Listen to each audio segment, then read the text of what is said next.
Yep. Well, look what they do. Just like physical kind of stuff, like punching, like real aggressive, probably mainly punching kind of stuff. And it wasn't necessarily in people's face. People were getting like punched in the face. There was a lot of that all on your body. Damn. Yeah, it was kind of psycho. Sure. It was kind of there's one weird kid that just like licks people and shit while they're blindfolded. And he's like, like a comforting mother's tongue, We should finger him. We should finger him. You never know. I know. Wouldn't that be crazy? It's almost surprising that stuff like that didn't. It didn't. It really didn't. It's almost surprising. Yes, that would happen. I know, and that ended up happening. So that's weird. So that means they really embraced their freak and were doing it. Because I think they were getting in the bathroom, and then the one guy would install the tube in the butthole, and then I guess Franzia or whatever it may be into the butthole. Franzia? I think people do Franzia, the box wine installed. The hot box wine? Holy shit. Have you ever had Franzia before? Yeah, but I never knew it was called that. We just called it hot box wine. I never knew it had a fucking name. You never do like the bag out and slap the bag? That started right at the end of my drinking era. Slapping the bag was brand new. Yeah, that's exactly. I know what it looks like. I just never know. You know what? I might have slapped it. I love Chillable Red. Yeah, Chillable Red. Example. She's mine. That's yours? Yeah. I thought someone put their name on it. I didn't know. That was a fucking name. I thought it was like Josh. Yeah, it was Franzia. I'm happy to. Yeah, that was good. And it was just exciting. Somebody can hold it up and push past it out. It's a dramatic way of drinking. It is. Yeah. Can I hit your vape blizzard? You sure can.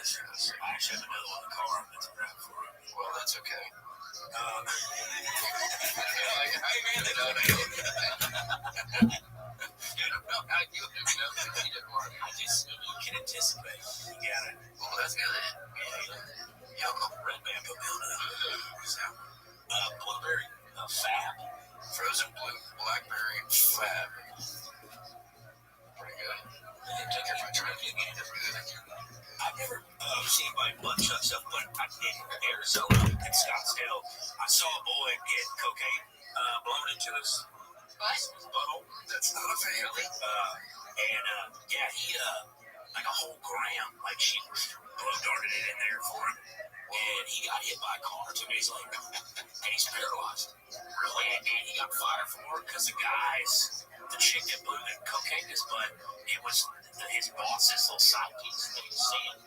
And drama. Yeah. He got hit by a garbage truck when he was crossing the street. Was he still like awake from the cocaine? Yeah, he was high off his ass. It was a whole gram. And I'm pretty sure he kept fueling up throughout the. Damn, it bypassed your liver and gets you extremely fucked up. I've taken an Adderall up there before, but I've never really. Yeah, it's different.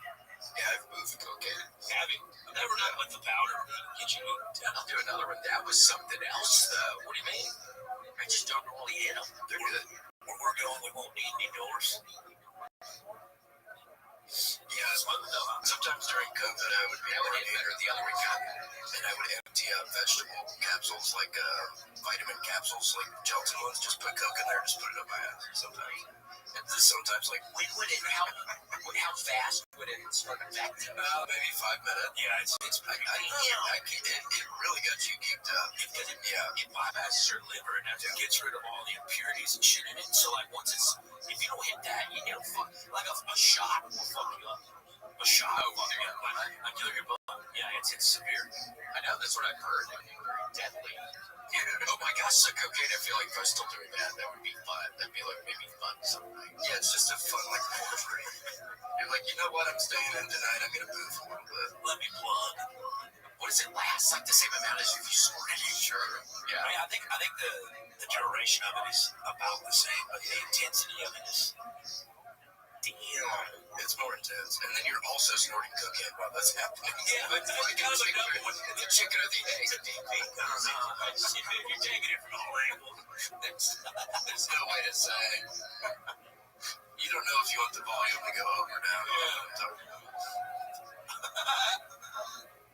Have you ever done any of that, Grant? No. I know a mover when I see one, dude. Okay. I'm learning all sorts of things. Well, hey, Grant, we saw the picture on your Instagram of your bathroom. It looked really good. Oh, yeah? But I was wondering if you do another post. So Grant got his bathroom fixed up, but they fucked up his hallway leading to the bathroom. Oh, the edging. Have you figured it out yet, Grant? Yeah, I got a foundation person coming to check out the leaks on Friday. You do? So your pipes are leaking and causing your floor to warp? It's either there's a leak somewhere in the walls, or it's from the foundation itself, like just cracking. So I'm not sure yet. It's after they're involved in his bathroom. Yes, it's probably pipe. You live in Austin? Yeah. Because when I had a house in San Marcos, there's this shit called the St. Edward's clay. It's like the hardest clay in the world. I don't know if you want to get into foundation talk about that. I bought the house, and the inspector said it was cool, but like literally 6 months, I started noticing none of my doors were closed. And then and then in the downstairs, there's a huge crack. I go, what the fuck is happening? And I guess they had some foundation work they never told us about in the report. And then literally 6 months after that, a year into the house, getting ready to sell the house and move to Austin, the fuck septic shitter line that goes to the city tap in my driveway gets shifted. Turn on my washing machine and shit water just came through the back. It cost me like fucking $25,000 before I sold that. Sued the company. They found it, but St. Edward's clay is the hardest clay in the world. And where I'm from, you're supposed to water the sidings of your house to help the clay settle. And this absorbs, expands, and it fucks you. Yeah, Norwegian roof rats. I don't buy homes anymore. What do you have Norwegian roof rats? I'm not making that up. You can Google that if you like rat. They are brought over on the Mayflower, and they look like little otters. They're slippery. They have a scent, and they be in the walls fucking gangbanging the living shit out of you. I wake up and then I have a recorder on my old phone. I wake up in the middle of the night and it's just this shit that's in the house is getting pounded, bro. And this was in San Marcos. Yeah, one of them died in my closet. There was a smell in there I could not get rid of. Just from one of them passing away. One of them died in the in-between of the wall in the closet. It yelled. That's what they used to call me in the police academy, the Norwegian roof rat. Had to. So they're real big and fat. They're big and they're long. They look like a ferret or like an otter, and they're slippery. Like they secrete oil, so they can get. So I had to battle them for months. So your doors are all opening, and they're over the rats are there. They're slipping through every little nook and cranny. So when you sell the house, do you try to make sure the person trying to buy it doesn't know the rats, or do you have to disclose that information about the clay and everything? It's kind of a don't ask, don't tell kind of base. It's kind of like the military. You know, you just kind of got painted over the crack and sanded it down. And you just kind of, they're supposed to hire an inspector to do all that work. But one of selling the house for like $140,000 more than what I bought it for. Damn. Very well. And I was like, damn. And hold on, what is the don't ask, don't tell? Like killed somebody or something? No, I think if you're sexually. It is. Because I always heard you're not supposed to ask military people. Don't ask, don't tell. You don't tell and don't answer either. Don't ask them, do not answer. It's like maybe their sexual orientation is if you prefer guys or girls. Yeah, I think that's what it was. Yeah, it's some business. Yeah, none of your business. Like they, gays, gay people can't be held out of the military for their sexuality, so they can't ask you, and you don't need to. Might want to ask us because it might be like, they're not allowed to, and then you're not telling. Yeah, but if you don't get any sick and you have astigmatism, they won't let you in. It's weird. They're backwards here. Oh, is that a fact? Yeah. If they're making people get LASIK surgery, in the military, like you have to wear glasses, right? But like if you have a bad stigmatism, you can't. There's no prescription of glasses that can help you see better. You have to get surgery for that, because you're in the desert. You get the contacts on it. Yeah, right. LASIK is scary. Yeah, LASIK, the poor woman who's the newscaster, murking herself. What? She was in pain all of her life after her LASIK surgery. She was miserable. Some woman like migraines and shit. I think just like literal pain in her eyes, and she just couldn't take it anymore. She could be a newscaster anymore. She offed herself. Wait, is it called astigmatism? I thought it was just stigmatism. Is there an A? Is it A silent? Oh, I thought it was stigmatism. Laser with you. I didn't know that. I thought it was stigmatism. Me too. That's what it always sounds like. Did you misspell that, Grant? I don't think so. Is this your version of a big joke? Don't ask, don't tell. Yeah. Hey, Grant liked my shirt. This is a shirt that I got at Cornell. Hey, Grant, this is the first time I've ever worn a shirt that you said something about. That's not true. That's really sexy. Kind of. What'd you say you liked it, did again? I comment on one of your shirts. Yeah, I did say I like that. Comment on your shirt. Yeah, I comment on your shirts every day, every time, and you don't always do it. I feel it's fully reciprocated. All right. Speaking of shirts, you guys got gifts. Yeah, oh my gosh. Laser was kind enough to give us some wonderful gifts out of my collection. But that is a hot Brad Pitt. That's legend. That's prime Brad Pitt. That shirt's rare. Yeah. And I got Mr. Flintstone, which is one Frank Flintstone. Front and back. Yeah, dude, it's like a big snap. I know. Yeah, I literally got it with my William like this, Well, that's so sweet. Well, thank you. Yeah, it's wonderful. I've never seen one of that. I would never. I just somehow don't think I would wear it, but I was like, I gotta. Just something to see shit you appreciate. It's like I gotta. Oh yeah, one of those. I gotta get it if I see it. That is a good. God damn, he's great. God, he's good. Oh, he looks great. It's that one in Fight Club for me. That's his best. Oh, when he has the buzz cut. When he has the buzz cut, he's just like Adderall skinny. You know what I'm saying? He's fucking Ozempic skinny. Yeah, that was cut. But also, he looks pretty good. I like the long hair though, and the facial hair. Like that's pretty cool. He can pull anything off. He could be a boot in a glove box, and he'd be like, "Damn, that's beautiful."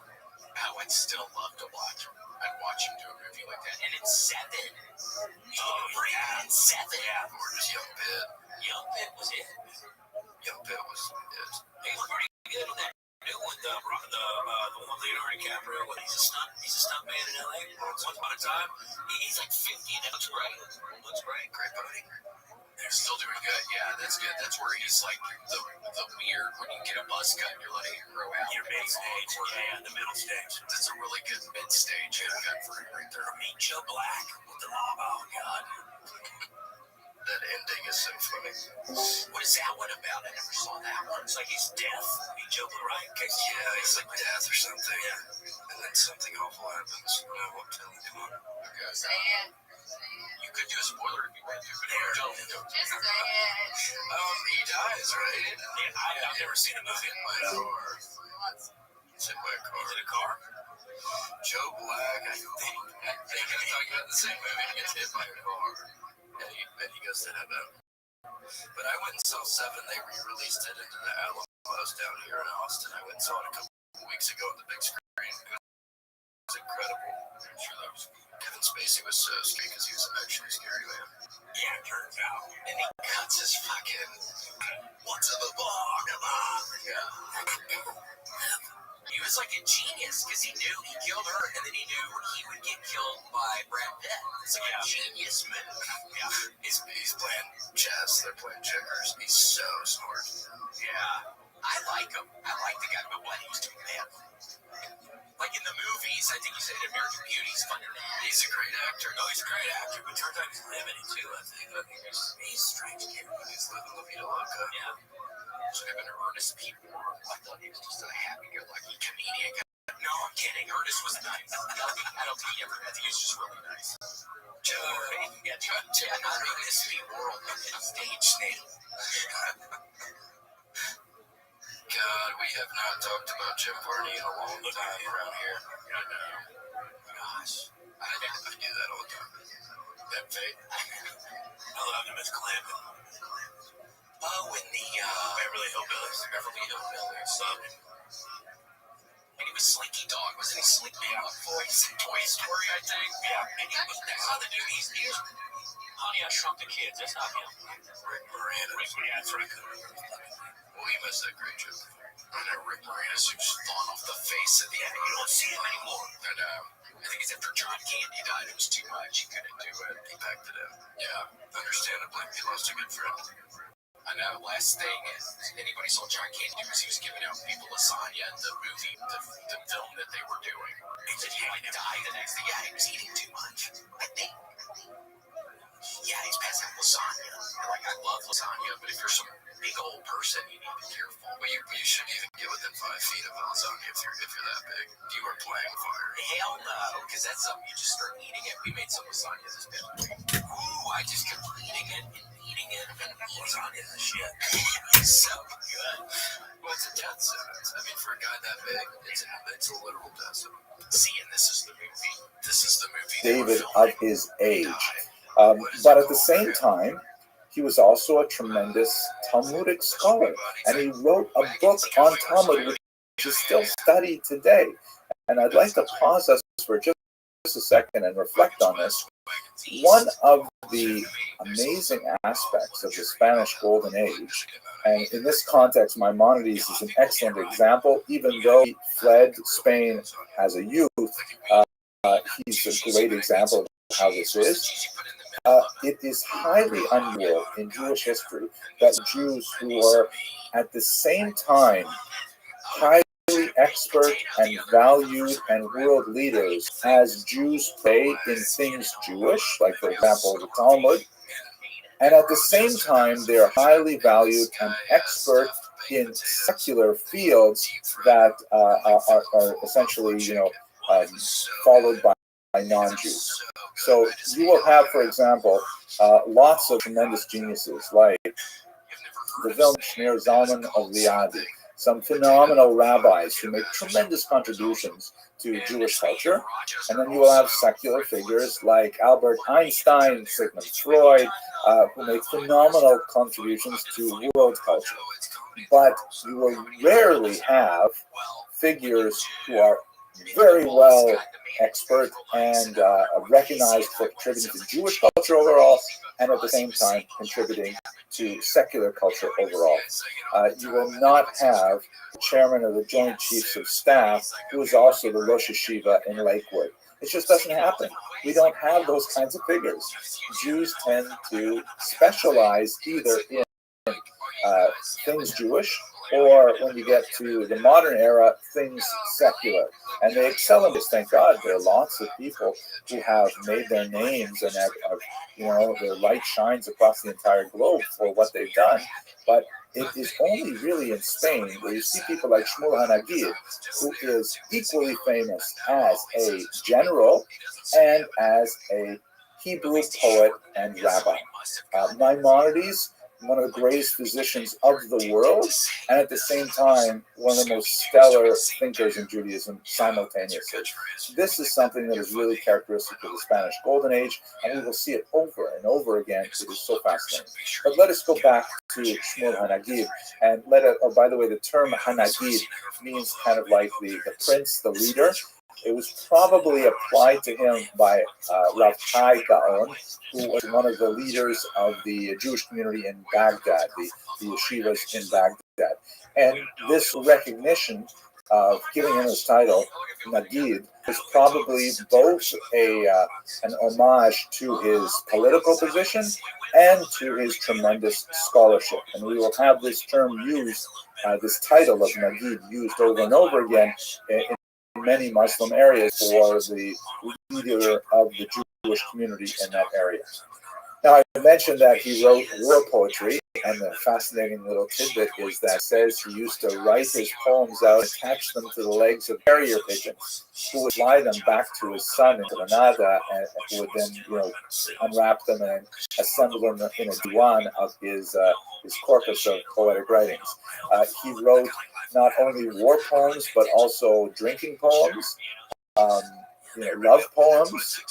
He wrote boast poems, which is a fascinating phenomenon where kind of like the poetry slam thing. You can imagine like rappers who are, other and dissing each other, shading each other, to use these kinds of like contemporary terms. He wrote those kinds of poems as well. Really surprising range of political voices. Have a look at the work of Peter Cole, who's translated a lot of these. Absolutely fascinating. He wrote 3 main collections. One is called Ben David, if I remember correctly, alluding to himself as like King Solomon, the work of his youth, which is mainly the war poem and so on. Then there's Ben Mishlei, which is also a work attributed to King Solomon, the book of Proverbs, which is kind of the work of his middle age. Kind of like wisdom poetry, and it reads a little bit like Mishlei. I'll show you one in a second. And then he wrote Ben Kohelet, kind of like reflections on mortality and things like that, the work of Solomon's old age.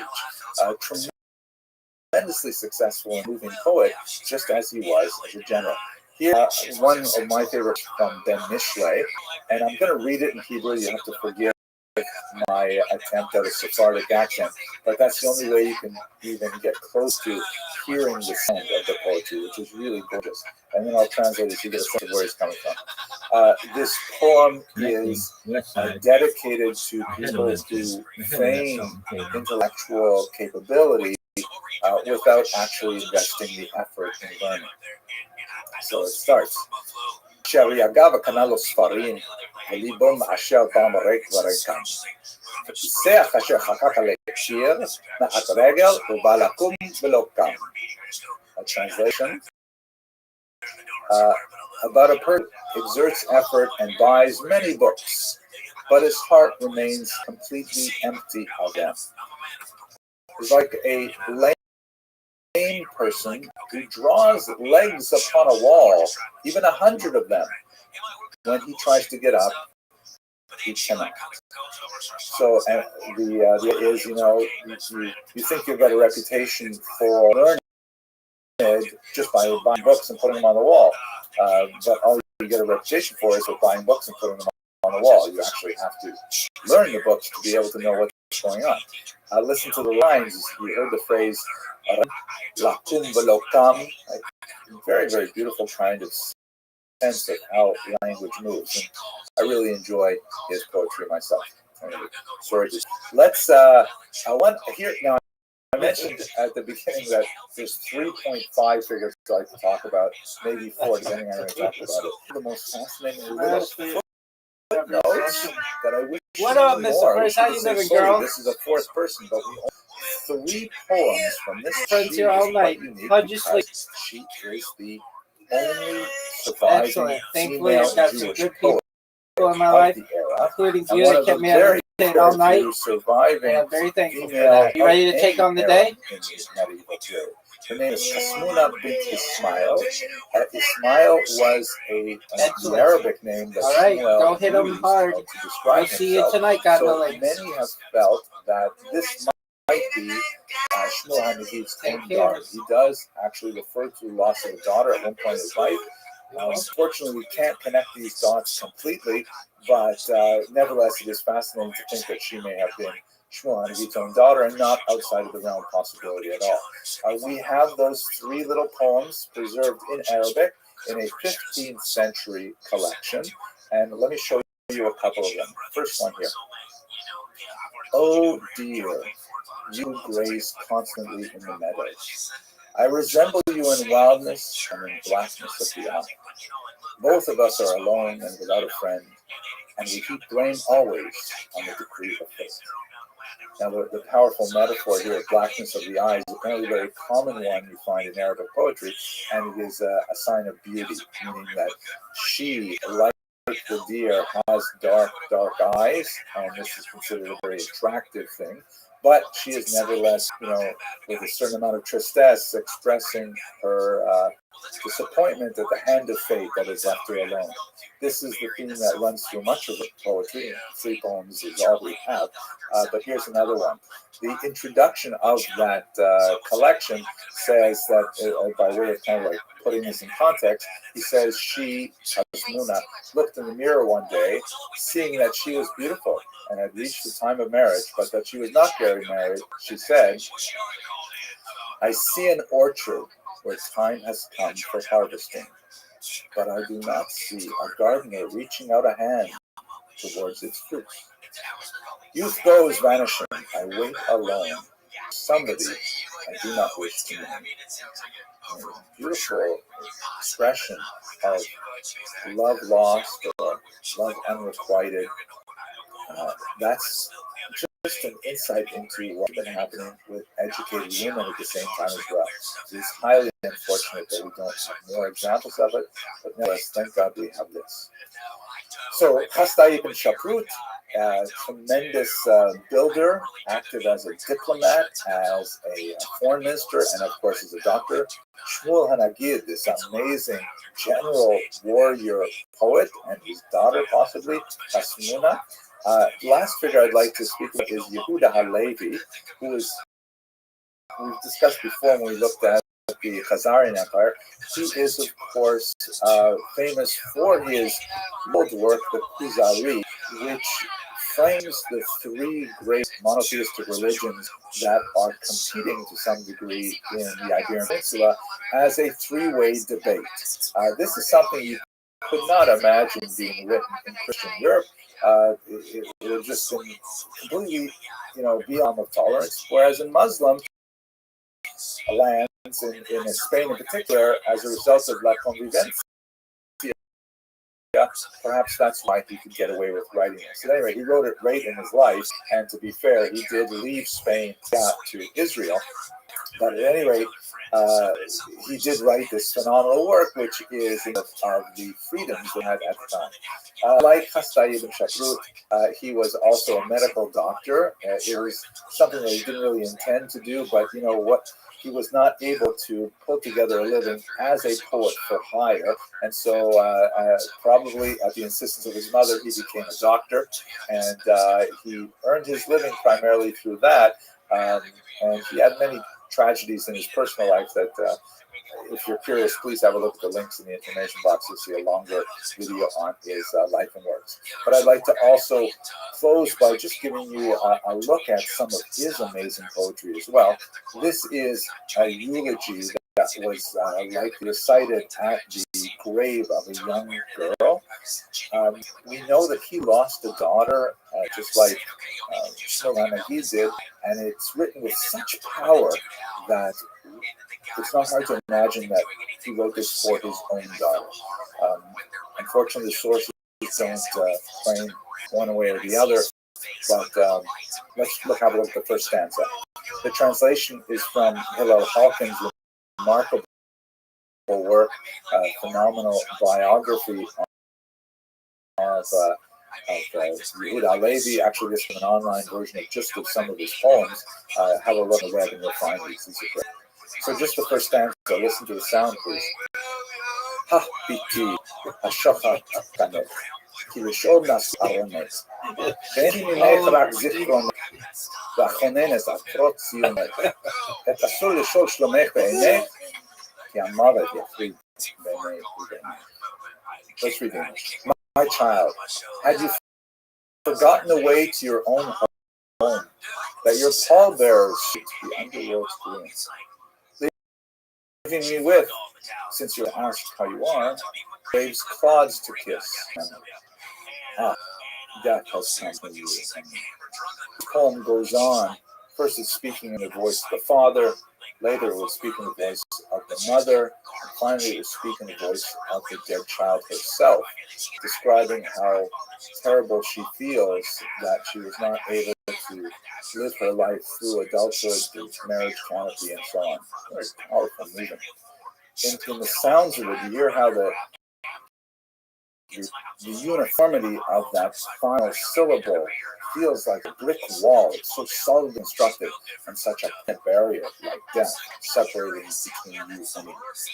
Incredibly moving poetry. But he, like Shmuel Hanagid, wrote poetry right across the entire spectrum of human experience. Love poems and very light-hearted poems as well, and truly one of the great poets of human civilization, not just the medieval Jewish civilization. Okay, I hope I conveyed at least some of my excitement about the period, and I encourage you to have a look at the longer videos if you want to see a little more. But for now, thank you very much for watching. She wanted to make it about it, want to make it about her, so she just getting fucking sloshed. And I'm like, there's people around you, like they're trying to do it. If I was like, somebody get her, and they walked her back. My aunt took her to the bathroom. They finally came back in and told her to calm down. But yeah, Jewish life in the Dark Ages. We have to understand, what do we mean by this term, the Dark Ages? So it is a term that comes largely out of Western European historiography, which for a long time, like let's say 18th century onward, tended to view the flow of Western history as kind of like being a really high point with Greco-Roman civilization, and then with the cults of Rome, and especially its sacking by the Vandals in the 5th century, it hits a real low where you have kind of Conan the Barbarian ages, and there's not much happening, and no one's reading, and no one's writing, they're very superstitious about all kinds of things, and it kind of sits there until it goes back up again with the Renaissance, which literally means the rebirth. There are definitely some kind of ladder-like steps up from the Dark Ages, the Gothic period, and so on.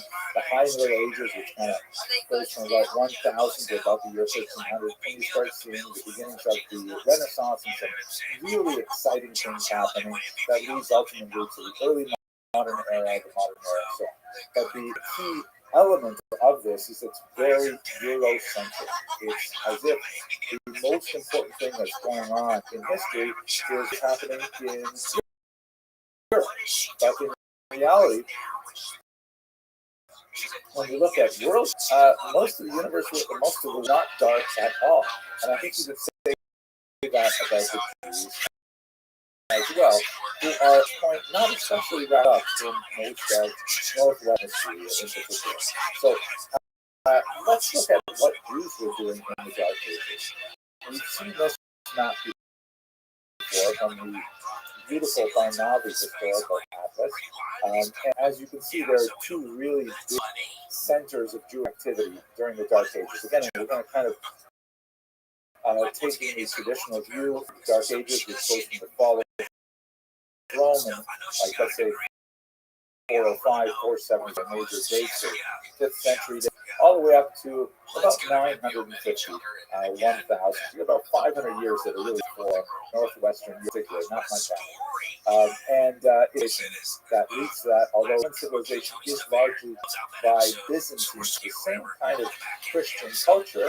All differences, not Catholic, for example, would become later called Orthodox. The more formal split wouldn't happen until the 11th century, but definitely heading in a different direction. But it's kind of like the second Rome based in Constantinople, which you can see at the top of this map. But I got off on a little bit of a tangent there. What are Jews doing during the Dark Ages? So we've got two really huge areas of Jewish activity, which are quite intense during the Dark Ages. You have that large brown circle, which is the region around Israel, where you've got lots of activity. You've got lots of halachic activity, intellectual activity, being the Jerusalem Talmud with the activity of patriarchs. They're organizing themselves. They are, sort of negotiating a relationship with the Romans, which is not always so easy, and then later with the Byzantine overlords. But there's still quite a bit of historical data emerging from the Middle East during the Dark Ages.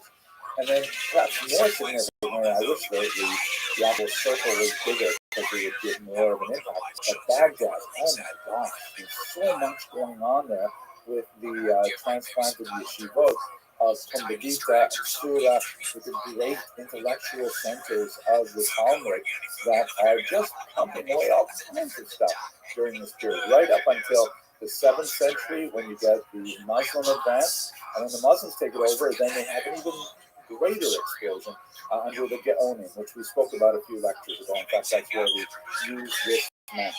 And the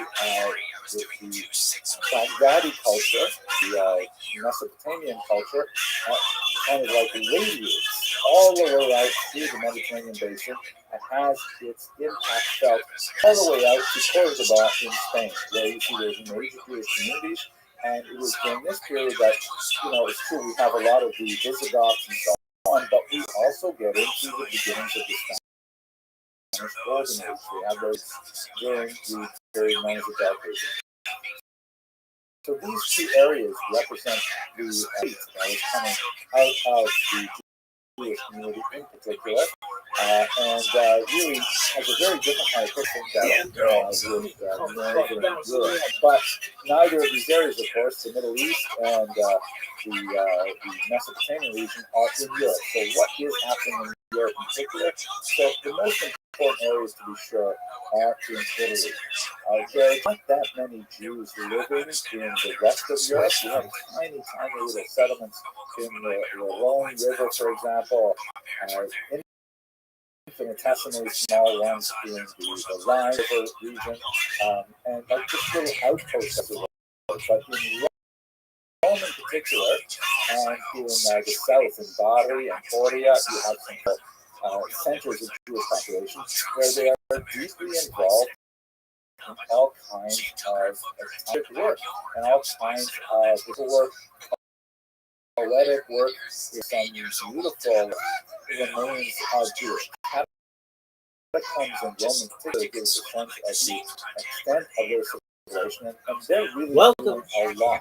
In many we saw earlier with the tracing of Ashkenazic culture from Israel proper through the Italian peninsula and then Europe, this is the period where there is a lot of culture going on in this area. I think some of my favorite expressions of Roman Jewish culture is the remarkable work of Ruth, which is written by Nathan of Rome. And this is essentially the first dictionary of the Talmud, and it was a brilliant dictionary because, of course, don't forget, Jews are working in many different vernaculars. They're working in Latin, they're working in Greek, but the texts are in Aramaic and also in Hebrew, and you need materials to be able to negotiate these texts. So Nathan of Rome, who had a family name Hamath, meaning the humble ones, he composed the first dictionary of the Talmud, and it's beautiful, it's brilliant, not only because it's not simply a word-for-word translation of the words that occur in the Talmud, it provides examples of how those words are used in the Talmud, and ends up becoming an incredibly important finding aid, such that, for a millennium since it was the end of the first millennium, many Talmudic scholars use the dictionary not so much to understand the translation of a given Aramaic word, but to know where it's used elsewhere in the Talmud, because it was essentially kind of like a concordance as well as a Talmud. Really amazing work. So there's lots of scholars who are here in Rome and in southern Italy. Many of them would later be transplanted to northern Europe, to Ashkenaz, where they would essentially become the nucleus of the Jewish community there. And we'll speak about them, God willing, a lot more next week. But that's really hardly dark at all for Jews. Jews are doing amazing things in this region in terms of poetry and scholarship and so on. And the whole concept of the Dark Ages doesn't make that much sense when you're thinking about Jewish history. Also, we have not a tremendous amount of historical data about what Jews were up to in the dark, especially when you move outside of Muslim-controlled lands into European lands.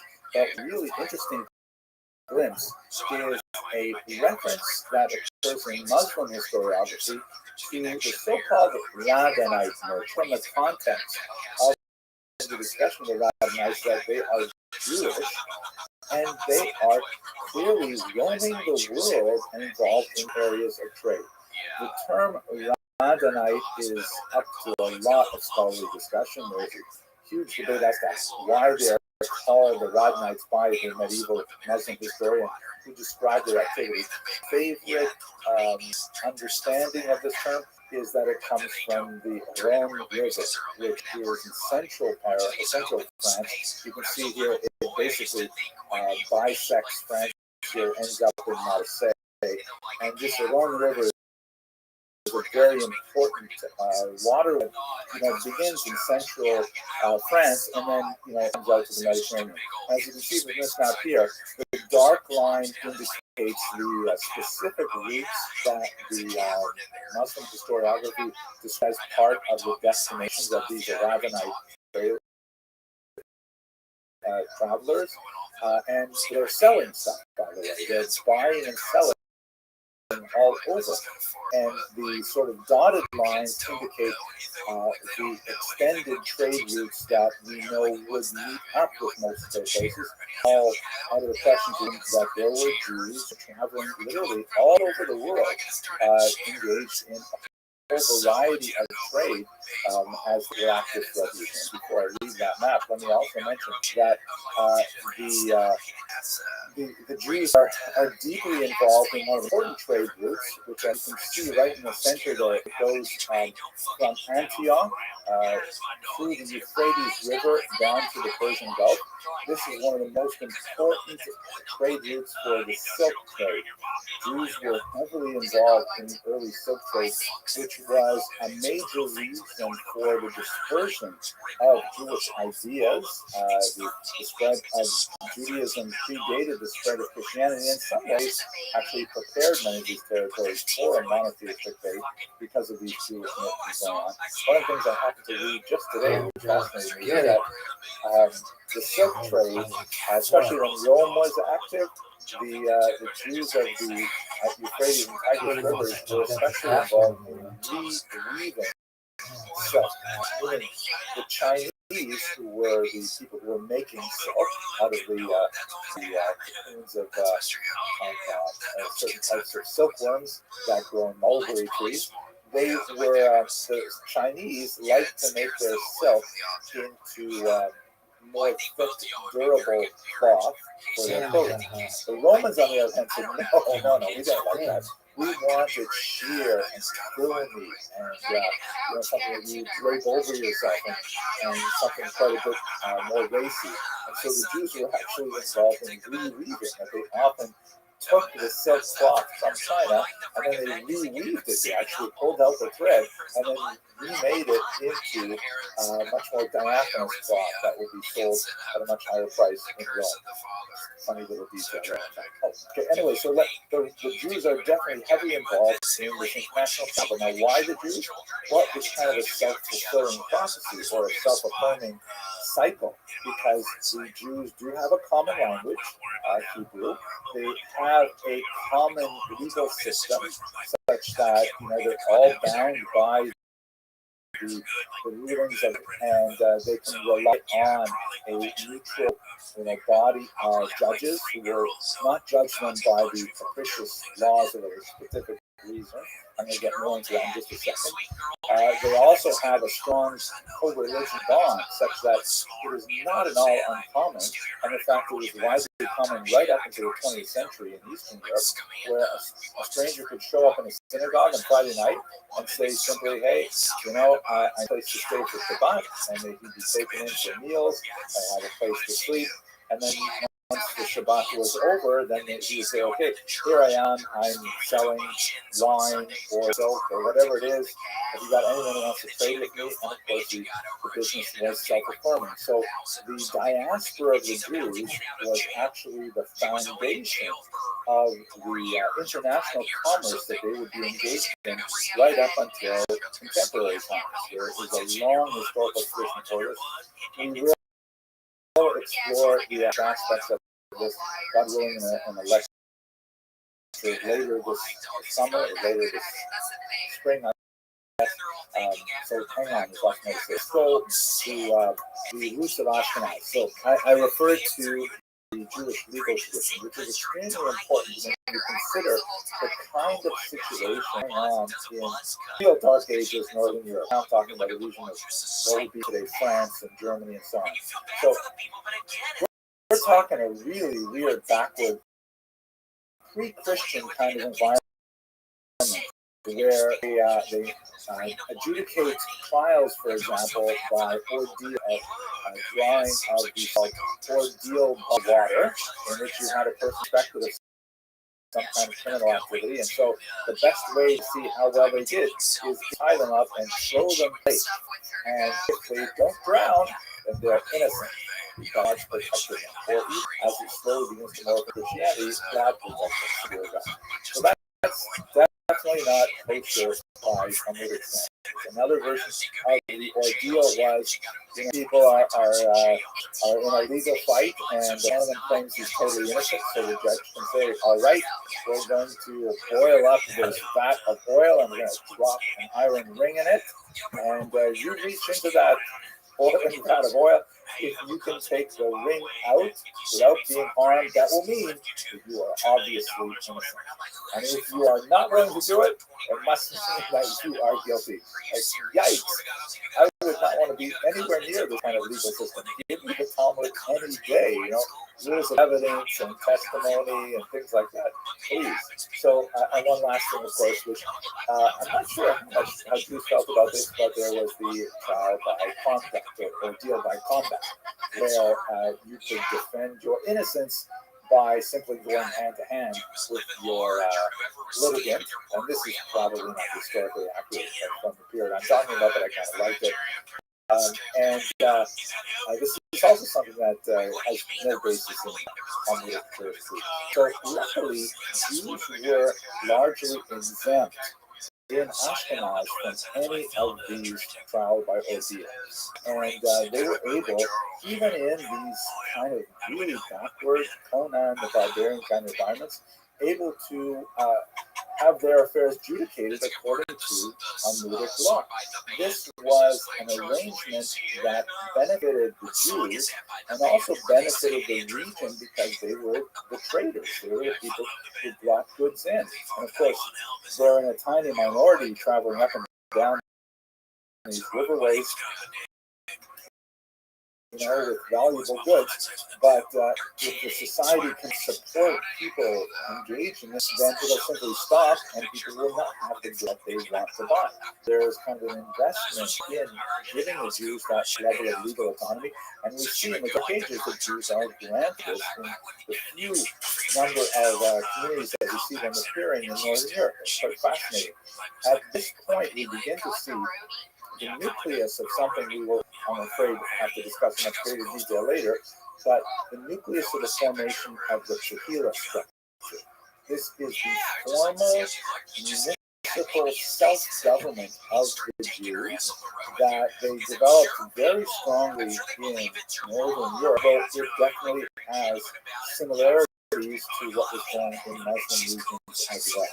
The Jews essentially formed for themselves a small state within a state, at least at the later on, we get to about the 16th century, we'll see that it expanded really to a massive level in Poland and Lithuania, where the maladies are individually connected with one another.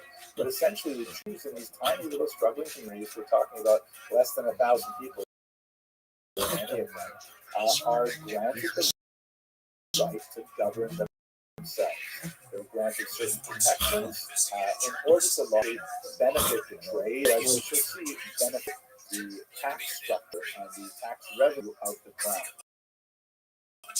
Again, I'm sorry to be talking about this now because we're going to spend at least one of these videos talking about Jews in a legal economy, and this is crucial. But what it gives us for now is the possibility of Jewish social independence, that they are, through the Tehillah structure and their legal autonomy, able to run their own affairs and their own social net, with education, with support for the elderly, support for orphan widows, support for poor, all kinds of things to ensure that the Jews are self-sufficient as a community and contribute to their ongoing survival to relative barbarity by way of introduction, I want to give you that kind of background coloring as we go on to speak now of these shonen, and I think the contrast is going to be absolutely stunning. The crew of Apollo 11, the alleged first mission to the moon, shaking part of the moon mission right in front of your eyes, with the third track of audio of the CIA telling them how to do it. That convinced me and convinced two NBC news directors that they did indeed fake the moon landing, and that was a life-changing experience. And after that film came out, we produced a film called Astronauts Gone Wild. In order to start talking about the Rishonim, we should talk about what that term really means. So Rishonim literally means the first ones. Rishonim are the first ones of life. So you have to go backwards a little bit and Jewish theology here. There is this concept in Jewish theology that actually is quite important for understanding how Talmud works, and it's called in Hebrew Yerida HaDorot, or the decline of the generations. This concept essentially argues that earlier generations, starting with Moses' generation, shown here, portrayed brilliantly by Calvin Heston, the generation called the Dor Deh, the generation of knowledge, that actually heard the first two of the commandments spoken by God, that was like a kind of spiritual wisdom that would be fading generation after generation. Meaning, because they had all had, and I'm not going to go into the whole religious material here, but it's important for us to understand, the generation of the Exodus had achieved such a closeness to God from that moment at Sinai that every subsequent generation invariably represents a decline. And this decline is not necessarily intellectual in nature. So, for example, Talmudists are trying to determine a specific law. The rule is not to go to the earlier authorities, but go to later authorities because they tend to have more facts at their disposal. Like, for example, if you wanted to know, is a microwave kosher for cooking, you would not ask some rabbi who wrote about things in the 19th century because he wouldn't have those kinds of facts at his disposal. You'd ask someone writing in the late 20th century to be able to discuss it. And there's a lot more reasons for this, but the intellectual capability of later generations is not questioned. It is the spiritual capability, the sensitivity, the ability to penetrate to the core of an issue is considered to decline from the moment of Sinai downward, through the prophets and through the sages and so on. So the major people, major groups that we're speaking about in the medieval period begin with the Tanaim, and these are literally the teachers.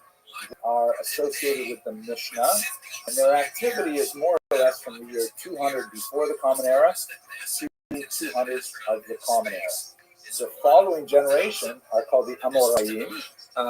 Amora means literally the sayer. And what this refers to, speaker if you want, what this refers to is that this is already a term in Babylonia in particular, where the vernacular was Aramaic and the texts of the Tanaim were in Hebrew. So you would have a teacher, a rabbi, who would give the lecture, and then a professional human microphone or loudspeaker would then repeat it in a translation so the population could understand it. And the sages of this generation, in humility, they refer to themselves simply as the rippers, the speakers, the Amoraim. So these are the sages associated with the Talmud from about the year 200 of the Common Era to about the year 500 of the Common Era. An Amora may not override a Tana. An Amora does not have the same authority as a Tana because of the idea of the decline of the generation.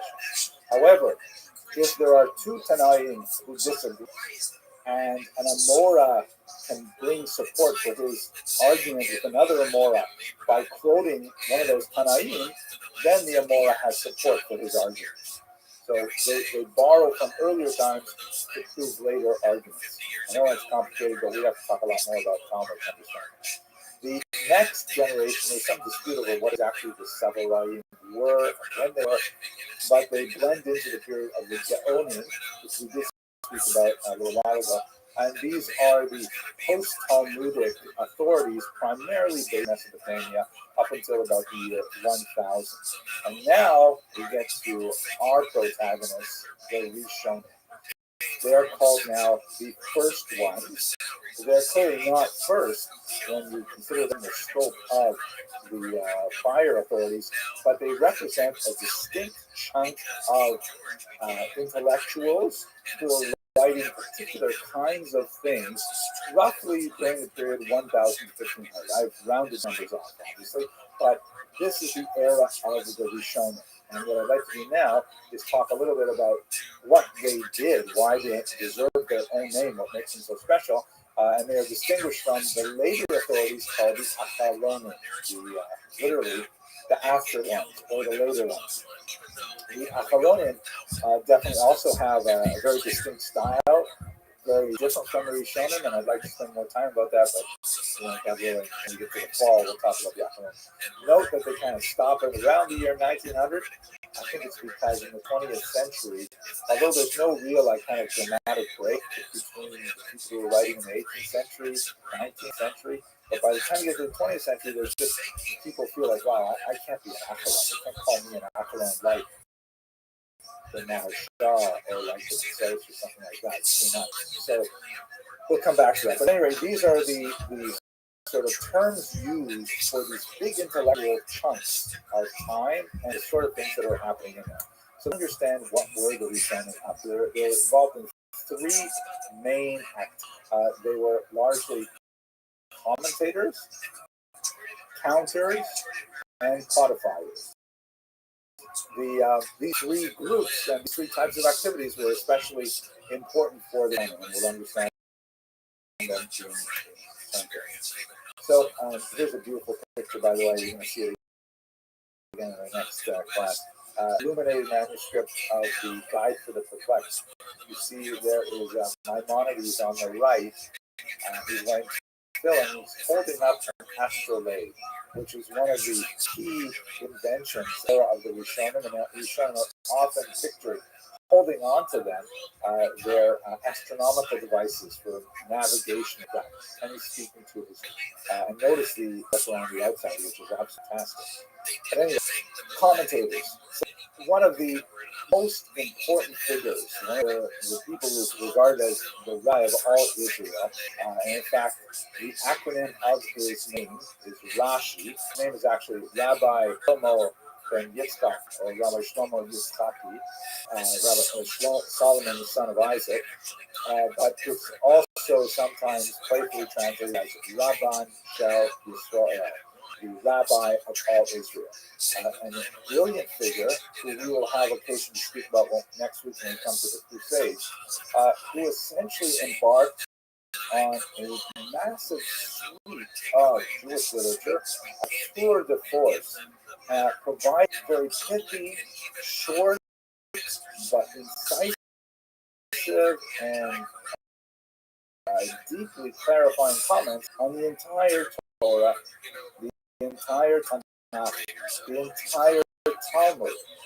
Massive amount of work that he actually repeated several times. He went through several editions. There are, unfortunately, a few lost tractates where either he did not complete it or we've lost. We have this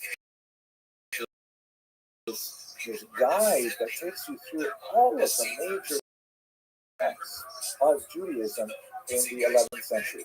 And his style is absolute enlightening. Children study it because it's so clear and gets to the point of the matter. Now, also, his clarity is, you see the art in it because he takes very complicated things and he edits them down to just 3 words quite often, and just the idea. One of the most important things he did is his commentary on the books of Moses. And in fact, people say that the correct way to learn Torah is with 2 fingers, one finger following the Hebrew text, the other finger following Rashi's commentary. In fact, in discussions with the Christian colleagues or Bible scholars,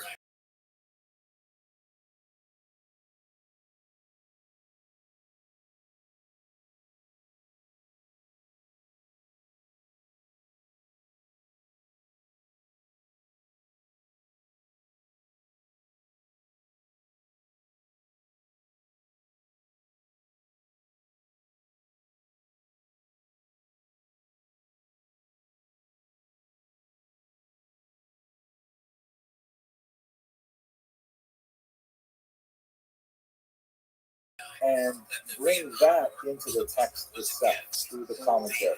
So when you're learning the text of the Torah with Rashi's commentary, you see sometimes times, really strange, difficult passages, Rashi will say the oral Torah addresses the questions you would probably having, and he'll bring in these brilliant insights from the oral Torah. And so it really makes the study of the Torah of Rashi a complete, comprehensive study of the Torah as well. One of the interesting engines of Rashi research today is the perennial question, what's bothering Rashi? Like, why did Rashi choose to tell us this? And you figure out the question that Rashi must have had that drove him to give us the answer, and it's tremendously satisfying. So Rashi is one of many. He is definitely the king of the era, but he is one of the most important commentators to provide insight into these ancient texts and make them accessible for his generation and for the following millennium. He is as fresh today as he was in the 11th century. The second major group, which are less significant today in terms of people following in their footsteps. There are many people who are writing commentaries on commentaries. Of course, there are super commentaries on Rashi to this day, that are the counters. In Hebrew, they're called the Monei HaMitzvot, the counters of the commandments. So, based on a passage in the Talmud, a very well-known passage in which there's a description of 613 commandments in the Torah, the Rishonim began to say, okay, well, let's make a list. Let's go through the Torah and let us actually provide a list of all 613. Of course, what happens is when you get multiple rabbis working on one problem, frequently you get multiple solutions, right? 2 views, 3 opinions, and in fact, they all have to come up with the number 613 because that's the number that the Talmud says is there. But then they disagree. I said, no, you're counting something that's not a mitzvah. I don't count that mitzvah at all. And the other one says, no, you're counting 2 things as 2 separate mitzvot. They're really only 1 mitzvah. Or you forgot about these mitzvot. What about these, right? So the counters essentially try to place some kind of systematic order on the commandments that appear in the Torah, and it's hugely consequential because it will especially lead to the next category. But just to give you an example of one of the Rishonim that is my favorite counter for sure, this is an anonymous counter, often identified with one Aharon of Barcelona, Spain. Quite possible, although there's significant questions that perhaps is something else altogether. So it's an anonymous book called the Book of Chinuch, or the Book of Education. And it is the greatest bar mitzvah present ever, where this particular rabbi wants to give a bar mitzvah present to his son. So he essentially says, here, I'm going to list out all 613 commandments. I'm going to list them in the sequence in which they appear in the Torah. So when you go to synagogue every week and hear the Torah read, you'll be able to review all of the mitzvot that occur in that week's parsha. And that's brilliant. That's great. Really helpful just in itself, isn't it? But what he does after that is so much more amazing. First of all, he locates the mitzvah in a count, and they're literally counted 1 through 613. The English translation that's used wisely today is a 3-volume set. And then he tells you a little bit about how the mitzvah is performed. And then he tells you a little bit about, and this is amazing and not so common as you would think, he tells us why we have this mitzvah, this commandment. And that's so valuable because many of the other authorities from the Talmud on really don't think about that. Or if they do think about it, they don't write a lot about it. There's this sort of religious approach to the text saying, here is the commandment, and it is incumbent upon us to observe it. Kasher Tzivanu Hashem Elokai, as the Lord our God commanded us, right? He didn't tell us to think about it. He told us to do it. I'm generalizing. There are a lot of people who say, no, you have an obligation to think about it too. At any rate, the Chinuch provides the why answer to a lot of these commandments, to all of them actually. We don't necessarily, not all of the Rishonim agree with his response, but it is absolutely brilliant, and like I said, the world's best bar mitzvah present ever. We know that it was a bar mitzvah present, and we know a little bit about him and his son because he speaks to his son directly in the text. It's really very sweet and engaging. For example, that they were Levites, because he says, my son, pay attention to this mitzvah because you're a Levi and you're going to have to keep this particular mitzvah. Brilliant and highly enjoyable. And then finally, most significantly, because it flows directly from the counters, are the codifiers. And this is hugely important because essentially these are the people. One of the most important I've listed here is Rabbi Yaakov ben Asher, known as the Rosh, or the head, who go through these commandments and they say, okay, thank you, for example, anonymous author of the Funeral for laying them out how they appear in the text. But if we're actually going to work with these in a functional way and organize a society around them, we've got to have them organized by topics. We've got to have all the laws of keeping kosher in one place, all the laws of keeping Shabbat in the other place, all the laws of civil, criminal law have to be in one place and things like that. So the codifiers begin to say, all right, organize this here, this is the mitzvah here, this is the mitzvah here. And remember that there's significant debate about what exactly is the mitzvah and how does it apply and under what circumstances is one exempt from it.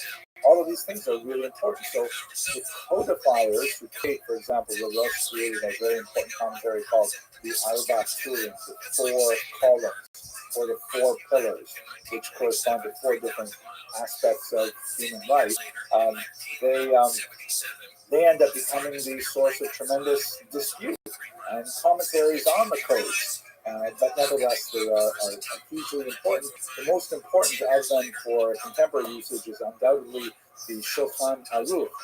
We'll speak about the Dublin later on. So these are the 3 main areas that give the Rishonim their distinctive sort of functions. They're really involved in these things, and with the limited exception of counters, all of the Acharonim afterwards are kind of following in their footsteps. Now, at the same time, what's really fascinating to me as well is that the Rishonim are not all uniform at all. They are highly individualized and idiosyncratic. The Rashba and the Litva and the Rambam, totally different people, different approaches, different personalities. And sometimes they pose questions and provide answers which are shockingly modern, and you say, like, what is going on here? Where did this idea come from? And how come I don't see it in the traditional codes and so on? So among those kind of outliers are brilliant figures like Rabbi Abraham Ibn Ezra, who was not only a commentator of note, he was also a tremendous poet in Arabic and in Hebrew, and a scientist. There's a crater on the moon named after him. He is the subject, by the way, of some poetry in the English language as well. Here he is holding up some astrolabe in his left hand and the compass in his right, which alludes to his kind of early scientific burgeoning curiosity. Lived a very poor, difficult life, traveled out of his poverty. He would, and again, this is before printing, so he would literally write out his manuscripts, and then because he was so poor, he would sell his manuscripts, his only copies sometimes, and then have to rewrite them entirely from memory to sell them again. The things he wrote about his poverty are extremely biting, but it also gives you a sense of, wow, this is like so unlike Rashi, so unlike the others. You see also Gersonides, also a Rishon who is not widely studied today, but brilliant, very cutting against the grain kind of commentaries on all kinds of issues which are extremely relevant today. And when you study some of these Rishonim, you say, wow, this is like alternate history. Like, what would have happened to Jewish civilization if we decided that the halakha, the law, followed Gersonides and not, let's say, the Rosh? Very, very different kind of possibilities. It's fascinating for our purposes. We're going to come back to both Gersonides and Ibn Ezra, I think, when we talk about the scientific revolution and Jews involved in it. But this gives you just a sense of the idea that there are many outliers among the Rishonim. It's hardly a monolithic, singularly orthodox way of looking at the world. Rishonim had a tremendous scope and spectrum of activity and interest. Okay, I see that I got a little bit too excited there and I spoke too long about some of these things. So let's look at Maimonides specifically. And he is really special because, among other things, he is the greatest of the outliers. I mean, he is so amazing unto himself as a scholar, as someone who is active in all of these areas and many more. But at the same time, he was the most vilified during lifetime and especially shortly after his lifetime. So much so that Jews actually were responsible for burning Maimonides' books, if you can believe that. Look at that story. As he states that he is 130,000 miles out, or halfway to the moon, as the NASA flight log also states on this date, when he is in reality in low Earth orbit of a few hundred miles.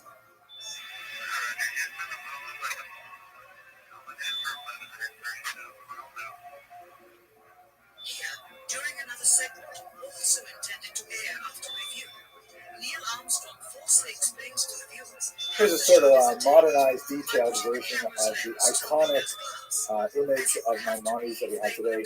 We have no idea if he looked anything like this, but it's sort of like you see that picture, say, oh, Maimonides. That is his signature up on top, though, which was taken from the Geniza archives.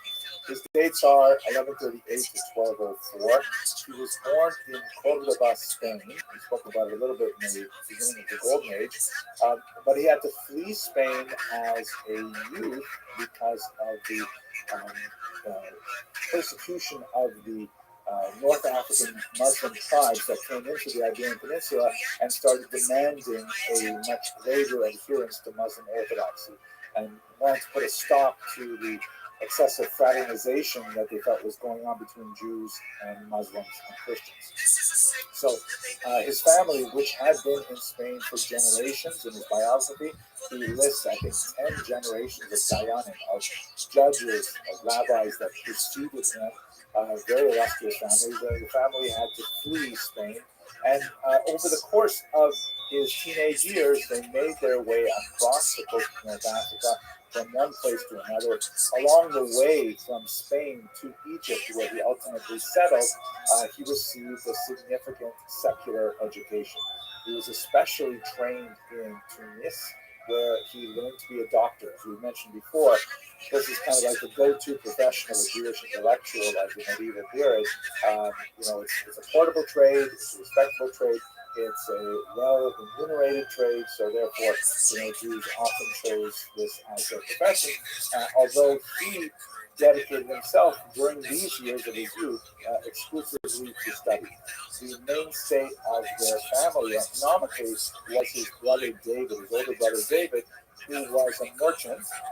Unfortunately, when he died in a shipwreck and lost all of their wealth as well, Maimonides had to go to work, and so he turned to trade as a physician, and he had to abandon his full-time study of Torah in order to do so to support the rest of his family. He is, in many ways, paradigmatic and at the same time exceptional. Paradigmatic in the sense that, as we discussed in the Golden Age of Spain, he is one of these really unusual people who is world famous for his secular activities, specifically as a medical doctor, and at the same time, he exerts a phenomenal light on all of Jewish intellectual history for the next 1,000 years. He is so incredibly powerful in both areas simultaneously.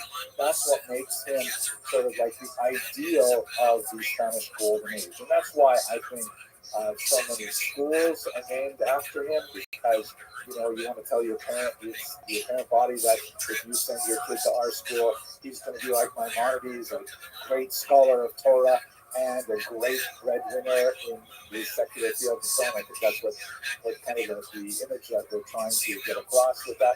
But at the same time, he was exceptional because, as I mentioned when we talked about the Rishonim, his opinion in halacha is frequently ignored by later commentators. I shouldn't say ignored. I should say it is overruled.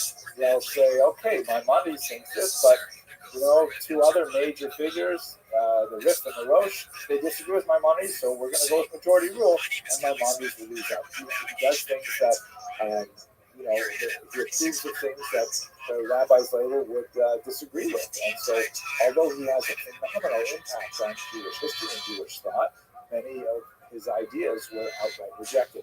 Just to give you one interesting example, he felt very strongly, based on his long-standing experience in his family, that a person should not receive a check for serving as a rabbi. I know I'm going to get in trouble for saying this. Rabbis, if you're watching this, Sephardic congregations sometimes continue this practice. It's much more exceptional in the Ashkenazic lane. And there are lots of ways to justify it. Like, for example, if a rabbi does not receive a paycheck, or also teachers, if you're going to teach Torah, you should not get paid to teach Torah. That would essentially sink the business model of so many Jews. That would be terrible. But there are lots of halakhic exceptions. The most important one being that if a rabbi does not have another source of wealth or income, then he would have to leave off being a rabbi in order to be, a plumber or an accountant or something like that. So there is kind of a commission given to pay your rabbis and your teachers so that they are able to rabbi and to teach. But that's kind of an unpopular opinion that Maimonides pulls out of the Talmud and really emphasizes. By the way, I should mention that he's known popularly among Jews as Rambam, or the Rambam, which is an acronym of his name, Rabbi Moses ben Maimon. The Greek term Maimonides means son of Maimon, that would be his father. Okay, so he's paradigmatic for being kind of that Spanish golden age ideal, even though the bulk of his career was not mainstream.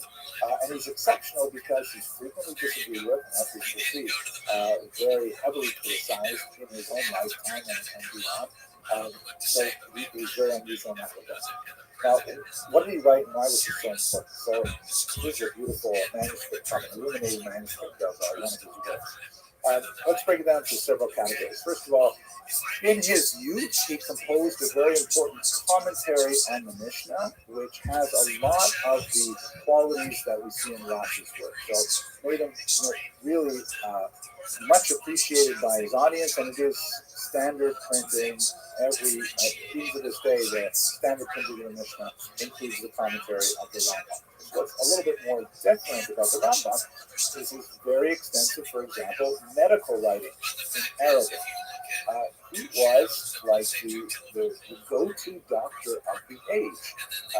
He performed medical services for the royal house of Egypt. He describes in some of his writings how he gets up early in the morning. He has to commute from Fustat to Cairo, where he treats all of the kids and all the wives and the harems, and so on. He works there all day. Then he comes in by donkey to commute back to Fustat. There's a whole lineup of people who ask him all kinds of halachic questions. He has to spend hours and hours answering the questions. He wrote extensively in his area of medical expertise. Fascinating writings, which are preserved. They are accessible today. And he writes on things like depression and anxiety, sleep disorders, family intimacy, all kinds of issues regarding the use of herbs and various medicinal products and so on. Extremely important. Medical writing still studied even to this day. He also wrote extensive letters. We have quite a bit of his correspondence to far-flung Jewish communities. Since he was unofficially considered the leader of all the Jews of Egypt and surrounding regions, they would frequently write to him for guidance and support. And some of these letters, in which he's addressing a specific problem, like I'm thinking in particular of one of the letters that he writes to a convert to Judaism who feels that he's being maltreated by the community in which he lives. And Maimonides writes such a passionate, strong defense of the convert's position that it shows his personality and shows how he stood up for the lonely. He stood up for the less fortunate, and so on. And another passage that occurs to me in the Mishnah Torah, very important passage in which he says that It's very important that before every holiday, a person expend sums in charitable fashion, because if you don't take care of the widows and the orphans in your society before you take care of your lavish meal for your family and friends, then you're not celebrating the holiday, you're celebrating your stomach. Really powerful, incisive kind of direction. So this gives you a sense of his regional, maybe even you could say global leadership activities. But what got him into a lot of trouble were two other groups of writings, and these are the ones that are most widely studied today. The first are his philosophical writings, of which the most famous is undoubtedly the Moreh Nevuchim, translated as the Guide for the Perplexed. This was a work written in Judeo-Arabic, that is essentially Arabic written with Hebrew characters, and it was written for a particular student who was kind of like a type. He was a student who was struggling with the apparent challenges posed by contemporary Islamic philosophy and Judaism, and having a lot of like kind of high-level intellectual doubts, and wondering, boy, these Arabs have some great philosophical ideas. These are essentially the great Arabic tradition that flows from Aristotle, the Greeks. And he's wondering, they systematize so many things, they seem so logical, and Judaism doesn't make that much sense. So the Guide for the Perplexed addresses this student's concerns, and essentially within the context of Arabic philosophy. And in this regard, it's a fascinating and brilliant work that essentially defends Judaism from the intellectual challenges of his faith. But that was a book written primarily for the elite, for people who were well-learned, people who had a broad intellectual capacity, were not generally working for a living, but were, sitting around thinking kind of things. His other work, which also got him into a huge amount of trouble, was the Mishnah Torah. Now, the Mishnah Torah is this massive work. I'm going to show you a picture of the standard critical edition used today. This is the edition I have in my own library, the Franco edition. This is a phenomenal restatement of essentially all Judaism in about 20 odd volumes. And what he does is he says, listen, Judaism is complicated, right? You've got the Torah, you've got the Talmud, you've got the Mishnah, you've got all these commentators and stuff like that, and you want to know how to be a Jew? So I'm going to help you out here. I'm going to write out the entire Torah in a code-like format. This is a code, it's a guide for living. And you'll be able to follow every single line of it. It's written in really basic Hebrew, like middle school Hebrew. A talented 14-year-old can easily make his way through the Mishnah Torah. The vocabulary is not complex, and it's written in a very straightforward, easy, accessible fashion. Which betrays, again, its sophistication, because when you really get into the weeds of why did he say it this way and not that way, and the Talmud clearly says it this way, why did he change the order of things, you see really what's going on in my mommy's mind, much like we saw with Rashi. But this is an unusual code that goes way beyond the much more modest codes that would eventually eclipse it. For example, Maimonides' code, the Mishnah Torah, deals with all time. Meaning, most of the later codes, like the Shulchan Aruch, they said, okay, there are a lot of laws in the Torah about how to offer sacrifices. But we don't have the temple today, so we can't offer sacrifices. So we'll just skip that whole part. And he says, what are you talking about? It's in the Torah. We're going to go through it. Similarly, it's only in the Mishnah Torah that we have the laws of the Messianic era. How to recognize the Messiah. What will it be like in the Messianic era? How are we supposed to conduct ourselves in the Messianic era, right? The other codes say, hey, I think we'll figure that out when we get there, but my mom says, no, it's in the Torah. I'm going to explain it. He also explains some amazing things that others might think really is not legislatable, like how to have an opinion. What kind of opinion should you have anyways? It's in his code of love, which is brilliant. One of my favorite areas that I'm very attached to is that he wrote on how to repent. And I'll just take a quick moment. It's sort of a book plug, but I guess I can't do that. I have a personal project where I study his laws on teshuvah, which means repentance, every year.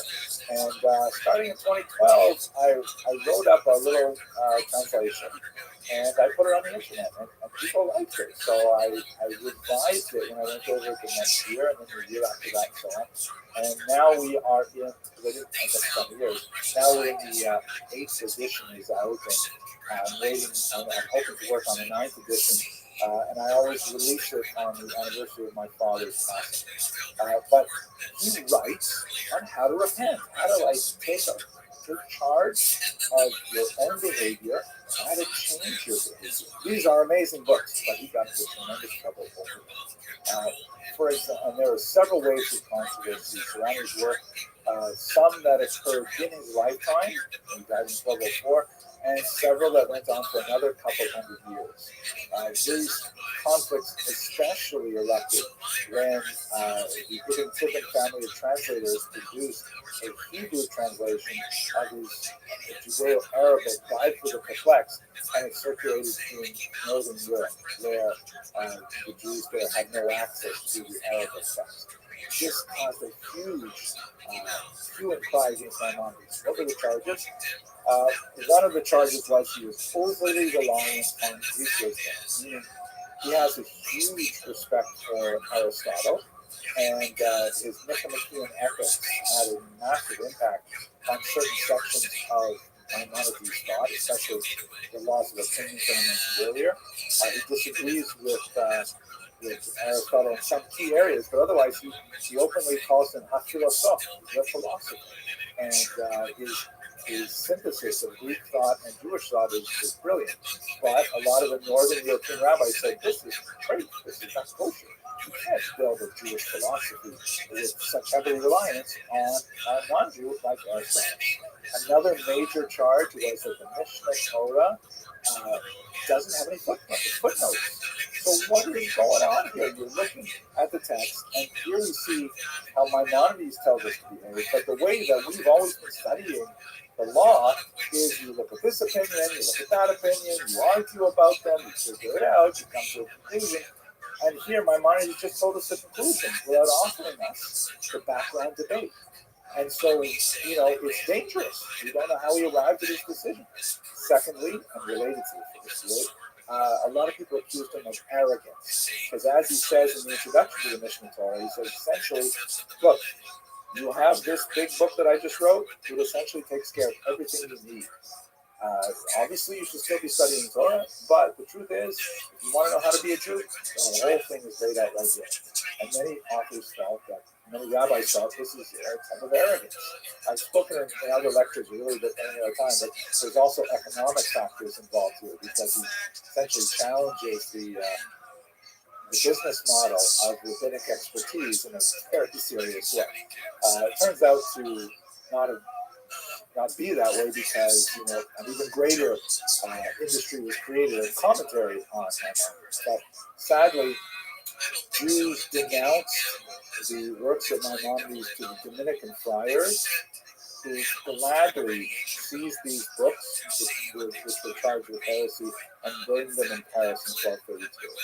So it was a huge tragedy that some Jews in Northern Europe were so incensed with Maimonides that they preferred to see his books consigned to the flames than to have them studied. 10 years later, there would be another repetition of this when the Talmud itself would be in exactly the same spot in Paris. There are other ramifications. For example, the Spanish rabbis continued discussing this for quite some time, and the only way they sort of compromised about Maimonides was they agreed to a Europe-wide ban on the study of philosophy for anyone younger than 25 years old. And that was supposed to say essentially that Maimonides has a lot of useful things to say, but he is kind of dangerous, So we want students to achieve a certain level of maturity before they look at something like the God for the Perplexed, for instance. So that's basically how he remained controversial, but ultimately his overpowering legacy and makes him one of the most towering figures of the Rishonim and of future generations to the present day. A journalist and American citizen, can I please have those readings of those Geiger counters? They said it's a military secret. And I'm like, okay, now let me make sure I understand this. When you send probes to the sun to measure the temperature of the sun isn't a military secret. It's a part of nature.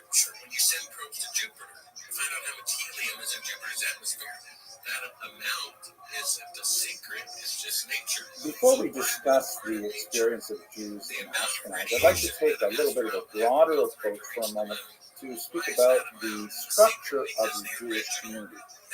What I'm going to describe is something that pertains really to much of the 2,000 years of diaspora history that we've been looking at.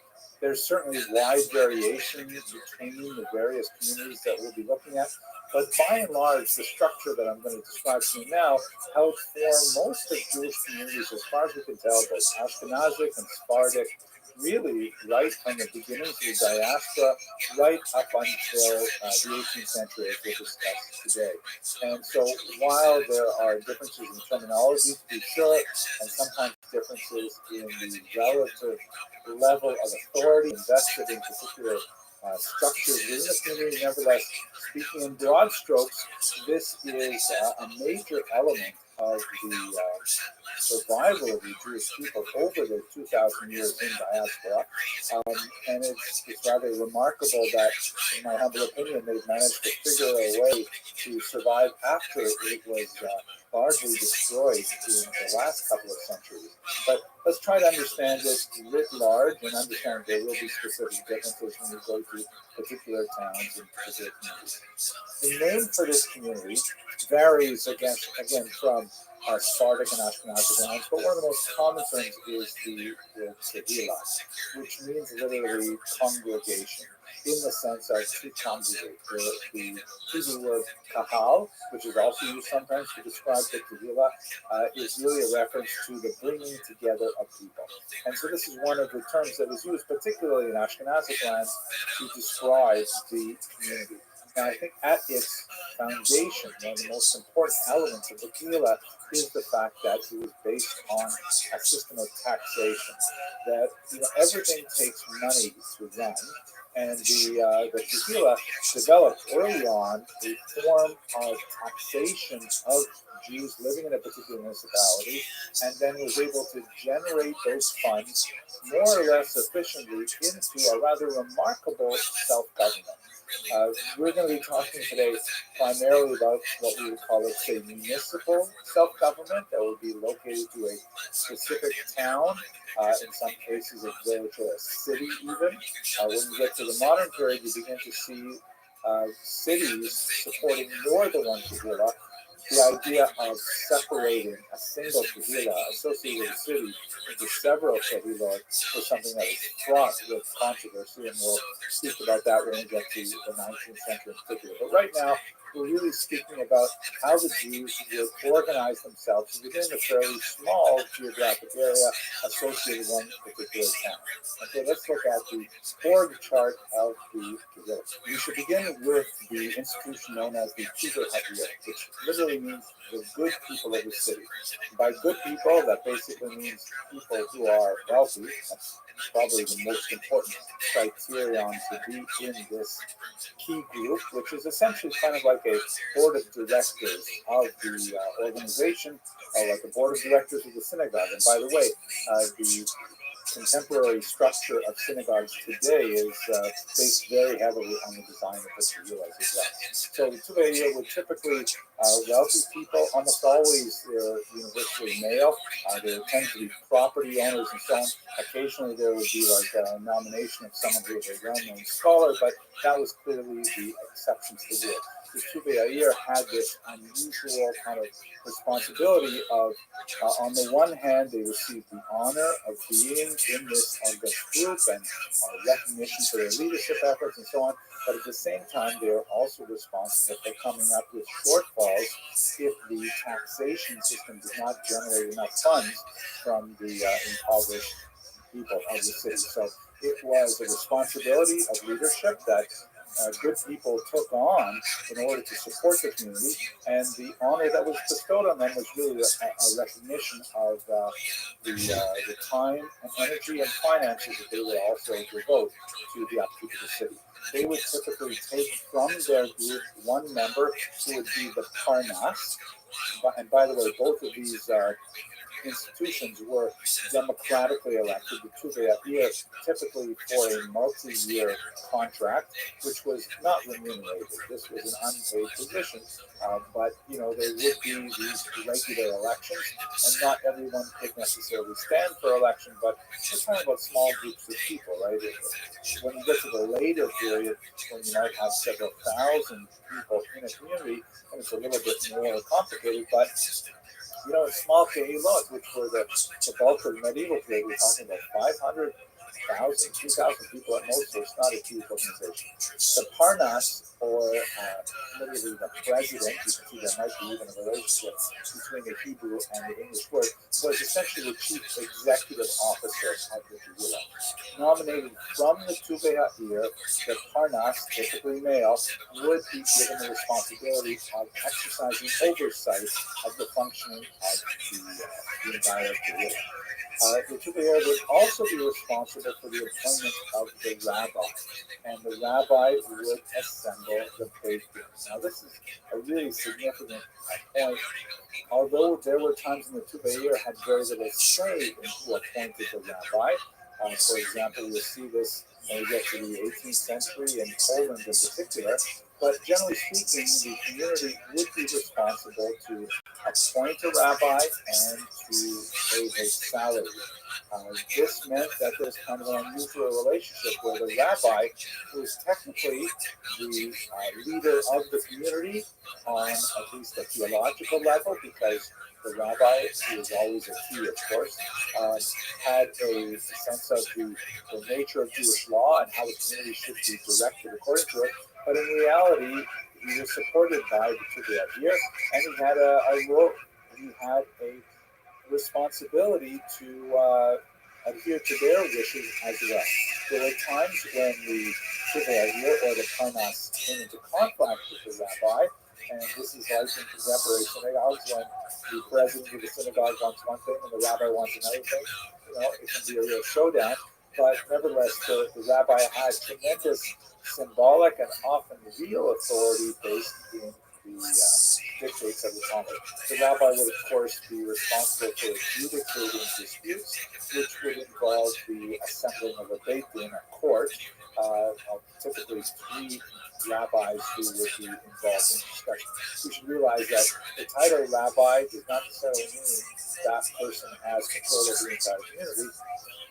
The title rabbi could be used in many different contexts, including teaching in schools, and if there are more than one synagogue in a community, and things like that. But anyway, both the Parnas and the rabbi used a group of people called the Gabbayim to enforce their will. So the term Gabbai literally means collector, and we see that, for example, in Pirkei Avot, where it's using that sense more clearly. Today, a synagogue Gabbai is kind of like a synagogue functionary who just decides which person gets various honors in which sequence on a Saturday morning. But in the Kehillah, the Gabbai was a tiered individual who was essentially not exactly the policeman, but the summons deliverer of the Tuve'Air or of the bacon. If you had most commonly an individual who refused to pay the assessed taxes, and this was based essentially on the decision of the Tuvia or of the Parnas exclusively, then the Gabayim would be there to make sure that they collected, the cow or the gold coins or whatever it is that was collected. Or if an individual, for example, refused to appear for a summons before the Beit Din, then the Gabayim would be there to muscle him over there. And we'll talk about this perhaps in a later class, but we should understand that the Gabayim actually had the authority to use corporal punishment with the direction, of course, of the Beit Din. And in some rare occasions, there's even some discussion of capital punishment. Too much for our discussion right now, but we should understand that the Gabayim are truly significant fixtures in the operation of the Kehillah. Now, in terms of the day-to-day experience of the Kehillah, most of the people involved in the Jewish members of the Kehillah would experience this solely through the yearly taxation. That would be assessed by the Tuvia year, and they would have to pay what they could for it. There's typically a lot of impoverishment in the Kehillah, and those taxes are not used for self-aggrandizement for the unpaid Tuvia year and so on. The money then flows into the actual services provided by the Kehillah. And this is extremely important. This is certainly the largest chunk of the Kehillah operation was conducted in the forms of chevrot, or committees. And unlike most of these other boxes that I've put on the screen so far, the chevrot had a lot of female participation as well.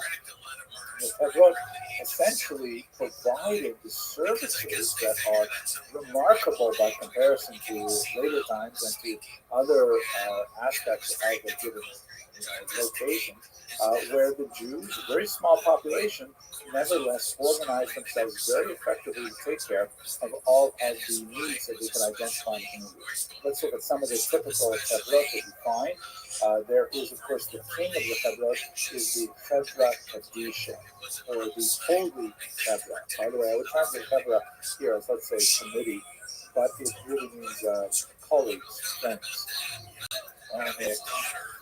which is Haver in modern Hebrew. So the Chevra Kadisha was the holy association, a holy group of friends. There will be one group for men and one group for women who dealt with the very important issue of how to provide for a proper burial. The Chevra Kadisha tended to wield an outsized power, not only because of the rather dire consequences of their potential refusal to provide a Jewish burial for an individual, but also because it tended to be comprised of the most well-respected individuals of a given community. It tended to be populated by people who were older, people who were well regarded. We should understand that from the Jewish thought, the traditional Jewish thought, the person who is passed on and deceased is aware of the things happening around him or her during the process of preparation for burial. And therefore, if there are people who are like ne'er-do-wells or who are disrespectful of the course, this is considered a grave affront to the deceased, and therefore they tended to choose people who would approach the difficult task with the appropriate solemnity and respect for the dead. In fact, one of the last things that they do after they complete the preparations for the dead is the members of the Chevra Kadisha apologize in case they have done anything by accident that was untoward or perceived as disrespectful by the deceased. So the Chevra Kadisha had a lot of power, and typically the year of all the various communities. But there are Chevras that are associated with education, very important. The Chevra Shas, which typically was dealing with adult education is one thing, but they would often organize themselves for children's education, which was typically paid for by tuition on a familiar basis, but there was a tremendous emphasis on trying to give a much higher level of literacy to both boys and girls, at least at the very primary ages. I speak about this in more specific detail a little bit later on. Also, Bikkur Cholim, which means literally visiting or examining those who are ill, and this was associated with providing for health care. Tomte Shabbos was a committee, I should say is, these are committees which are still functioning in many Jewish communities today, of course. Essentially a food bank to make sure that people had wherewithal to celebrate Shabbat with the appropriate amount of food. You had Ozer Dalit, which was those who ate the poor, more associated with housing for the indigent and feeding them and so on. Nasat Kala, a very important committee that was tasked with providing for young families who did not have necessarily the wherewithal to start their life as a married couple. Linat Sedek for travelers, which is essentially hospitality. Fedra Tehillim, which was one of the most well-known Fedras that would deal with very pious needs of the community. Fedra Tehillim would typically bring people together to recite psalms on behalf of those who are ill and so on. And we could literally, go on and on all day talking about the different committees that were set up, ad hoc individual communities. But this is just a sampling of some of the many associations that would be set up by men and especially by women in order to meet the needs of the community in being functioning. It's really rather impressive, I think, when you look at the overall structure of the community that was mirrored over and over again in so many different municipalities. And then we look a little bit further down the road at the Polish and Commonwealth, we see actually a high point in Jewish self-government when all of the individual communities joined together with literally a state within a state so that they could actually have kind of like a government to pass legislation that affected all people simultaneously. We'll have to talk about how that works out later on, but nevertheless, it's a really impressive achievement, I think, with Jewish self-government, and it says a lot about what allowed the Jews to survive through the modern era. Now, speaking about the modern era, we should understand, like, wow, this is so great, why isn't it happening anymore? Well, we have to understand that the pre-modern Jewish communal structure is very much predicated on a level of coercion. That is, the Tuvei have the right to assess their taxes, and this is above and beyond what the community as a whole has to pay to the non-Jewish state authorities. By the way, this is typically organized in a corporate fashion, meaning in very rare cases, you have individual people actually having to pay individual taxes to the non-Jewish state. Taxes were typically assessed on the Jews as a whole, and the Jewish community had to translate that into taxes upon individuals. So there's kind of a natural flow from that to taxes to support the Jewish community as well. But there's that one coercive element that comes in the form of taxes, and the other major coercive element is that what we might call religious or non-religious freedom. If you stepped out of line from community norms, you face the wrath of the Beit Din, of the rabbi of the city, of the Tuvei who might feel that your behavior was not going to represent the community well to the non-Jews in the neighborhood and so on. These are really important things that help corral Jews within kind of like a set of boundaries for behavior. These would be challenged throughout the entire period that we're looking at, but most especially when we get to the modern era. And in this regard, the attacks on the Jewish communal structure are one of the most important elements of what makes modernity for Jews. We're not there yet in terms of our Jewish History Lab series. It's going to be a few months till we really talk about it. But just to glance ahead to understand where we are now, by contrast, this all fell apart in the 18th century, partially because of Jewish erosion of the system, that you can see the roots of it, especially from the 15th and 16th century onwards, but it really collapses in the wake of the French Revolution, in which French authorities said, wait a second, we can't tolerate a dual system of government within our new republic. I mean, it sounds like these gabais, they sound like police forces. how do you have a French police force and then a separate Jewish French police force? And what you're doing, collecting money from people, even against their will, that sounds a lot like what the state should be doing, not individual organizations. You want to have voluntary contributions, that's fine, but you want to actually assess taxes?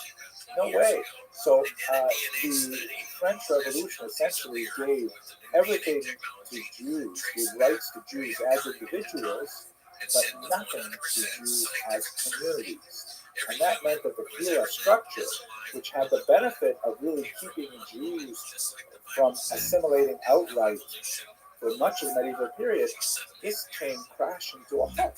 Now, Napoleon restored some elements of that. Here you see a rather remarkable image of Napoleon from 1806, restoring the dignity of the fallen Jewish woman, holding on to the Ten Commandments there.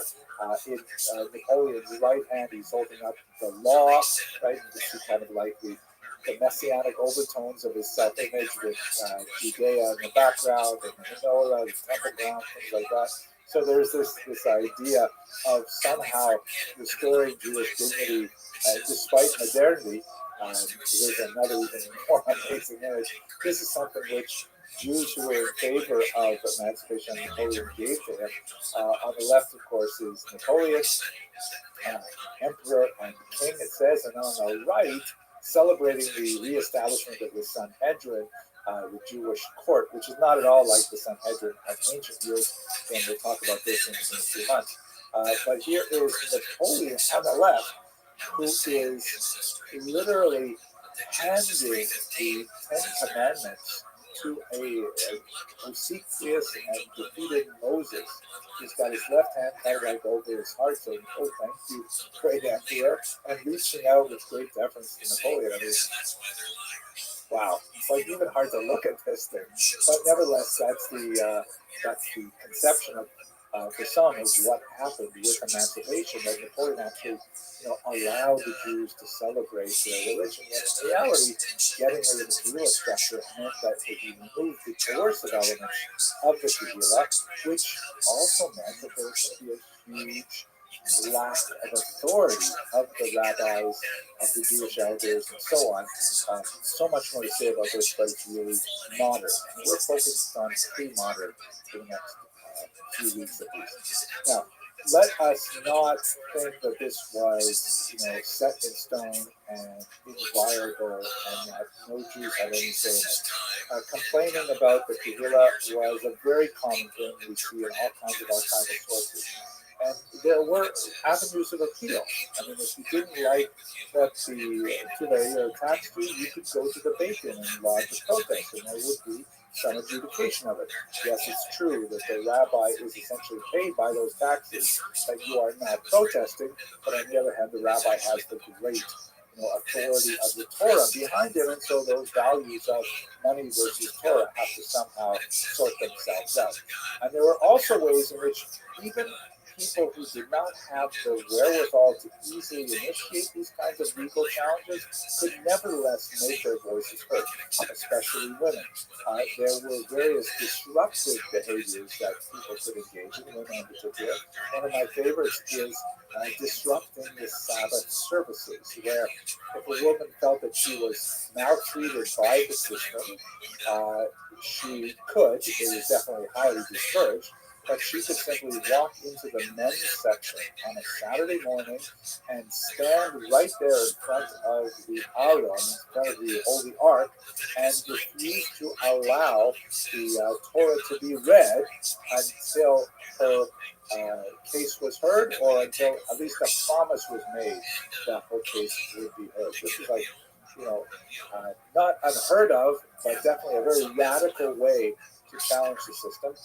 The voices of women could be heard, albeit in extremis, but nevertheless you do have examples of this disruptive behavior that allow the voices of less powerful people to be heard, even despite the very strong authority of the Kehillah and the state.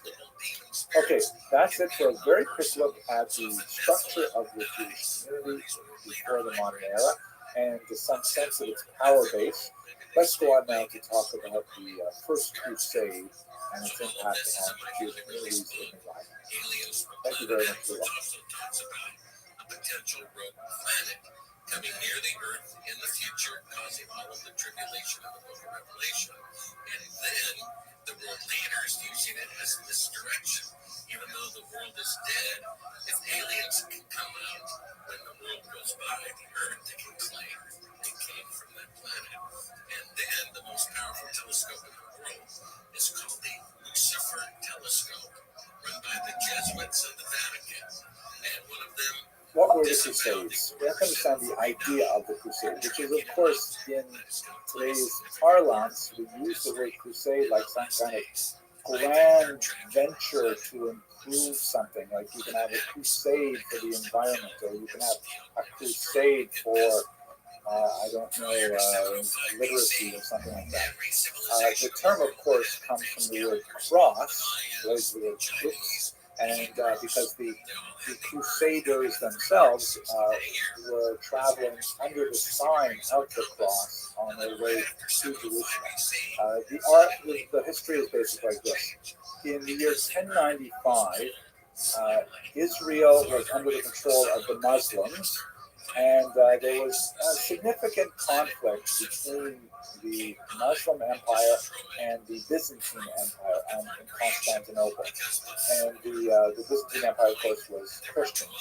And although there was a significant split between the Western Christians, who became Roman Catholics, and the Byzantine Christians, the leader of the Byzantine Christians in Constantinople, now called Istanbul, reached out to the Pope in Rome, shown here, Urban II, and said, "Can you help us out?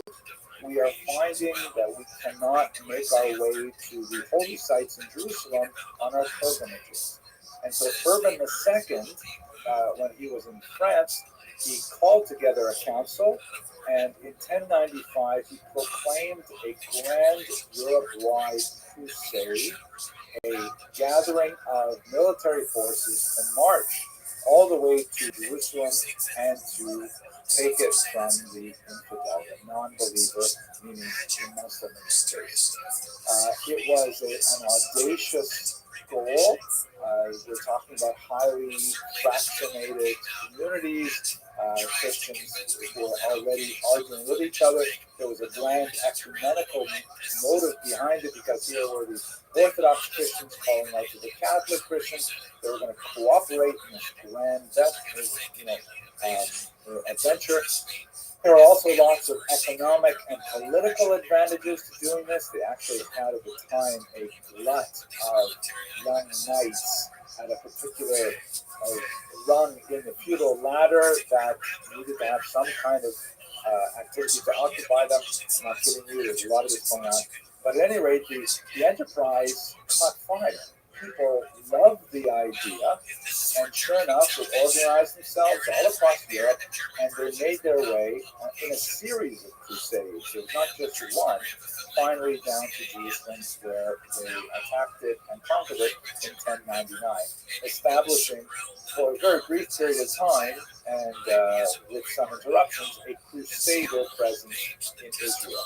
As you can see from this map here, not all of the crusades succeeded, and in fact, much of the first crusade, which is especially important for us, was actually brought to its knees not by Muslim defenders, but by Christians who refused to allow the crusaders to pass through their territory, and quite frequently along the way, the crusaders traveled past Jewish settlements. So you can see all of the Stars of David here represent larger Jewish communities, and the Ravine path in particular is important to us. At the top right there, you see that it goes through northwestern Europe, which is where much of the story is described here today.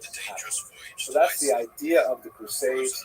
They finally get moving in early 1096, and by 1099 they conquer and take over Jerusalem. What this means for the Jews is that there were a huge number of massacres, particularly in the Rhineland. And scholars of the Crusades often overlook this because they tend to think of the Crusaders in terms of the high-level, well-outfitted professional soldiers from the soldiering class who undertook this massive journey, Richard the Lionheart type people. But in reality, there were several stages or waves of Crusaders that had different levels of social attachment to that class. In fact, when you get to the lowest level of Crusaders, they're basically hoodlums and ne'er-do-wells and just decided to join on to this cause. Some of them were, kind of stoked by the rhetoric of people like Peter the Hermit, shown here, who is directing people that goose, a given goose, or in one case a donkey, was actually infused with the Holy Spirit. And Peter the Hermit went around sort of like stoking people's excitement and energy, saying we have to follow the Crusaders all the way to Jerusalem, meaning you've got like real official soldiers who have armor, and they have a horse, and they have a squire, and then you have just people who are like, yeah, count me in, I'm there. And they have no provisions, and they have no money, and how are they going to cross Europe without actually having any of these things to their name? Here's another image of Peter the Hermit on the left, who was kind of directing the Crusaders to their goal in Jerusalem. Because on the right is from the 13th century piece of art. Another image of Peter the Hermit, directing the Crusaders as they head off. But in reality, Peter the Hermit was not directing the Crusaders. He was typically following behind them, but inspiring the masses to engage. In terms of the Jews, many of these sort of lower level Crusaders, followers of Peter the Hermit and others, they said, wait a second, why are we schlepping all the way to Jerusalem to defeat the non-believer, the Muslims? We have non-believers living right here in the Rhineland Valley. Why do we have to go all the way over there when we can attack the Jews and we can fulfill the sort of religious mandate of the Crusades by attacking our local infidels?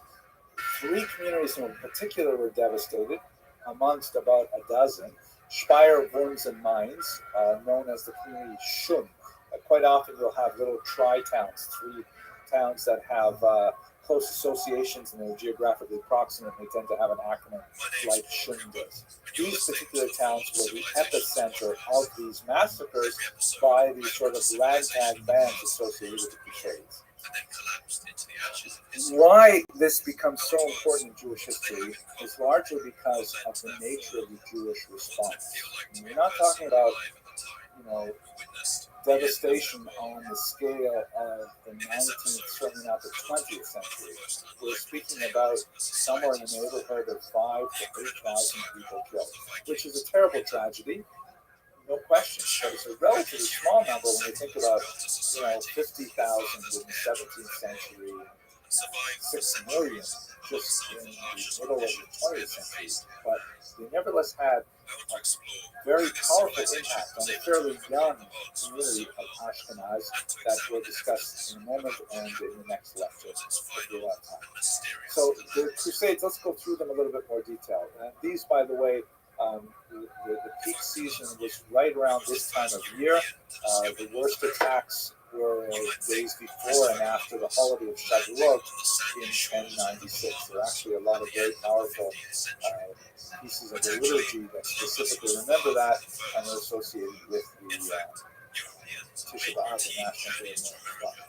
So the Crusaders, again, not the official soldier Crusaders, but these ragtag bands were in the neighborhood of Cologne in April of 1096, and the Jews of that community were quite afraid that there would be violence. So they attempted to respond to an advance by being proactive and providing contributions.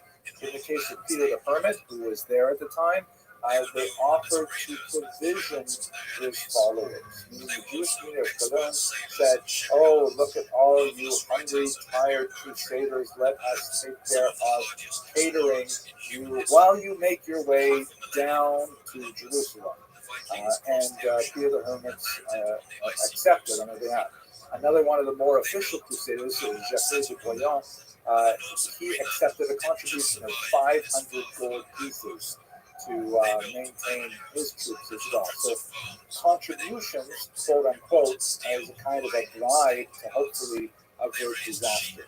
It was actually temporarily successful, also because the Jewish community of Cologne also appealed to the emperor, who clearly gave instruction to local officials that there was to be no violence directed against the Jews in that time. As we shall see, the emperor, who was positively disposed towards the Jewish community, was not able to control the violence. Gives you a sense of the nature of medieval society as a whole.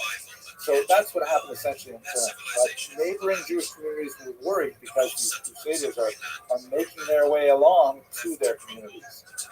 And they're worried about the little, isolated acts of violence that they associate with this mob. In the next town, in Speyer, the Jews were much more worried because by the time the Crusaders got there, they were more, and by the way, let me reiterate that official historians of the Crusades tend not to regard the followers of the also crusaded mobs as crusaders themselves, and indeed they were quite distinct. This is like mob violence that's following the larger zeitgeist and the larger movement of society. But in Speyer, the Jews attempted to barricade themselves in the synagogue, hoping that they could, just simply ride out the violence. The mob actually went into Speyer, they found 11 Jews who were not able to make it in the synagogue, and they were killed. And it is at this point that we have something that is especially unique about the Crusades that has, I think, profound impact for the rest of Ashkenazi history. The Crusaders, even this mob, had kind of like a filmy covering of religious justification for their behavior, saying that the Jews were liable to be attacked because they were fundamentally unbelievers. If, however, they were to convert and accept baptism, that would make them believers, and then they would save themselves.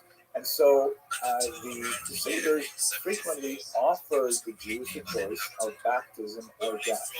We talked a little bit about the difficulties in Christian theology, especially medieval Catholic theology, about forced baptism. In general, the church frowned on forced baptism because, after all, it's supposed to be something that is done with intent, and if you're fearful for your life, it's hard to say that you have correct intent.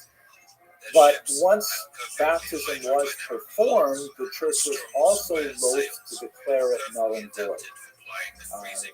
We also spoke a few weeks ago about the horrible Edgardo Mozara case, where even as late as 1858, you still had this kind of terrible situation.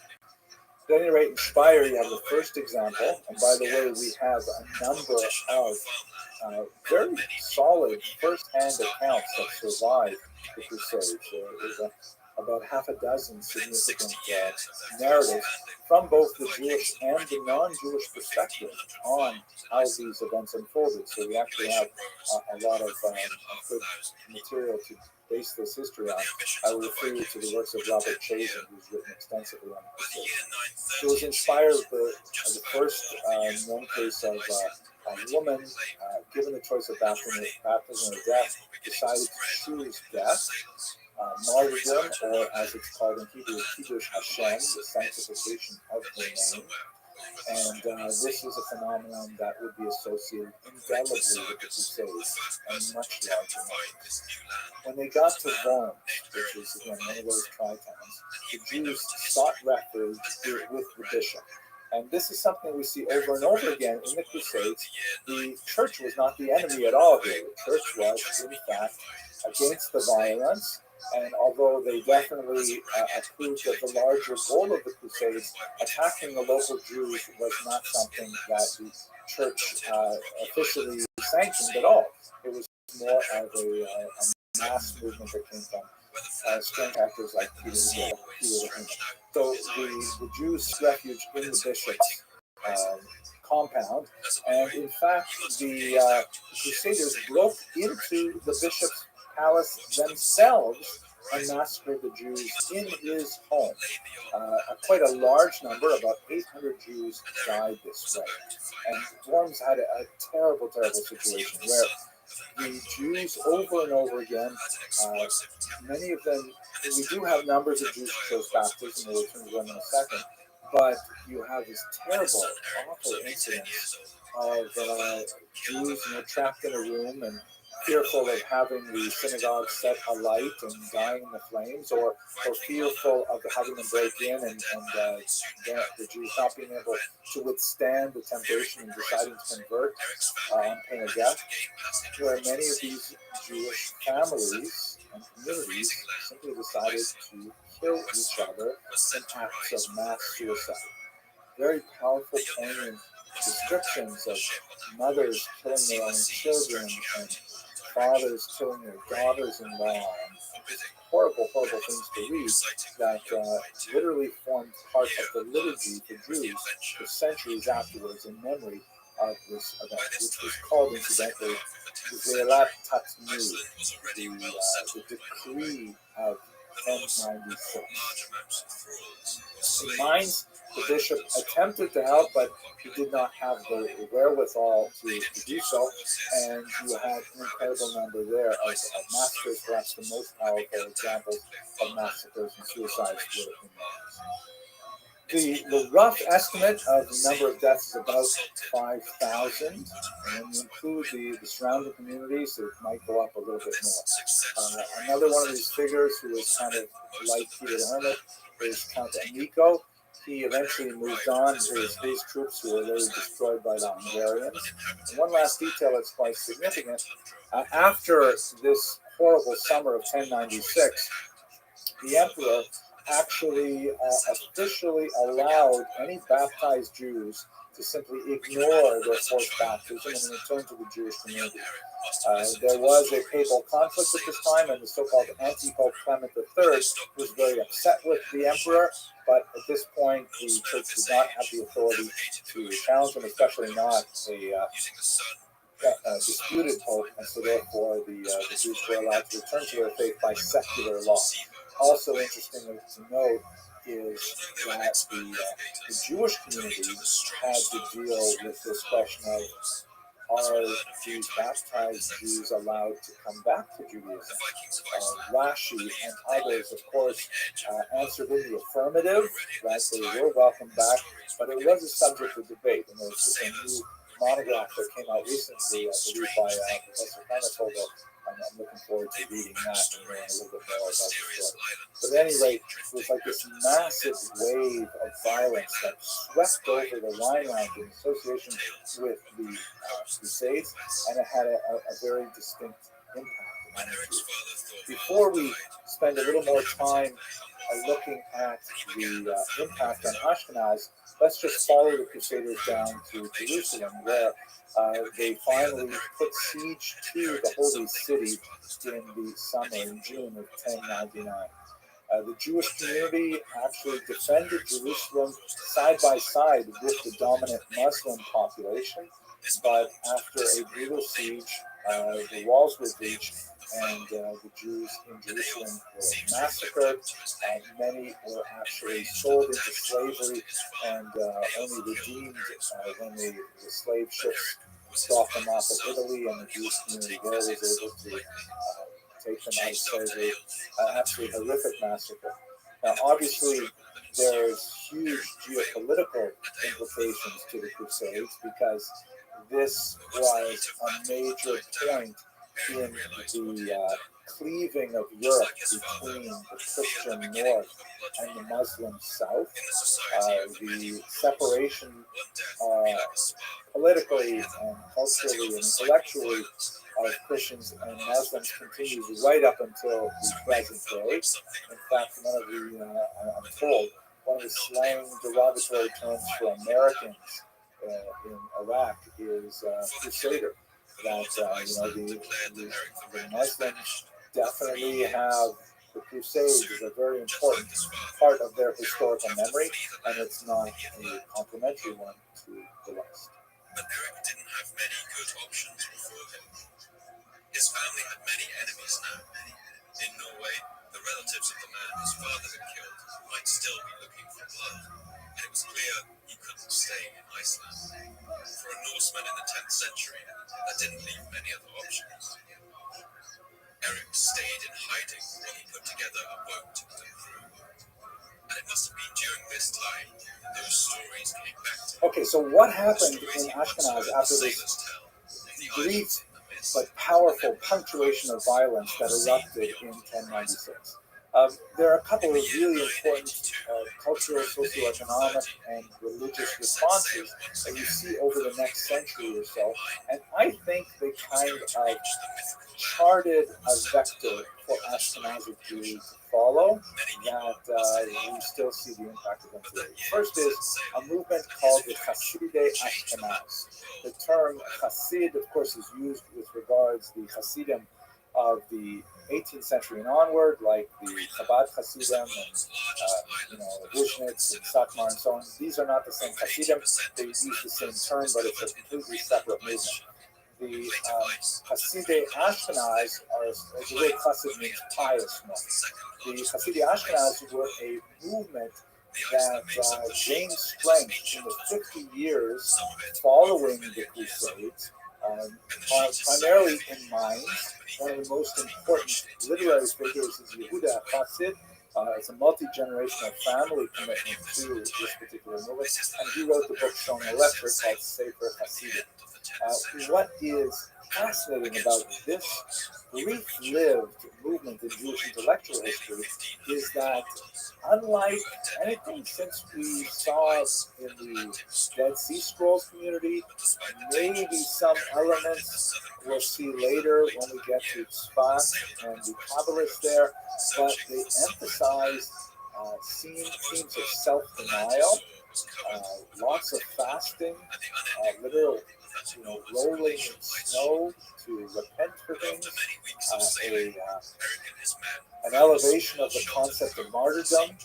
Not surprising when you're talking about a community that's only a few decades away from this explosion of violence in the end of the 11th century.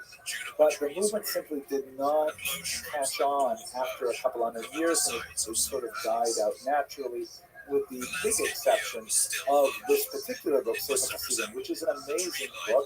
It's kind of complicated, probably put together from different pieces, maybe not all by Yehuda Hasid, but I will mention one passage that you may be familiar with.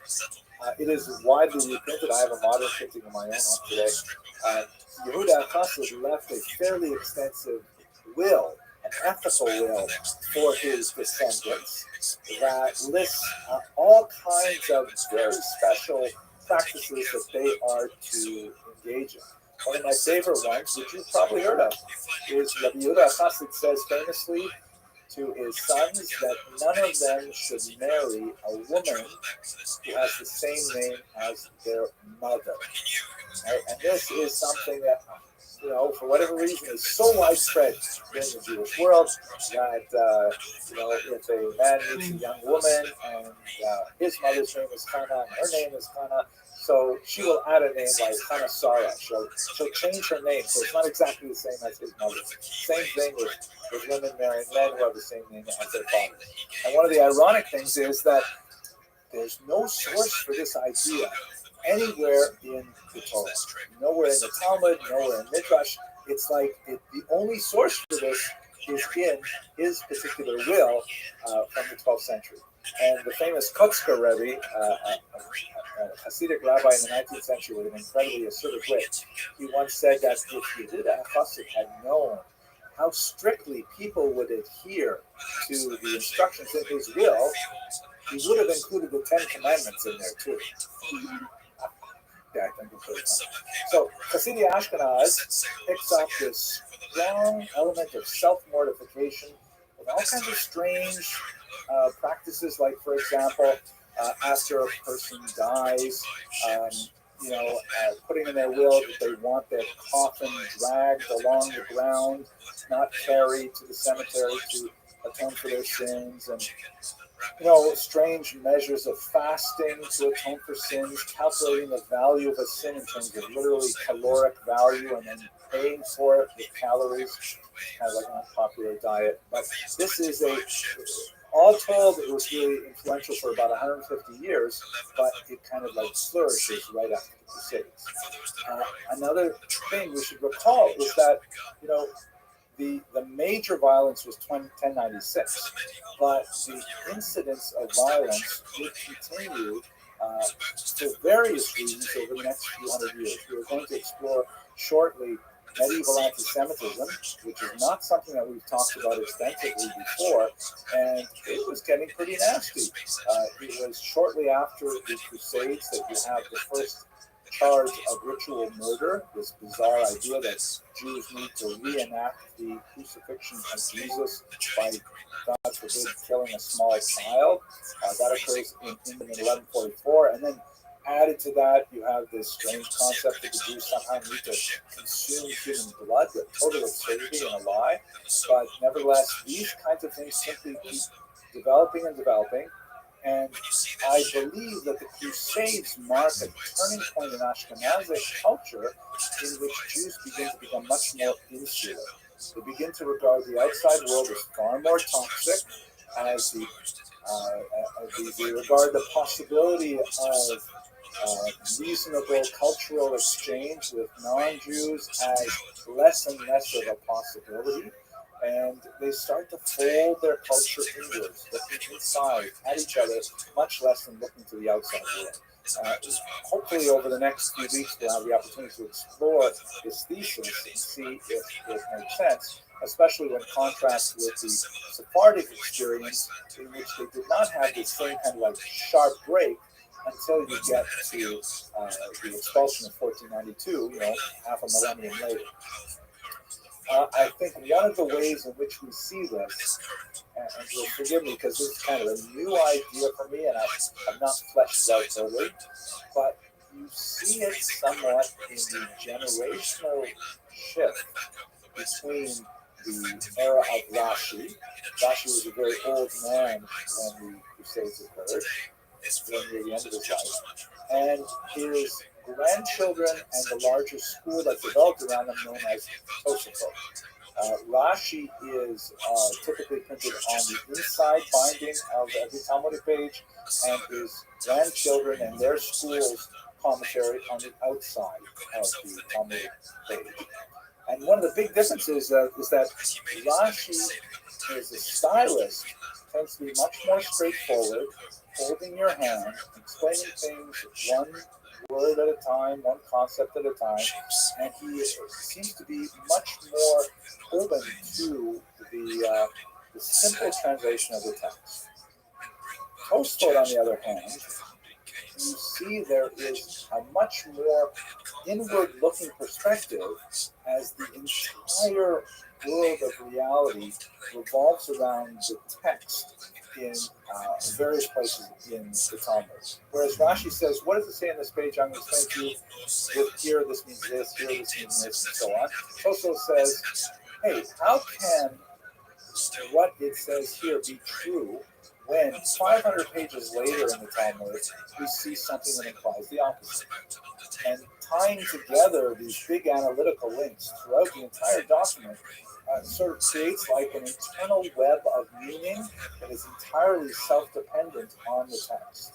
It does not necessarily reach for scientific evidence or geographic evidence or anything like that, but the arguments are all kind of like internal and self-reinforcing.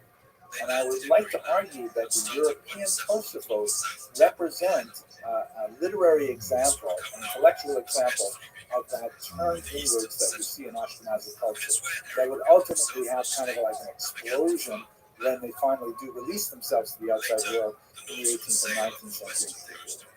But that brings me to the end of my presentation. I want to thank you very much for your attention. And for those of you who need to leave, of course, Zoom class dismissed. And for those of you who want to hang around for questions, I'm really happy to talk a little further. Temperatures that don't exceed 10 degrees centigrade and 50 degrees Fahrenheit, even in the warmest summer months. And summer temperatures can drop as low as minus 30 degrees centigrade and minus 27 degrees Fahrenheit. During winter, the temperatures can reach minus 50 degrees centigrade or minus 58 degrees Fahrenheit. For 2 to 3 months in summer, there is continuous daylight, the so-called. We're going to start with a discussion of Jews in the medieval economy, and it's going to be a little bit more broadly focused than some of the other talks, especially the more biographic talks that we've done before. And then we're going to really focus in on a couple of aspects of the Jews in the medieval economy, specifically commerce and then finance.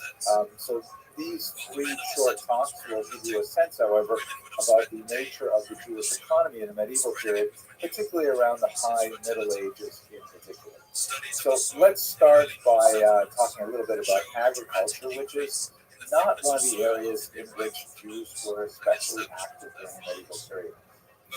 Historically speaking, Jews have, of course, been farmers, not only in the biblical period when this was the main economic mainstay of the Jewish people, as we discussed way back in this Jewish History Lab series, but also in the modern period when you come to modern Israel. And as a matter of pride, the Jews specifically moving to Israel attempted to return to the land. Now, to a certain degree, this was motivated, of course, by the necessity of producing agriculture for this increasing population in the Middle East, but also because it was a reaction to kind of 19th century ideas. Much of the thought in Europe in the 19th century, both on the right wing of the spectrum and the left wing of the spectrum, as both of these areas were developing, kind of like looked down on any people or population that was not specifically connected to agriculture. There was this idea, for example, if you look towards socialism, there was this idea that, deriving economic profit from the fecundity of the land was somehow healthier, more normal, more, honest, as it were, than commerce. Because commerce, after all, deals with buying things cheaply and then artificially selling them for a higher price. That's how commerce works. And for much of the medieval period as well, there's been this kind of disdain for commerce. It was always considered some kind of sharp behavior or shrewd behavior. And Jews and Christians, and to my mind, I believe Muslims, all had a certain amount of hesitancy over the nature of commercial profit and sought to regulate it. It was the idea, for example, of the so-called just price, the correct amount that an object may be inflated in value in order to cover the costs of the seller, the person who is the middleman. And we have discussions of this in the Talmud as well. By the way, it's something like a 35% markup, which is considered more or less normal, but there are so many reasons to avoid that or get around that. So, at any rate, so on the left, you have this idea that Jews, being a traditionally urban people for much of their diaspora history, were somehow, economically unhealthy or even immoral. And on the right wing of the spectrum, then you have the development of this idea of the cult, which would later become a very powerful ally of the idea of race. That somehow the character of a people was formed by their connection with the land.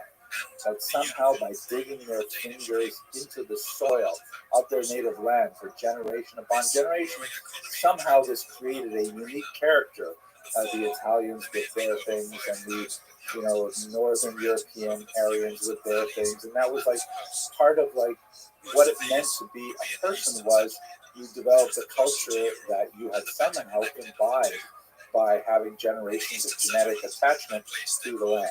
The Jews, of course, did not have this attachment to the land, and so therefore they were somehow unhuman. They were like not human in the same way as others were human.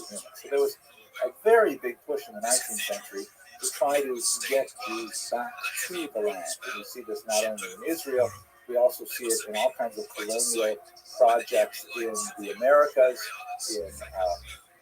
in the Russian Empire and so on, where there's like encouragement for Jews to engage in science. And they largely succeeded. And Israel's agricultural output is really impressive and so on.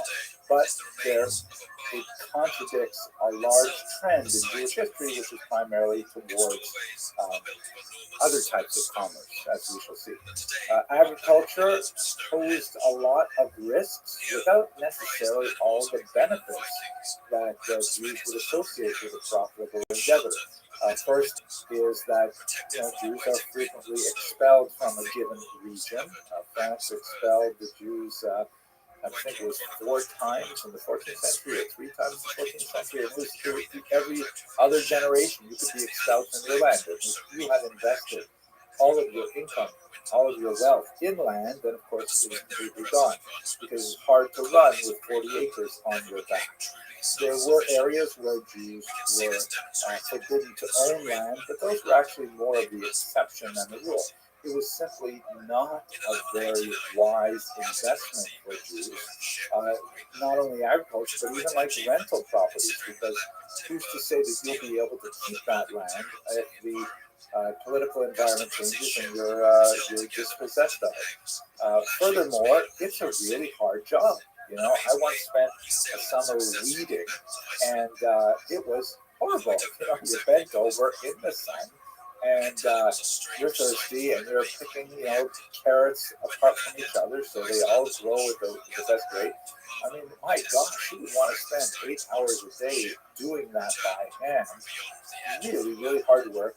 And, if the crops go bad, forget about it. So lots of reasons why Jews would not want to go into agriculture, and a lot of reasons why other forms of property would go. Now, the last and perhaps the most important thing in many ways that started with this idea really is the fact that the Jews were not, especially in medieval Europe, slotted in the right spot in the corporate structure of medieval society. I'm going to explain what that basically means, but essentially Jews were not expected to become farmers, and Jews as farmers would have been way out of step with their role in society. And when I say role, I can do so for the medieval period, because the way much of medieval Europe thought, people occupied roles in society not so much by their individual identities, as we would, let's say, for example, in Western Europe or in America, but by their class, and in the case of Jews, by their religion. They occupied a different box, very caste-like, almost like the Hindu system of Varna, not nearly as extreme, but in that same family, where they weren't supposed to be doing any farming. That wasn't for them. So let me explain a little bit about what this corporate structure of medieval society was, and it'll be much easier to understand the Jews' role in that economy. Okay, so here's a basic schematic of what corporate society looks like.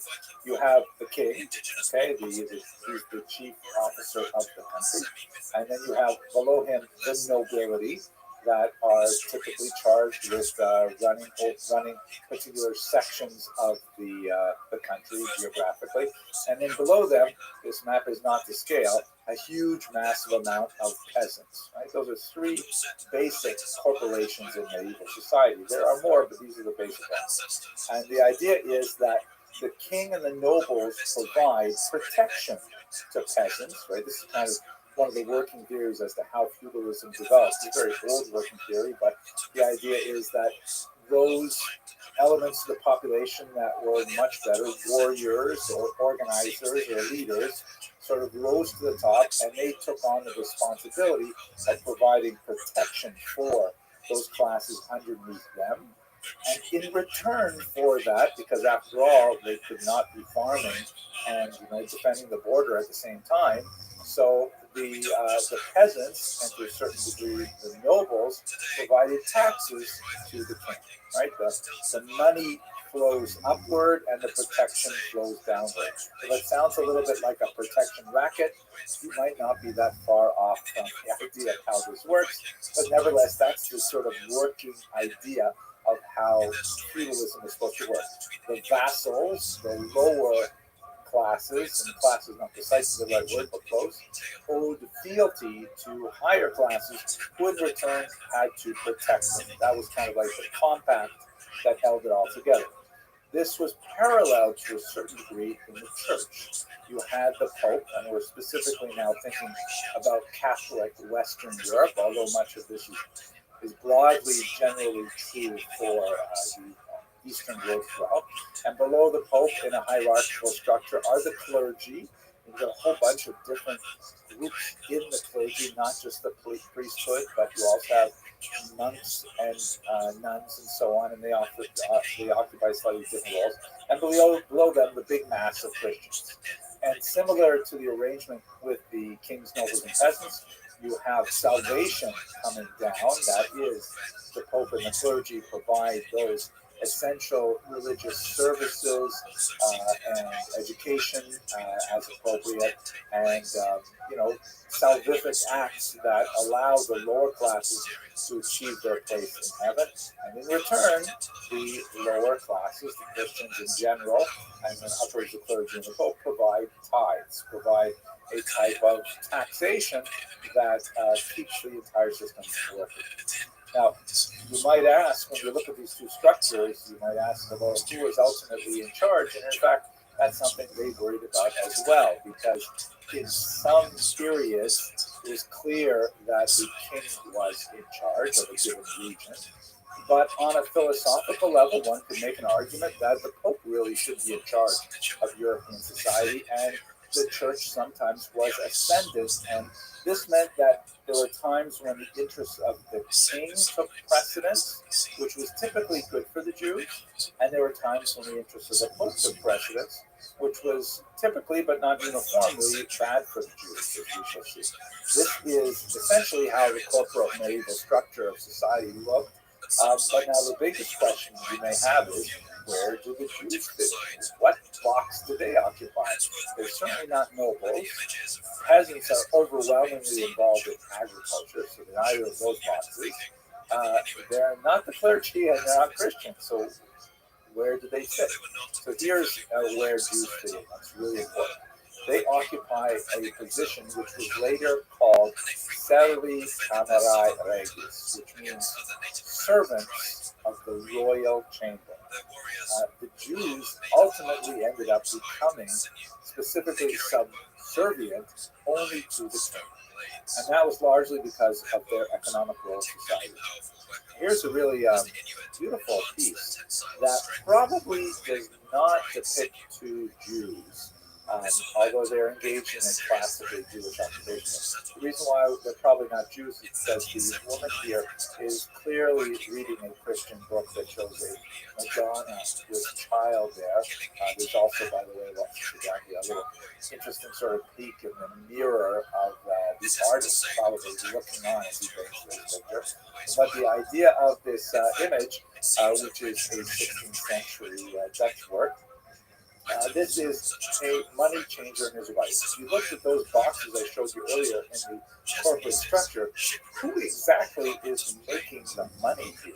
Who exactly is working literally in coin? The peasants certainly not. They're working with goods. They're producing agricultural output. The nobility is not out there mining the rocks for silver and gold and so on. Who is actually producing and circulating coin in this environment? In order to collect taxes, For much of medieval European history, the nobility and the king had to collect it in different ways.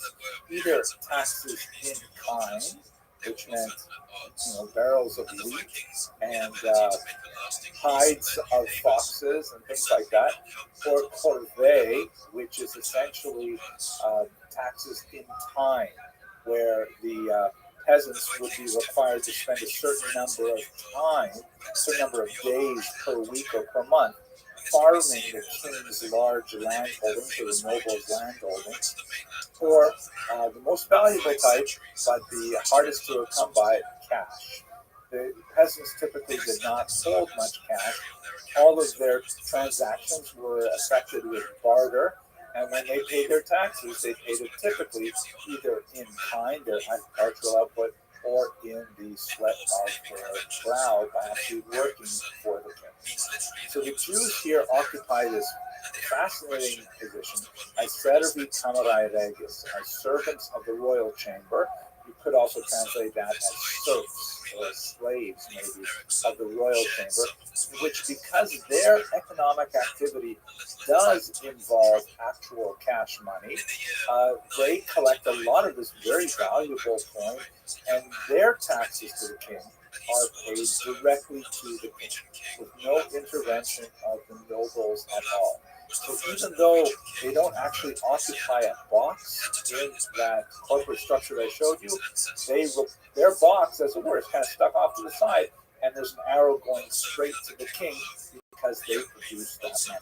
I should also point out, as I think I did earlier, let's emphasize it once again, that just like we saw when we talked about the Jewish communal structure in the Middle Ages, the king didn't deal with Jews as individuals at all, nor did he deal with Christians as individuals either. He dealt with them as an entire community. Meaning, if you were a Jew that lived in, let's say, Regensburg, you were part of the collective that was required to pay a certain amount of money to taxes to the king every year. And that amount of money was collected by your community leaders in the Kehillah, and they would forwardly collect them out to the king directly. You yourself were basically unknown to the king. There were exceptional individuals. We'll talk about them very much later, the so-called court Jews. But otherwise, it was done entirely on a communal fashion. And the Jews had this ambiguous position where, on the one hand, because they produced so much of this cash, they were very valuable to the king. But on the other hand, in order to keep doing their job, which the king liked very much, they were protected directly by the king. And so the nobles and the peasants would undertake great risk if they were to harm Jews in any way, because that meant that they were interfering with the king's own revenue stream. So that's the risk and benefit associated with this kind of activity of being Servi Camerai Regis actually turned out to be a preservative for the safety of Jews in Europe. Now, it also meant, however, that as we saw in the earlier diagram of the two arrows with the king and the pope facing to each other, the church-state power was often fought over who controlled the Jews. Sometimes, if the church was especially doctrinaire and wished to impose certain, pious wished to impose some pious persecution of the Jews on some doctrinal point, and the king was not powerful enough to protect them, then he would lose that revenue stream. On the other hand, there were times when the king could become heavily indebted to the Jews and would find it much more expedient to simply cancel his debts by expelling them, and the church might be powerless to protect the Jews who were, after all, given a particular slot in eschatological history by people like St. Augustine, saying that the Jews have to serve as a witness. So the Jews were kind of like buffeted by powerful forces, much more powerful than they, largely because of their business. So at this point, I've given you kind of a sense of like where they fit in the economic structure. I'd like to talk next about how they exactly made that money. First, in terms of commerce, and then in terms of finance. The Norsemen celebrated their victory and set up camp, but their celebration wasn't to last long. Soon they heard the noise of an approaching force and shouting voices going through the trees. They realized too late that the man who had escaped had come back, and this time with reinforcements. Arrows began whizzing out of the forest, and the Norsemen fled back to their boats in disarray, hastily throwing up a barricade. Okay, so prepared to set sail.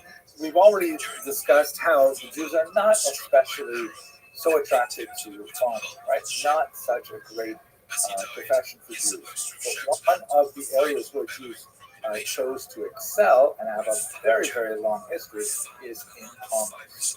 We've also looked in previous classes at the Radhanites, who are probably the most famous of the Jewish travelers and international commercial agents of the 9th century, described by Muslim historiography. This particular map, which kind of like gives you, I think, a little bit of an exaggerated picture, but it errs a little bit on the side of expansion. But the blue routes are the ones that are associated with the Radhanites, and the pink ones are the ones that connect to it. But it gives you a sense of how these Radhanites were probably based in southern France on the Rhone River, nevertheless had an amazing trade network that extended over all of the Known World at that time. The risks and benefits of commerce. Well, the risks are pretty obvious, right? You're traveling, you're going to dangerous places, people don't necessarily know you there, you've got to get your goods over land or over sea, all kinds of things can go wrong. But the benefits are huge. The profit margin can be massive, especially if you pick up some lightweight goods like silks or spices, very popular in the West, and you bring them over there, the markup can be massive and you can really bring in a lot of cash. There is a huge amount of profit to be had for a relatively smaller amount of effort. Some risk, as we saw earlier, for example, the Maimonides family was impoverished when the elder brother of Moses Maimonides was at sea with his worldly goods, and the ship sank, causing Maimonides to have to take up a position as a physician, which he turned out to do very well at, and also as an unpaid rabbi. But these commercial sellers had a tremendous amount of possibility for profit if they did it well. And also, it's a collective effort where, it's not so much that you personally have to schlep across the Mediterranean to get the goods and bring them back. You just have to know the right people who make much smaller journeys on your behalf, especially as you become a much more established salesman. The dangers of travel and transport are huge, but as the economy begins to develop and these trade networks, we can actually see how they expand over time. They seem to be profitable by everyone involved, and so they are generally very protected, especially in the Islamic areas where you have, everything is under Muslim rule rather than a patchwork of different rules of warring reasons. And the Jews have a leg up in this. The Jews, of course, were not the only international travelers, and the Jews were not at all the only international commercial agents, but they did have a decided advantage which made them disproportionately important to international trade. This diaspora advantage includes a few things. First of all, the Jews have a common language. So when they are traveling to far-flung regions, you can have a Jew from England communicating with a Jew from Central Asia because they've got a common language in Hebrew. That's an incredibly important thing. Now, they may not be deeply fluent in Hebrew, but they certainly know enough to engage in the basic communication and negotiation for price and goods and so on. Secondly, also extremely important, they have a unified legal system, and maybe even more important than the system, the norms, expectations, how commerce is done.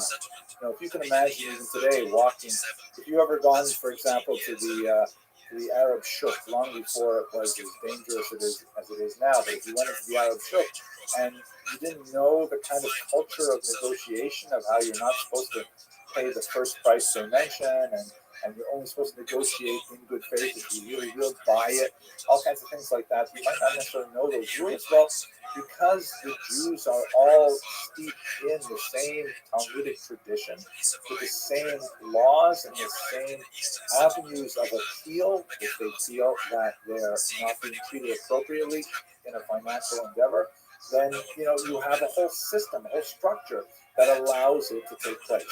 If you can imagine a Christian traveling deep in Muslim territory, let's say in what would be contemporary Iraq, he would feel extremely out of place, especially after the Crusades. Oh my gosh, be extremely unwelcome. He would not have the built-in support system there that would be able to take him in and be able to provide food and lodgings for him at a reasonable price and protection from being robbed and so on to allow him to do business.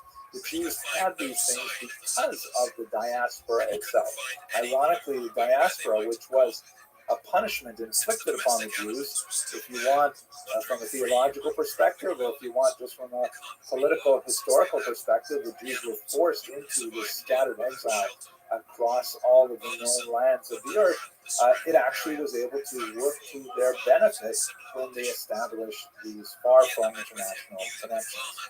I can tell you just from my personal experience, there was, I grew up in, I'm going to show you a picture later, I grew up in a far-flung, very remote part of northern Canada, and every year there was a charity collector for the Base Yaakov of Montreal, right, a girls' school in Montreal, who would hitchhike all the way up from Toronto. We're talking about hundreds and hundreds of miles.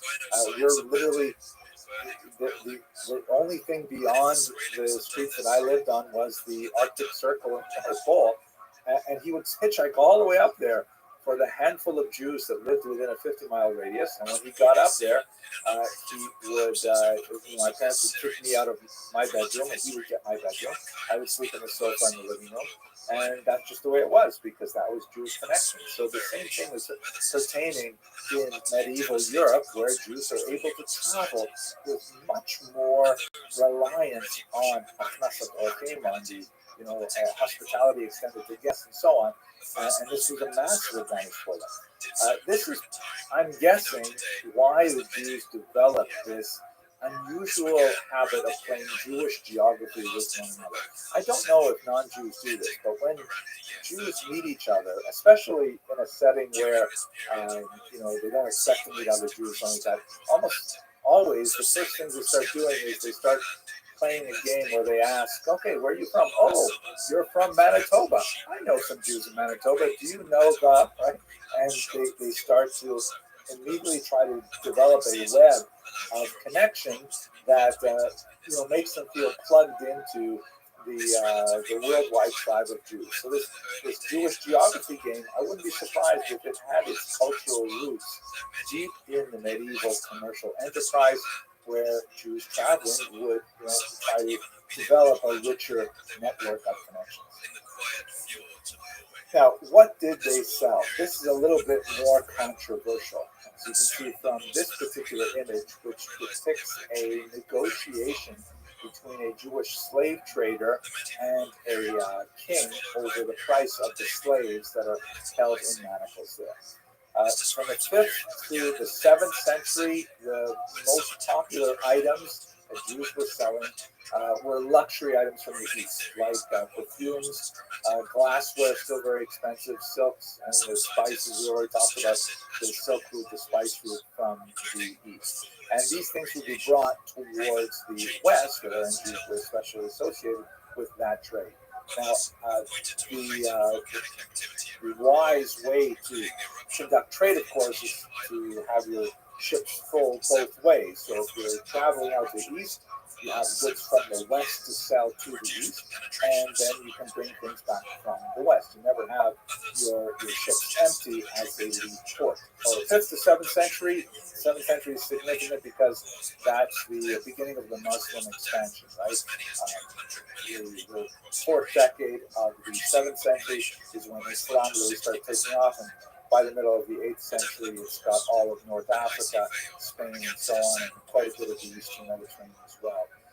So after the Islamic expansion, the Jews take a much larger role in the expanded trade across that major cultural political barrier between Christian Europe and Islamic North Africa and the Mediterranean, Eastern Mediterranean.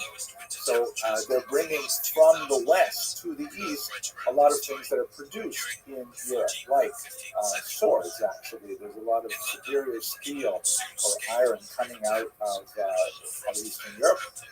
Furs, right? Very big thing that's not easily available. Further to the east, so they're bringing the luxury goods that we described earlier to the west, and they're bringing a lot of these raw goods as well to the east. And here's where the more controversial comes in. In the year 854, a church council banned the trade in Christian slaves.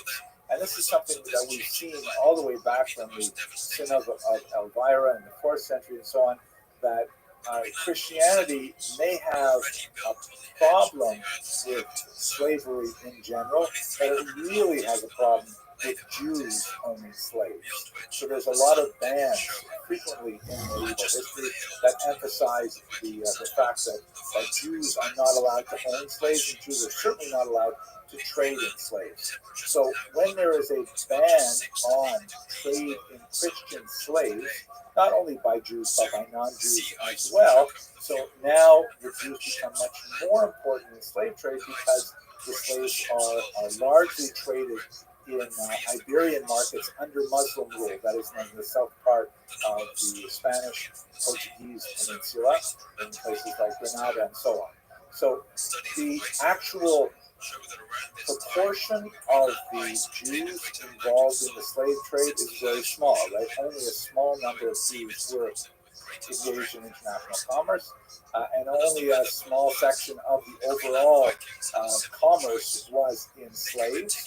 But Jews were disproportionate to Christians involved in this trade, and they were definitely dwarfed by the huge amount of slave trade in general by Christians and by Muslims. But on a per capita basis, it's reasonable to assume that just like Jews are overrepresented in commerce and other goods, they're overrepresented in goods like slaves as well. Now, this noxious pattern does not hold true in the same way for the transatlantic slave trade, which was a much larger and in many ways far more exploitative trade when African slaves were sold to the Americas in particular. Certainly there were Jewish slave traders, but they were again a minority among slavers as a whole, and we should bear in mind that this was in the context of the morality and the accepted commercial practices of that day. As offensive as it may seem to us in the 21st century, it was not considered especially offensive in the 8th, 9th, 10th century, with the one exception that Christians would not allow the trade of other Christians. When Eastern Europe, which was the main source of slaves at this time. In fact, there are some theoreticians that say that the word Slav is related to the word esclav or slave. It's also possible in modern Slavic languages that it refers to a very different kind of word like glory, like you say Slava Bohu, glory be to God. But be that as it may, as Eastern Europe is increasingly Christianized towards the later part of the Middle Ages, then of course that becomes an area that is often for slave traders as well, and much of it will shift even further towards Africa, where there's still larger proportions of non-Christians available for sale in Europe. Adding to this, besides the slave trade, there was a significant expansion of trade routes in Northern Europe. The population in general in Northern France and Germany has been expanding since around the year 1000. There are a lot of theories as to why this happened. It is a noted phenomenon. It appears that the agricultural output increased significantly over this time, so it might actually have a climactic reason for it. It could be that there was, just a general warming of the northern part of Europe at this point, or something to make it much more arable. But at any rate, as the north opens up, more trade routes to northern Europe open up, and Jewish populations there increase, and it's kind of like a cycle of the general expansion of trade means the expansion of Jewish migration to Europe, and the increase in the population as there is more income and so on. But that's essentially what is happening throughout this period in terms of trade. But once the slave trade becomes much more difficult to maintain, particularly in Northern Europe, and as there are increasing levels of anti-Semitic restriction on Jewish trade, which we're going to talk about a little bit more next week in particular, so Jewish trade begins to largely decrease from the huge international scale and become much smaller and become much more focused on retail and on local sales. And I reflect on this personally as well. I already told you one personal story about the charity collector that went all the way up from Montreal to my own town. But in many ways, this is really my own family story. There's my father, Allah Shalom, and may rest in peace, standing in front of the family store in 1957, way up in northern remote Ontario. His father is the Alex in the Alex Everyone son. My father is the son there.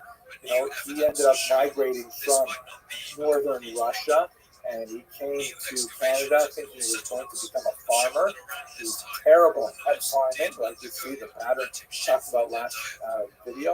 And he ended up going into dry goods sales and connecting with lots of middlemen, what they call jobbers, down in Toronto. So he was able to connect with a largely Jewish environment of commerce, bringing mainly work clothes and things like that up to this dry goods store that was an economic mainstay of the Edmonton family for almost a century.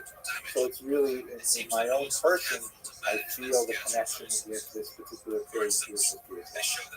Okay, so that's a discussion of the goods involved in Jewish commerce.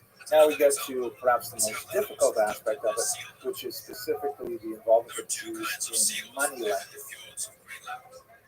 The first is the harbor seal, and today this species is critically endangered.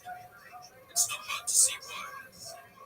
Harbor seals are so called because they raise their young on the beaches, making them easy prey for hunters. But despite their desperation, the Greenland Norse seem to have limited their hunting of this species, being careful not to drive them to extinction. Okay, let's go on to the last part, which is the most difficult part of this section, talking about money lending. Money lending and the medieval churches. Shylock, of course, is the image. Shylock is the merchant of Venice, and Shakespeare's famous play here, appropriately indicated with a red hat, which was the badge that Jews were required to wear in Venice at the time of the setting of this particular play. So the idea of money lending is heavily discouraged by the church, specifically one Christian to another, and charging interest. If you look at Deuteronomy chapter 23, verses 20-21, it says very clearly, "You shall not lend on interest to your brother, interest of food or money or anything on which interest can be charged. You may charge interest to a foreigner, but not to your brother." Now, there's a lot more to say about this in terms of Jewish thought, but basically, the way the rabbis understood this for centuries is that fellow Jews are brothers, and non-Jews are not brothers. They are in the category of foreigners. Again, there are some interesting exceptions where there were some Jewish thinkers who argued that that Christians were brothers as well because they believed in the same God as the Jews. Others disagreed, but for the most part, this is the way it was understood, that a Jew was allowed to charge interest to a non-Jew. Now, given that Jews basically lived in a kind of binary society where there was only Christians and Jews, there was very, very few minorities in any other religious denomination. So the only people who would be able to technically lend money on interest to Christians, if Christians aren't doing to each other, is the Jews. So they had kind of like a monopoly on the entire possibility of money lending. The church tried to deal with this in some ways. A 4th century thinker, Ambrose, argued that it's a very beautiful thing for Christians to lend money and not charge interest to each other, kind of like a gemach, kind of free loan society. But it was hard to encourage this because, after all, there's no profit. I mean, you have to be independently wealthy and willing to risk your money to lend money without charging interest. So it was not happening. And so money lending, especially as the economy became more and more sophisticated, it became much more necessary to have the institution of credit flowing in society. This is especially true if you have an agricultural society where you have farmers who are cash poor. They're not actually bringing in coin, but they've got to buy seed, and they have to wait a long time until they can harvest. So sometimes credit is the only way to bridge that period where they will not have anything to pay for their goods and services for. And ultimately, however, the church decreed in the 12th century, the so-called Decretum Gratiani, also known as the Law of Gratian. Here's another, on the left, by the way, you see an illuminated manuscript that illustrates one of the many laws discussed in the Decretum Gratiani. It actually has to do with who may marry whom in terms of blood relations. But the Law of Gratian said, full stop, Christians, you can't charge each other interest. Which means, effectively, Jews are the only source of credit in medieval Europe. And so Jews started engaging in money lending. Again, when we think about all the things we talked about in the last 2 segments, about the risks of agriculture, the risks of commerce, money lending has a lot to speak about. Guild membership was a hotly contested element, and frequently when Jews would establish themselves in particular municipalities, they had to negotiate the rights that they would have when they moved there.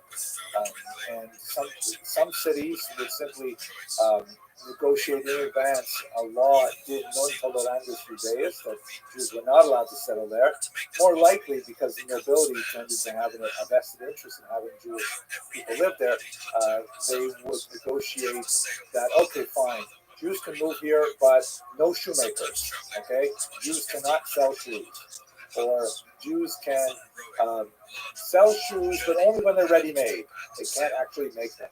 So guilds and various types of trade unions, primitive trade unions, often restricted the tasks that Jews can be involved in. Now, we definitely did have Christians who were nevertheless interested in the kind of profit that Jews were involved in. So the Jews had a monopoly, but it was only de jure, meaning according to the law, the written law. De facto, they did have to compete with Christians, and ultimately the church would find a way around it, specifically the Franciscans, and that would be the end of the Jewish monopoly, although not necessarily the end of Jewish money lending for reasons we'll see in just a few minutes. So what's going on with usury, which is kind of like the nasty word for money lending? The benefits are fantastic. It involves a high rate of profit. The rate of interest charged was anywhere from 30% to 200%. We're talking about loan shark rates. It was very, very expensive to borrow money. And so that meant that people who could afford to lend the money could make a massive amount of profit. It was an urban profession, and Jews, as we have seen over and over again in the diaspora, they have gravitated to urban settings. So this is, something that makes a lot of sense. If you're living, it's like you can have banker's hours. You can simply say when you're going to open, 10 to 3, and then you just let the customers come to you. I mean, it's a fantastic possibility. And it is portable. It's the kind of thing where if you're dealing in cash, especially when you have lots of contacts through commercial ventures, you can deposit money for safekeeping, you can exchange letters of credit and so on, and it requires fairly minimal effort. Moreover, the Jews were actually quite well prepared for this because they were literate, they were numerate, they had this great relationship with the king, right? The Serve Camerai Regis, where if they're making money through money lending, that means a really great flow of currency to the king directly. Later on, when we get to 18th century Poland, the king would realize if it's so easy for the Jews to make money, then we want a bigger part of it, and ultimately they would take apart the very structure that held it together. But that's hundreds of years later in the period. Now the risks, however, are also commensurate. The biggest risk, of course, is resentment, because we all have credit cards, and nobody likes getting a credit card bill. And when you look at the statement and you see, okay, I bought this, and what? Interest charge? Wow, you feel really bad about it, especially if you can't pay off the balance down to zero every month. You see that interest charge, and every month you say, wow, I'm paying so many dollars for nothing, for stuff I bought a long time ago and already, gone. So there's a great deal of resentment. This can come from the peasants. When they may borrow small sums, but they carry an oppressive debt load. And when peasants get too upset, then what happens is pogroms. You have popular uprisings, often against the will of the king, who is happy to see the Jews engage in usury and then bringing more funds back to them. But if it's too much, then the king, he can't control the peasants under these terms. The clergy are often resentful of this because it represents kind of like a legal fictional go-around or loophole to the law of Gratian, because the law of Gratian clearly allows Jews to charge interest, but who wants this kind of thing happening in society, even though it is economically necessary. And the nobility and even the king, however, can show resentment, because it was not at all that uncommon for nobles and even kings to end up borrowing large sums of money from a Jewish population. And then when things don't go their way, like for example, if they're trying to finance a border war or an expansion of some sort, then it becomes much more expedient to simply expel the Jews and cancel their debts. We see this happening frequently in medieval Europe. England, for example, expelled their Jews in 1290 over basically this issue, where it was simply easier to simply say, okay, do over. And as we saw in France, as we will see in France, the Jews will then be invited back a generation later, because when they expel the Jews, then they have no more source of credit. They need credit to keep their economy growing. So then they invite the Jews back. They end up borrowing a lot of money. It becomes too much. They expel the Jews, and they enter into this cycle once again. So this is the kind of danger that is associated with money lending in this period. So the relative wealth and power that are accumulated through money lending can be quite ephemeral, because of the large-scale resentment that can be built up in the population. Later on, when we get to Eastern Europe, in the next semester of this classes, some of the elements of this become even greater when alcohol is involved, because in Eastern Europe, Jews frequently had monopoly on the production of alcohol, something called propinatia, and so people could drink on a tab and then end up having, a huge bill plus an interest charge on top of that. Many of the revolts you'll see in the 17th and 18th century in Eastern Europe have this at the root, the exploitative practices of some of the Jewish communities that are heavily resented by their customers when they have to actually pay the bill for what they purchased. It's a very difficult period, definitely. Now, how does this all come to an end? Largely, the Italians wake up and say they've got to get involved in this. And so in Italy, in the middle of the 15th century, you have this institution developed by the Franciscan order of monks called the Monte di Pieta, which means the mountains of piety. And essentially what they do is they create their own loan societies, which operate a lot like modern credit unions or banks. In fact, this is where credit unions and banks begin to get their ideas and get started. They charge interest, but a small interest, between 4 and 15%, which is much more manageable. And the purpose of this interest is largely to cover the overhead of hiring staff to manage the funds and so on. And they lend to Christians at a very low rate of interest, but it is approved by the church.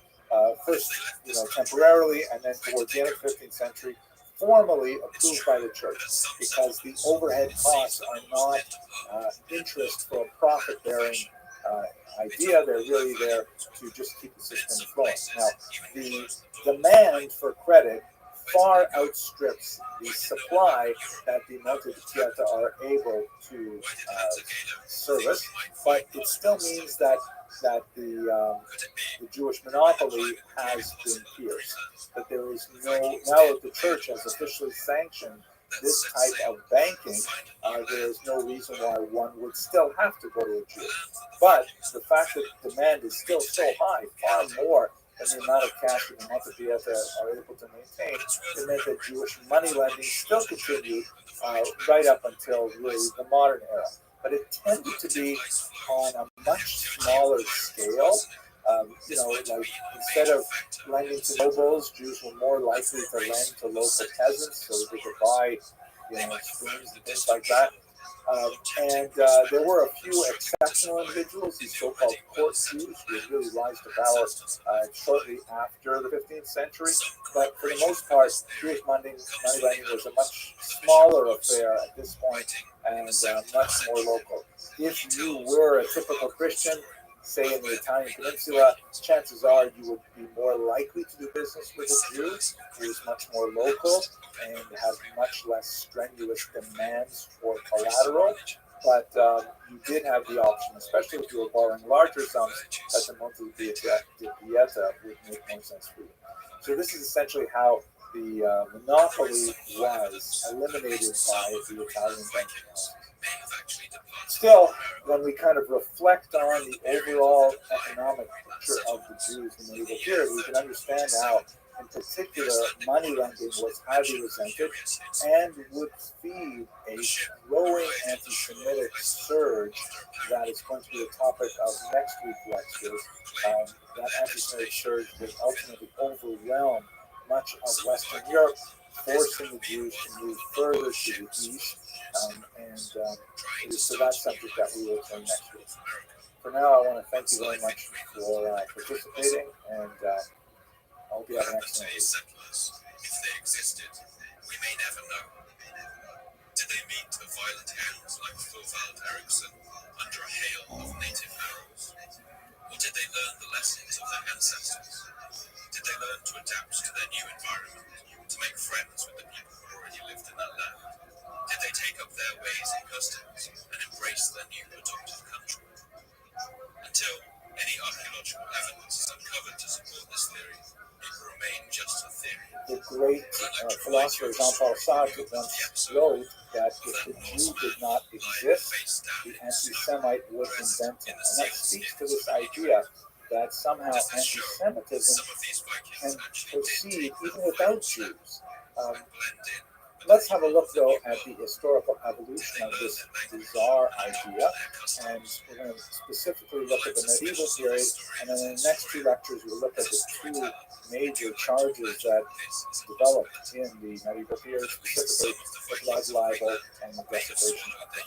So, first of all, let's just take one moment to talk about terminology. I'm going to use the term anti-Semitism, and strictly speaking, that is an anachronism. The term anti-Semitism was invented in the late 19th century by an anti-Semite named Wilhelm Marr, and he was seeking a replacement for a common term at the time known as Judenhass or Judenfeinde, meaning hatred of Jews. It was kind of like a rude term. It was like using the N-word in contemporary American English. And so he developed an ideology which he said that basically he's not against Jews per se. He is against something called Semitism. Semitism meaning some kind of bizarre philosophy, organization, movement of the Jews that he is anti. We'll see a little bit today, but we'll see much more when we get to the modern period what exactly that Semitism was. It was based on the development of linguistic theory that grouped the Jews' Middle Eastern languages in Hebrew into a Semitic family, but otherwise it's completely nonsensical. It used to be spelled, in English at any rate, with a hyphen, so that, and often with a capital S, meaning that there is such a thing as Semitism, that one can be anti. This, of course, is ridiculous. There is no Semitism, and it just fuels more anti-Semitism to use that particular spelling. So many scholarly presses over the last 20, 30 years have been shifting to a single term without a hyphen and without a capital S, indicating that anti-Semitism is a phenomenon unto itself, completely unrelated to the fictitious Semitism. You'll still see in some, spell checkers on your word processors, or some older printers will use the older spelling, but there is a reason why we're using the term anti-Semitism without the hyphen and without the capital S. That said, the kind of antipathy to Jews that Wilhelm Mar's late 19th century hatred involved is very different from the antipathy that we see in earlier centuries.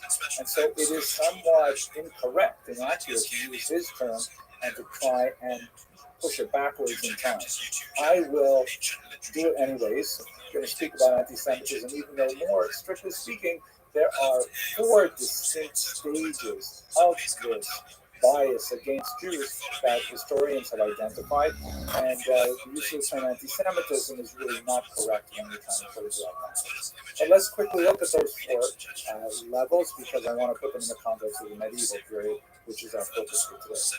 The first of the 4 broad stages is what I'd like to call ancient xenophobia.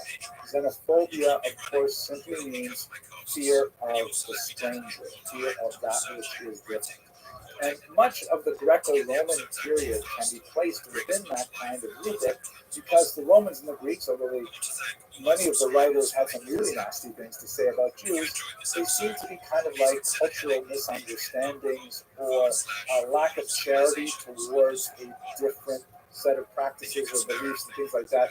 They certainly didn't acquire the kind of bizarre, manic quality that we'll be looking at in the next 2 lectures in particular. It's more like a, if you will, a normal kind of hatred, just like, the South Koreans might dislike the Chinese, or the Inuit might dislike the Apache.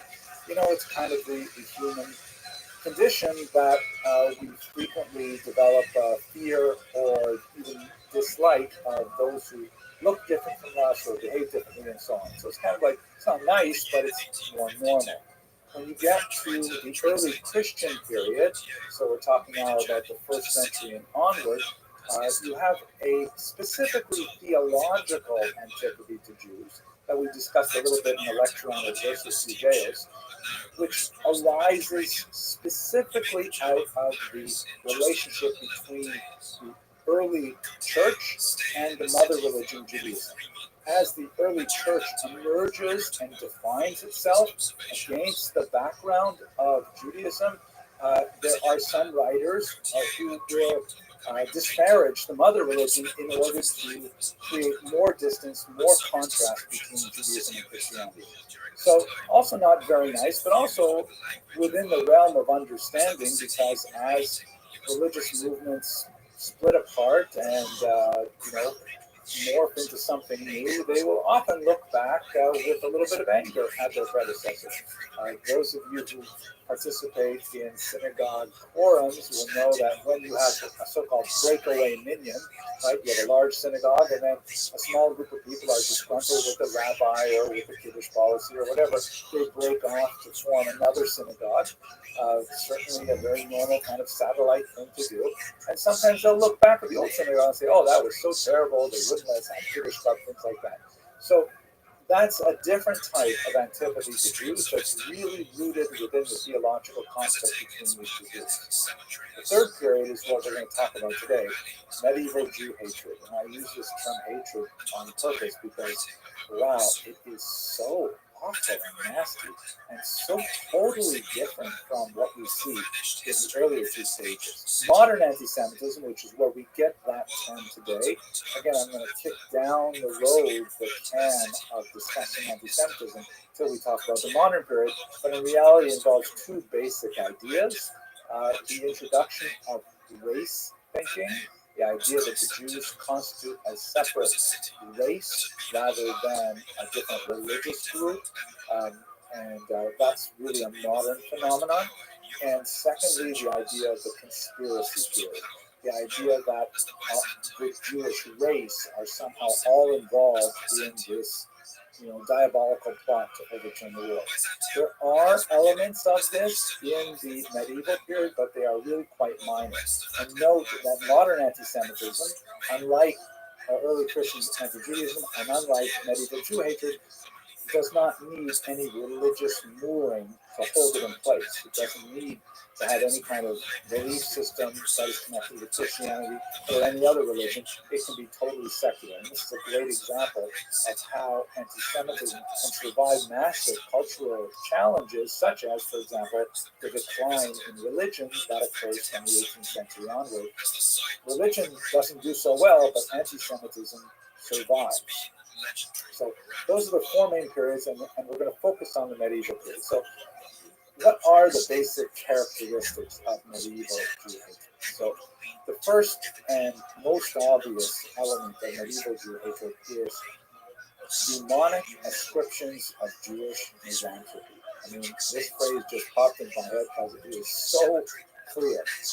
Misanthropy, of course, means hatred of people, like hatred of other human beings, right?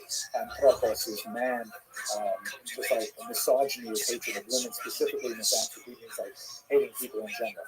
And unlike what we saw in the period of xenophobia, and unlike what we saw in the period of early Christian anti-Judaism, there's this idea in medieval Jew hatred that Jews somehow hate other non-Jews so badly that they will do terrible things to them, like, God forbid, kidnap and kill their children and drink their blood. I mean, wow, that's like an asteroid of hate that suddenly lands in this puddle of, discomfort. It is such a huge and bizarre kind of argument.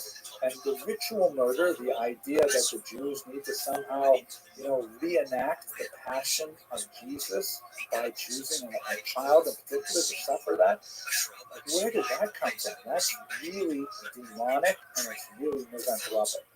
It's also really connected to the devil. So the term demonic is significant here because in the medieval period, the belief in the role of Satan in the functioning of the world becomes much more significant.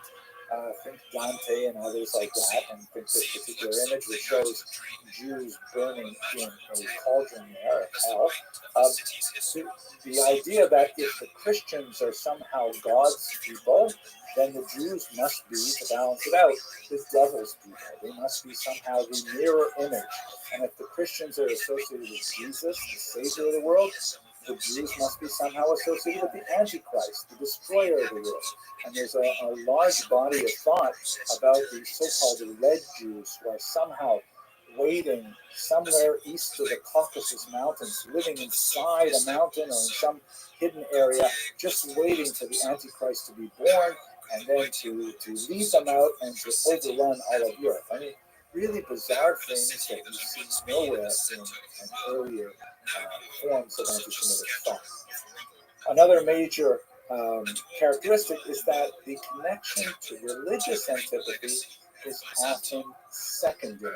And what I mean by this is that most of the charges, as we'll see shortly, definitely have a connection to religion, but it is often tenuous and epiphenomenal to the need to ascribe that misanthropy to the Jews. The idea that, we need an excuse to hate the Jews, so let's find some kind of bizarre story to attach to them, and we'll justify it using religion as kind of like a veneer to hold to it. And where you see that in some really interesting sort of ironic places is that the higher levels of the church were often quite opposed to popular movements of medieval Jew hatred, like the ritual murder charges, saying, we're really glad you're all fired up about Jesus and everything, and we want you to think about the passion, but the Jews are not killing Christian children to reenact it. The church finds itself in an uncomfortable position quite often, defending the Jews from mob violence because the mob has been kind of whipped up by this surging belief that the Jews somehow engage in these terrible activities. And it seems very clear that when you contrast it with the previous form of dominant anti-Jewish thought, logical arguments are irrelevant. In the time of theological anti-Judaism, Jews and Christians could have exchanges, could have debates, could even talk about the religious differences with a modicum of exchange. You see that, for example, in the Latin translation of the Bible, that Jewish scholars of the Bible were consulted widely in order to try and figure out what the words mean to translate into Latin. That's so far away from what's happening in the medieval period. The theology is used to support the hatred. And the third element, which I would like to get into, but I'm going to push it off a little bit till we talk about the Spain in a couple of weeks, you see anti-Talmudism appear. Basically, the Talmud is, up until the 13th century, really a closed text for Christianity, and when it is kind of discussed as the root of Jewish misanthropy, then it receives a lot more negative attention. You see forced disputations, burnings of the Talmud, and things like that, and they tend to coalesce around this really important 13th century in particular. So these are some of the main elements that you see with medieval Jew hatred that are distinct really from previous forms. But anti-Talmudism in particular does kind of bleed over into the modern period, into anti-Semitism, specifically the notion that somehow the Talmud is what teaches Jews about this supposed conspiracy and stuff. Now, there are many, many other factors that feed into the growth of these noxious ideologies. One of the elements is the change in religious sensibility that begins to be evident, especially in the 13th century. The church gains significant amount of power at this time, and you recall when we talked about the communal center, when we talked about the communal structure of the Jewish people and the medieval economy last week, the kings often protected the Jews because of their value as generators of cash income, and the church had ideological reasons to try to hold them down. With the ascendance of the church in the 13th century in particular, and the waning of temporal power under the kings, that represents a weaker point for Jews in that regard.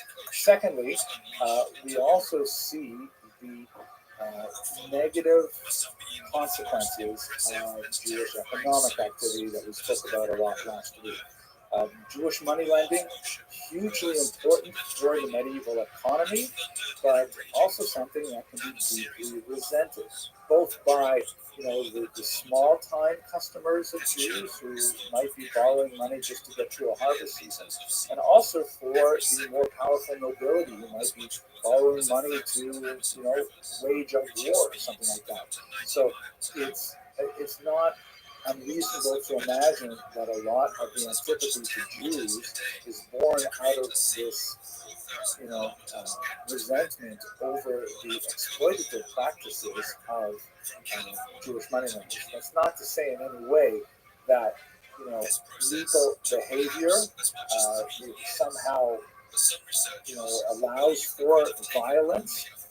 It does speak to the inegalities of the medieval economy, and it's something that people should certainly be aware of, even for our own times.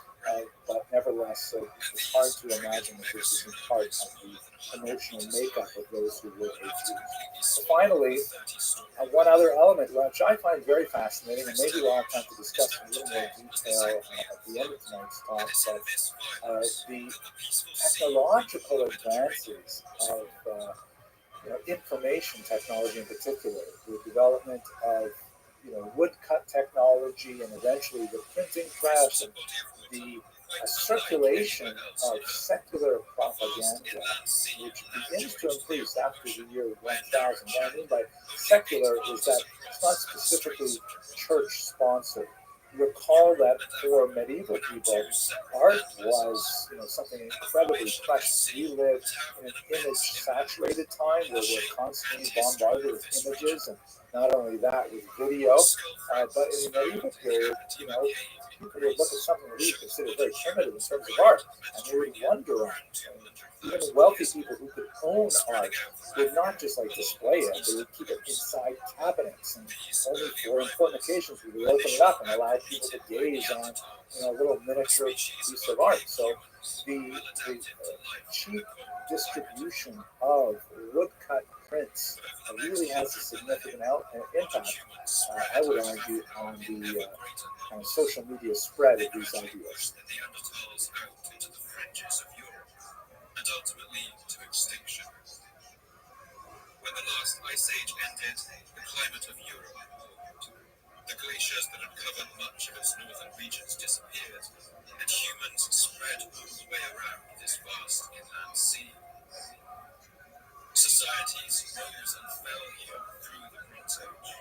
But from about the year 530 BC, one city on the shore of this sea had been steadily growing in size and... I feel constrained to say this to everybody, even though it should be practically obvious. The charges of ritual murder and the related blood libel are entirely false. There is no basis to the idea that the organized Jewish communities, for whatever bizarre reason, possibly kidnapped children and abused and murdered them and then consumed their blood. This is an entire fabrication of the twisted medieval mind, and sadly it has been an enduring myth that has continued up until the present day all around the world. And despite being disproved so many times, it nevertheless has that kind of staying power that gives it an unusual lease on life. It represents a dramatic escalation in the violent tenor of anti-Semitic rhetoric, and it remains so to this very day. Here's a map that shows you how the blood libel spread throughout Europe. Let me clarify for a second. The term ritual murder emerges out of the very first one of these charges, which occurred in 1144 in Norwich, England. And in that particular story, in which a young child was found murdered and the Jews were blamed for it, there was no suggestion of the consumption of blood. There was rather the idea that the reason he was murdered was because the Jews wanted to reenact the Passion of Jesus. They wanted to go through the crucifixion once again. Later, other elements were added to these stories, and most specifically and most powerfully, the idea that part of that ritual murder was that the Jews needed to drain the blood from this child, which then they would use for nefarious purposes. So they're often lumped together, ritual murder and the blood libel or the blood accusation. Here you can see in this very useful map, which comes from Encyclopedia Judaica, the number indicates the century. So Norwich there has the first in 1144. The lines underneath the digit indicate that multiple charges were laid in that century. So in London there was one in the 12th and two in the 13th century. And then from England, it's exported to the continent, and in particular in Germany and North Italy, you see a lot of it happening over the 13th, 14th, 15th century. And then it moves even further east out through Poland in particular, the Czech lands, Hungary, and all the way out into Russia and Ukraine. And as you can see, the round numbers indicate 19th and 20th century blood libels that continue to even our own times. Here is an illustration actually in a church. It's I believe some kind of wall painting in Norfolk, England, that shows the young William who is being tortured by Jews. You notice that he has a halo around his head indicating that he's acquired holiness, and in fact, many of the children who were associated with these blood libel and ritual murders were venerated. Their relics were preserved, and were the site of quite a bit of religious pilgrimage and so on, and as we shall see, sometimes even beatified. And you can see the Jew wearing the red hat on the right is piercing the side of the child, which is an obvious echo of Jesus' wounds as well. What is definitely not correct in this representation is that when William Norfolk's body, who was 12 years old, was found murdered and strangled, there's a specific reference that he was found wearing a jacket and shoes. And some scholars who have studied this very first ritual murder accusation suggest that the specific reference to the jacket and shoes suggests that he was not wearing pants, that he was in fact sexually assaulted and then strangled thereafter.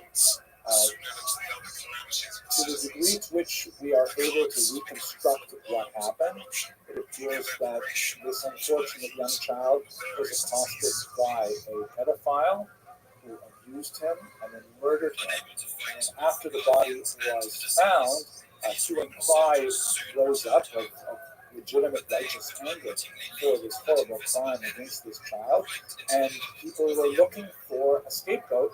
And the Jews, who had only been in Norwich for about 9 years when this occurred, they were the most likely people to be blamed. And so what followed was actually a defense of the Jews by the secular authorities, but the story would not die down, and later there was public violence, as we shall see, happens frequently in the conflict. This is really the beginning of the ritual murder blood libel charge in 1144, but there are ironically some ancient parallels.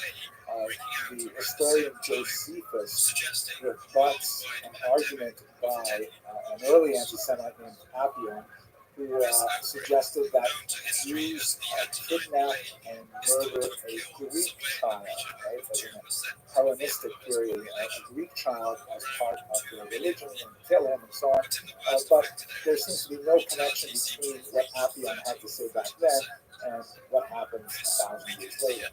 We also see, ironically, that early Christians were accused of killing children for religious purposes. Tertullian, one of the church fathers in the 2nd century, complains about the way in which the Christians are being abused with this slander. And this is, of course, before Christianity becomes a state religion or has any power to speak of. So it is... it's a bizarre kind of thing. There are even examples of this in other cultures, but nothing with the kind of enduring imaginary power that the ritual murder and blood libel charges has been for Jews. William of Norwich is where we start our story. What are the basic elements? As I've already mentioned, there's typically a child involved who is unfortunately murdered, and then a story regarding the cause of his death involving the Jews circulates in society. This is a famous woodcut depicting the martyrdom of a young boy named Simon in the city of Trent. And as you can see, I've actually omitted the bottom part, which has kind of like the text that explains what's going on in the images, but all of the Jews here are clearly marked with the Ruel, with the round symbol that was used to identify them as Jews. Very useful thing in our history. One of them on the left has the Judenhut, the Jewish horned hat that was also used to depict Jews. And of course, at the center of the image is the young Simon being tortured by the Jews, and his blood is being retrieved in that pan at the bottom that represents the blood libel. Common elements. They usually happen around Easter or Passover time. For several reasons. The most obvious being that Easter is, of course, the time of the Christian religious calendar that commemorates the crucifixion, death, and resurrection of Jesus. And so the idea that this is so important for Christians, it must also be really important for Jews, and therefore the assumption of the Jews must be paying attention to this, and they might want to also reenact this particular event. And remember also that Easter typically falls around the same time as Passover. Actually, up until the 4th century, it was exactly the same time. But the Jews are engaged in all kinds of unusual behavior during Passover, right? Because it has this massive house cleaning time where you have to get rid of all leavened products, and you have to bake fresh, ritual foods, the matzah in particular. And so the Jews are running around doing these strange things, and Christians may wonder, why are they so wrapped up about this? And in particular, the requirement that every Jew have 4 cups of wine at Passover.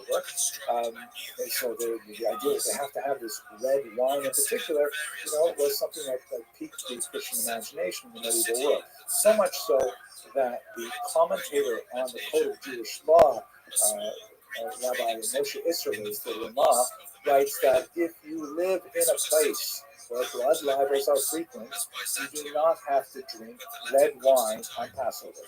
Drink white wine so that there will be less suspicion that there's something in the wine that is somehow, related to Christian blood, which is, of course, as I mentioned at the beginning, completely absurd.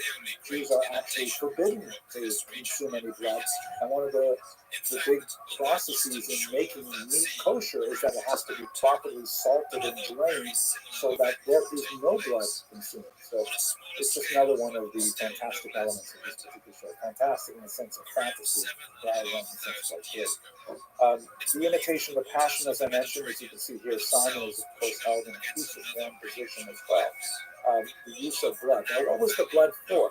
So when you look over the centuries as this libel developed, there are all kinds of fanciful things associated with it. There was a widespread belief that Jews had an unusual stench, the culturally robes, and that the only way to remove it was to consume or even bathe in Christian blood.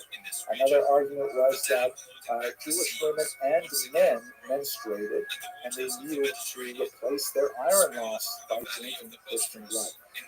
It was regarded as an aphrodisiac, and in fact, there's some remarkable references to Christians seeking out some of this aphrodisiac or fertility drug from Jews, saying, we won't tell anyone. Can we please have some of this Christian blood? I can only imagine what it would be like to be approached with that kind of request. And various and sundry other purposes associated with the blood, whatever the amount could tolerate.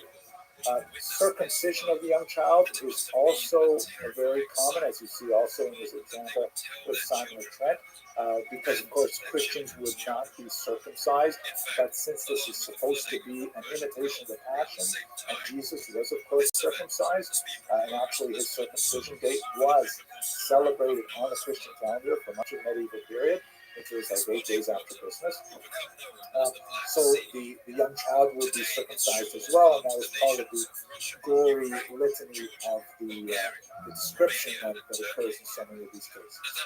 There's often an apostate informer involved, meaning that somehow there is a Jew who converts to Christianity, who often will reveal the secrets of what's going on in the Jewish community, even though they are complete fabrications. And this is contributes to the tremendous hostility that the Jewish liturgy bears to such a form, is because you can have a Jewish community just trucking along, just minding their own business, and some Christian, new Christian, some Jew who had converted to Christianity could go up to the church or to one of the nobles and say, hey, my former community are plotting to murder a child, to kidnap a child.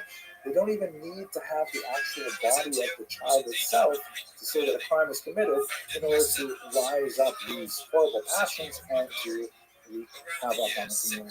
So these are kind of some of the major elements that we often see. As I said earlier, the church reaction was mixed. In general, the higher levels of the church, including the popes, frequently intervened at Jewish requests to quell the popular sentiment associated with ritual murders and blood libel. That they issued bulls, they issued declarations saying, no, it's not true. Jews do not drink blood, they don't kill Christian children, they don't do these things. But on the other hand, the community, the laity as a whole, and much of the lower clergy that were frequently illiterate themselves and couldn't even read the bulls if it was handed to them, these things had a momentum of their own. And so frequently the popular surge of anger and the subsequent desire to venerate these child victims who were probably murdered by local sex offenders whose identity went unknown for centuries, the church has to try and take the need of the community to mark the passing of these children who died in such horrible ways. So it's an unusual kind of moment for the church, as we shall see. In the case of Simon of Trent, which is another representation of him that we see in this woodcut, he was beatified but not canonized, which I don't know exactly what the difference is in Catholic theology, but he reached a certain level of Christian veneration, but he did not reach the top level. He did not reach sainthood and so on, even though there are hundreds of miracles that are somehow associated with Simon of Trent after the murder in the 15th century. He was only removed from the official martyrology of the Roman Catholic Church in 1965 in association with Vatican II and the reforms that happened after the Holocaust. So it's very hard for the church to kind of it's a massive cruise ship. It's very hard to kind of change directions once it has been moving in one direction for a long time. Now, regarding the persistence of this very noxious myth, we've already seen how it has spread all across Europe and is moving from west to east. We see some really dramatic 20th century cases, including an abortive case even here in New York State, where a child disappeared for about 24 hours. She got lost in the forest, and then she found her way out. But the local police in the 1920s actually went and questioned the rabbi of Messina, New York, saying, did you guys kidnap this child for ritual murder purposes, right? That's 20th century New York, United States of America. So it has incredible staying power with the modern imagination. Fortunately, the child found her way out of the forest, and the whole thing blew over, and the rabbi registered his deep dissatisfaction with the police department that they would even think that they should go to the rabbi and say, there's the child you kidnapped. Anyway, one of the most famous blood libel cases in 1911, the Russian government prosecuted one Mendel Bayless. This is a drawing from the trial for the murder of a young child. And after 2 years of an internationally watched trial, because this is the 20th century, and all other governments in the Western world had clearly distanced themselves from these medieval beliefs, they watched with incredulity that this modern Russian Empire would actually prosecute this guy for such a ridiculous charge. In the end, after 2 years of deliberation and an argument, they were not able to convince a jury of Ukrainian peasants that Bayless was guilty of the crime, and he was released. More significantly, however, the Nazis, of course, made great use of the ritual murder charge. This is the pornographic magazine, Der Stürmer, the stormtrooper. You can see in big red letters here in this 1944 edition, the Jewish murder plan against non-Jews. So, and you can see the picture here with all these children hung upside down and these demonic-looking Jews catching the bowls, catching the blood in the pan, very much like we saw with Simon the Tank. So the Nazis definitely were very reliant on the idea of the bloodline. And finally, most disturbingly, this is a painting by a very talented Italian realist painter named Giovanni Gasparo, who literally in 2020, this 21st century, painted this modern impression of the murder of Simon of Trent, who we've seen a couple of times so far, with obvious anti-Semitic iconography, and this is in our very own time. Absolutely astounding that we are still here with this incredible and audacious lie. During this time, the city was also known by the informal title Nova Roma, or the New Rome. In his new capital, Constantine immediately began an enormous building project with the goal of turning Constantinople into a city worthy of its empire. Constantine laid out a new square, the center of old Byzantium, naming it the host desecration is a little bit of a twist on the ritual murder blood libel charge. It develops roughly the same period of time, but especially towards the 13th century for reasons that we will discuss right now. The false charge of host desecration, I have to say false, because I know once I put this recording on the internet, people will say, oh, it happened. It is, again, totally false. Jews were charged with this, but Jews did not do these things that they are charged with. It was one of these bizarre creations of the medieval mind that unfortunately had extremely untoward circumstances. So what exactly is going on here? In Catholic ritual, and I certainly can't claim to be an expert of this, in the ritual known as communion, believing Catholics under certain circumstances are invited to partake in eating a small wafer in the Eastern Church. It's like a cube of bread that represents, on a level which is considered higher than symbolic, the actual body of Jesus. The wafer, which is called the host, represents Jesus in a very important way, particularly after the Fourth Lateran Council of 1215, which confirmed this idea known as transubstantiation, that somehow the wafer adheres the body of Jesus in a mysterious way, which is beyond the scope of our discussion. But what's important for us is, in the Christian mind, in the Catholic mind of the 13th century and onwards in particular, the idea is that eating this wafer represents a holy act because the wafer itself is the body of Jesus. So the logic of the host desecration charge is that if Jews are misanthropic and want to, reenact the Passion, then certainly they would want to kidnap the actual body of Christ, which is inherent in this host wafer. And so this expansive charge of host wafer desecration spreads across Europe. And I'm going to show you one kind of like cartoon broadsheet that shows the whole story of the typical host desecration that is fairly accurate. This is actually from Passau in the 15th century. And the elements behind it are very similar one to the other. There's typically, in this case, a Christian accomplice. You'll recall when we talked about blood libel, there's often a Jewish informer involved. So now we have a Christian who is a traitor. And you can see him here on the left. He's gone into the church. And as he surreptitiously scoops the wafers, which are like those round things on the table there, into his bag, as he looks over his shoulder to see if anyone's watching him.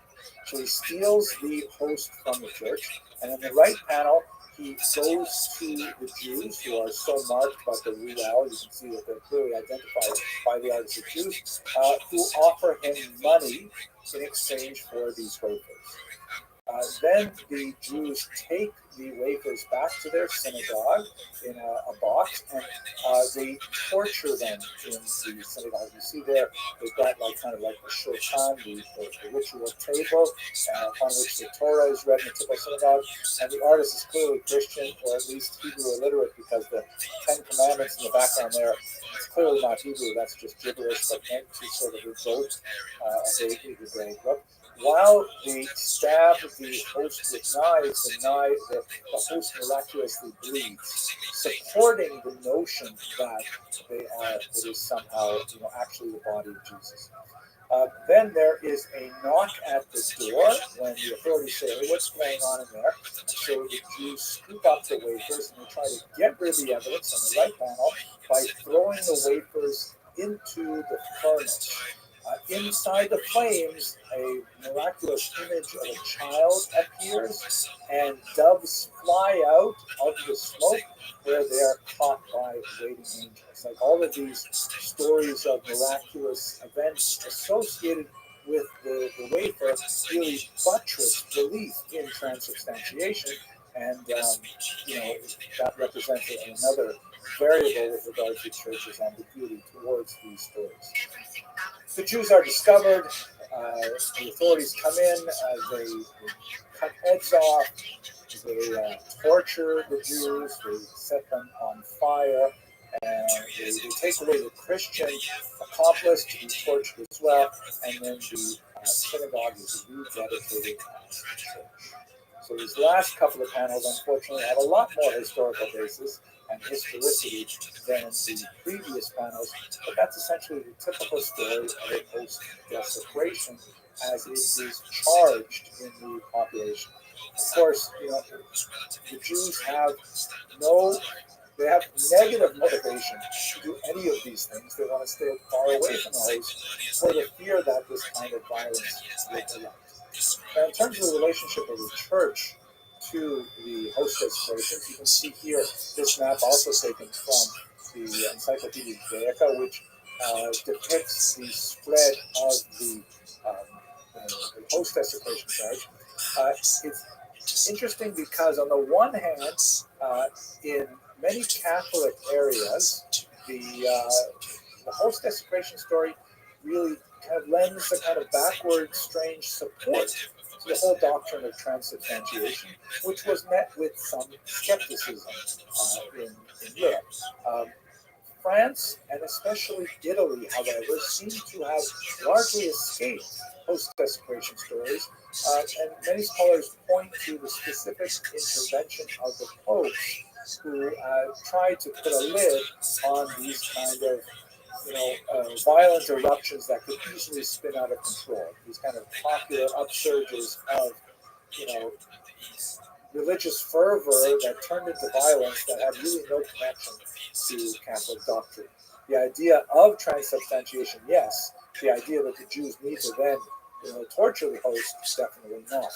So the absence from Italy is especially notable, but as you can see, it spreads quite a bit to East Central Europe.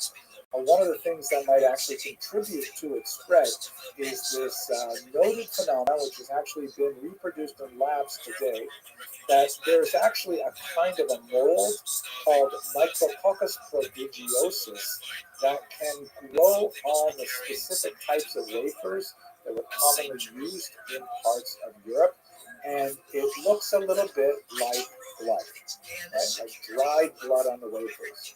And so you can imagine that, they're holding these wafers in often sealed boxes, very humid, and then this mold, if it gets in there, it makes all of the wafers develop this reddish kind of like growth on it. And then when the priest opens it up and sees that they're red like blood, then this can actually contribute to the idea that maybe they were somehow attacked by the Jews. And in some cases, these moldy wafers were actually venerated as demonstrations of the holiness of the wafers. You can see in this particular image, for example. The host desecration myth has a tremendous hold on the medieval mind, but unlike the blood libel, it did not survive into the 18th and 19th century, anything like the same degree of popularity.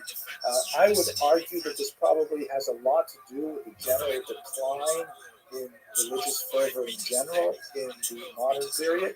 That it takes a lot more inner credulity to believe the whole story than to believe the ritual murder and the blood libel charge, and that could have something to do with the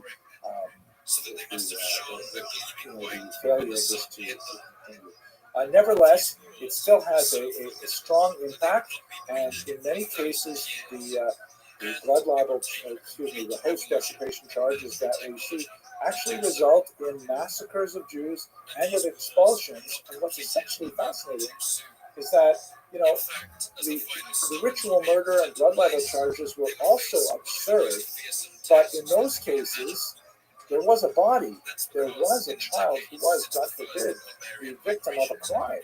In the case of the host desecration, what crime was committed? I mean, it's entirely imaginary, and nevertheless, it still, speaks to the nature of humanity, that people will believe these most bizarre things and commit tremendous atrocities against their neighbors for the slightest of causes. Now, moving to the 20th century, I just want to give you a kind of a chilling example when the host desecration does make it to the 20th century. This is a banknote that was issued in the 1920s. I believe it was 1922 in Germany. At that time, Germany was suffering from incredible hyperinflation as a result of the crises following World War I, the economic crises, and so they issued local municipal currency, which was called at the time Rothschild, or necessity currency. And if you can imagine, let's say God forbid, the American dollar failed and lost its value, so New York City might issue its own currency so that it would, hopefully keep inflation at a reasonable level, and Los Angeles would have a different currency, and so on. So that's what Rothschild was intended for, and we actually have lots and lots of examples of this in the early 1920s. Frequently, they have anti-Semitic artwork on their currency. Can you imagine sending your child out to get a gallon of milk, and you say, "You're a kid," and there's an anti-Semitic caricature right there on the image. So this particular note, which was issued in actually a series of notes, shows a 15th century host desecration 500 years later in the 20th century. Here you see on the left, there's a Christian accomplice. In this case, he appears to be some kind of monk who is selling the host, which is glowing, to the Jews there with very ugly physiognomy. And then in another example, here are the Jews gathered around their Passover table, and on one side they're eating the Seder, on the other side they are torturing the host, right? Causing it to bleed. And then, of course, the element that is inevitable when you have these host desecrations, the Jews are then burned alive in this grotesque and horrible manner. Just shows you the horrific nature of this anti-Semitism and how painful it is to see that it even appears in the 20th century.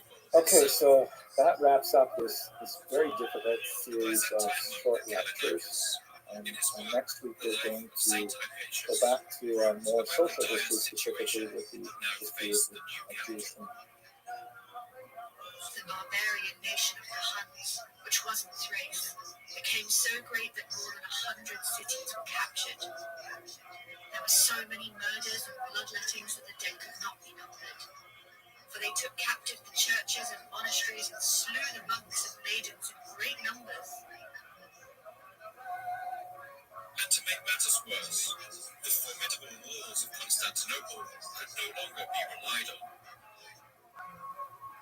In January Jewish women in the medieval period. We're going to be painting in fairly broad strokes. Going to kind of limit our discussion primarily to the High Middle Ages, let's say about the year 1000 to about the year 1300.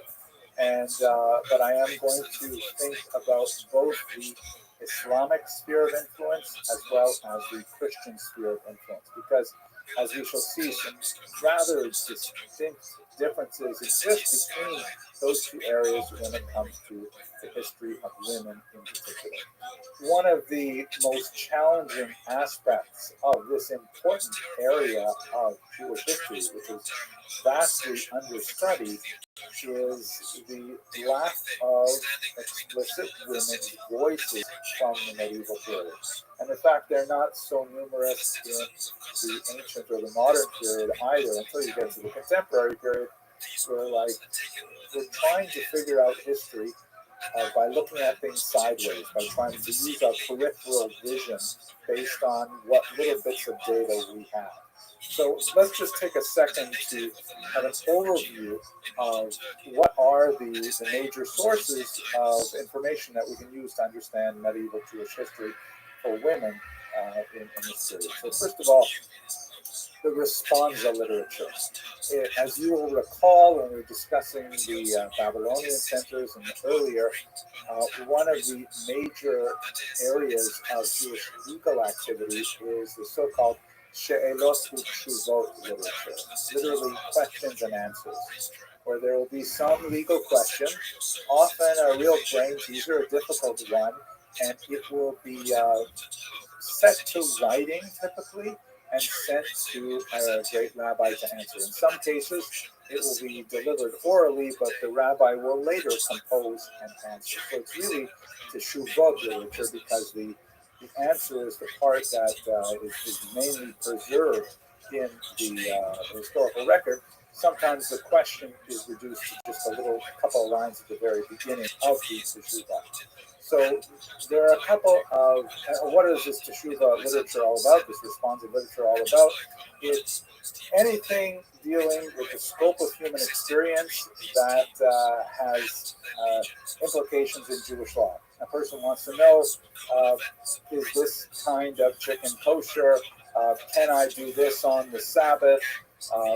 And much more complicated monetary and personal status issues come to the rabbis. The rabbis record an answer, and that really becomes a precedent that is cited by later rabbis as they try to determine the halacha, the decision of Jewish law in a case.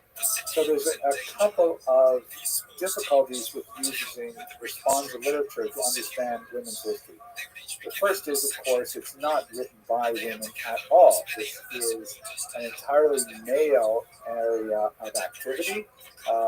There are precious few just sort of like echoes of what women might have actually thought about the process that is being discussed by rabbis that affects them in a very significant way. So it's entirely from a male perspective, what to do about this or that particular situation. We're going to discuss a few common types of situations. They deal with things like personal status, legitimacy in Jewish law, the legitimacy of a marriage, the dissolution of marriage, and the appropriate distribution of resources from marriage, assets from marriage, all discussed by rabbis. So one problem is it's entirely male in its focus, in its genesis. The second is that it's entirely rabbinic in its focus. Right? It's not just that we're having like a perspective of what all men think about these particular problems. We're talking about a particular class of men whose interests are sometimes deeply wrapped up in the questions that will be asked. For example, in the 12th century in particular, rabbis got much more involved in matchmaking than ever before. Matchmaking is fairly lucrative because when you set up a match, the custom is that if the match is successful, the parents of the bride and groom give the matchmaker a reward, which can be, in contemporary terms, thousands of dollars. So when the rabbis got involved, suddenly their personal interests were financially linked to damages that they might have to give. Maybe we'll get to that again a little bit later. So first problem is it's male. Second problem is it's rabbinic, and both of those are like kind of like telescope views into the society. And the third problem is that the responsa literature basically only deals with problems. It only deals with there's an unusual situation that provokes a crisis that cannot be easily resolved by a local population or even a local rabbi. And so we learn about exceptional cases from the responsa literature, about something special or especially untoward occurring. How do you react to this? It's kind of like, trying to determine, life and wellness guide by only looking at people with illnesses, right? Avoid this, avoid that, avoid that. What do you do to try to promote your health? That kind of thing. So the responsa literature is intrinsically distorted for those reasons, but nevertheless, even with those limitations, we do get a sense quite often of what must have been the prevailing norm against which this particular situation took place. For example, in the case of a husband who takes a second wife without his wife's permission, you may see in the responsa literature, you may see a passage like the woman immediately wrote to the husband saying that she demands the penalty that has been customary in her land for the last 100 years. So all of a sudden we know, there is some kind of customary demand that may be placed on a husband who illegally takes a second wife, this kind of thing. But that's one of the major sources for our understanding of women in the medieval period is essentially the backdrop of these responses. We also have another major source of information, which is still overwhelmingly male in authorship, but we do hear women's voices kind of peeking through the veil more and more, and this is the massive trove of Geniza documents. You'll recall the Geniza is this huge collection of medieval scraps of paper, really, refuse, not just paper, also papyrus, also parchment, things like that, but things that Jews didn't want to throw away in the neighborhood of Cairo, and for some 500 years they're piling these up in the attic of this particular synagogue, and when they were discovered in the 19th century, they suddenly gave us a massive and really rich view of how Jews lived, primarily in Egypt and in the Mediterranean basin, the eastern part of the Mediterranean. It tends to be, sort of lopsided towards the Islamic environment.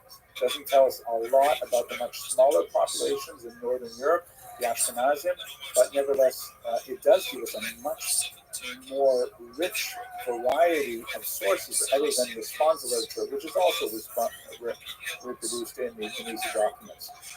You have a lot of documents that may have been dictated by women to scribes. I happen to see in Judith Baskin's very important collection of essays on Jewish women historical perspective that was published about 20 odd years ago, a little bit later than that, earlier than that even, where she says to date no woman's voice has ever been clearly identified in any Geniza document. I'm not sure that's still true today, but nevertheless, it's certainly true that the vast majority of those documents are absolutely male in authorship. Still, the Geniza documents tell us more about failed business arrangements, tell us more about contracts that were normal and then just, tossing the Geniza when they're no longer necessary, and personal correspondence and all kinds of functional and dysfunctional family information. So that's a really important source as well. Then we have an unusual source, martyrology. This is much more important for the Ashkenazi lands, where it became, especially after the Crusades, a kind of a literary genre for authors to commemorate the martyrs of various massacres. And quite often, the martyrology gives information not only on specific individuals, very tragic stories of how they died, sometimes very heroically, women also playing a very large role in their refusal to give in to the will of crusaders, for example. But also sometimes you can get some demographic data, like um, you can make some pretty good guesses at typical family size. Um, you can get some sense of how naming patterns and whether people name their children after Hebraic sources or after non-Jewish sources. All kinds of interesting things that you can derive from the martyrologies of them. And finally, the ethical literature, which, there's a lot of religious literature that falls into this category, but Primus inter pares, one of the most important of which is clearly the very important 12th century source, which we discussed also in the context of the Crusades, the Sefer Hasidim, which is a remarkable document that includes a lot of fascinating discussion of exhortations for ethical behavior primarily, but also includes fables and stories that were circulating and things like that. And there's a lot of discussion of women in the Sefer Hasidim. Women are part and parcel of many of the commentaries in the Bible and other passages that are widely studied in this era, and seeing how they were written, or sometimes how they were not written, also give us some insight into how women were viewed and their role in society in medieval period. We will talk a little bit later about Rashi, who is especially fascinating, not only for what he said about women, which we'll get to, God willing, but by what he did not say about women. It is fascinating to note that in his commentary on the Bible, very widely read, one of the major functions of Rashi is he connects the text of the written Torah, the actual 5 books of Moses, to the much larger oral Torah, the Midrash in particular, the Talmud, and so on. And he will frequently cite Midrashim that is for the women, but he tends to not cite and not include in his commentary Midrashim that may have read as derogatory to him in any way. So his editing tells us a little bit about his personality, which is confirmed in many ways by some of the things that he actually wrote rather than his editing. He was, of course, famously the daughter of 3, perhaps 4 daughters who married very well. His sons-in-law were all scholars and so on. More about that. So this is, we don't have like autobiographies of women from medieval period. Until we get to the 17th century, really, the remarkable Book of Ammon, we really don't have a definitive and substantive account of a woman's life by a woman. But we have all of these other kind of ancillary peripheral things that give us some sense of how we can construct the woman's experience of the world in the medieval period.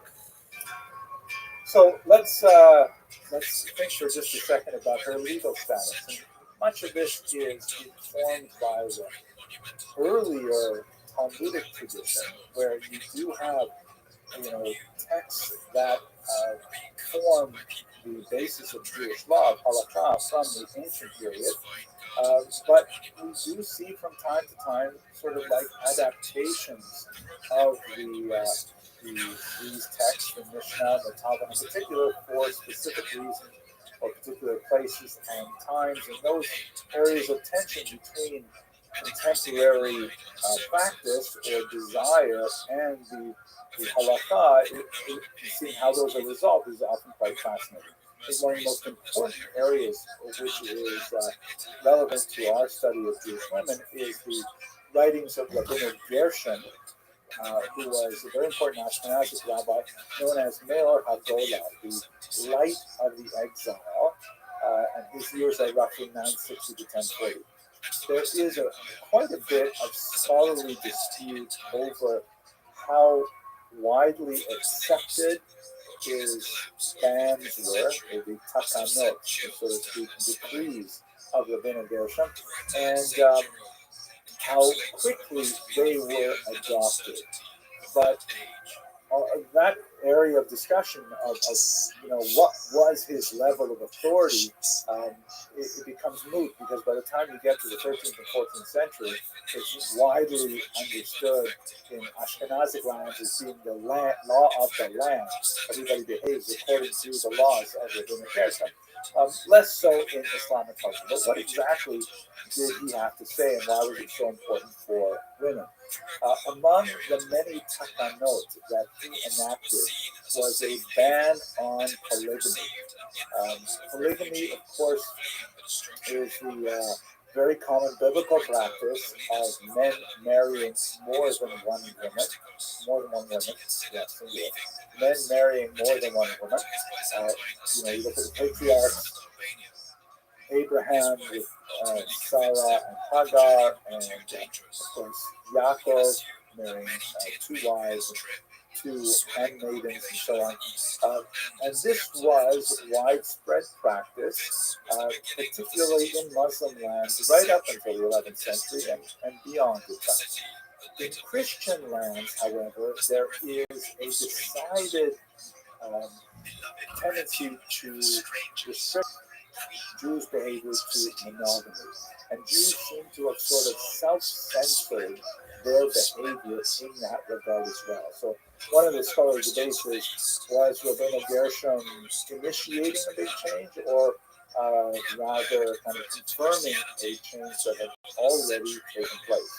One of the areas where we see this play out in real time is in Spain in the 11th and especially the 12th century, where even the areas that are now Christian, as per the Reconquista, there are some hesitancies to accept the ban on polygamy that Rabbeinu Gershom and Angola had put in place. Nevertheless, there's no question that the Ashkenazic lands in Europe under Christian culture are steadily moving in the direction of exclusive monogamy, whereas in the Muslim lands, in the southern Mediterranean, the Geneva documents indicate very commonly that there is no such strong movement towards monogamy, and polygamy is still very, very common. There are lots of economic attachments to polygamy, such as the need to set up two separate households. It can only really be effected with a man of means, and the occasion for polygamy is becomes rather restricted to a specific class of individuals, and we're going to discuss them in the next few moments. Rabbeinu Gershom also put in place, incidentally, a lot of other bans which are not as widely appreciated, but I think quite fascinating. One that I really should say, really important before I talk about the minor ones. Besides the ban on polygamy, he strengthened a lot of the protections for women in divorce law, such as, for example, he instituted a ban on divorcing a woman against her will. She had to ultimately consent to the marriage, just as to the divorce, just as she had consented to the marriage. And part of the reason for this follows dispute, but it may have to do with some of the contingencies of long distance travel, and I'm going to push that off to the next slide as well. But in terms of his minor bans, or I think they're very important, but nevertheless not as well known, he placed a ban on reading other people's correspondence. So if you get a letter that is not addressed to you, and you open it up and read it, you're actually ignoring the ban of Rabbeinu Gershom, and it's a very, very serious thing. The so-called keren, we use the term ban, but really it's kind of like an excommunication where a person who would be in violation of the ban would suffer huge social ostracism and other consequences as a result. It's a really interesting phenomenon. The ban of Rabbeinu Gershom is widely cited nowadays with regard to electronic communication. So to what degree are texts and tweets and emails private? And is the metadata, the information on the outside of the envelope, private? can it be used in an employment dispute? That kind of thing. Fascinating stuff. Okay, so we see there's a big shift here happening in the legal status of women, specifically with regard to marriage. That in the Ashkenazic lands, more of a trend towards the Christian norm of monogamy, and in the Muslim lands, less of a phenomenon, and also some greater stringency put in place to protect women in marriage. Let's just come to that. I would like to also point out, though, that in this context, women are, overall, legal status of women in traditional Jewish society is not identical to that of men. There are some areas, limited, where women have priority and preferential privilege, like, for example, when it comes to impoverishment. If a woman and her brother are both impoverished, it is incumbent upon the brother, the male, to go knocking on doors to find charity rather than his sister. This is because the Talmud recognizes the greater level of embarrassment that a woman would feel to beg than a man would. That's the traditional justification for it.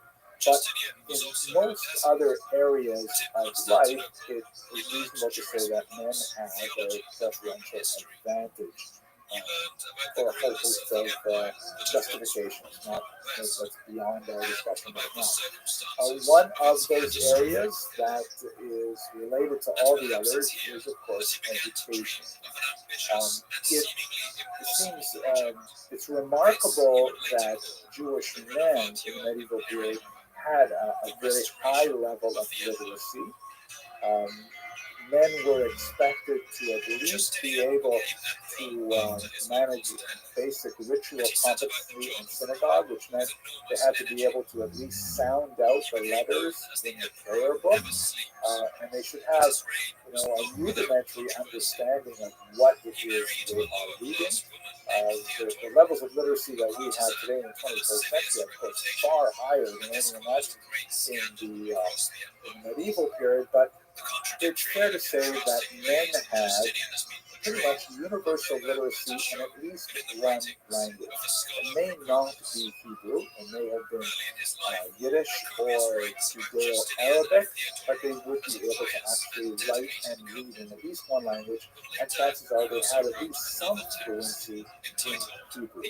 Hebrew was generally no longer used as the basic language of communication. Jews overwhelmingly used the vernacular, just like I'm speaking to you in almost American English today, but they would have at least literacy in that language. Hebrew was reserved really for the language of prayer and the language of scholarship. So much more educated people could communicate in Hebrew much more easily. And of course, Arabic is much more closely related to Hebrew than any of the Germanic languages, including Yiddish. So Jews in the Islamic areas had a little bit of an advantage in that regard. Now, what about women? Once again, we have very limited data to give us a sense of how literate women would have been. But if I can speak in generalities, it seems clear that the advantage that men had, Jewish men, over non-Jews in literacy was roughly replicated by the advantage that Jewish women had over non-Jewish women in literacy, perhaps to the same or even a greater degree. That's not to say that women were as literate as men were, the Jewish women were as literate as Jewish men were, but that on the whole, Jewish women would have had a much higher level of literacy than the surrounding non-Jewish population. Much less so in Hebrew, much more likely to have literacy in the vernacular. But let us recall that many of these vernaculars didn't even have widely known alphabets at the time. That people, Yiddish is essentially basically a German dialect with lots of borrowed terms from Hebrew, Aramaic, Slavic languages, French, and so on. But it is written in Hebrew characters, because Hebrew characters are the ones that Jews know. And so even Jewish women would have had a much better chance of knowing Judeo-Arabic because they would have been speaking Arabic and writing it in Hebrew characters, with lots of borrowed Hebrew terms and things like that. So women had at least stronger literacy than their stronger Islamic population. They probably had a level of numeracy as well. Again, piecing together the little bits of data that we have and speaking in broad generalizations, it appears that women typically had a very early rudimentary level of education that was truncated even before men's was truncated, primarily because of economic pressures. That men were expected, once they reached the an age at which they could do any kind of work, the vast majority of them, their formal education stopped. So that might be, they might have been 11, 12 years old, and then they're essentially doing work or apprenticing or something like that. And for women, that age might have been 9 or 8. So they have something, but not nearly as much. They're part of the reason for this, besides the sociological and anthropological differences in the experience of women's lives in general, is a Talmudic perspective, a very fascinating discussion that seems to me is in Tractate Sota, Tractate Sota, where there is a discussion about how much education should a woman receive. And there's a dispute basically between two rabbis. The one rabbi argues, and maybe I'll take a minute just to explain to you, it's a little bit complicated, but basically if you're familiar with the book of Numbers, in, I think it's chapter 5, there's a discussion of the punishment that befalls a woman suspected of adultery. She's brought to the temple, formally accused. Again, she's not, her adulterous past is not confirmed. She's suspected by her husband, who jealously brings her to the temple. And she has kind of like a challenge at the temple. If she maintains her innocence, then she drinks this special potion, which consists of some special water drawn from a particular source, and it has a bit of the name of God from a parchment ground up into it. And she drinks this potion, the Sota, and if she is innocent, then she gets all kinds of additional protections and blessings and so on, and her husband is censured for putting her through this. And on the other hand, if she is guilty, then she dies a horrible death. Now, the Talmud says that that horrible death part doesn't happen right then and there. It happens after all of her merits are used up, they're expunged, as it were. So let's say, for example, she volunteered at the sisterhood bake sale, so she would get an extra 6 months before the horrible death caught up with her. And the more good deeds that she did, the longer she would stretch out her lifespan. So one of the rabbis in the Talmud, going back to the Tractate Sota, says, oh, so there you go. So we should therefore teach our daughters Torah, because that will extend their lives if they're ever accused by their husbands falsely of adulterous behavior. Another rabbi says, are you crazy? You are teaching young women, kind of like an end run around the whole system. You're teaching them Torah in order to allow them to be suspected of adulterous behavior. Why are they getting in that situation at all? And the bulk of the rabbinic opinion in much of the Middle Ages lean towards the second opinion, which looked with disfavor on formal education of women in Torah. That obviously had to meet certain boundaries, and the rabbi said, no, they definitely have to learn, women definitely have to learn, what they need to comport themselves as appropriate Jewish women. They need to know the laws of keeping kosher, for example, to maintain the family kitchen, and many other areas like this. But pure theoretical Torah, particularly Talmud, the bulk of rabbinic opinion shied away from it based on the second opinion of Talmud. In the modern era, when we get to the late 19th, especially the middle of the 20th century, there's some interesting rabbinic opinions that go back and revisit that question, but obviously that's not for us today. Within this context, however, it's not like the Talmud says, absolutely full stop, a woman may not learn Torah.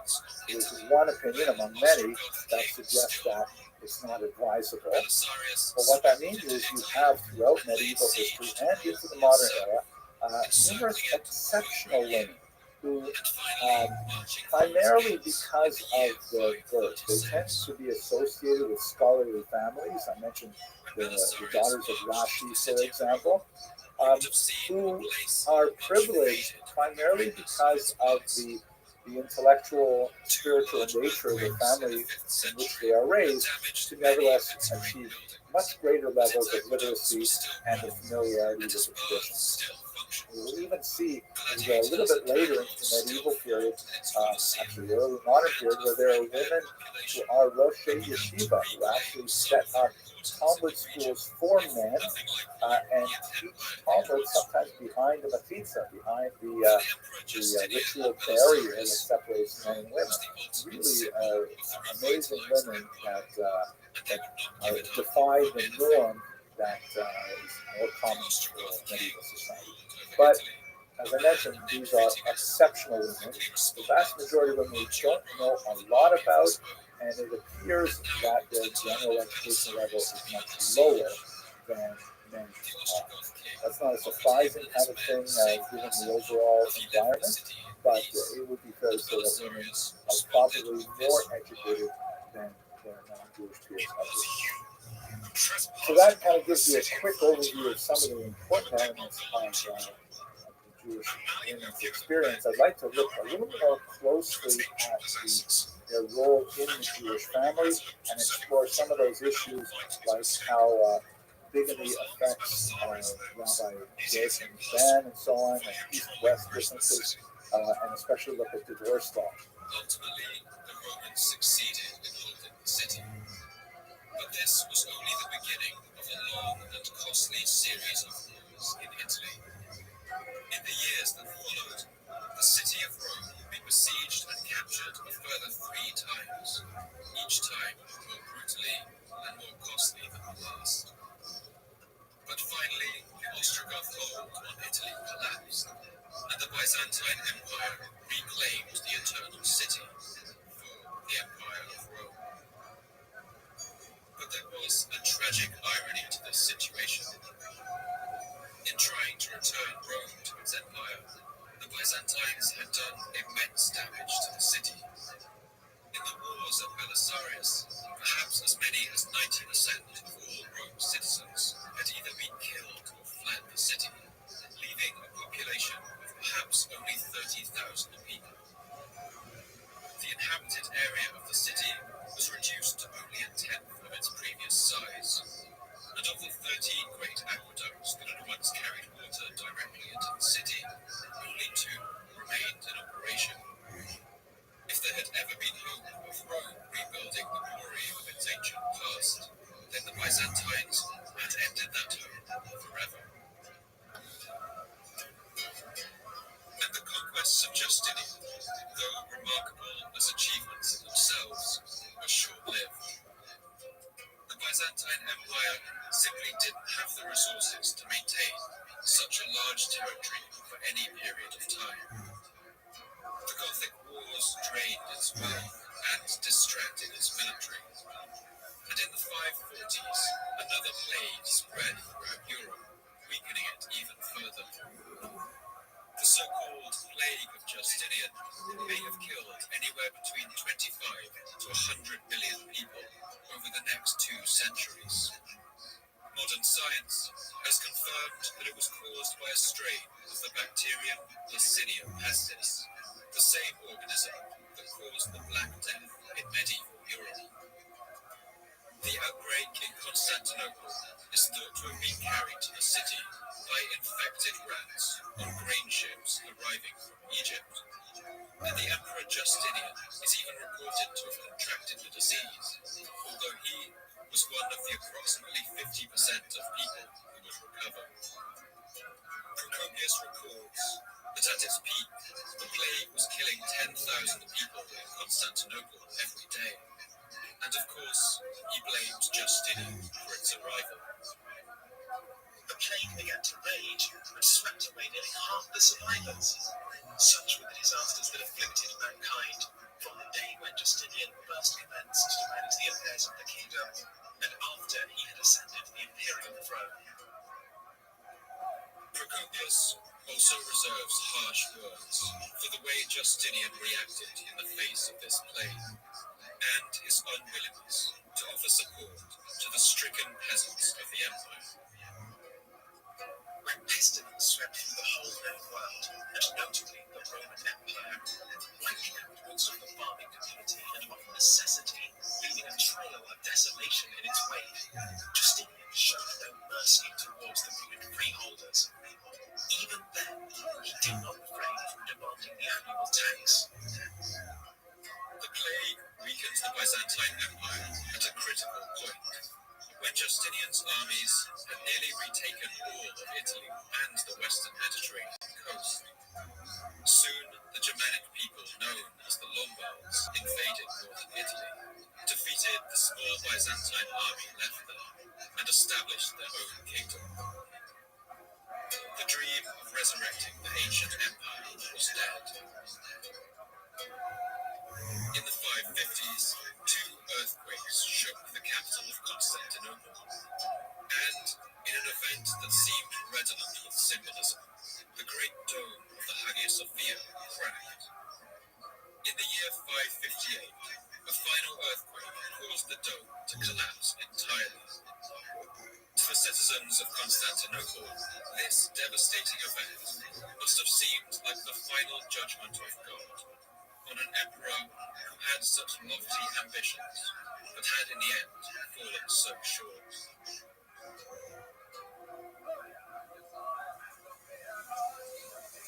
Justinian died in the year 565, having left no children. He was buried in a grand mausoleum in the Church of the Holy Apostles, and the emperors who followed after him would reap the consequences of his over-ambitious conquests. Justinian had inherited an imperial treasury of 29 million gold coins, but his wars had all but emptied it. In the east, Byzantium was now under pressure from the powerful Sassanid Empire, a Persian empire that ruled from the city of Ctesiphon near modern Baghdad. Wars with the Sassanids dragged on for decades, weakening both empires, and usually resulting in a bitter and costly stalemate. By the year 630, the empire had lost most of Italy and North Africa once more, and held only a foothold in the island of Sicily. But in the early 7th century, one emperor named Heraclius seemed like he could return the empire to its previous glory. He ruled for 30 years, won an impressive series of battles, and beat the Sassanids back in Anatolia, even recapturing the holy city of Jerusalem.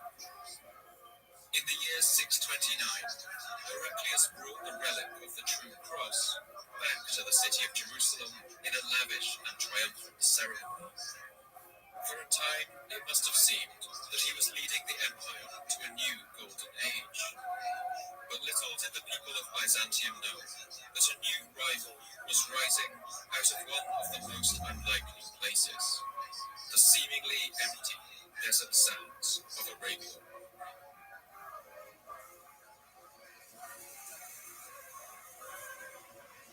The Arabian Peninsula is a wedge of land pinched between the Persian Gulf in the north and the Red Sea in the south. It's technically a subcontinent, since it sits on its own tectonic plate, but over millions of years it is torn away from the rest of Africa in the south, while slowly crashing into the Eurasian plate in the north, forcing up Iran's Zagros Mountains. This is an arid land, divided between rocky mountains and dry coastland, lined with coral reefs, and separated by small strips of fertile pastures in its rocky valleys. But perhaps most famously, the region is home to a vast range of deserts. The largest of these, the Great Arabian Desert, is the fifth largest in the world and one of the deepest. Its sands are thought to extend up to 180 meters below its surface, or more than 50 stories. And it's here that a warrior vision had risen to topple the established powers of the region and gathered a powerful military force. The man known to history as Muhammad was a revolutionary, a guerrilla warrior, a poet, and an innovative military strategist. And during the final 10 years of his life, he led a successful campaign to capture the city of Mecca from the Quraysh tribe that ruled it for centuries. After his death in the year 632, the successors of Muhammad took up his mantle. To their north, they spread out of the Arabian Peninsula and faced ahead of them the lands of both the Sassanids in Mesopotamia and Persia and the Byzantines in Egypt. But these two great ancient empires had been hollowed out from within, weakened and bankrupted by their incessant wars. The last great war between these two empires had ended only a few years before, after grinding on for nearly 3 decades and critically weakening them. And the Arab advance came as a complete surprise. The Byzantines were distracted by their wars and paid little heed to news that was trickling across the desert to the south. They had also stopped paying tribute to the desert tribes, who they usually relied on to pass them information.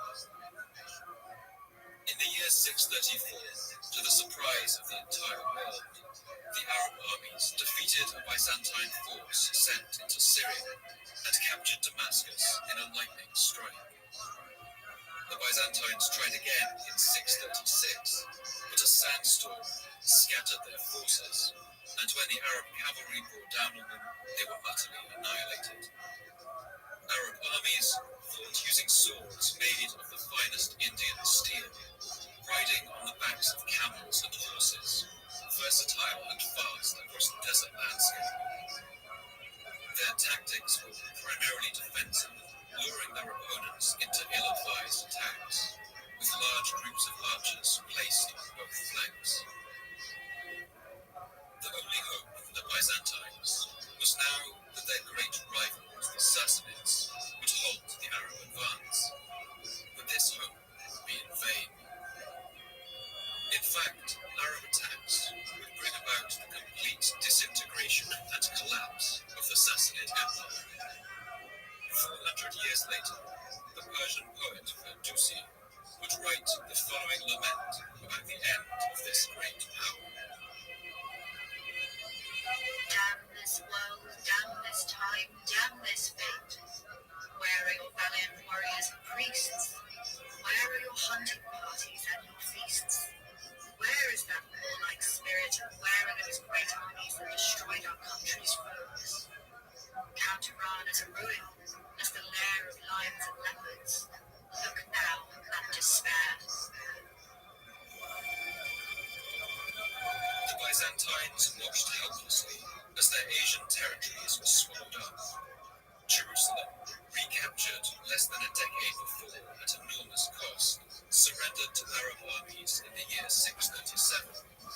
And for the general emperor Rabbi, on whom the Byzantines had pinned such hopes, this catastrophic defeat proved too much. He had once been the commander of his father's fleet, a bold and accomplished sailor, but in his old age he developed an overwhelming thalassophobia, or fear of the sea.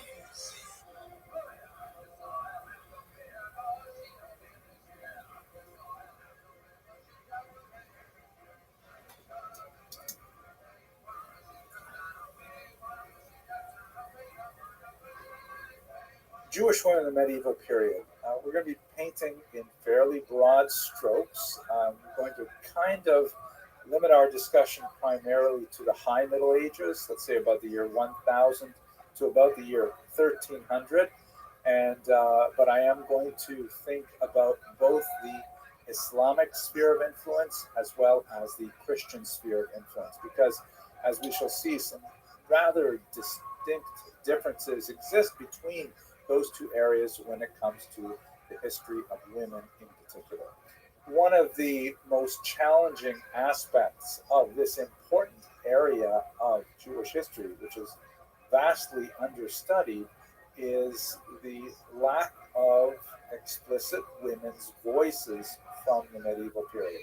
And in fact, they're not so numerous in the ancient or the modern period either until you get to the contemporary period, where we're trying to figure out history by looking at things sideways, by trying to use our peripheral vision based on what little bits of data we have. So let's just take a second to have an overview of what are the major sources of information that we can use to understand medieval Jewish history for women in this period. So first of all, the responsa literature. As you will recall when we were discussing the Babylonian centers and earlier, one of the major areas of Jewish legal activity is the so-called she'elot u'tshuvot literature, literally questions and answers. So there will be some legal question, often a real brain teaser, a difficult one, and it will be set to writing typically and sent to a great rabbi to answer. In some cases, it will be delivered orally, but the rabbi will later compose an answer. So it's really the Shuvot literature, because the answer is the part that is mainly preserved in the historical record. Sometimes the question is reduced to just a little couple of lines at the very beginning of the Teshuvah. So there are a couple of, what is this Teshuvah literature all about, this responsive literature all about? It's anything dealing with the scope of human experience that has implications in Jewish law. A person wants to know, is this kind of chicken kosher? Can I do this on the Sabbath? And much more complicated monetary and personal status issues come to the rabbis. The rabbis record an answer, and that later becomes a precedent that is cited by later rabbis as they try to determine the halakha, the decision of Jewish law in the case. So there's a couple of difficulties with using responsive literature to understand women's history. The first is, of course, it's not written by women at all. This is an entirely male area of activity. There are precious few, just sort of like echoes of what women might have actually thought about the process that is being discussed by rabbis that affects them in a very significant way. So it's entirely from a male perspective, what to do about this or that particular situation. We're going to discuss a few common types of situations. They deal with things like personal status, legitimacy in Jewish law, the legitimacy of a marriage, the dissolution of marriage, and the appropriate distribution of resources from marriage, assets from marriage, all discussed by rabbis. So one problem is it's entirely male in its focus, in its genesis. The second is that it's entirely rabbinic in its focus. So it's not just that we're having like a perspective of what all men think about these particular problems. We're talking about a particular class of men whose interests are sometimes deeply wrapped up in the questions that will be asked. For example, in the 12th century in particular, rabbis got much more involved in matchmaking than ever before. Matchmaking is fairly lucrative because when you set up a match, the custom is that if the match is successful, the parents of the bride and groom give the matchmaker a reward, which can be, in contemporary terms, thousands of dollars. So when the rabbis got involved, suddenly their personal interests were financially linked to the answers that they might have to give. Maybe we'll get to that again a little bit later. So first problem is it's male, second problem is it's rabbinic, and both of those are like kind of like telescope views into the society. And the third problem is that the responsa literature basically only deals with problems. It only deals with there's an unusual situation that provokes a crisis that cannot be easily resolved by a local population or even a local rabbi. And so we learn about exceptional cases from the responsa literature. That's something special or especially untoward occurring. How do you react to this? It's kind of like, trying to determine life and wellness guide by only looking at people with illnesses, right? Avoid this, avoid that, avoid that. What you do to try to promote your health, that kind of thing. So the responsa literature is intrinsically distorted for those reasons. But nevertheless, even with those limitations, we do get a sense quite often of what must have been the prevailing norm against which this particular situation took place. For example, in the case of a husband who takes a second wife without his wife's permission, you may see in the responsa literature, you may see a passage like the woman immediately wrote to the husband saying that she demands the penalty that has been customary in her land for the last 100 years. So all of a sudden we know, there is some kind of customary demand that may be placed on a husband who illegally takes a second wife, this kind of thing. But that's one of the major sources for our understanding of women in the medieval period is essentially the backdrop of the response. We also have another major source of information, which is still overwhelmingly male in authorship, but we do hear women's voices kind of peeking through the veil more and more, and this is the massive trove of Geniza documents. You recall the Geniza is this huge collection of medieval scraps of paper, really, refuse, not just paper, also papyrus, also parchment, things like that, but things that Jews didn't want to throw away in the neighborhood of Cairo, and for some 500 years they were piling these up in the attic of this particular synagogue, and when they were discovered in the 19th century, they suddenly gave us massive and really rich view of how Jews lived, primarily in Egypt and in the Mediterranean basin, the eastern part of the Mediterranean. It tends to be sort of lopsided towards the Islamic environment. It doesn't tell us a lot about the much smaller populations in Northern Europe, the Ashkenazim, but nevertheless, it does give us a much more rich variety of sources other than responsa literature, which is also reproduced in the Geniza documents. We have a lot of documents that may have been dictated by women to scribes. I happen to see in Judith Baskin's very important collection of essays on Jewish and historical perspective that was published about 20 odd years ago, a little bit later than that, a little earlier than that even, where she says to date no woman's voice has ever been clearly identified in any Geniza document. I'm not sure that's still true today, but nevertheless, it's certainly true that the vast majority of those documents are absolutely male in authorship.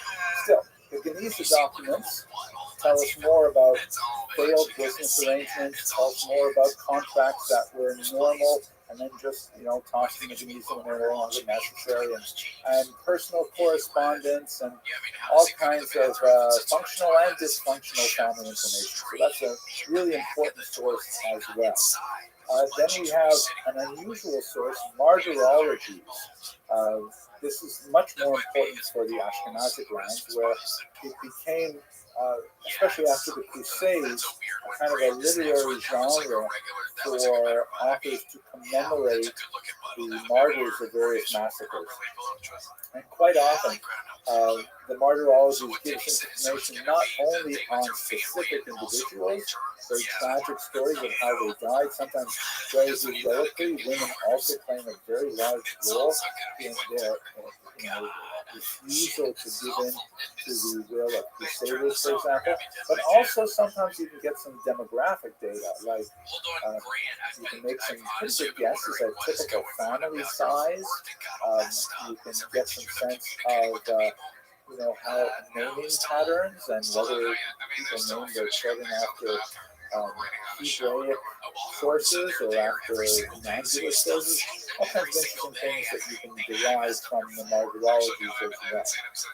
And finally, the ethical literature, which, there's a lot of religious literature that falls into this category, but Primus Inter Pares, one of the most important of which is clearly the very important 12th century source, which we discussed also in the context of the Crusades, the Sefer Hasidim, which is a remarkable document that includes a lot of fascinating discussion of exhortations for ethical behavior primarily, but also includes fables and stories that were circulating and things like that. And there's a lot of discussion of women in the Sefer Hasidim. Women are part and parcel of many of the commentaries in the Bible and other passages that are widely studied in this area, and seeing how they were written, or sometimes how they were not written, also give us some insight into how women were viewed and their role in society in medieval period. We will talk a little bit later about Rashi, who is especially fascinating, not only for what he said about women, which we'll get to Dublin, but by what he did not say about women. It is fascinating to note that in his commentary on the Bible, very widely read, one of the major functions of Rashi is he connects the text of the written Torah, the actual 5 books of Moses, to the much larger oral Torah, the Midrash in particular, the Talmud, and so on. And he will frequently cite Midrashim that refer to women, but he tends to not cite and not include in his commentary Midrashim that may have read as derogatory to women in any way. So his editing tells us a little bit about his personality, which is confirmed in many ways by some of the things that he actively wrote rather than his editing. He was, of course, famously the daughter of 3, perhaps 4 daughters, who married very well. His sons-in-law were all scholars and so on. So this is, we don't have like autobiographies of women from the medieval period. Until we get to the 17th century here, with the remarkable Zikr of Hannah, we really don't have a definitive and substantive account of a woman's life by a woman. But we have all of these other kind of ancillary peripheral things that give us some sense of how we can construct the woman's experience of the world during the medieval period. So let's think for just a second about her legal status. And much of this is informed by the earlier Talmudic tradition, where you do have texts that form the basis of Jewish law, halakha, from the ancient period.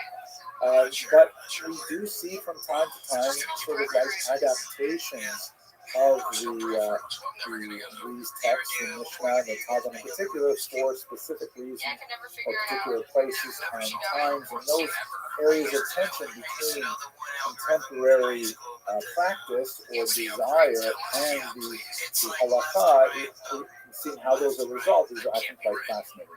I think one of the most important areas which is relevant to our study of Jewish women is the writings of Rabbi Gershon, who was a very important Ashkenazic rabbi, known as Meor HaGola, the light of the exile, and his years are roughly 960 to 1040.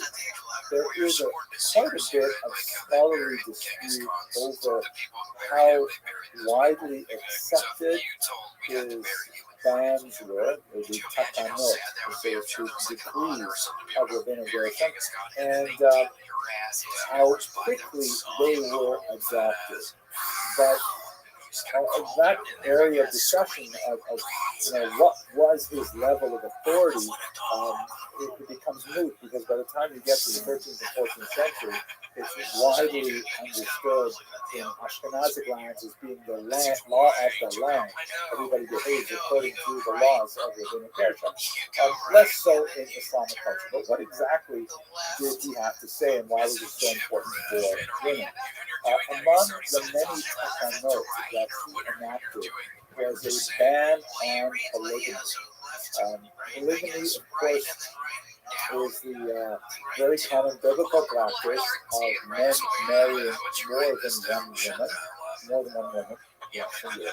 Men marrying more than one woman. You look at the patriarchs, Abraham with Sarah and Hagar, and Yaakov named two wives and two handmaidens and so on. And this was widespread practice, particularly in Muslim lands right up until the 11th century and beyond that. In Christian lands, however, there is a decided tendency to restrict Jews' behavior to monogamy. And Jews seem to have sort of self-censored their behavior in that regard as well. So one of the scholarly debates is, was Rabbi Gershom initiating a big change, or rather kind of confirming a change that had already taken place? One of the areas where we see this play out in real time is in Spain in the 11th and especially the 12th century, where even the areas that are not Christian, as per the Reconquista, there are some hesitancies to accept the ban on polygamy that Rabbi Gershom and Alberta had put in place. Nevertheless, there's no question that the Ashkenazic lands in Europe under Christian culture are steadily moving in the direction of exclusive monogamy, whereas in the Muslim lands in the southern Mediterranean, the Geneva documents indicate very commonly that there is no such strong movement towards monogamy, and polygamy is still very, very common. There are lots of economic attachments to polygamy, such as the need to set up two separate households. It can only really be effective if a man has means, and the occasion for polygamy is becomes rather restricted to a specific class of individuals, and we're going to discuss them in the next few moments. Rabbi Gershom also put in place, incidentally, a lot of other bans which are not as widely appreciated, but I think quite fascinating. So one that I really should say really important before I talk about the minor ones. Besides the ban on polygamy, he strengthened a lot of the protections for women in divorce law, such as, for example, he instituted a ban on divorcing a woman against her will. She had to ultimately consent to the marriage with the divorce, just as she had consented to the marriage.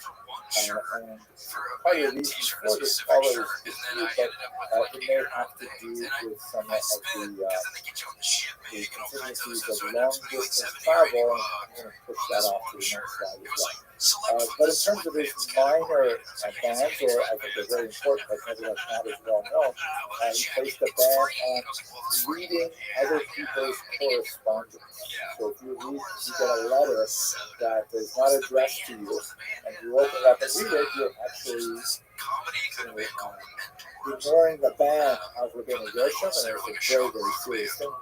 The so-called keren, we use the term ban, but really it's kind of like an excommunication where a person who would be in violation of the ban would suffer huge social ostracism and other consequences as a result. It's a really interesting phenomenon. The ban of Rabbi Gershom is widely cited nowadays with regards to electronic communications. Like, to what degree are texts and tweets and emails private, and is the metadata, the information on the outside of the envelope, private, can be used in an employment dispute.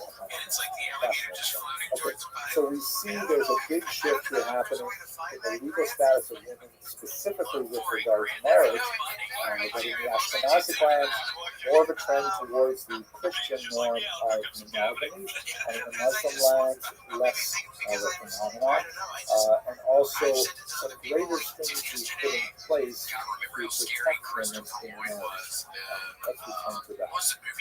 I would like to also point out, though, that in this context, Women are, overall, legal status of women in traditional Jewish society is not identical to that of men. There are some areas limited where women have priority and preferential privilege, like, for example, when it comes to impoverishment, if a woman and her brother are both impoverished, it is incumbent upon the brother, the male, to go knock on doors to find charity rather than his sister. This is because the Talmud recognizes the greater level of embarrassment that a woman would feel to beg than a man would. That's the traditional justification for it. But in most other areas of life, it is reasonable to say that men have a preferential advantage for a whole host of justifications, not beyond our discussion right now. One of those areas that is related to all the others is, of course, education. It seems it's remarkable that Jewish men in the medieval period had a very high level of literacy. Men were expected to at least be able to manage basic ritual competency in synagogue, which meant they had to be able to at least sound out the letters in the prayer book. And they should have, a rudimentary understanding of what it is they are reading.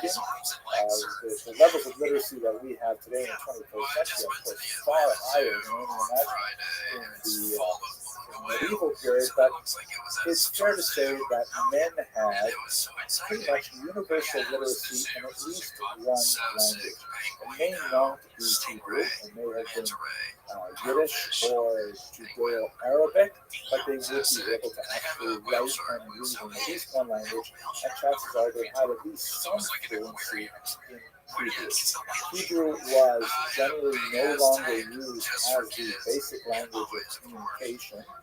Jews overwhelmingly used the vernacular, just like I'm speaking to you, and almost American English today, but they would have at least literacy in that language. Hebrew was reserved really for the language of prayer and the language of scholarship. So much more educated people could communicate in Hebrew much more easily. And of course, Arabic is much more closely related to Hebrew than any of the Germanic languages, including Yiddish. So Jews in the Islamic areas had a little bit of an advantage in that regard. So what about women? Once again, we have very limited data to give us a sense of how literate women would have been.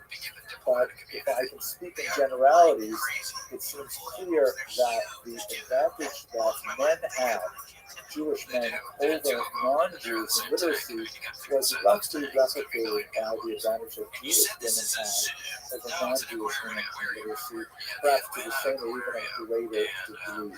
That's not to say that women were as literate as men were, the Jewish women were as literate as Jewish men were, but that on the whole, Jewish women would have had a much higher level of literacy than the surrounding non-Jewish population. Much less so in Hebrew, much more likely to have literacy in the vernacular. But let us recall that many of these vernaculars didn't even have widely known alphabets at the time.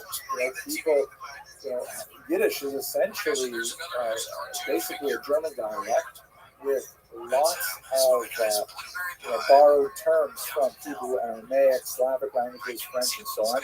But it is written in Hebrew characters because Hebrew characters are the ones that Jews know.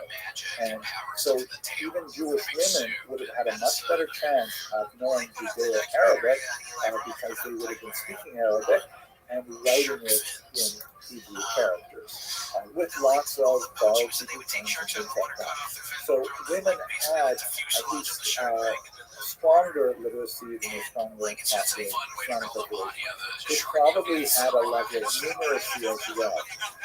again, piecing together the little bits of data that we have and speaking in broad generalizations, it appears that women typically had a very early rudimentary level of education that was truncated even before men's was truncated, primarily because of economic pressures. That men were expected, once they reached the age at which they could do any kind of work, the vast majority of them, their formal education stopped. So that might be, they might have been 11, 12 years old, and then they're essentially doing work or apprenticing or something like that. And for women, that age might have been 9 or 8. So they have something, but not nearly as much. They're, part of the reason for this, besides the sociological and anthropological differences in the experience of women's lives in general, is a Talmudic perspective, a very fascinating discussion that seems to me is in Tractate Sota, Tractate Sota, where there is a discussion about how much education should a woman receive. And this dispute basically between two rabbis. The one rabbi argues, and maybe I'll take a minute just to explain this to you. It's a little bit complicated, but basically, if you're familiar with the book of Numbers, in chapter 5, there's a discussion of the punishment that befalls a woman suspected of adultery. She's brought to the temple, formally accused, and she's not, her adulterous past is not confirmed. She's suspected by her husband, who jealously brings her to the temple. And she has kind of like a challenge at the temple. If she maintains her innocence, then she drinks this special potion, which consists of some special water drawn from a particular source, and it has a bit of the name of God from a parchment ground up into it. And she drinks this potion, the Sota, and if she is innocent, then she gets all kinds of additional protections and blessings and so on. And her husband is censured for putting her through this. And on the other hand, if she is guilty, then she dies a horrible death. Now, the Talmud says that horrible death part doesn't happen right then and there. It happens after all of her merits are used up, they're expunged, as it were. So let's say, for example, she volunteered at the Sisterhood bake sale, so she would get an extra 6 months before the horrible death caught up with her. And the more good deeds that she did, the longer she would stretch out her lifespan. So one of the rabbis in the Talmud, going back to the Tractate Sota, says, so there you go. So we should therefore teach our daughters Torah, because that will extend their lives if they're ever accused by their husbands falsely of adulterous behavior. Another rabbi says, are you crazy? You are teaching young women, kind of like an end run around the whole system. You're teaching them Torah in order to allow them to be suspected of adulterous behavior. Why are they getting in that situation at all? And the bulk of the rabbinic opinion, much of the Middle Ages, lean towards the second opinion, which looked with disfavor on formal education of women in Torah. That obviously had to meet certain boundaries, and the rabbi said, no, they definitely have to learn, women definitely have to learn, what they need to comport themselves as appropriate Jewish women. They need to know the laws of keeping kosher, for example, to maintain the family kitchen, and many other areas like this. But pure theoretical Torah, particularly Talmud, the bulk of rabbinic opinion shied away from it based on the second opinion of Talmud. In the modern era, but to the late 19th, especially the middle of the 20th century, there's some interesting rabbinic opinions that go back and revisit that question, but obviously that's not what today. Within this context, however, it's not like the Talmud says absolutely full stop, a woman may not learn Torah. It is one opinion among many that suggests that it's not advisable. But what that means is we have throughout medieval history and into the modern era numerous exceptional women who primarily because of their birth. They tend to be associated with scholarly families. I mentioned the daughters of Rashi, for example, who are privileged primarily because of the intellectual, spiritual nature of the family in which they are raised, to nevertheless achieve much greater levels of literacy and of familiarity with the tradition. You'll even see, as we get a little bit later into the medieval period, actually the early modern period, where there are women who are Rothschild yeshiva, who actually set up Talmud schools for men and teach Talmud sometimes behind the mechitza, behind the ritual barrier that separates men and women. Really are amazing women that defy the norm that is more common for medieval society. But as I mentioned, these are exceptional women. The vast majority of them we don't know a lot about, and it appears that their general educational level is much lower than men's are. That's not a surprising kind of thing given the overall environment, but it would be fair to say that women are probably more educated than non-Jewish at this time. So that kind of gives you a quick overview of some of the important elements of the Jewish women's experience. I'd like to look a little more closely at their role in the Jewish family and explore some of those issues, like how bigamy affects Rabbi Gershom's ban and so on, and east-west differences, and especially look at divorce law. See the new one?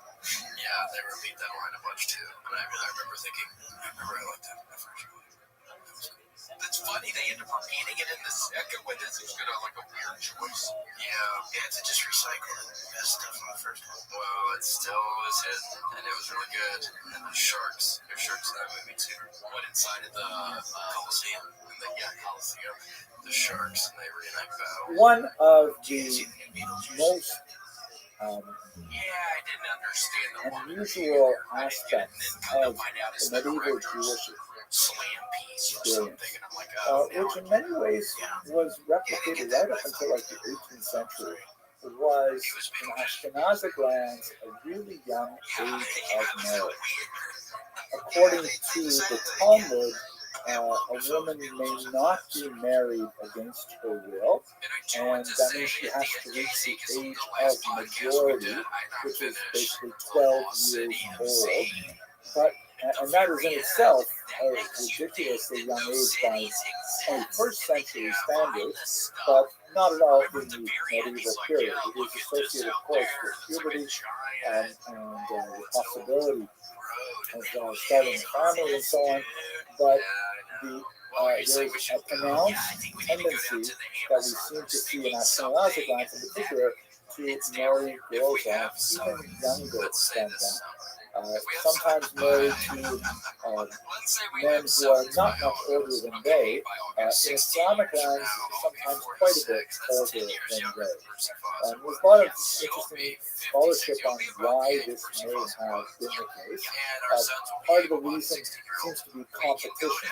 Let's not forget that Ashkenazic lands in the high Middle Ages still had really small populations. We're talking about communities that might have had 40 families, 50 families, sometimes even less, in some larger communities. And so seeking an appropriate marriage partner, and by appropriate I'm talking about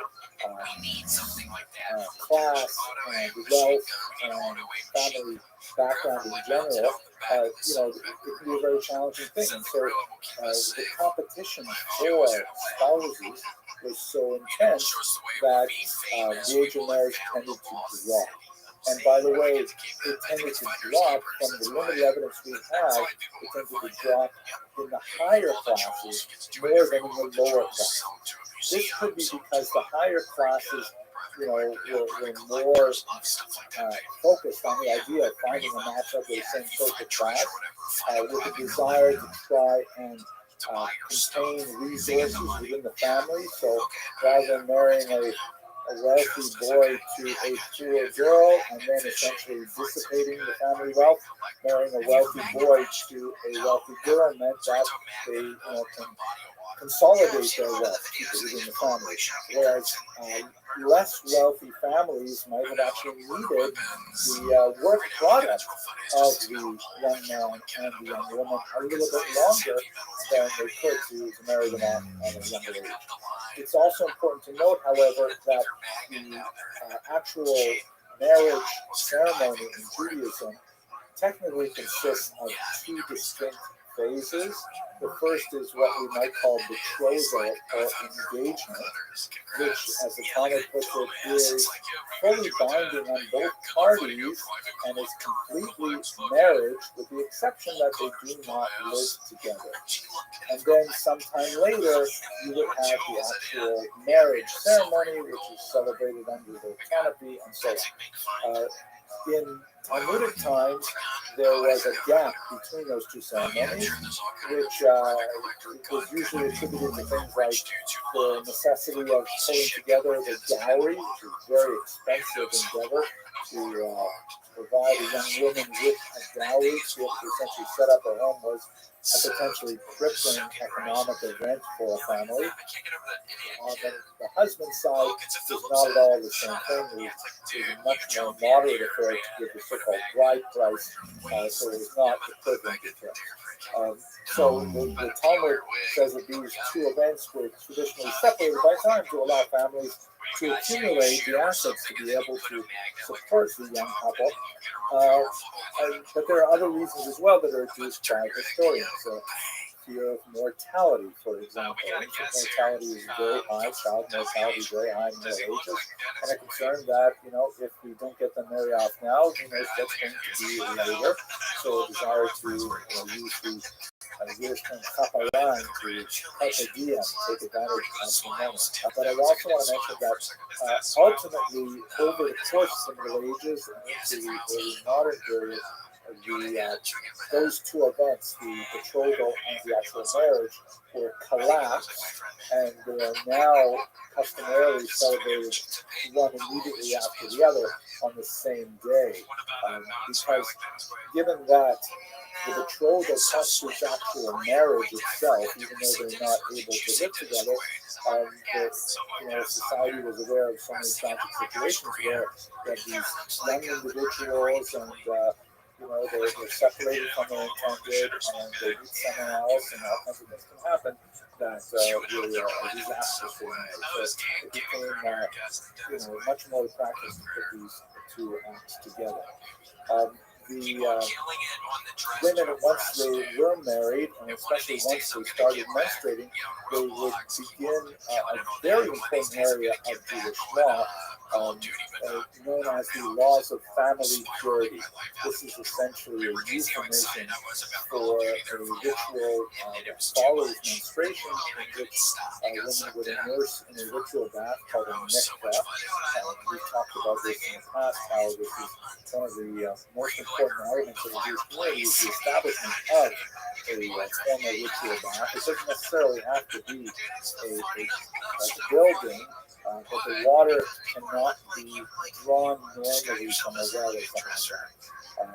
A river could be used under certain circumstances, or the ocean, or rainwater can be collected in a cistern, things like that, spring water, but it can't simply be like a bathtub sort of thing. So the presence of mikvahot is very much associated with the early community. Not to go into this in great detail, but this is a very ancient practice in which the husband and wife would separate from each other during the period of menstruation and a certain amount of time afterwards as well. And then once that is concluded, then the woman would go to the mikveh, ritually immersed, and then regular relations would resume as well. Very important element in Jewish family life as a whole, and but more than we can say in this context. Now, To return to a topic we looked at a little while ago on polygamy, as I mentioned earlier, the incidence of women, the incidence of men marrying more than one wife began to fade in Christian land for a whole host of reasons. Perhaps one of the most important, however, is the prevailing custom of the non-Jewish society. It is a well-known historical truism that the way in which the surrounding society behaves is ultimately the way in which the Jewish population living there would also behave. The Yiddish expression is something like "as Christoph zip, as Jidok zip," which is hard to translate exactly. It means something like "as one Christianizes, one Judaizes," and they essentially do the same thing. In Muslim countries, this was not the norm. Men could marry up to 4 wives, and so it was not at all uncommon for men to engage in polygamy, despite the ban of the Ben Gershon, which seems to have been primarily directed at Ashkenazic Europe and into newly Christian Spain. Also related to this is a phenomenon that is known in the biblical period and in the medieval period, that again brings to fade, the institution of concubinage, or the Hebrew term is a pilegesh. And basically, this is a kind of common law marriage in which a man and a woman agree to live together as husband and wife, but the woman lacks all of the protections of marriage, including a really important document called the ketubah, which is essentially a marriage contract that the husband delivers to the wife, promising a level of support during marriage, including, upkeep and centered living and things like that, and more importantly, promising a financial compensation in the event that the marriage is dissolved. In other words, if you choose to divorce her, then he will have to pay a very significant penalty as well. Concubines were not protected by this ketubah document, which leads one to wonder why a woman would enter into such a relationship. But again, beyond the scope of what we're talking about here. What we did have, however, which is kind of fascinating, is incidences, particularly for the first couple of hundred years of the High Middle Ages, where you had lots of men traveling from Ashkenazic lands into Muslim lands, and sometimes taking second wives. And this would be bigamy vis-a-vis the ban of the Ben Gershon. But, sometimes they would say, well, I'm living in Sephardic lands while I do my business, and so I'm not bound by the ban of the Ben Gershon. Maimonides in particular took a very dim view of this practice, and indicated that travelers who want to get married have to definitively prove that they are not already married somewhere else, to avoid anyone trying to get around this sort of loophole. And a significant amount of the responsa literature that deals with these questions gives us a sense of how men who are engaged in essentially being traveling salesmen would behave, and their wives who would take them to court saying, hey, you agreed literally in writing not to take a second wife, and here you go doing it in Tunisia or something like that, and I want my traditional compensation for your breach of contract. So that's a good example, I think, of how responsa literature will give us kind of like a sad, unfortunate incident. What we don't really get, though, is how common was this? How typical was this? Are we only looking at a very limited amount of bad behavior, or is this just typical of a much more common activity? So anyway, these are the kind of things that animate much of the literature and give us some sense of the relative privileges of men and women in society. What's especially relevant is in Spain, because the southern half of Spain, very heavy Islamic influence, and even as it's increasingly Christianized, you have a Jewish population there who are not necessarily content to go along with Christian requirements for monogamy and prefer to maintain their marriage. By the way, while we're at it, I was doing some research and I saw this amazing Jewish wedding ring. Apparently, they would actually like only used for communities or for families, and they would be used for the ceremony for the ceremony itself. I think this is 14th century. What a phenomenal piece of art this is. It's at the Met. Here you can see the underside of it, and it has like these two hands down. Really gorgeous. Now, connected to that, of course, after marriage is the willing motherhood. And, I don't want to go too in depth into the history of motherhood and childhood in particular because I don't know enough about it. It's a really fascinating area of research that I've just kind of scratched the surface of, and I don't know enough to talk about it. But perhaps we could talk for a second about the institution of second marriages, because one of the things that we see quite a bit of in the responsive literature is the disputes between half-siblings over inheritance that frequently referred to as kind of like bigamous second marriages that occur as a result of husbands traveling afar. I'll come back to that, by the way, when we talk about divorce law. Related to this is, what if a woman does not have a child and then her husband passes away? So this is a major distinction between the Ashkenazic world and the Sephardic world, primarily in the Muslim sense. According to the biblical precedent, if a man dies before his wife is able to conceive a child, then his brother is required to marry her. When you read the context of this ritual, which is called Gibon in Hebrew, or levirate marriage in English, it's very clear from the context that the surviving brother is just basically doing the right thing. Given the environment where, in the biblical period, women rarely existed on their own unless they were in some kind of unfortunate situation. They typically lived within the shadow of their father, or their husband, or their adult sons, who were never kind of abandoned to their own devices. So unless they were like a widow, that kind of thing. So Yibum was considered just the right thing to do. It's clear from the context there that if the surviving brother refuses to marry his sister-in-law, the wife of his divorced brother, then he has failed to live up to his responsibility and is deserving of communal disapproval. Nevertheless, the Talmud recognizes, as the Bible does, that there are times that a brother may not want to marry his sister-in-law, and so there's kind of like a default secondary ritual called chalitza, which refers to the removal of the shoe. Kind of an interesting ritual in which, if he says, "I really don't want to marry my sister-in-law," then he removes the shoe from his foot, and there's like, again, the So here's the thing. Yibum is clearly favored as the ideal choice, but the Talmud already in the Babylonian period is going back and forth over how appropriate this is for every situation.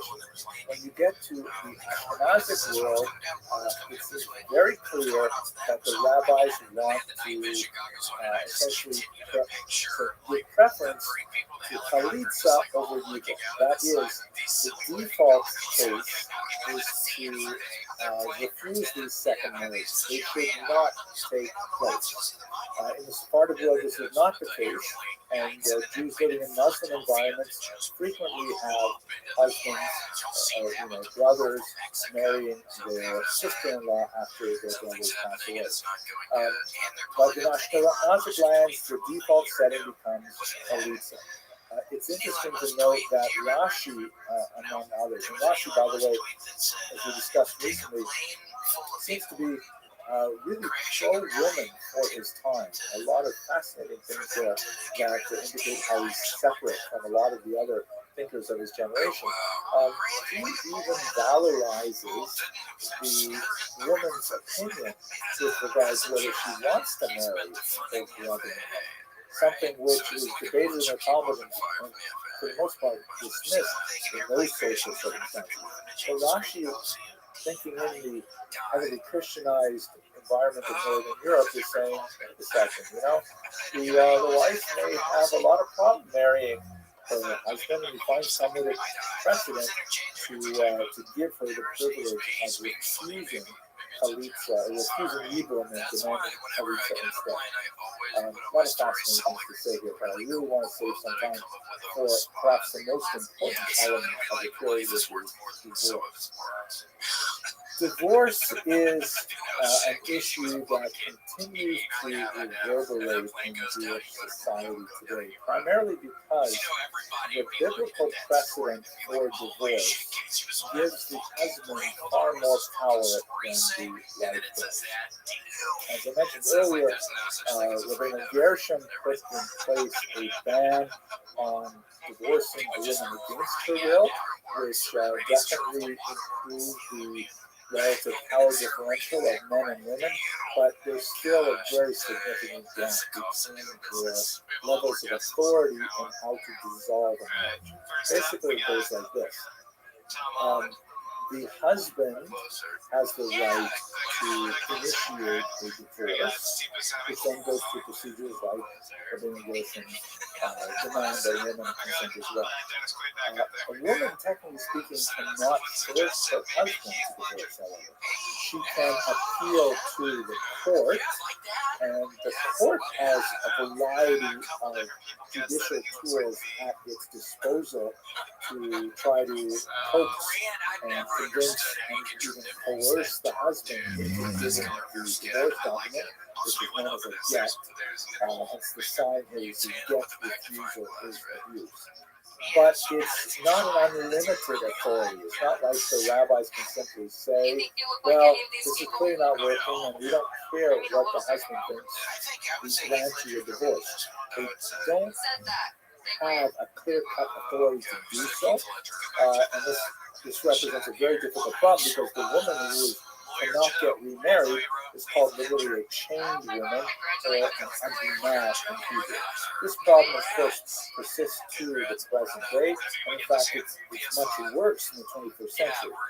In the medieval period, the primary cause for an anti-ma is not a husband refusing to give the get, which, there's definitely a disincentive to doing so because he would have to pay her the monetary fee outlined in the ketubah to do so.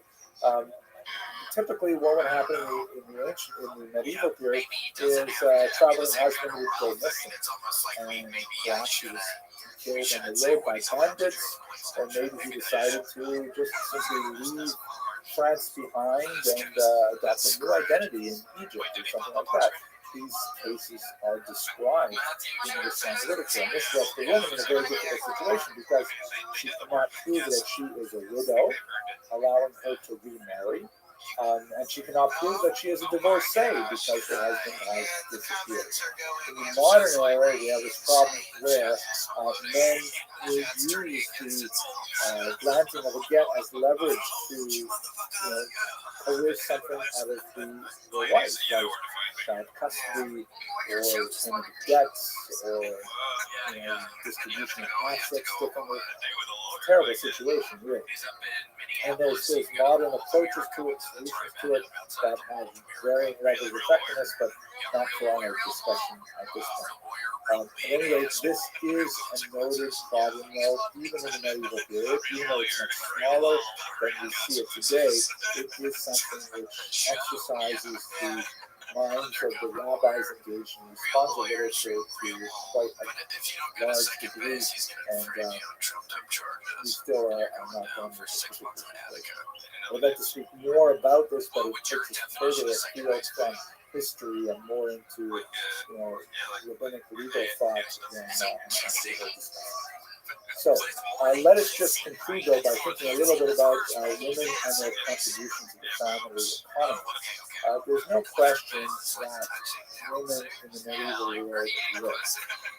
They worked incredibly hard, both at domestic tasks and at revenue-bearing activities. You should recall that some of the most basic tasks that we take for granted today took an incredible amount of time in the medieval period. In fact, right up until the industrial age, women's work, basically domestic tasks, was huge and overwhelming. Here's a photograph of some medieval women who are spinning thread. You can see they have the distaff is sort of like a third arm to hold the raw material, like flax or wool, and it's kind of stuck on a stick and then put into the cummerbund that they wear so that it stays steady. And then with the other two hands, which are now free, they can slowly like peel apart the threads, and they use the spindle, which is at the hanging down towards the ground. And young women and old women, older women would all be involved in this for hours and hours every day just to make thread. And then they've got to take that thread and they've got to make cloth. And with the cloth, they've got to make clothing. And that's why so many people only had one pair of pants, because it took forever to make these things. It was a huge amount of women's energy that you didn't have mass-produced goods like you have today. So even if they're working at what is typically called women's work, the domestic activities of making clothing, preparing food, washing clothing, things like that, that's a huge amount of time and value added to the household to provide these basic necessities. That said, let us not forget what we discussed a little while ago, that the women, Jewish women, are much more literate in the surrounding society. They're certainly much more urban, and most likely numerate as well. And so we frequently find women engaged in business activities. We especially see this in the Geniza, where women are involved in all kinds of business. And sometimes, with tremendous success, like, for example, the remarkable Rothschild broker who's described in the Geniza archive, and as after her marriage is dissolved, she keeps her business running and defies standards to insist on having her way. She is repudiated by the synagogue for some unrelated activities, but she nevertheless supports the synagogue with massive donations on Yom Kippur and things like that. Fascinating women who are really significant businesswomen described in the Geniza. We also have significant evidence that they're involved in the same economic activities that men are, like we discussed when we looked at finance, trade, and so on. Sometimes they suffer from similar kinds of deprivations as well, like in this terrifying image from the 14th century that described in the caption as people ransacking a Jewish woman's house. Very unusually graphic depiction. They're stealing very valuable clothes off the line and breaking into their cabinets and things like this. Jewish women were assisting their husbands in many aspects of trade and commerce, selling and buying, and also engaged in money lending and other financial activities as well. So women are definitely a very important component to the medieval family economics. And with that, I want to conclude this brief discussion of women in the medieval period. I hope you found it interesting. Thank you very much for watching. Zoom in on the base system so we can see this one. Yes.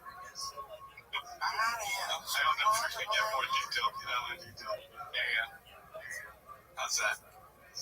Pitcher's plate. Pitcher's not bigger than the diameter of the. So they've got 80 inches, about 90 feet between the bases, it looks like. This is just actual baseball. It's Canadian baseball. I hate to say this. We have spent a fair amount of time in the southern half. I didn't even know they played baseball in Canada. I just had no idea.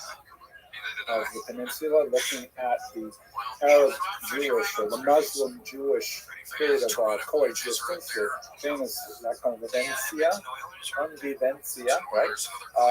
And now we're going to look at the northern half and at the later part of the Middle Ages, specifically the 12th to the 15th century, which will unfortunately culminate in the Inquisition and the expulsion of the Jews from Spain. This is going to be kind of like the scene of medieval Jewish history for this course.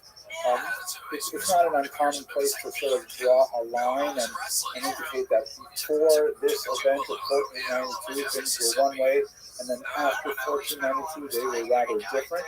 You can say the same thing in the 20th century about the Holocaust and the state of Israel. Things were certainly different before those two events, so closely related in time, and then after those two events.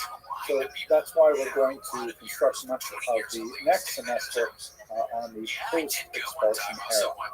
So here's a map that will give you a sense of what we're talking about. This is the Reconquista, the reconquest. You'll recall that the Muslims come up from North Africa and they take over the peninsula, primarily in the southern region, and they make it pretty much to the very top of the peninsula, but then it doesn't take long before the northern area starts to recede back into Christian lands, and slowly the Christians are able to penetrate downward, and eventually they will ultimately expel the Jews and the Muslims from the entire peninsula. But we're going to focus on the regions of Leon, Castilla, Aragon, Navarre over the course of the next hour. Now, there's a few really interesting phenomena that are going on at this time. First, this is the era of the greatest of the Spanish court Jews. This is an institution which you'll see examples of it throughout Europe, but Spain in many ways has some of the greatest examples. Court Jews, it's hard to really translate that appropriately. It's related to the idea of being in the king's court, like a courtier. Sometimes you see that word. It's something like a lobbyist or sometimes a government official, typically associated with some kind of fiscal activity.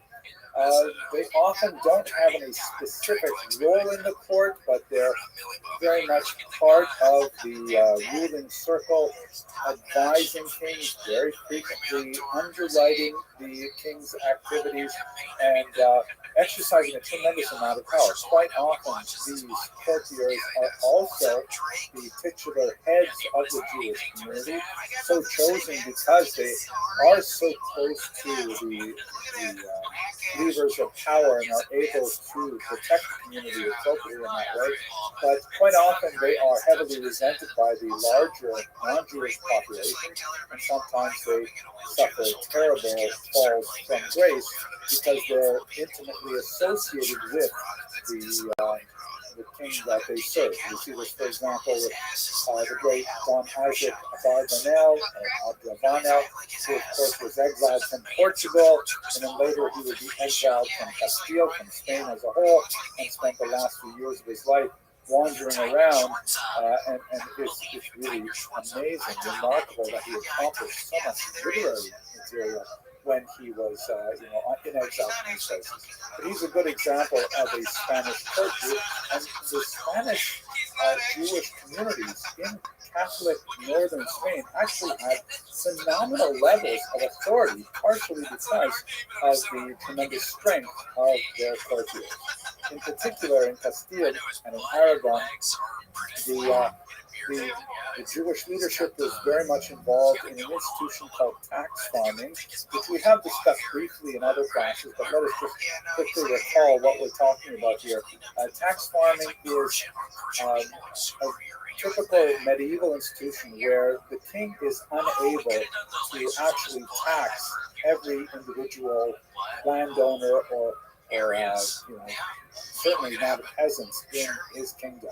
So what he does is he deals with entire communities as a whole, typically whole classes of people in particular regions, and he hires out sort of middlemen to take care of the actual collection of taxes. These are called tax farmers, because if the king assesses, for example, that from one particular region he can acquire, let's say, 100 gold coins, then he will appoint a middleman, who is typically a Jew, who will go out there and, using a network of employees, typically also Jewish, they will be in charge of doing the actual collection of the taxes, the assessing of the properties, the assessing of the agricultural output, the placing of tolls on bridges and various small taxes with the authority of the king. And the tax farmer will collect maybe 1,200 gold coins. The 1,000 will be remitted to the king, and the 200 will be the profit for engaging in tax farming. So an extremely important venture that the king values very highly, and the king, as we shall see, tended to protect the Jewish population primarily because they were a very valuable kind of way to derive funds from the population. One historian has put it as kind of like the Jews are like a sponge that the king puts on a stick and dips into the ocean of the peasantry and then draws it out, and is able to squeeze the liquid out of the sponge. And so the Jews were often placed in that position. Naturally, Jews are involved in all kinds of other activities in Spain. They are landowners. Again, there's this widespread misconception that Jews were not allowed to own land. That is something that is true in some places and times, but typically not true. Jews were able to own land. It was just not necessarily a wise thing for Jews to invest in land, because if there was an expulsion, then you lost all of your wealth. Jews were also involved in various trades and various crafts. Silversmithing and goldsmithing was very common. They often faced competition from local guilds, however, particularly in Northern Europe, and they often were not able to join monopolies in given towns. So things like tax farming and money lending tended to be the economic backbone of these Jewish communities, but not at all the exclusive source of income. But when you combine their role as powerful courtiers and as being extremely important in the collection of taxes, they actually become fairly secure, apparently, for that time and place. This meant that it was remarkable the degree to which the Jewish communities in northern Spain had autonomy over their own affairs. This is something that we have seen when we talked about Jewish communal structure, but maybe I should emphasize it a little bit more here, that typically when Jews arrived in a particular place, they were granted a charter by the ruling authorities. Sometimes this is called non-divulged rights after a town in Europe. But the essential idea is the king or the nobleman in some cases would grant to the Jews of a given location, all right, you're moving in here, your community has the right to do this, to do that, things like build a wall around your community if you like, to engage in certain trades, but not necessarily in other trades. And this charter was intended as a guarantee of rights for the community, and it was basically observed until it was finally broken, typically when expulsion or revolutions and things like that. So the level of autonomy that the Jews had in northern Spain from the 1200s to the 1400s is really incredible. Jews, for example, were of course allowed to hold their own courts by Talmudic law that they did. This was not unexceptional, but in many of the Spanish communities, if there was a dispute between a Jew and a Christian, the Christian had to submit to the Jewish court, which is rather unusual. And in some exceptional cases, the king not only granted the Jews the right to administer corporal punishment, which was an effective technique of controlling populations, but also, in some rare cases, to even impose capital punishment. That's an incredible thing. The circumstances under which a community would, legally through the Beit Din impose capital punishment, very, very rare and exceptional and controversial. But nevertheless, this gives you a sense of the very high degree of autonomy that the Jews had in Catholic Spain from 1200 till about 1400. It was really it's not a golden era in the same way that the southern part of the peninsula was regarded as a golden era. You don't have quite the same kind of like cultural synthesis that you see between Arabic and Hebraic culture, but nevertheless it was a period of tremendous power for the Jewish community and in general wealth. This is especially true during the reign of James I of Aragon, shown here, who was a remarkably strong protector of the Jews, even when some of the elements of their economic might began to wane. And I'm going to explain how that happened shortly. But we'll return to James I in just a moment when we talk about the Barcelona disputation right now. So, when one of the great power struggles that tends to be revealed throughout much of the Middle Ages is the power struggle between the temporal powers, meaning the king, and the religious powers, the church, and specifically the Catholic Church. As we discussed when we looked at Jewish communal structure, like who really should be in charge? And philosophically, you would think maybe the religious spiritual authority should be in charge, but on the other hand, there's a lot of nasty business involved in governing. There's a lot of patronage and nepotism, for example, is a word actually that comes from the medieval church. It means nephew, because you would promote, the Pope would promote his nephew, quote unquote, even though he's actually his son. And so this is like a term that we borrowed for contemporary parlance to speak about, administrative corruption. But the king really had the actual power, had the soldiers and so on. So the king and the church often had kind of like a seesaw relationship where when the power of the king went down, the churches went up, and vice versa. And so, as we see with James I of Aragon, there was a moment where he had to accede to demands of the clergy, who were, very upset about the power that had been given to Jews in Spain.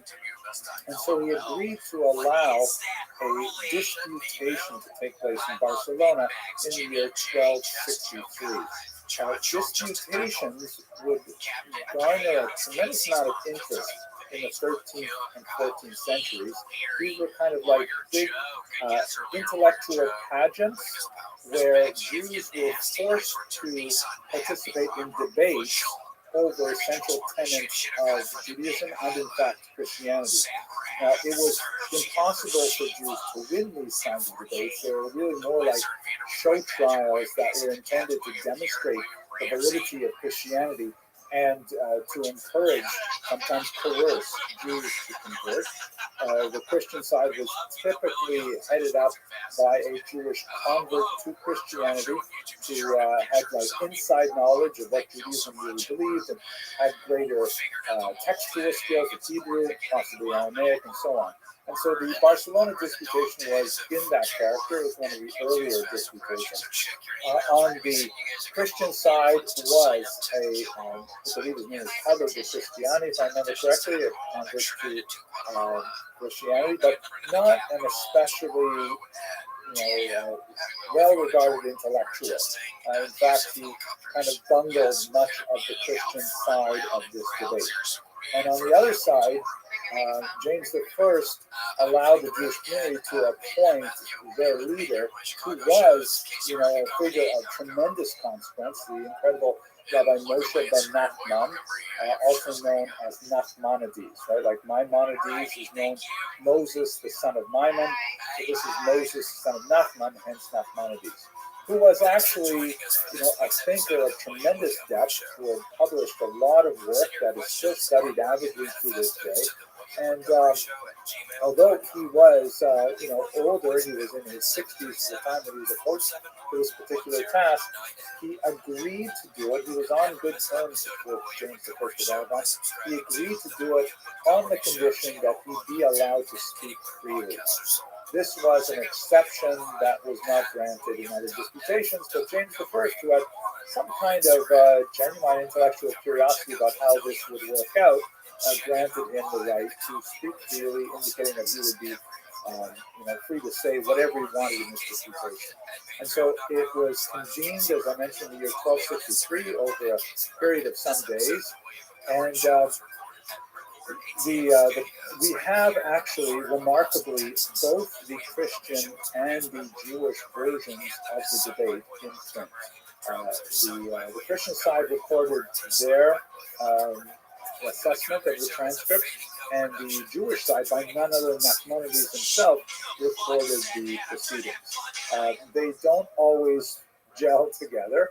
The end result is, of course, that the Christian side won, as would be expected, and this was a public spectacle which had, the king and queen and all kinds of important figures watching this debate. But Nachmanides really he made very light work of his opponent. The Christian side the Catholic side was actually on its back foot right from the very beginning, because Nachmanides argued that the Jesus that the Christian side was referring to was not the same Jesus as recorded in the Christian New Testament. And so therefore, this defangs almost all of the most pointed arguments that the Christianity could bring in the discussion. It was a rather brilliant feint that made much of the rest of the argument very weak. There is, by the way, a dramatization of this on YouTube, a BBC film that was made, working with the transcripts of the talk, and it's really quite dramatic and general. But nevertheless, at the end of this debate, even though Nachmanides officially lost, the church was very upset with how well he performed, and so James I of Aragon rewarded Nachmanides with 300 gold coins, and then said to him, "I believe you should leave Spain at this point," because essentially they're saying, "I can't protect you." And so in his waning years, Nachmanides made the very arduous trip all the way to Israel, where he found a tiny surviving Jewish community there, but he was able in his last years to rebuild it, and in many ways contributed to a great renaissance in Israel. But this gives you a sense of, on the one hand, some of the strengths of the Jewish community in Catholic Spain, and also its structural weaknesses. We should also mention two other things before we move on to the story of the conversos, and that is the influence of Spanish Jews, particularly from the northern region, was quite profound throughout Europe and the Mediterranean basin. Two areas in particular are especially significant. The first is the widespread study of the Kabbalah, which had some incredible proponents in the Iberian Peninsula. We haven't had much opportunity in previous classes to talk about the Kabbalah. It is fascinating, and I hope to return to it when we come back next semester and we talk about Sfat, because they had an explosion of Kabbalistic study there. But many of the central doctrines and, in fact, texts of the Kabbalah emanated from Spain in this place and time. The Kabbalah itself, what exactly is it? The word Kabbalah means reception or tradition. The Hebrew word lekabel means to receive, and the idea that you receive an inherited tradition and then you pass it on, relay life. So there are ancient Kabbalistic texts that really go back many centuries, such as here and so on, and there are definitely passages in the Old Testament, the Hebrew Bible, that are deeply Kabbalistic in nature, very mystical. But one of the most central texts of Kabbalah is believed to have originated in Spain in the 13th century, and that is the famous Zohar, or the Book of Splendor. Zahar means like to emanate and glow kind of thing. There's a significant amount of controversy in some circles about the actual dating of the Zohar, because it is attributed to Rabbi Shimon Bar Yochai, very important Tana of the 2nd century. But most academic scholars looking at the Sefer Zohar believe that it was actually authored in the 13th century in Spain. There are a lot of internal literary clues as to that, with the strange fact that it's not cited before this period by others, and the fact that its attribution to the ancient period was placed in doubt almost immediately after it began circulating. Although there are some who believe that is in fact a genuine artifact of the ancient world, nevertheless, regardless of where it comes from and when it is written, it is a work of great spiritual genius, phenomenal insight into Jewish mysticism, and it was deeply inspirational throughout the entire Mediterranean basin. So that was one very strong element of kind of Spanish intellectual export from period. Another area where the Spanish Jews exported from northern Spain was their tremendous skill at translation, especially in the region of Provence, which is not too far away from Spain, just a little bit up the coast, the south of France, where there is a very unusual Jewish community. We've spoken about it in different lectures. And one of the most exciting things that was happening there is a lot of Hebrew classics, I should say, a lot of Judeo-Arabic classes, like the work of Maimonides, for example, was translated into Hebrew by people like the Ibn family of translators. So they're bringing a lot of Arabic Jewish wisdom, or Jewish wisdom that's recorded in an Arabic language, to a Hebrew-speaking language, Hebrew-speaking population, and really generating a lot of cultural ferment around it. Last thing, science. The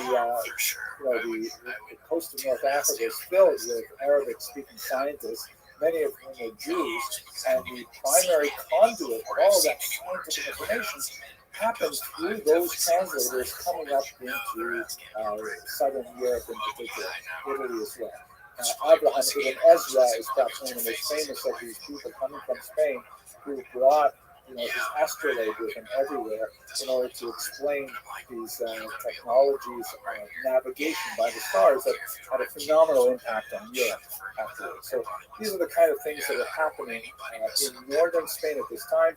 Really dramatic and exciting, but unfortunately they would have a very tragic denouement that we're going to continue with. But with that, I want to thank you very much for your attention and your endurance, and I look forward to speaking with you soon. Pretty good. That's also, it's just like there's ads all over this. While the blood is running from your brain to your thing. Yeah, I'm too busy looking at this image. Be careful. Yeah, slippery slope. At the end, it's correct. But yeah, that's the first step in a residual haunting. It's touch, smell, fear, sleep. Well, it's so weird. Remember when you and I, Casey, a couple of weeks ago, we did that. There's a couple of things that happened in the 14th century that really begin to tilt the balance negatively away from the favor of the strong Jewish communities and the tremendous power of self-government prior to the 14th century. The first is the Black Death, which spreads in the middle of the 14th century and has significant impact on the Iberian Peninsula, and of course Europe is badly stricken by it. Quite often the Jews are blamed for the Black Death.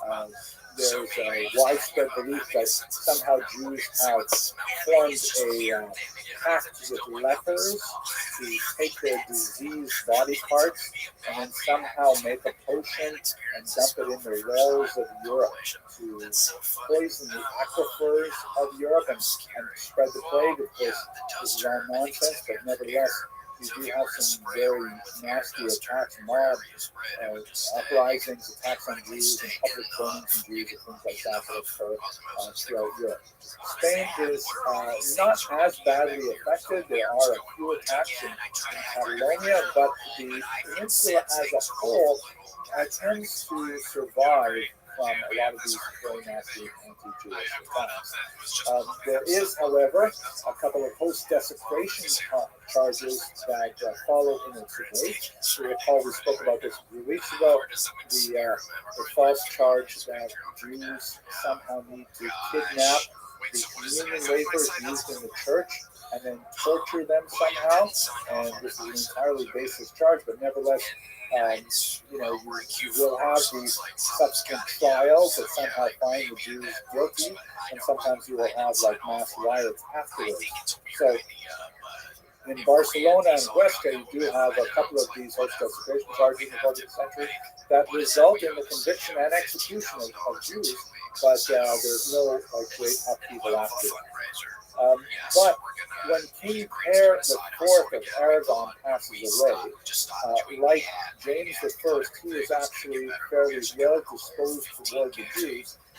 They lose a major supporter, and perhaps this is kind of like the wisdom that we see in Turkey Avot that says, do not draw too close to the government because they really only care about themselves, and when the government changes, all of a sudden they've forgotten all about what you've done before, just like Pharaoh forgot about Joseph, that kind of idea. So after the passing of Per IV, there were a few major changes that affected Jewish life in Spain. One is the institution of something called the censal, which was a dramatic, direct blow at Jewish activity in money lending. As we've discussed before, money lending was a very significant part of the Jewish economy, and it was regarded as a relatively noxious thing for Jews to be involved in. The population, on the one hand, deeply resented the Jews' involvement in money lending because the interest rates were incredibly high. 30% would have been a relatively minor amount, and it quite often went up much higher than that. So, but that didn't mean that credit was not necessary in a largely agrarian economy. So Jews were still involved in money lending, and Christians still needed money lenders. As we discussed before, they had really no alternative because the church had outlawed Christian money lending.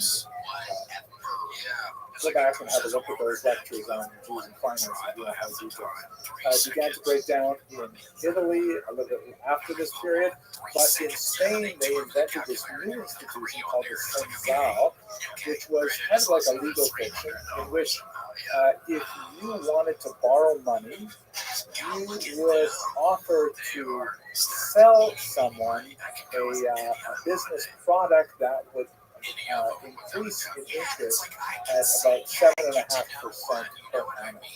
So you said to the person, hey, listen, give me $100 and I will give you next year on a regular payment schedule your money back plus 7%, which is not interest. It is like the returns on your investment.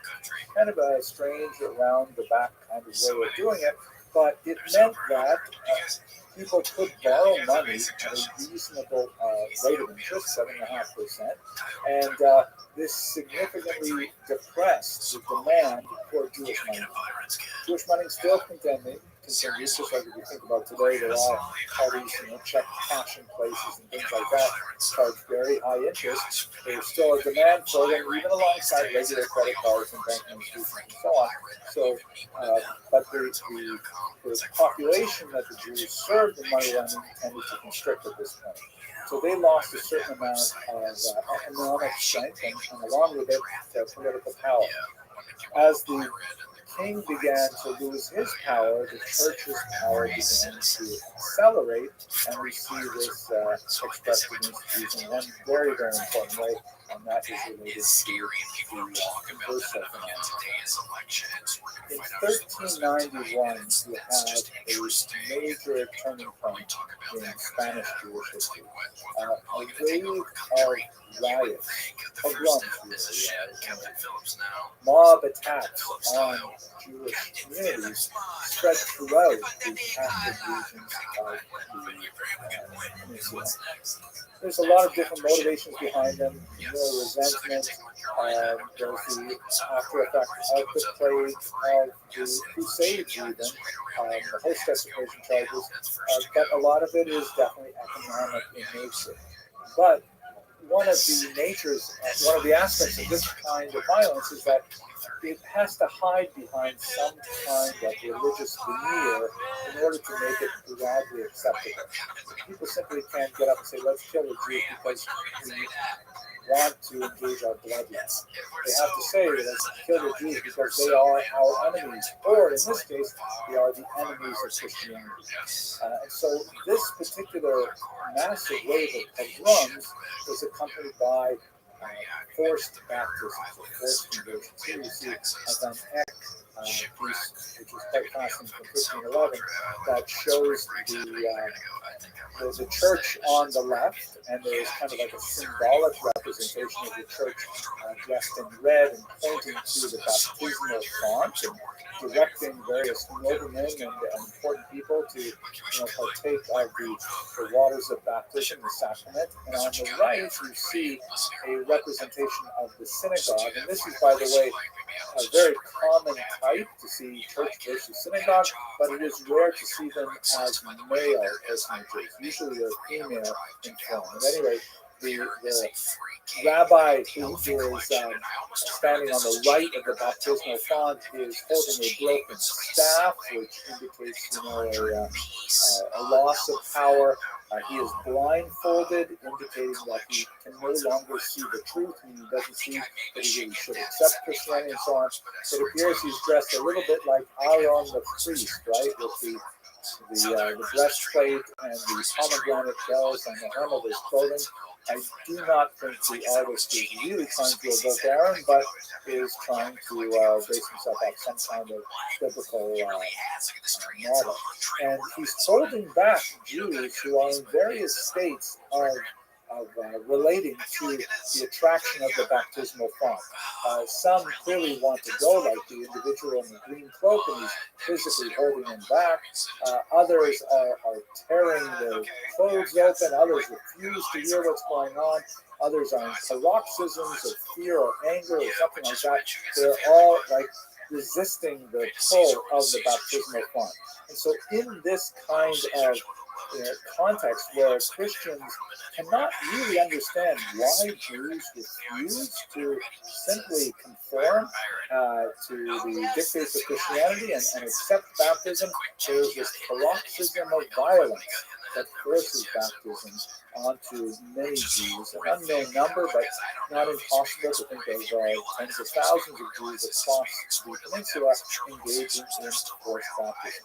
Now, as I mentioned in the previous class when we spoke about this, on a theological level, the church has an ambiguous attitude about this, because on the one hand, it's very clear, multiple statements from many popes, Augustine, Hippo, as well, that people may not be forced into baptism. It has to be something that a person willingly accepts, or else it loses its value.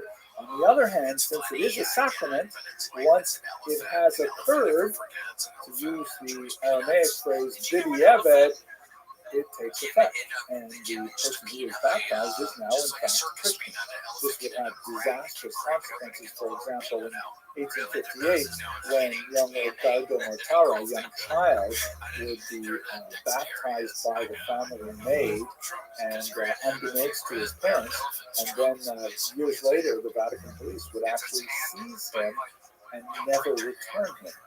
That occurred in the 19th century, which is just mind-boggling. At any rate, this created an unusual situation in Spain because you had all these Jews who were now converted to Christianity, but still fully regarded themselves as Jewish.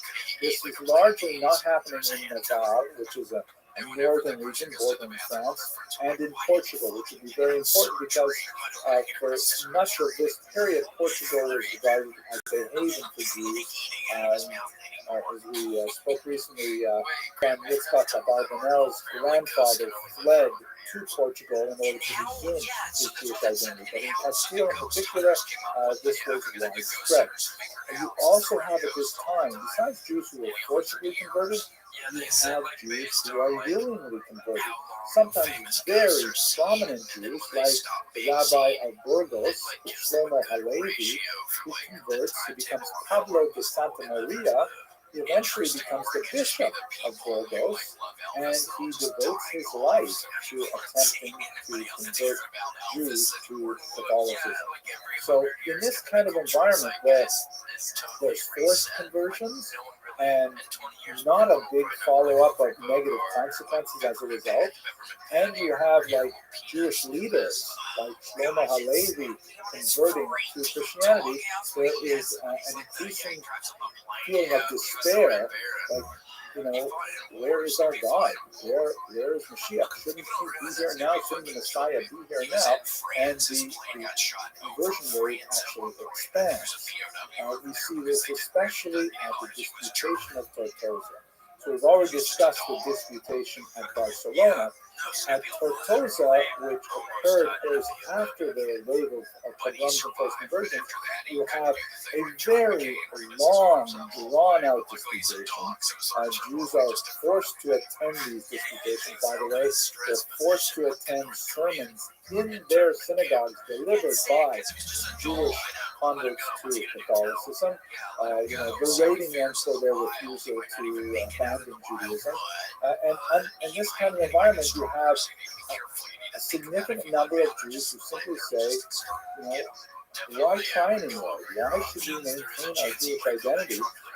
Let us simply convert and move on. There's so many advantages to converting, we'll discuss in a moment, that makes it much harder to remain Jewish under these circumstances. And this is actually something that is quite distinct from 1391. In 1391, you have this massive indigestible mass of Jews who are now finding themselves Christian. But after 1413, you have a lot more Jews who are saying, you know what, I'm just going to go along with this because I see that there are a lot of social avenues open to me with conversion. And you know what, if God just stands by while all this is happening, maybe the Christians are right. So there is a very different kind of character of the 1391 converts and the converts after the Tortosa disputation, which lets us know that the so-called Marrano population, the term Marrano, by the way, is a derogatory term, it means swine. More appropriate term is converso, meaning someone who has converted. There's a whole spectrum of belief. There are true believers on one end who are, completely Christian in every way and wish to totally jettison their Jewish background. And on the other hand, there are stubborn Jews who resent the false conversion that they've been forced to undergo and wish to resume their Jewish identity as soon as possible. It's a large spectrum of belief, and it will have consequences later. But what this means is, as we shall discuss momentarily, now we have essentially two classes of people. We have the conversos and their children, and soon their grandchildren as well, who are kind of like Jews with Christian driver's licenses. And they can go anywhere they want, study at universities, take any kind of job they want, advance in all areas of culture, and they're viewed with suspicion and hostility by so-called old Christians who are saying, hey, wait a second, this is not what we expected, especially for those Jews who were not even pretending to really be Christians, who were still associating with Jews, still even closer to and so on. And so you begin to have a backlash growing. One of those aspects is the discrimination that is more or less racial in nature. This is a rather new phenomenon for Europe. It has some unusual, uncanny comparisons even to interwar Germany. But the first example of this is the so-called limpieza de sangre, or purity of the blood, cleanliness of the blood. A legal statute first passed in Toledo in 1449, and we'll have many more examples of this afterwards, that discriminate based on bloodline, based on lineage. And there's a distinction made between those Catholics who have no known Jewish background and those Catholics who do come from Jewish background. That's what I'd like to turn to next.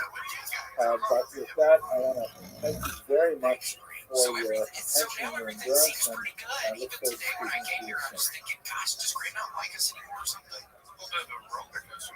Things are looking up. Yeah, for me emotionally today, it has been a roller coaster. Yes, Gator got her first haircut. I promised I would go in the morning, and I kind of slept, and then I didn't go, but I went to pick her up, and it's weird. It's weird seeing your little girl grow up like that. I mean, she had never had a freaking haircut. Yeah, before she got something with her anal glands. I don't know if they had to do with the little butt and express her little glands.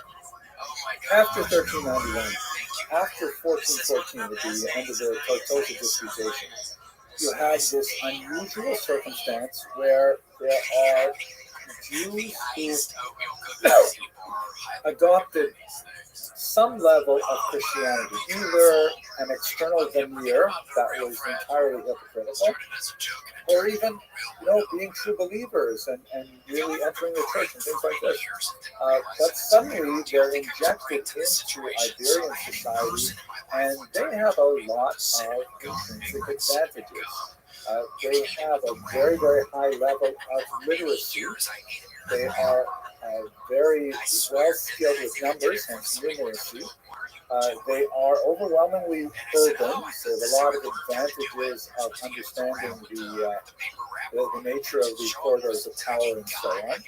And they're educated. And all of a sudden, by becoming Christian, whether by force or by choice, they suddenly have access to everything that was denied them when they were Jews. And they are, many of them, still remaining well in touch with their Jewish communities.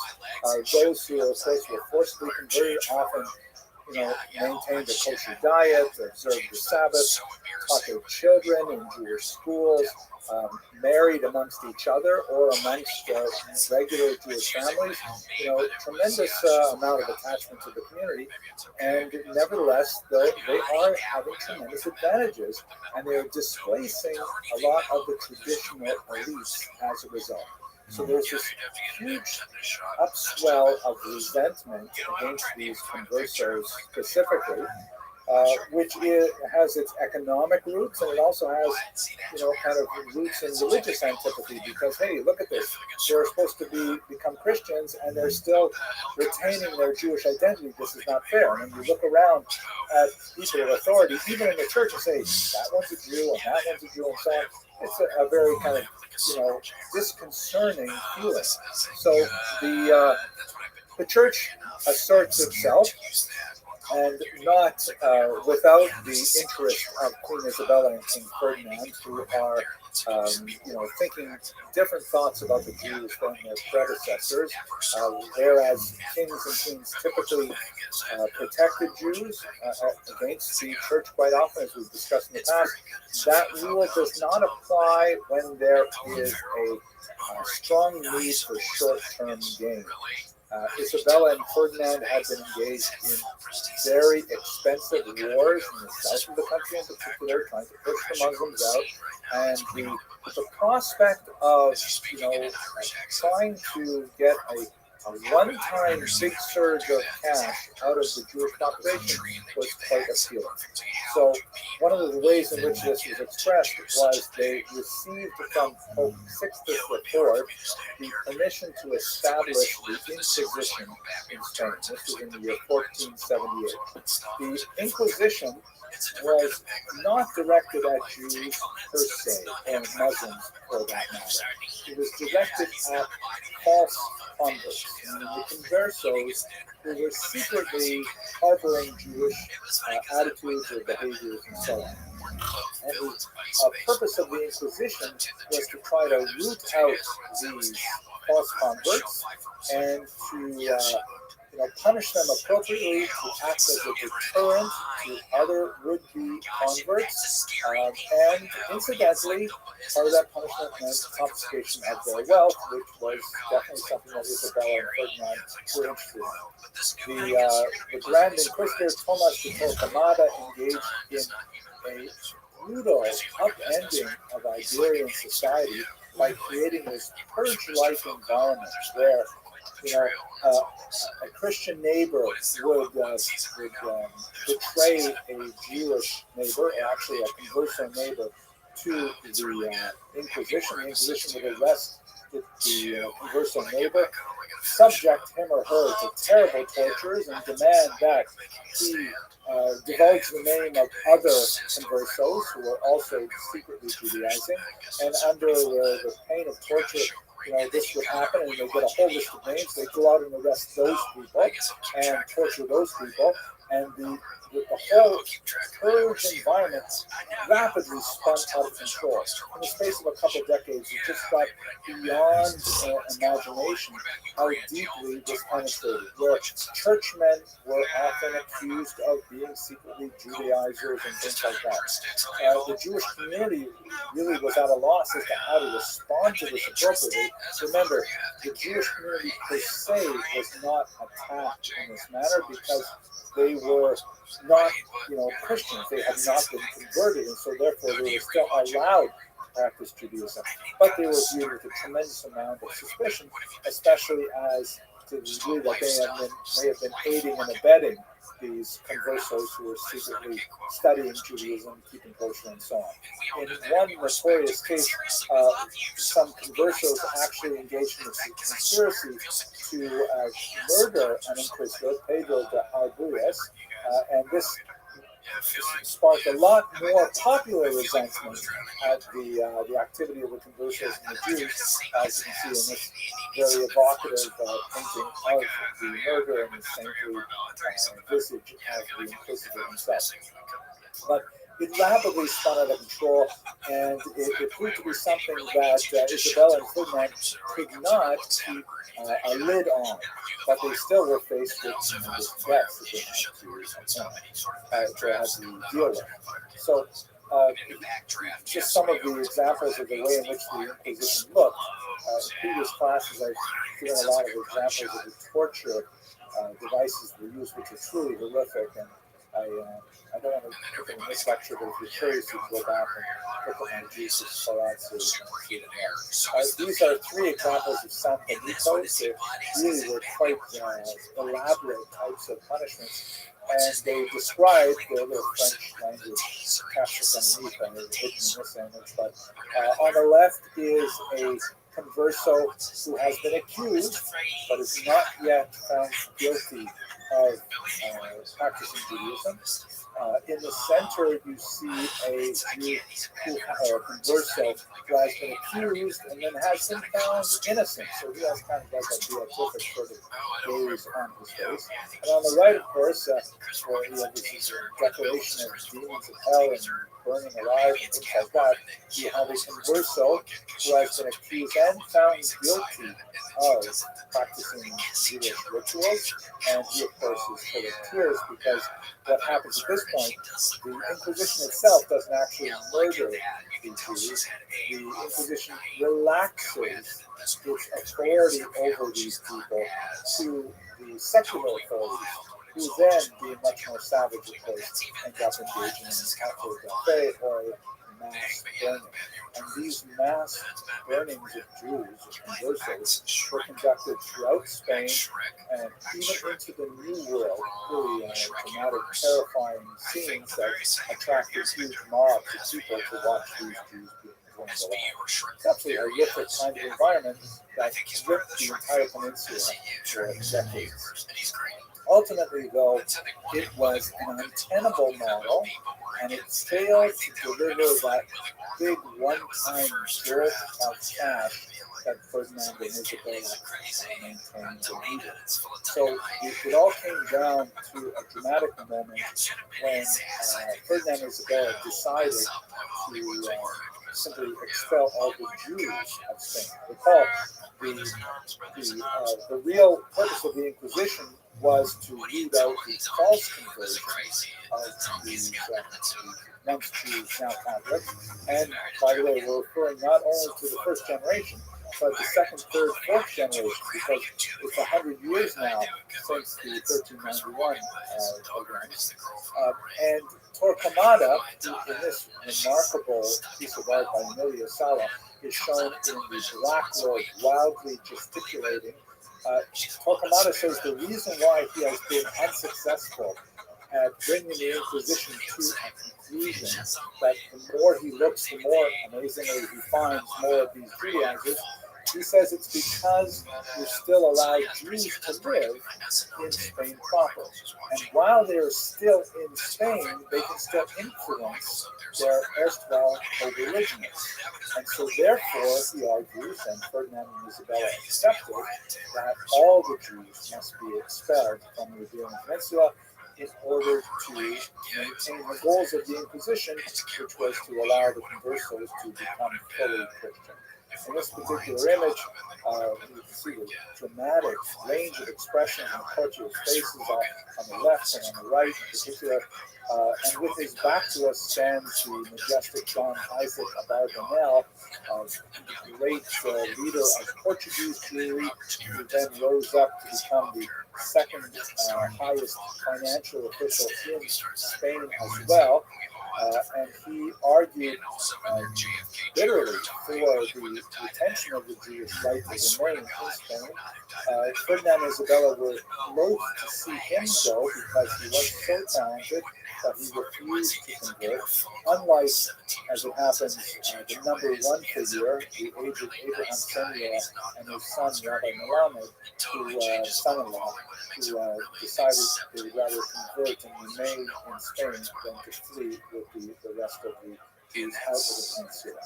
But ultimately, that brings us to 1492, where we will, God willing, discuss the mechanics of the expulsion and specifically the horrible nature of the initial post-diaspora years for these Sephardic Jews when we return. But with that, I want to thank you very much for your attention and your endurance, and I look forward to speaking to you soon. Thanks very much. Was that a lion noise? Yeah, I think so. That was that ghost you heard that one time. That was a lion. Gosh, Casey, don't remind me, dude. I'm actively getting haunted. That's weird, huh? That's the first step of residual haunting. Touch, fear, scare, smell, sleep. It seems like you're on the fear stage. 1,000% fear stage, and again, I'm getting the smell thing weird. I think maybe there's. Let's go back to the land of Israel, and although we did have a few moments where our discussion of the Jews and diaspora intersected very significantly with the land of Israel, it seems to me that we should take at least a few moments to look at the perspective of Jewish history from the land of Israel itself.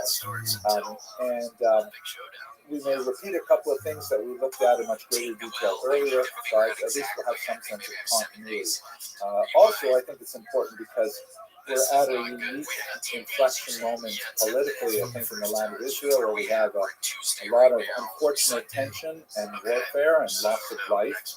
And I thank God I'm a historian, not a prophet, so I'm not called upon to actually say anything about what should be in the future. But I can look back a little bit in the past and share a couple of some of the ironies of history that, who knows, maybe they will illustrate opportunities for a more productive path forward for all the peoples of the Middle East. Okay, so we're going to go through well over 1,000 years. We're going to take it from the Bar Kokhba rebellion against the Roman Empire that went from about the year 132 to 135. I'll take it right up to the end of the medieval period as we're defining it, the Spanish expulsion. Where we left the Jews in the land of Israel, specific at this time, is that they had gone through two, and if you like, three disastrous Roman Jewish wars. The first major Roman Jewish war, of course, is the Great War that erupted in the year 66 and resulted in the destruction of the temple and the exile of the Jews primarily from Jerusalem and Judea, and horrible suffering in its wake, and the final battle was on the mountaintop Masada. Then we have the Quietist revolt, which was not specifically centered in Israel. There were more uprisings in North Africa and Asia Minor, so I've skipped over it. Many people call it the Second Roman Jewish War, but most people call it the Bar Kokhba revolt, the Second Roman Jewish War, was much more intense and occurred once again in Judea and disastrous consequences. So the idea of Jewish statehood was, it was a foregone conclusion after the end of this particular war. And what it meant for the Jewish people, besides the tremendous political upheaval, the end of even the vestigial power that they had under the Herodians as a puppet government under Rome, that was completely gone. But they also had tremendous economic disasters with, punitive taxation and the redirection of the Machatzis shekel, the half shekel tax that used to go to the temple upkeep, to the insulting temple of Jupiter in Rome, and displacement of people, tremendously horrible economic impact. But it also meant that the Jews had to think fast and kind of create a new spiritual realignment for themselves. We see it in a few different locations. Yavne, for example, Busha, and especially what's going on in the north, in the cities like Tiberias, where the Jews are reassembling. They are forming their leadership under the Nasi, the office of the prince, or patriarchate, as it's sometimes called. And you see especially the writing of the Mishnah at this time. Politically, we should also mention that this is the time when the term Palestine comes into its first major usage. And, I'm going to stop a couple of moments and speak a little bit about nomenclature, because people tend to get hung up on it, I think, especially in contemporary debates.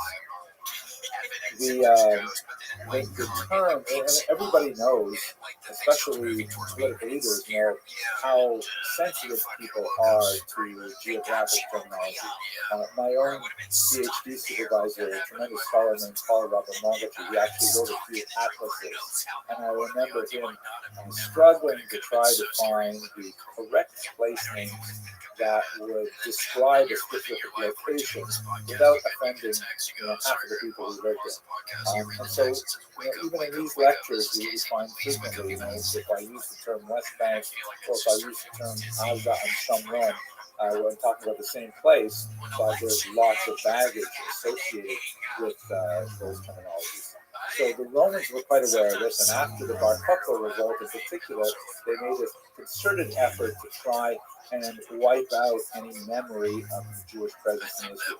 Jerusalem was renamed. There's some question about whether this occurred before the war or after, but it was renamed Aila Capitolina, which is actually a reference to the Emperor Hadrian, because of one of his middle names, something like that. And Jews after Bar Kokhba were banned from living in Jerusalem.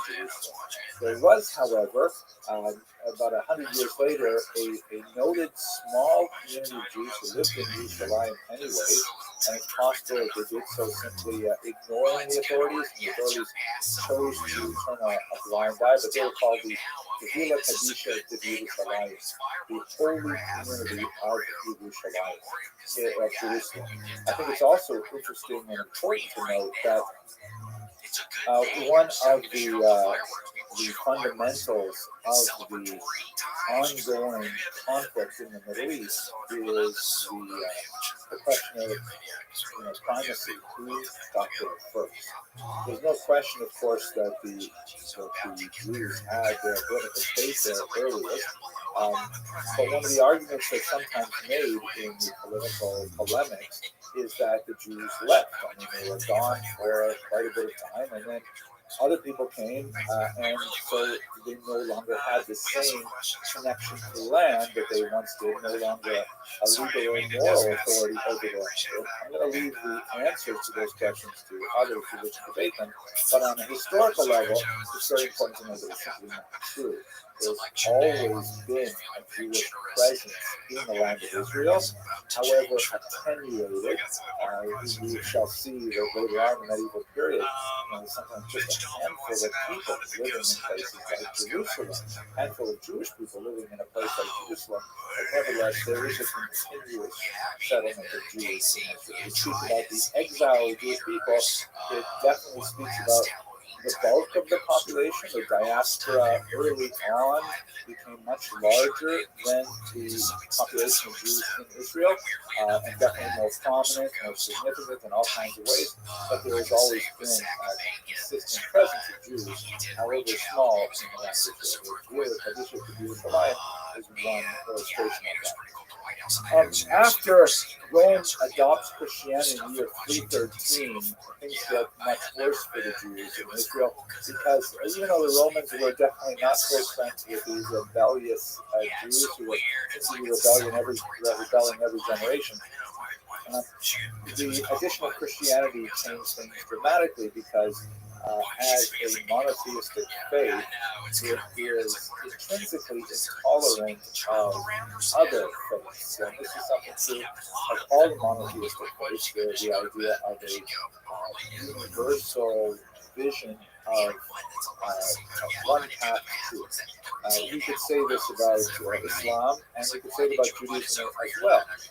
There are differences in how it is rolled out, as it were, because Judaism, for example, does maintain that all other faiths, especially polytheistic faiths, are intrinsically false, but not, however, necessarily prohibited to non-Jews. They would be considered inappropriate to a Jew, but nevertheless a non-Jew would still be theoretically, worshiping the same God as the Jewish God. So there are issues in terms of how this is viewed.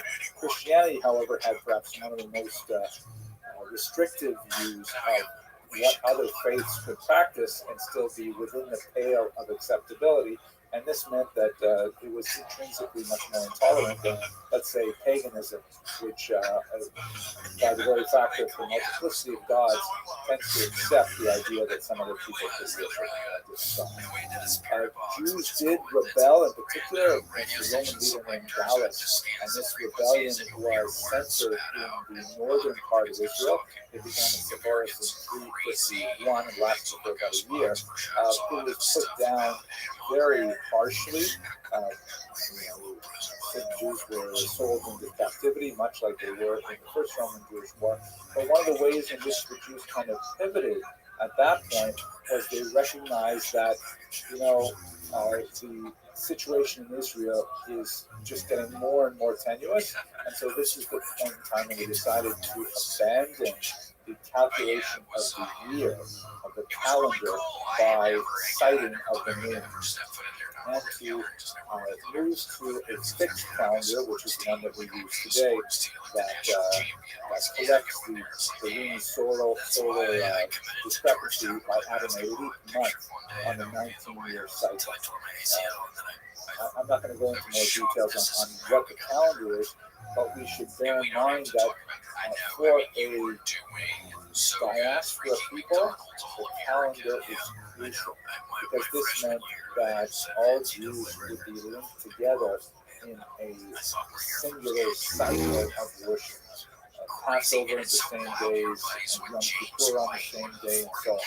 As soon as that fractures, that represents a rift in time that would add to the extant rift in space that they had already experienced since the first century. So by determining a fixed calendar that was no longer dependent on having witnesses come and testify to the sighting of the new moon, which had been the habitual practice for centuries upon centuries, this meant that Jews had another valuable tool to bring with them into the diaspora. It made them actually much more agile and flexible with regards to their existence in the diaspora culture. There is at this time a brief, however, respite where there is a Roman leader known as Julian the Apostate. I actually like that title, I think it's kind of cool. But he died very early, but when he was rising in authority, he promised the Jews that he would allow them, Cyrus-like, to rebuild their temple. And he got a little bit excited about this, but it turned out to be very short-lived. This was also in the 4th century. More significantly, I think, in the 5th century is the recognition by the Jews that they really had to prepare themselves for a a more dangerous time that would involve more vast travel. This is when the Jerusalem Talmud was completed. It's called the Jerusalem Talmud, but that's not really fair because there are very, very few Jews living in Jerusalem. It really should be the Talmud of the Galilee, perhaps also the coastal region because there's one important center there as well, but it's called the Jerusalem Talmud. Before the term was heavily politicized, it was also called the Palestinian Talmud, but that, in the 21st century, it sounds like an oxymoron. Nevertheless, that's what this Talmud is. It's essentially, if you recall, an extended discussion of the Mishnah, which was codified in the early 3rd century. It's a major commentary that it's not exactly a commentary, it really is an extended discussion, but it was very important in establishing a traditional Jewish practice and a unified Jewish practice. It would be superseded by the Babylonian Talmud that is much larger, particularly in those areas that don't relate to agriculture in the land of Israel. Because it was, for various reasons, but one of which is the fact that it was able to consider the Jerusalem Talmud in its own deliberations, the Babylonian Talmud became far more authoritative, and the Jerusalem Talmud was barely studied for much of the unfortunately, though, at this time, with the rise of Christianity in the Roman Empire and several other political changes, the office of the Nasi was ended in 429. That is the last Nasi, the last titular head of the Jewish people in Israel in late antiquity. There would be an imposition of a person called an exilarch, which is something that we get really from the Babylonian period, but not really with the same authority as, for example, Rabbi Judah, the Nasi, Rabbi Yehuda Nasi, who wrote the Mishnah in the 3rd century. So there's like a steady decline of the Jewish situation. But there are a couple of interesting moments of Renaissance. In the 5th and 6th century, under Byzantine rule, there is a brief moment of respite where there seems to be much more flourishing. Also in the north, and you see, for example, with several synagogues constructed and preserved well to this time. This is the Beit Alpha synagogue in the north, and it has this dramatic mosaic on the floor. You can see right in the, at the top of the mosaic there is kind of like a depiction of the ark holding the Torah, and the traditional menorah, which is one of the oldest Jewish symbols. And then in the very center of this mosaic, a brilliant zodiac, which is also a very traditional piece of art that we see in synagogues right up until the early modern period, even the 19th century. And at the bottom, it looks rather primitive, but it has sort of a gripping character. This is the binding of Isaac. The larger figure on the right-hand side is Abraham, and he's holding Yitzchak, and you can see there's actually Hebrew lettering labeled in that. And he's got the knife about to perform the sacrifice of his own son, as described in Genesis 22. But there is a hand that emerges right in the center top of the lower register of this mosaic. That's, as it were, God saying, "No, stay your hand, Abraham." And there appears to be Sarah on the left, if I'm not mistaken. Looks like a rather short skirt. I always imagine wearing longer skirts, but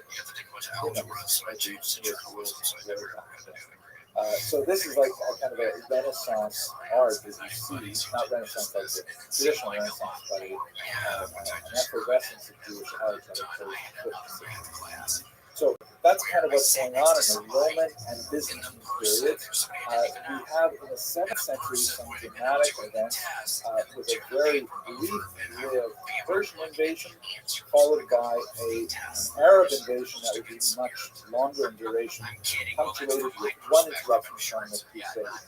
So this is obviously an aerial view. I'm sure it's familiar to most of you. The western or the Wailing Wall, the last remaining external rampart part of the temple courtyard. That was, and most of the blocks that are up higher today were those that were placed by Herod, who was a great builder at the time. And on the Temple Mount itself, of course, there are Muslim structures that were put up in the 7th century. The most iconic of which is the Dome on the Rock, originally built in the late 7th century, and then destroyed at one point and rebuilt a few centuries later. And the gold was added even more centuries after that, but this is perhaps the most striking image of Jerusalem, and that happens to exist on the grounds of the destroyed temple, which is one of those terribly frustrating things for Jews who wish to see the temple rebuilt. And there's a lot of political developments regarding this, but not for our discussion today. So the Persians invade in the 7th century. We looked at this a little bit more detail a few weeks ago, but they're only there for a couple of decades. The Byzantine emperors come back in for just 5 years. They take over the country, and then finally you have the Arabs come in. This is shortly after the death of Muhammad in 632, and that's when Israel, the land of Israel, formally comes under Muslim control. Here's what it looked like when it was organized in the 8th century. And you can see here that it's called King of Philistine. Philistine is, of course, the Arabic version of Palestine, which was the name that was given to the land by the Romans in an attempt to kind of wipe out Judea and Israel as the names associated. So the Arabs inherited the Roman name for these lands. Note, however, that Jerusalem in Arabic, Al-Quds, is not a capital. One of the interesting arguments that advocates for the land of Israel make is that Jerusalem was the only capital of the Jewish people ever.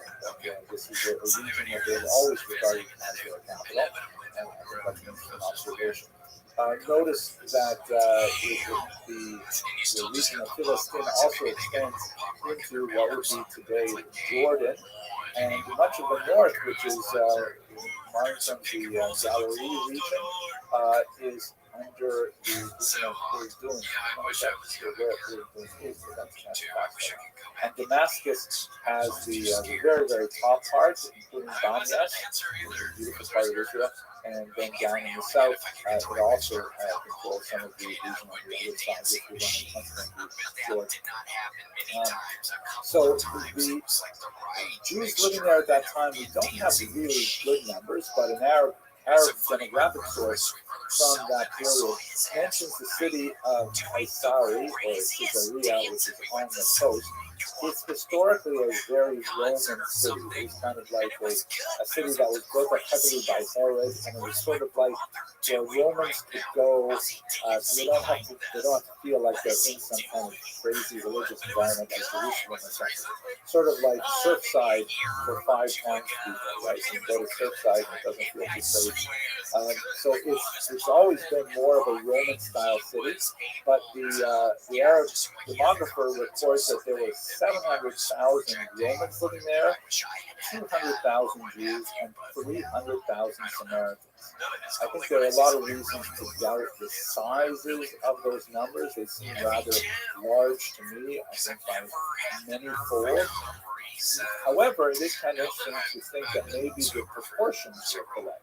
Maybe that's roughly, maybe it's only 1/10 of that population, 70,000 Romans, 20,000 Jews, 30,000 Samaritans, but it does give you a sense of what a famously Roman-oriented city would have had in terms of its Jewish and non-Jewish population. Oh, and here's another really important thing that we should bear in mind, especially as we look back from our point of view in the 21st century.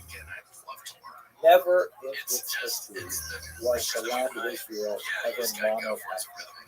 It always had multiple populations, multiple ethnicities, multiple languages.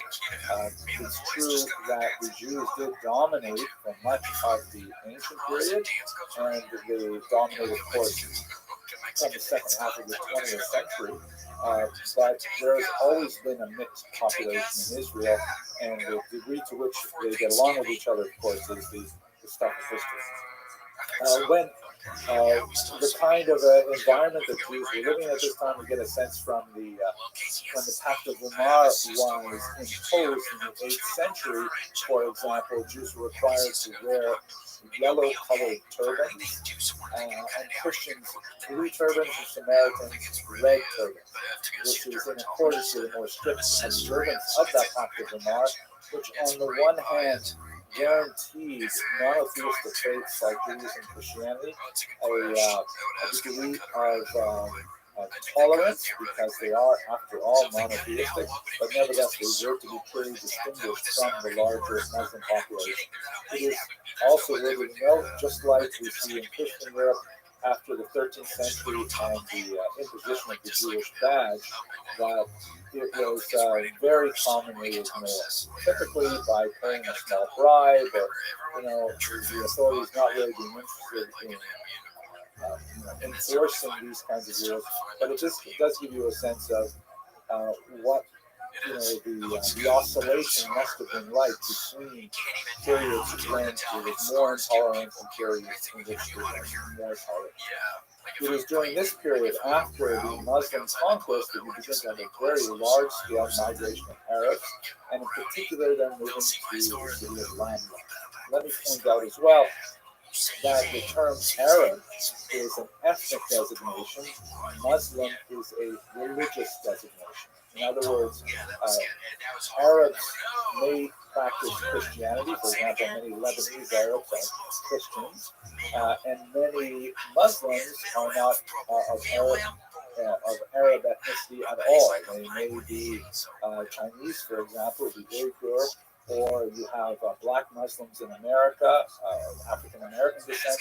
So the term Arab, however, is clearly ethnic, because the early Islamic empire was dominated by forces from Saudi Arabia, or Saudi Arabia, and that was the rule that was imposed in Israel. As you move on, of course, there's going to be lots more inter-Muslim political change with Muslim rulers who are not Arabs at all, the Turks, for example.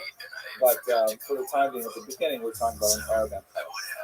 Jewishly, there's a lot of fascinating things going on here. We discussed a little bit about this in terms of the rivalry with the Gaonate in Babylonia. But for example, one thing we didn't talk about very much was the Masoretes. It is at this period of time when Jews, perhaps influenced to a large degree by the Arabs and their tremendous love of the Arabic language, got much more serious about recording the traditions of pronunciation and getting strict about grammar and so on. So there's some question as to exactly when the netudot, the vowels, became a convention in terms of denoting pronunciation of Hebrew letters, but it was at this time where they got serious about it, and the so-called Masoretes, from the word Masorah, in tradition, begin to make sure that we have Sefer Torahs that are written with, not as a Sefer Torah, not as a ritual element, but as a teaching element, written with vowels and so on, and that's how we have our pronunciation today. However, this is no longer the language of the Jews in their daily usage. Arabic clearly becomes the lingua franca of the region. Jews may communicate in writing in Judeo-Arabic, which is essentially Arabic written with Hebrew characters, but the Hebrew language declines in terms of its daily usage quite precipitously. And I've already mentioned how there's lots of invasions of different Muslim groups that I'm not going to go into here because it's too far afield from our narrow focus. Now, there is one really important interruption in the various Muslim rules over Israel, and is, of course, the period of the Crusades, which we discussed in a few lectures a while ago. But let's look at it again from the perspective of Israel. Here is a rather dramatic 19th century representation of the religiously inspired Europeans coming and fairly small number of people massacred at the feet of the horses and so on. In reality, the Crusades were a very brutal period, especially in Israel. The Crusader period extends from 1099, which marks the fall of Jerusalem in the First Crusade, to 1291, when they were finally removed from the territory of Israel. What's fascinating, again, ironic viewed from the perspective of our century, that Jews were solidly allied with Muslims against the European Crusaders at this time. The Europeans were making their way to free the land from the infidel, but both Muslims and Jews realized that this meant disaster for them. So you actually have Jews and Muslims fighting side by side for the peace of Jerusalem. Unfortunately, the city fell in June of 1099, and there was a horrible massacre of Muslims and Jews. Many of the Jews defending Jerusalem were actually burned alive in synagogues there, and many others were simply sold and slaves. So there was huge exodus of Jews after the Crusade. Here is a map of the Crusader kingdoms at their greatest extent. It actually fluctuated significantly because the Muslim rulers surrounding the new Christian kingdom were not well disposed to tolerate its presence, and so there was frequent fighting over the next couple of centuries. But you can see here that they did establish quite a few locations, particularly on the coast. Not surprisingly, you see a lot of the Crusader remains even to the present day. Fascinating what's going on with Jews after the Crusades. Yehud al-Kharizi reports that after Saladin, the famous Muslim defender of Jerusalem, the great walls around the old city of David and his period, after he was successful in talking to them, he actually invited Jews to migrate to the city of Jerusalem, which is again one of those sentences that's hard to imagine having a Muslim ruler over Jerusalem saying about Jews today. But this is in fact one of those ironies of history, that they recognized that they had an alliance that was quite strong and effective. And in fact, though many Jews did migrate to Jerusalem and to Israel as a whole, from prior to the Crusades, especially after Saladin's invasion. This included 300 European rabbis who settled throughout the land, many from the northern coastal city of Acre, or Akko in Hebrew. Many of them were Tosafists, meaning they were from the school of Tosafot that is in the Talmudic corpus. They included the famous Louis of Lunel from southern France, who made his way to Israel. So here you see there's a surge of Jewish emigration to Israel. It would not, significantly really populate the land, because when Nachmanides came later in the 13th century, found very, very few Jews in Jerusalem in particular, more than places like Bethel, and also something similar we have from Rabbi Rabbi of north. Here is what the land of Israel looked like for much of the post-Crusader era. This is under the Mamluks, which is one of the many dynasties of Muslims that ruled the nation. And as you can see, Israel was treated very differently. The southern part of the Negev was simply abandoned to the traveling Bedouins, the Arab tribes that were non-sectarian, nomadic. And you see that Jerusalem is actually part of the Mamlaka of Damascus. Mamlaka, I don't know Arabic very well, but I think it's like Mamleket in Hebrew, right? Like a state. And Gaza, of course, was much more significant. Gaza was actually a very large town at this point. Gaza was about double the population of Jerusalem in the 15th century. And the northern part was ruled by Tzfat, which is one of the most fascinating cities that we're going to zip right back to look at Spain in the period immediately after the Spanish expulsion, because many of the great mystics of the Iberian Peninsula made their way to Spain in the 15th century and created an explosion of creativity that is still being felt today. So I'm really looking forward to speaking about that. But what we know from the region, by the time we get to our end of the medieval period, Rabbi Bolsonaro, he is the famous commentator on the Mishnah, known simply as the Rav. He wrote that when he arrived in 1488, there were only 70 Jewish extra families, and they were all incredibly impoverished, a tiny population at the time. And it was, as I mentioned, dwarfed by the city of Gaza. So that's a very quick look at the land of Israel over this 1,200 odd years, and just emphasizing the fact that there is a continuous Jewish settlement there with some dramatic achievements, but for the most part, they were overshadowed by events in the diaspora. Taste one of the chips. This is freaking rock. Yeah, it all goes crashing down. Because that's what they say, like, tap your dream totem, like Inception. So, like, always taste the chips. And if it tastes like a rock, the whole house of cards comes down. And then you're just actually in the desert, Clark Griswold style. Oh, you gotta be kidding me. I got Home Alone. God, walking through the desert. How did the Jews survive the medieval period? How did the Jews survive? What is it that gave them the tremendous perseverance to last throughout this millennial diaspora? I will stipulate for the court, so to speak, that we're not going to discuss the theological basis for Jewish survival.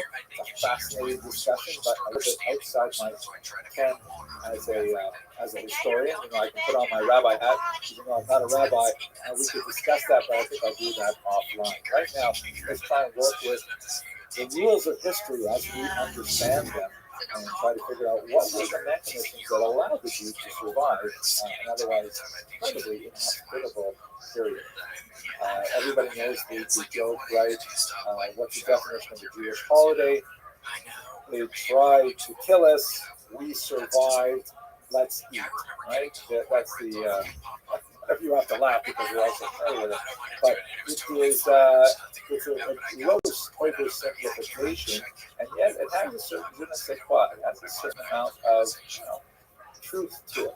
Let's just try to understand that a little bit. So, one of the most traditional ways to approach Jewish history has been termed the Lacrimosa approach. It was Salo Whitmire Bala, one of the greatest historians of the 20th century, who coined this phrase. The word lacrimosa means full of tears. That you look back at Jewish history, and it is just one tragedy after another. Viewed from the perspective of the late 20th century, in particular, after the Holocaust, my God, the tragedies just seem to get worse and worse and worse, and there's a lot to be said for that. Detractors of the Lacrimosa approach sometimes call it the books and pogroms view of Jewish history, in the sense that the Jews are like essentially studiously working on intellectual attainments, and they write these amazing books, and then they're horribly persecuted with pogroms. And then they go back and they write more of these books, and then they're persecuted again with pogroms. Now, I'm not saying that's not what happened. These things definitely did happen, but is it the most productive way to understand the patterns of medieval Jewish history? I'm not so sure. There is definitely, however, what to try about. The Lacrimosa approach is certainly not a figment of our imagination. Sometimes when a person says he's paranoid, there really are people out to get him. If you look at the scope of the extending from the diaspora, the Bar Kokhba period, up until the great expulsion from Spain, we've got series of expulsions, we've got long lists of discriminatory laws passed against Jews. We've got these horrific charges of blood libel.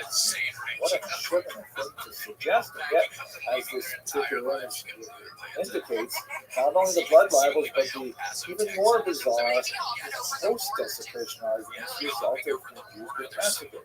And then perhaps the worst of the entire medieval period, the purge life environment of the Inquisition.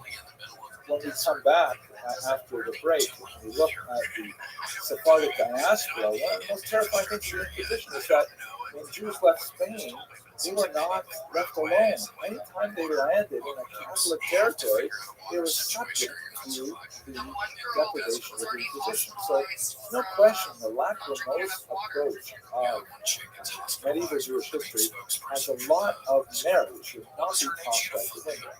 There is, however, I think, corrective lenses that can be applied to understand this in a little bit more sophisticated way. One of the questions that really opens up the entire area is, if it was really that bad, if it was just unrelenting persecution, why weren't the Jews simply massacred out of existence back in the day so many times before in history?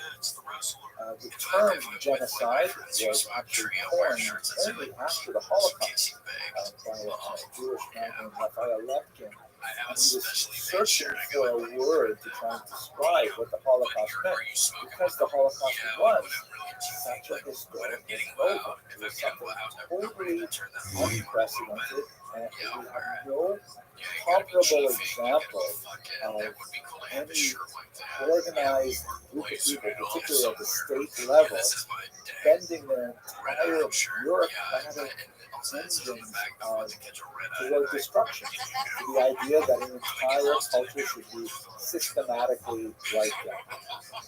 Historically, there have been lots and lots of massacres, lots and lots of expulsions, but the idea of genocide, the idea of something like the Holocaust, completely new. It's only in the 20th century. Jews, of course, are not the only victims of genocide, although they tend to be the, kind of like the most well-known and often cited example in the Holocaust. But many others, the Roma in the Holocaust as well, the Armenians, a lot of discussion about the treatment at the hands of the Turks, the Ukrainians in the Soviet period, the Holodomor. Some incredibly horrible things happened to so many people. Why do we only see that in the 20th century? Why don't we see those things coming forward? So let's come back to this question. I think to answer it, at least to approach answering it, I'm going to introduce you to something that I like to call the Abramson rule of history. It's just something that I say to please myself. I do find that undergraduates tend to remember it, and I run into students like 20, 30 years later, and this is like one of the few things they remember from any of my classes. I tend to put it always on the final exam. So, it's not really an Abramson rule, it's more like a Karl Marx rule. But the rule is that if you don't know why a particular historical phenomenon exists, the answer probably is and I think that if we step away from the lachrymose perspective a little bit, and we try to understand why were the Jews allowed to exist, why nobody really thought of genocide until a much later period of time, it's because the Jews were useful. There are lots of ways in which, even though people might have had, a xenophobic attitude to Jews, they may have had a religious antipathy to Jews, they may have had a lot of reasons why, for good or ill, they did not like Jews. The Jews were very useful, and quite often useful to essential elements in society. The Jews were, I think, in many ways, ironically, saved by their own diaspora. because for the purposes of Jewish living in a diaspora, they needed to be urbanized. You simply, it's very difficult to live as a minority if you're going to be a globe. You have to, there are certain communal functions that you have to have within walking distance, a ritual bath, a mikvah, a synagogue, and as you know, I like to say, you have to have an Asian restaurant within walking distance. How can you possibly have a community if you can't have walking distance to Asian food? That's a joke. So the Jews tended to congregate in urban centers, sometimes villages, sometimes cities. By the time we get to the 19th and 20th century, Jews are, around 30% of the population of many large cities like Warsaw in Poland. And in their urban environment, they tend to develop urban skills that require literacy and numeracy, and they're very, very valuable skills. Jews as doctors, highly prized, even to this very day, very strong tradition of Jews in medicine. Linguistic skills make Jews especially useful as diplomats, or on a lower level, simply middlemen, being able to communicate with peoples of different cultures, to engage in travel, engage in trade. And of course, as we discussed a few weeks ago, money laundering. They're urban, they're able to make financial calculations, and the unusual phenomenon of a ban on Christian money lending creates a unique economic niche for the Jews that allows them to flourish. So even if we think about all of the built-up hatred that was directed at Jews over the course of the Middle Ages, we see that they possess a lot of valuable skills that many sectors in society continue to value. In the case of money lending in particular, we see that they derive the protection of the king himself as the servi camerai regis, the servants of the royal chamber that we discussed when we talked about finance, because they're the only people in society who are able to generate cash on a regular basis, particularly because society is so deeply invested in a pre-modern economy with lots of barter. The Jews are the ones who are actually generating cash that can be taxed by the king. And so the king doesn't want to see anything happen to these Jews. They are quite literally the cash cow. Jews are early on involved in minting and in the production of money. And this is at the same time their salvation, because it makes them useful to society, and at the same time it is a source of significant resentment that is directed against them. So even though we do see this lacrimose model happening, there's no question that the Jews have certain advantages that they have cultivated over the centuries with their long history of urbanization that makes them, quite adaptable to the necessities of the medieval period. And let us not forget that from the religious perspective as well, there are lots of reasons why Jews were actually protected. One of my teachers in university, Professor Alan Davies, who is a specialist in history of church anti-Semitism, and he liked to say that in reality, it was the church that protected the Jews for about 1,500 years. Now, I don't think he was really aware of the Uber Singular of history. Of course, I was an undergraduate, maybe a precocious one, but I don't think I fully fleshed out that theory at the time. But I think he had a real point, and that is because both the church and the mosque developed a religious modus vivendi with the Jews.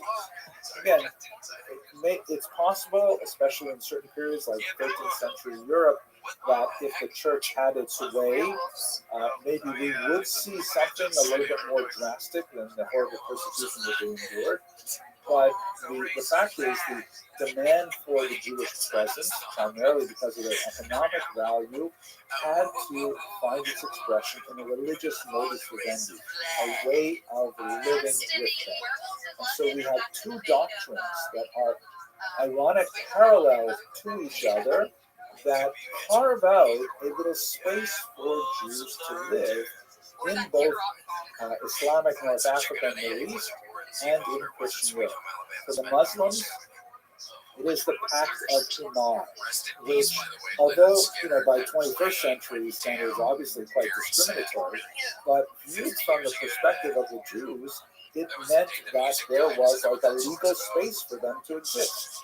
As long as they, accepted the disabilities of their Dhimmi status, which included, for example, a punitive tax rate that was not applied to Muslims, and from time to time they had certain restrictions on their clothing, their architecture, their settlements, and even with all of these rules, there were the occasional punctuations of violence that went beyond what the Pact allowed, but it still provided sort of like a medieval charter of rights for Jews.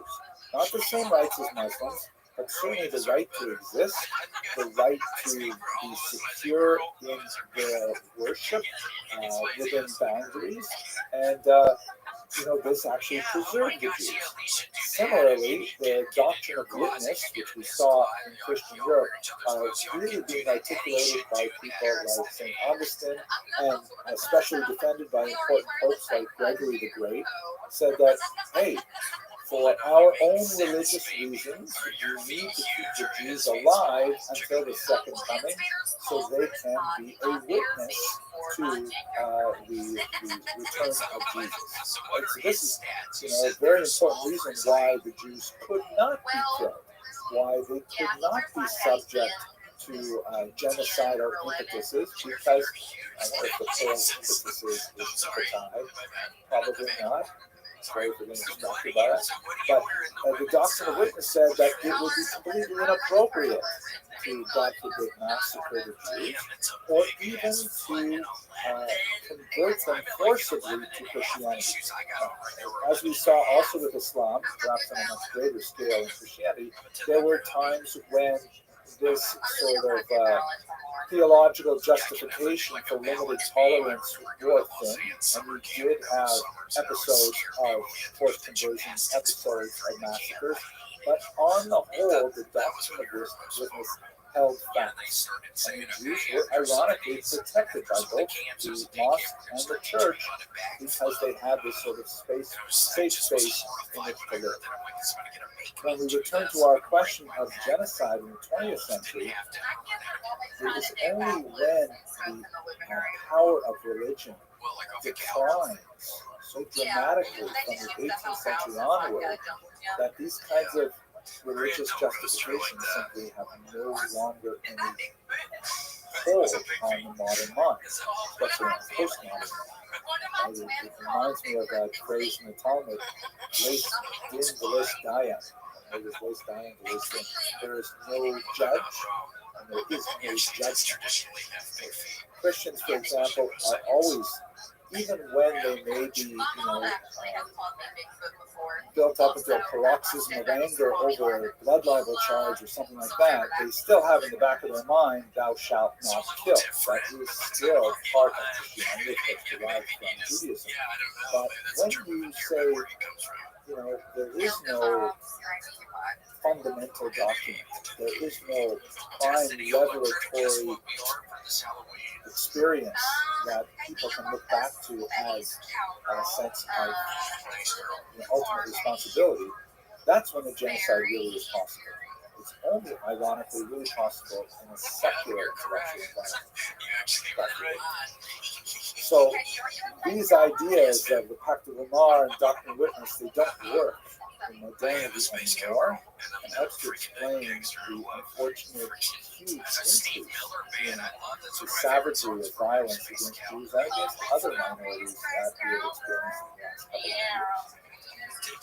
Okay, with that, I want to bring this semester to a close. I want to thank you very much for your patience and your endurance. I'm really looking forward to when we come back together, and we're going to start right away with the Sephardic diaspora, and then we're going to continue through the modern age, which is simply so many more fascinating chapters in the millennial history of Jewish people. Thank you again for being here.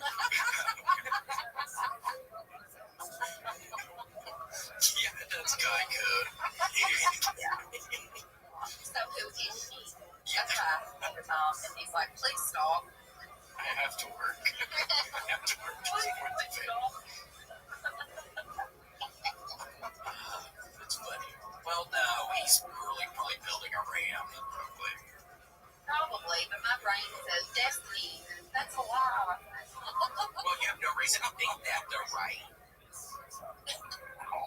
let's take some time to look at a long history of the Jews in the Byzantine Empire, which is an area of research that has not seen the same amount of attention as, for example, the Jews of the Western Europe. And this is actually quite a significant, large period of time that we're going to be talking about, and a significant amount of territory as well. But let's at least have a very brief overview. So first of all, where was the Byzantine Empire? You can see here on this map, it is the yellow region, and it is distinct from the kind of orangish, reddish region to the left, which is the Roman Empire. Now, both the Roman Empire and the Byzantine Empire were Christian. The Roman Empire, of course, becomes Catholic with the rulership of a single pope in Rome. The Byzantine Empire is a little bit more complex. It ends up developing several patriarchs who rule the spiritual aspect of the Christian nation, and it has an emperor who is based in Constantinople. That's this really crucial city over here. You can see on a narrow strait of the Bosphorus that links the Black Sea with the larger Mediterranean Sea. And it was known originally as Byzantium, and then from the 4th century on, it's known as Constantinople, which is Greek for Constantine city, named after the emperor Constantine. And then after the Turkish conquest in 1453, which would mark the end point of today's video, it becomes named Istanbul, and it becomes, of course, a Muslim city at that point. But for the period that we're talking about, from the early 4th century right up until the middle of the 15th century, you have this significantly large Byzantine Empire with a lot of control over North Africa, Israel as well, and of course the concentration of it is in Asia Minor and Greece. It's also important to note that the Roman Empire will shortly fall into decline. They will be attacked by the Germanic tribes from the north, and Rome will be sacked a few times until finally it falls, and it ends up going into the beginning of what we call the Dark Ages until the Renaissance, again, almost 1,000 years later. So when Rome falls, the Byzantine Empire becomes disinherited, particularly in terms of the transmission of Christianity. The city of Constantinople becomes, as it were, the second Rome, and when it falls in the 15th century, ultimately, the third Rome is often considered Moscow. Of course, the first Rome is come back to, that's not for our discussion. So let's focus a little bit on the history of the Jews in the Byzantine Empire. So in the Byzantine Empire, the Roman status of Judaism as a religio licita, meaning a legal religion, begins to erode in the 4th century onward. Conversion to Judaism, for example, is prohibited as the church begins to gain a lot more control over how the entire empire is run.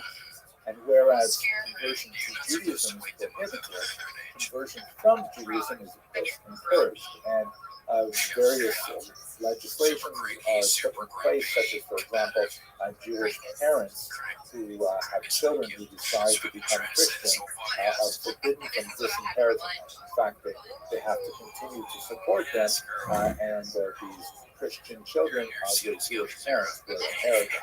This is an issue, by the way, that goes on for many centuries, and not only in the Byzantine Empire, it comes up even in the early modern day. Anyways, there's a remarkably dramatic step towards greater hostility to Judaism from the 4th century onward. You see the rhetoric increases in heat, especially with people like St. John Chrysostom, the so-called Golden Mouth, who issued a number of claiming anti-Semitism against Jews, and his approach to Judaism made a significant impact really on the entire Eastern world, especially when you connect it to the third Rome, Moscow, and the Slavic variation of Byzantine Christianity. Of course, the Orthodox churches, as they're called today, are influenced by the Byzantine Empire. You also have some, deep reach into the Jewish practice by the emperors, who are now officially Christian. Justinian I, for example, attempted to forbid the study of the Mishnah, especially as a use in its interpretive function of the Torah, and tries to actually dictate which non-Hebrew translations of the Torah are acceptable. In other words, which Greek versions in particular are acceptable for use among Jews of the Empire. There are numerous violent attacks on Jews and the incidents of forced conversions, and you actually have Jews rebelling in the 4th, 6th, and 7th century in particular. When the Persians eventually invade Israel, as we discussed a few weeks ago, Jews will support them because they are fed up with the degree to which the Byzantine Empire tries to interfere in Jewish practice. They even banned at one point Purim parties because they tended to get out of hand and were associated with drunkenness and frivolity and sometimes a mockery of Haman, which can sometimes be extended in the political and social context to a mockery of other authority figures. They actually tried to ban drunkenness on Purim. Good luck with that. Under the iconoclasts, so this is a movement that you see developing in the 8th and 9th century. There's a couple of episodes where the Byzantine Empire goes through this kind of paroxysm of purging of any kind of physical representation of divine figures. That's the sense of iconoclasm. It means essentially to destroy icons, to destroy images. Here's one psalter from the 9th century, kind of a clever representation. This is, of course, from the pro-icon imagery, else there wouldn't be any icons on it at all. And you can see here is a representation of the crucifixion scene, and Jesus is given gall to drink, and it's on a kind of a sponge on the end of the stick. And here is a representation of a 9th century iconoclast. His face is wiped out, but his hair looks, really wild and barbarian, red as well. And he is in a way kind of echoing that fashion scene by using some kind of sponge to attempt to wipe out an icon at the end of the stick. So this is kind of something that was going on. There's actually 2 distinct periods when this was very frequent. How that connects to Jews is significant because the iconoclasts often cast the heretics as Jews. So even though they're talking about other Christians, the idea of heresy is associated with Jews in particular. Basil I attempted to impose a widespread forced conversion in 873. This decree was ultimately rescinded by a successor, Leo IV, but was attempted again in 943 by another emperor, Romanus I.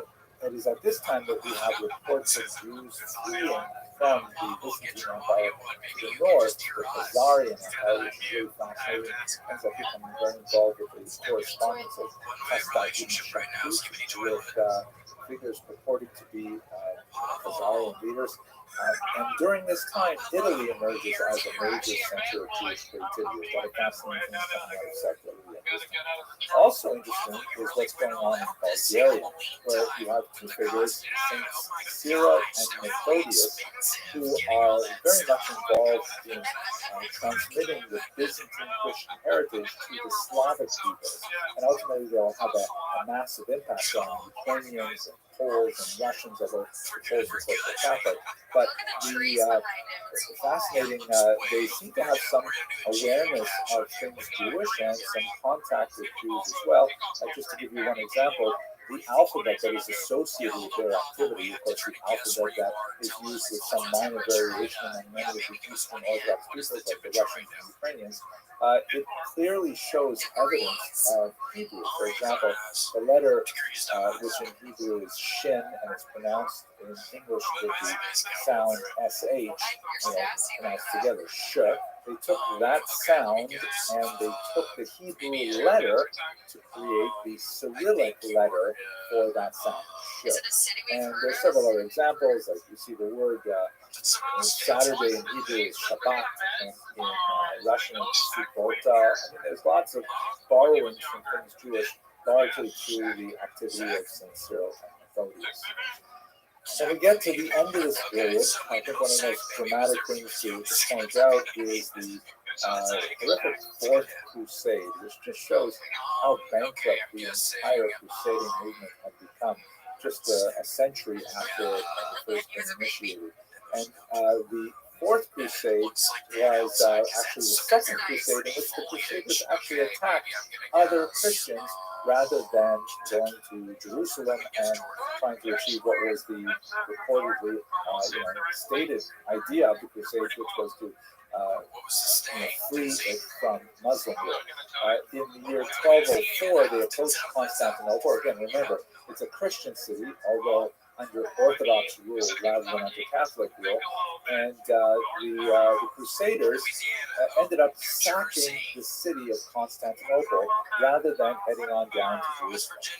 Once they got into this massive and important capital city, they found so much wealth that the vast majority decided to stay and take their prizes and their spoils from other Christians rather than make their way down to Jerusalem, and very few of them, in fact, did so. There was Latin rule in that region until 1261. The Jewish quarter, of course, was also sacked and burned. Apparently, the Jews were fairly wealthy in Constantinople at this time. They were especially associated with tanning and with the textile trade. Textiles, in particular, a very long Jewish tradition. My own father, Shalom, may rest in peace, was also involved in the textile trade. The Jews of Constantinople managed to survive and to recover after that attack by the Fourth Crusaders. But outside of Constantinople, there were notable moments of persecution, particularly in Greece and this all ends in 1453, at least this kind of conceptual unit of Jewish history, when the Turks would invade Constantinople and would bring an entirely new period in Jewish history. It would be especially strengthened by the arrival of many refugees in the Sephardic diaspora after the Jews were expelled from Spain in 1492. So I hope you found that useful, and thank you very much. Isn't that cool, though, to know that kids, that where you're living right now is something that kids are currently saying and like a fun kind of saying? It's very cool. I would say I feel very much in the spotlight, but I don't know if it's a negative light, if it's a positive light. Just any light is maybe okay. I don't know. Any press is good press, man. I don't know. I'm kind of sad I missed both of you guys last time we were in town, but I do have tickets for you. Casey. In Cleveland? No, he bought you tickets to go see something. Oh my god, I bought me tickets to this Skibbity toilet. So we're moving now into the third and final semester of this Jewish History Lab series. It's been really wonderful to speak with you about the ancient period and about the medieval period, and I'm really grateful that you stayed with me so long. So let's take just a few moments to think about, well, why are we breaking this up into 3 semesters? Besides the obvious reason that, for example, a 15-week semester works really well in a college environment, why should there be ancient, medieval, and modern Jewish history? So the obvious question is, why periodize at all? If you think, for example, about the way our lives are led, we don't like very often wake up one morning and say, oh my gosh, this is a new period in my life. Now, there are times when there are major life events, like getting married, or God forbid, getting divorced, or birth of a child, or things like that, where you feel really everything is going to be totally different now, and in fact, it is different, and you can really say from that particular point, my life was changed.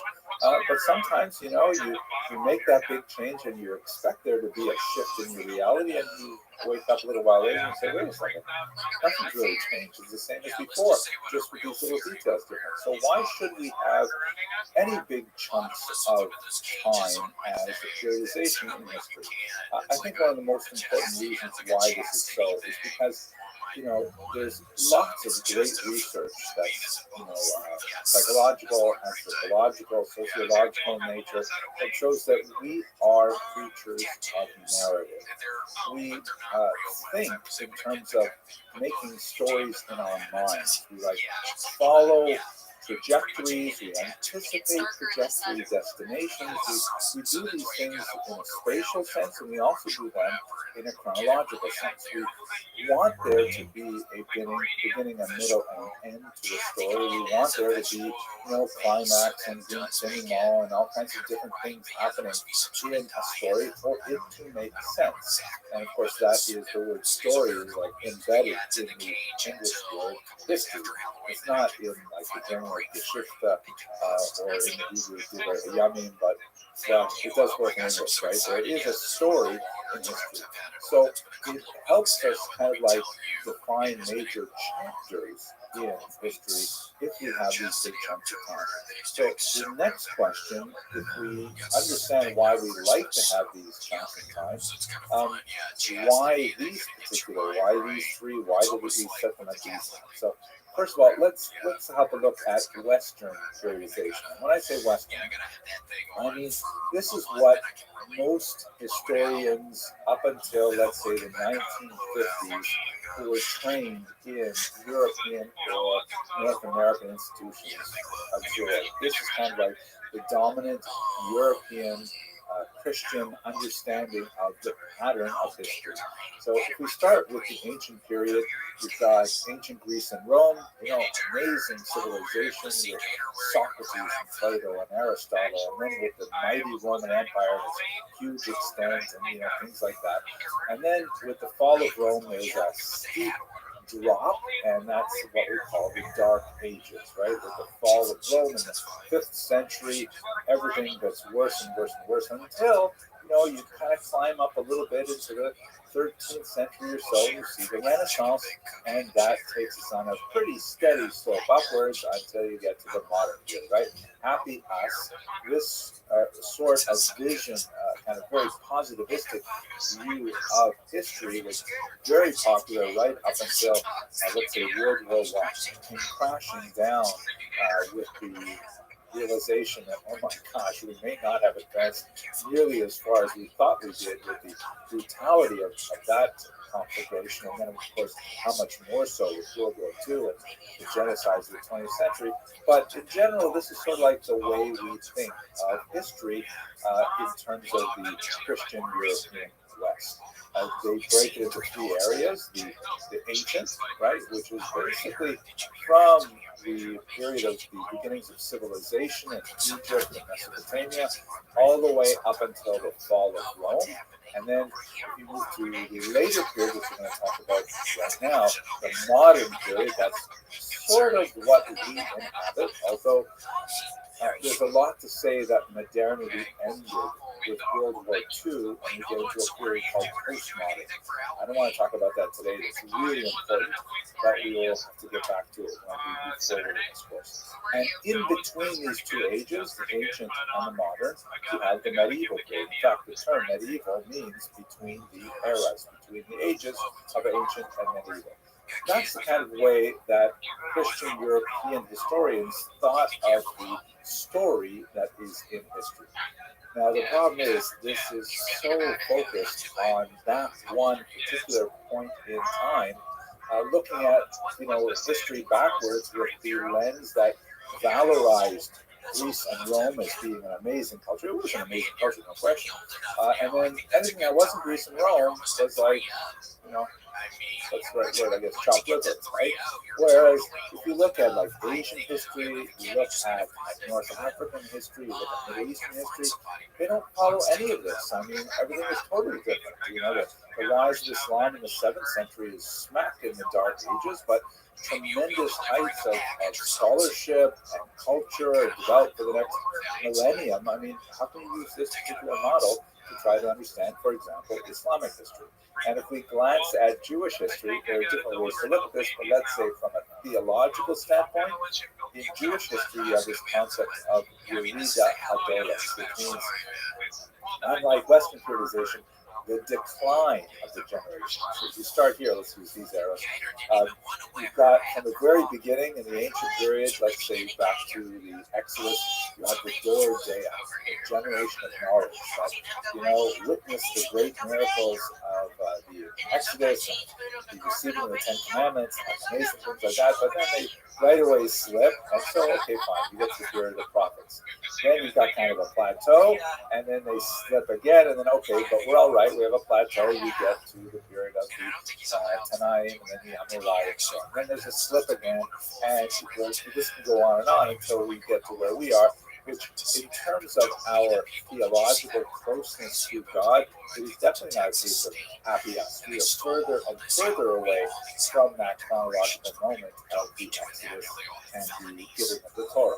So you can't use the same Western model to understand Jewish history, at least from a theological standpoint. One of the things that we will be exploring over the next few weeks, however, is that theological standpoints become less and less important for most Jews as the world becomes much more secular, and we look at a lot of other ways of serialization for Jewish history, which are, again, not at all like the ancient medieval model.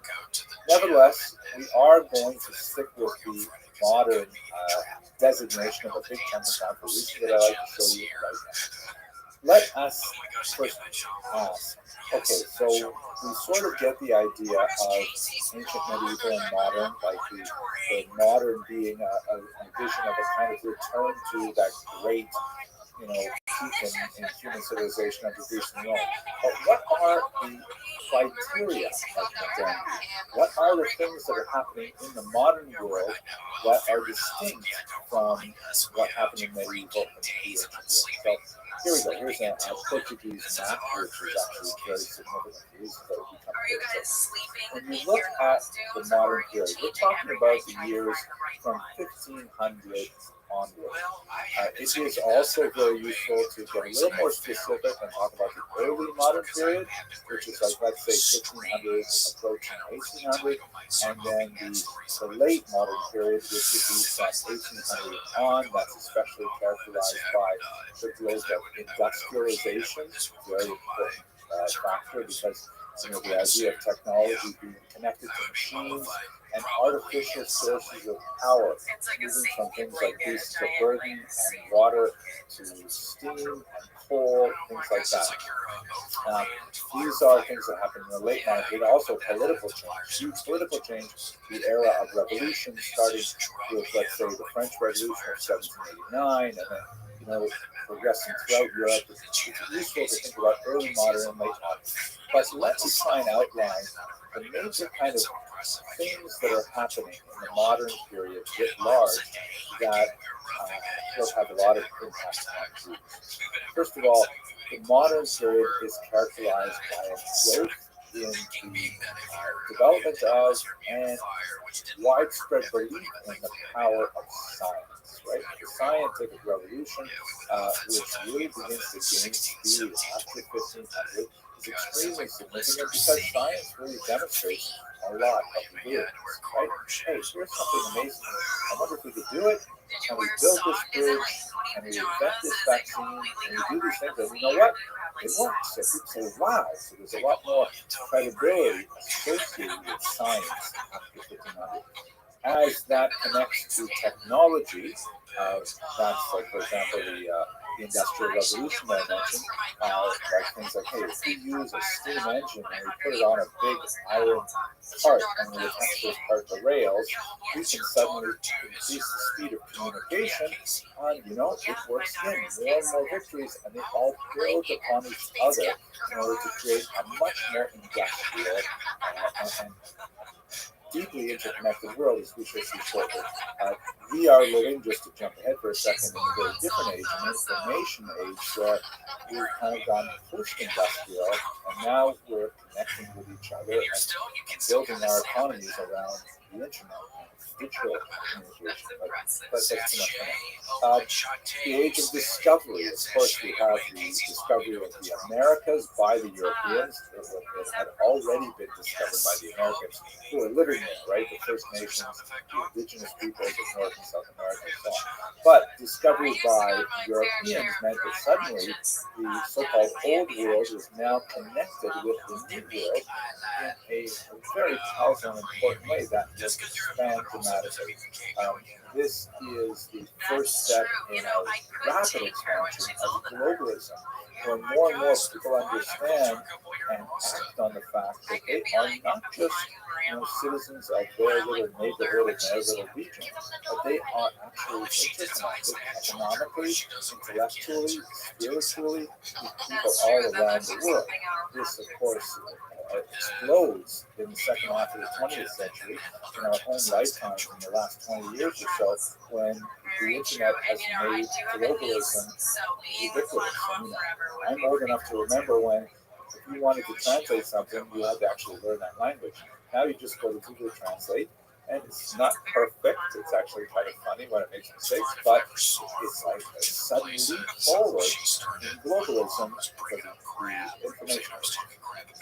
You also have happening at the same time, first, an emphasis on humanism, which is this kind of a large body of ideas that says man is the measure of all things.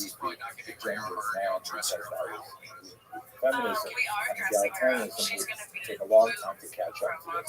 But the idea that human beings are capable of determining truth and value, and since human beings become the arbiters of truth, it's not a big step to say we will prove what is true. There's a lot more movement from the idea of a single God with a revealed text like the Bible that directs what is true, and more of a movement towards secularism, saying, you know what, let's all agree on much more basic, objectively definable aspects of truth, rather than rely on something that you have to take on faith, which is sort of a less reliable form of truth than science. And this, of course, leads to atheism, which becomes much more prominent in the 19th century onward, and I might say ubiquitous in the 20th century. These are major changes that are characterizing modern day. And on a political sense, you have this increasing belief in popular sovereignty, meaning rather than rely on absolute king as being the appropriate leader for a particular region or a group of people, but rather the people themselves should exercise sovereignty over themselves. They should organize, and whenever they have a defining group that they feel is cogent and coherent, and that's where nationalism comes in, because people say, hey, those people on the other side of the river, they're not like us. They have the same religion, the same language, but we don't regard them as us. And so therefore the creation of nations, this so-called imagined community, which drew sometimes quite artificial lines around groups of people, said, we are one nation, we should therefore have our own country. That leads, of course, to revolutions. You have that as well happening, especially in 1900 onwards. All of these things affected Jews just as much as they affected Christians. These are things that, and by the way, these are things that happened first in Christian Europe and then spread throughout the world to the Americas, to North Africa, the Middle East, the Far East, and so on. And Jews are affected by them largely to the degree that their own communities are insulated from the surrounding community, and their surrounding community is insulated from the greater trends happening in Europe. So this big change sort of reverberates throughout the world, beginning around 1500.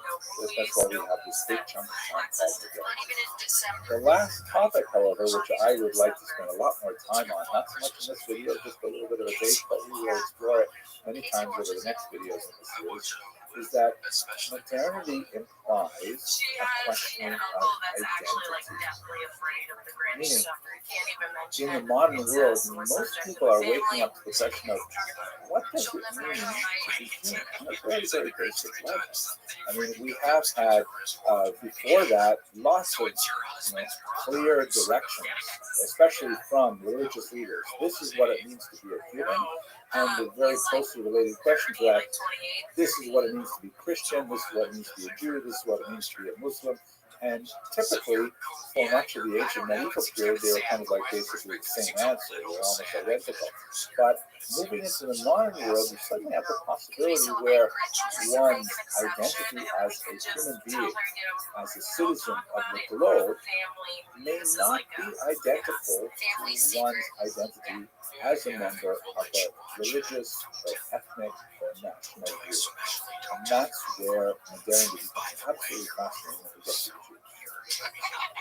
So in terms of the development of a distinct modern Jewish identity, or more precisely said, a range, a spectrum of modern Jewish identities, we have to definitely look at the Portuguese Jews in particular. Because the Portuguese occupy a very, very unusual spot in Jewish history in the modern period, because as you recall from our earlier discussions, the Portuguese Jews were forcibly converted to Christianity in 1497.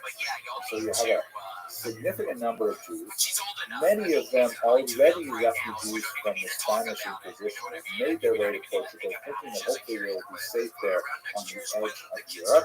And then it turns out that it's ruined, they are forcibly converted, forcibly baptized as Christians, and then they have to deal with it.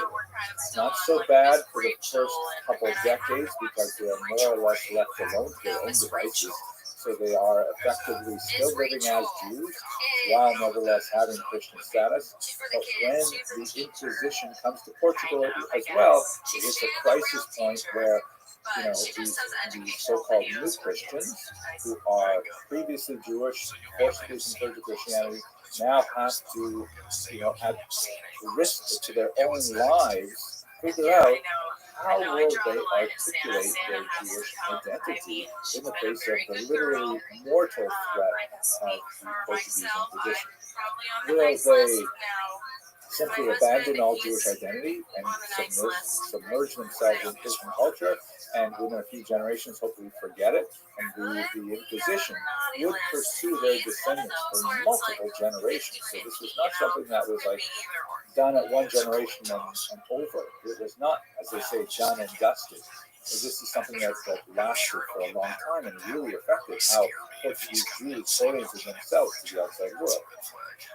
Would they abandon their Christian identity and, shouldn't say that.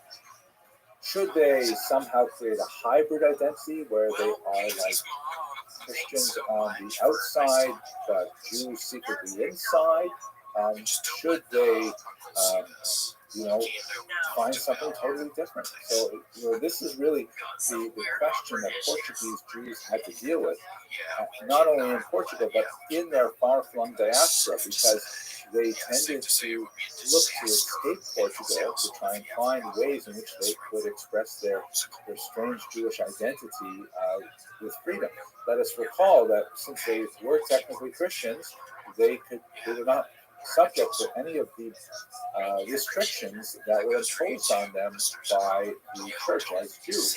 Now they could technically travel where they wanted, enter higher education, enter all the occupations open to Christians, even enter the church and rise in its hierarchy, which is not an uncommon thing for many of these Portuguese Jews. So just looking at three examples, you have people like Amatus Lusitanus, who was a converso. His family was converted to Christianity in Portugal. He went to study at the University of Salamanca in Spain and became actually a very expert and well-regarded, good, famous doctor. He ended up moving to Italy and a few other places where he readopted his Jewish identity. He nevertheless retained pride in his Portuguese origins. The term Amatus, which he chose as his given name, is probably a relationship to his Jewish family name of Rabbi, which means beloved. And Lusitanis, of course, is a reference to Portugal. It's a Latin term for Portugal, Lusitanis. So he was like creating a hybrid identity. I don't care if you know that I'm actually Jewish, and the whole Christian thing was a facade that was laid onto my identity. But I'm also proud son of Portugal. Fascinating.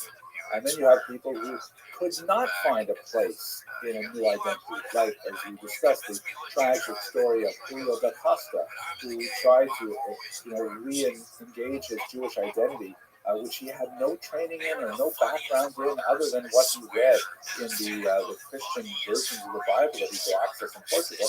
And in Amsterdam, he was shocked because the Judaism that he adopted did not conform to his image of what it should be when he looked at regular Jews in Amsterdam. Very tragic story. He ended up taking his life. It was an unsuccessful attempt to create an identity. And then you have people like Benedict Spinoza, who are very famous and highly influential philosopher, also of Portuguese extraction living in Amsterdam, who created something totally new. As you can see from this particular print, which comes from the New York Public Library, it says underneath, Judeus et atheista, Jew and atheist, right? Like that would be almost a contradiction in terms. How could you have someone who is a Jew understood as a member of a faith community and an atheist? Now, I'm going to set aside the question of can we really call Spinoza an atheist, and some have called him God intoxicated. In fact, the sense of God was much larger, but it was not the sense of God that most rabbis would approve as being Jewish. So these are just a few examples of modern Jewish identities that were made possible by these Jews who were allowed, ironically, by the Spanish and Portuguese experience to exist if they wanted to in a Christian world and also have some Jewish identity despite their technical designation of Christian. This is a trend that will continue to fascinate in multiple ways as we move through the next few hundred years, and I look forward to exploring those with you in following lectures. Thank you very much for watching. I love big bangs. J Dizzy, Jenny J, Jess, Joe Kive, for helping me. John Shaw, Justin Threckle, Captain Chaos, Casey's mom. Thank you for talking to us. Be careful with the Michael. Kill Tony, Facebook, Kyle, Heath, Mary, Lawyer Joe, Minnesota. In this brief video, I'd just like to take a few minutes and walk you through the major migration patterns of Jewish history right up until the end of the first half of the 20th century. And of course, there's some very significant things that happened with the Holocaust and after the Holocaust, but I'm going to stop in 1939 just to give you a sense of how Jews got to live where they live. So if we start from the very beginning, let's go back to the biblical period. The Bible does record a few really significant migrations. Of course, there's the early migration of the patriarch Abraham from the city of Ur in what would be today Babylon, what would be today Iraq, actually, into the land of Israel. And then, of course, there's the biblical description of the Jews, a tiny population of some 70 individuals moving into Egypt, and then the exodus from Egypt.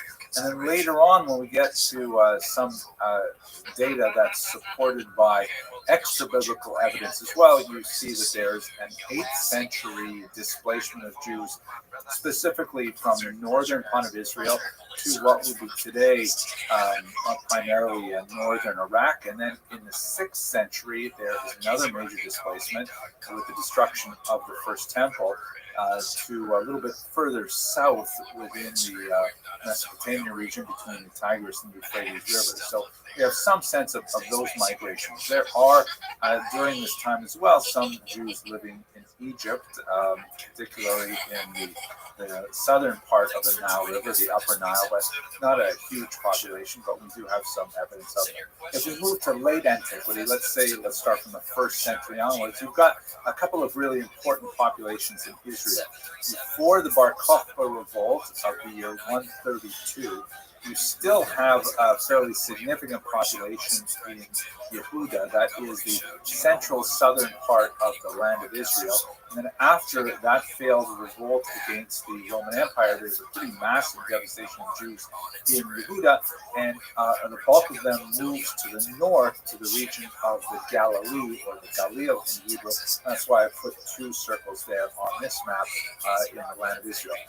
You still have the nucleus of the Jews who had emigrated to Iraq. Since they emigrated, they were forcibly moved to Iraq under the regime of Assyrian and Babylonian kings. But then there is a fairly significant growth of that population. Actually becomes a major Talmudic center. So that's happening in the Mesopotamian region. You can see it there in the circle on the right. And then you do have as well a significant population of Jews that continue to reside in Egypt. Alexandria is perhaps the most significant of those locations. These circles here are not to scale.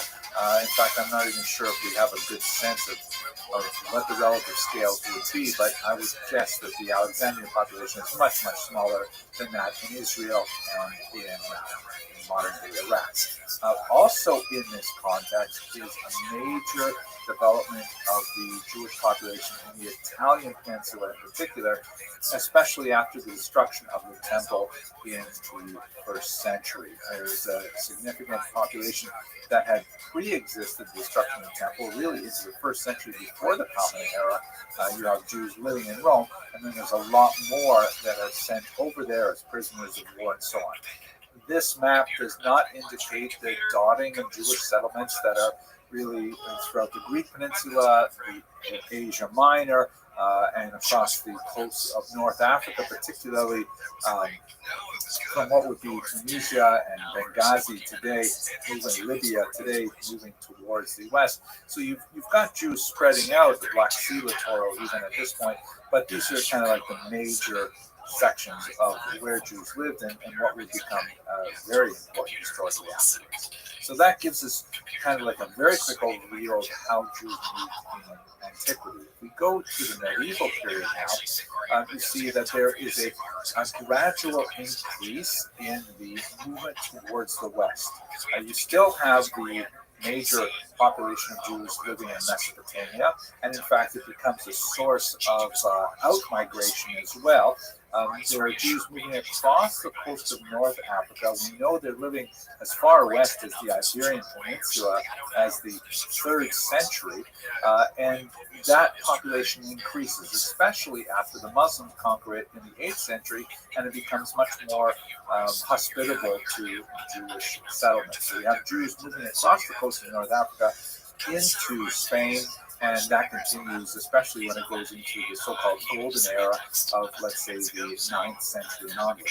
You also have an increase in the Jewish population in Italy and their movement north to become the heartland of Ashkenaz. Some of them move into France, and you see a significant increase in the population of the Rhone River, cities that had already been settled with Jews in the 1st century are increased partially through Italian immigration, also through Iberian immigration. You have Jews moving into England, and you have Jews moving, of course, into Germany, which is Ashkenaz proper at this time. This movement, however, will endure some significant changes in the next 500 years, primarily through anti-Semitic persecution on the one hand that drives Jews gradually eastward, and then there's kind of like a vacuum effect where economic opportunity also draws them into the Eastern European heartland, places like Poland, Lithuania, Belarus, Ukraine, and so on. What you can see in this map here, if you look at the white arrows, they basically indicate major expulsions. You have a significant one in England in the year 1290, and Jews basically cross the Channel going into France and into the Netherlands. You have a huge expulsion from Spain, of course, in 1492 that drives a large number of Jews, perhaps in the hundreds of thousands throughout the Mediterranean basin, going all the way to Constantinople, to Saloniki, and a very significant, not huge, but important movement to Tzfat in northern Israel as well. And then I've made a distinction with the green arrows.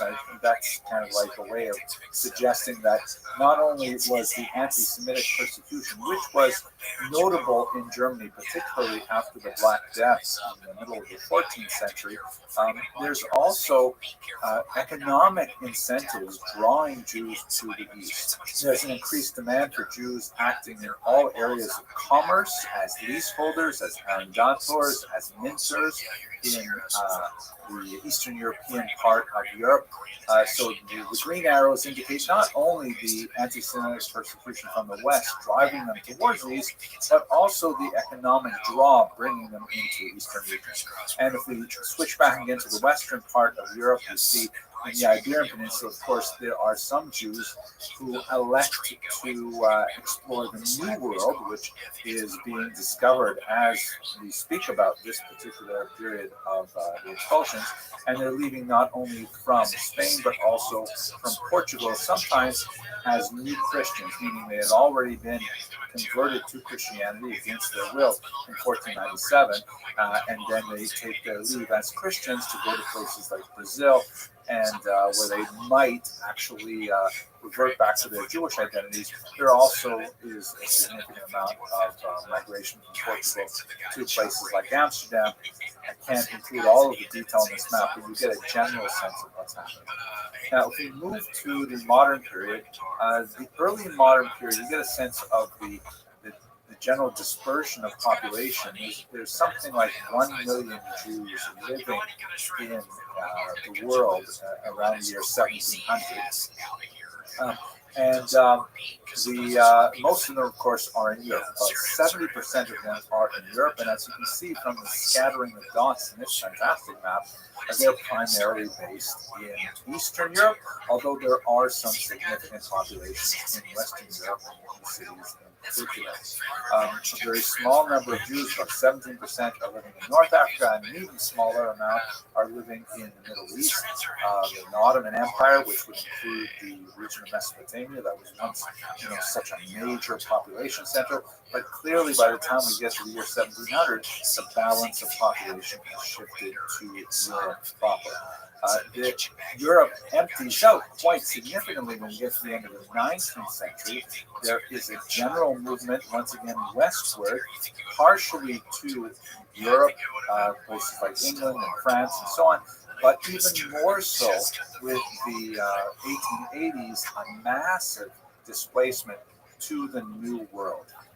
This map shows you only the Pale of Settlement, which is a region in the Russian Empire where Jews were allowed to live, and it basically overlapped much of Poland, Western Ukraine, and Lithuania, Latvia, part of Latvia. But it was subject to a tremendous amount of economic discrimination, a kind of like administrative overcrowding that made it desirable for Jews to simply leave. And so this mirrors what's happening outside of the Russian Empire as well. A massive amount of Jews moving to the region called the Golden Medina, the Golden Country, meaning the United States of America, and then to the north, 70,000 Jews moving to my homeland, my birthplace, because they've heard that they have universal health care there.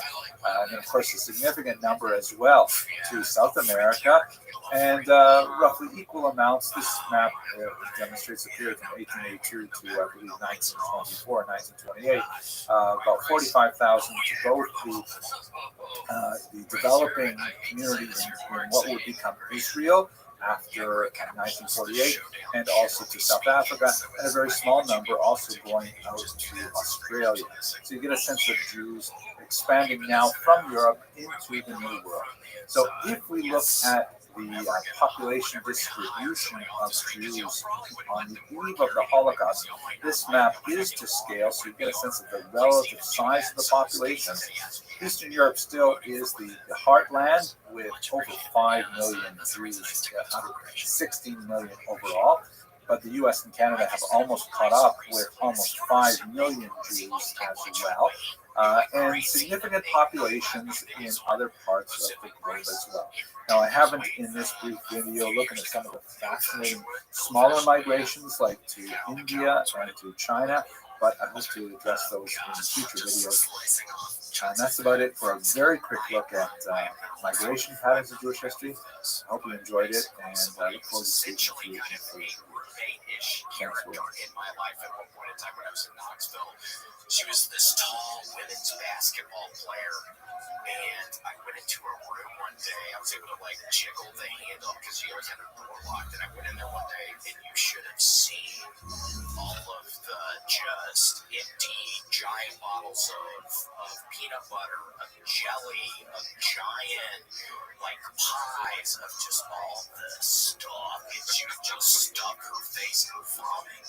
Oh wow, she had it really bad. Like the person, I was in Vegas one time and I have to tell you, I am really excited about this particular video because I'm so fascinated with the presence of the Jews in China. They had a community there for well over 1,000 years, and it's a just unusual kind of combination of Jewish culture and Chinese culture in quite fascinating ways. Today, I'd like to focus specifically on the origins of the Jews of China, but perhaps we'll take a little bit of time at the end of this short video to talk about the nature of that unusual Chinese-Jewish synthesis. So, first of all, when do we first hear about the Jews of China? So, the first encounter of the Jews of China with the Western world was in the person of Matteo Ricci, one of the first important meeting. And Matteo Ricci was a Jesuit priest who had come to China with the goal of converting the indigenous population to Christianity.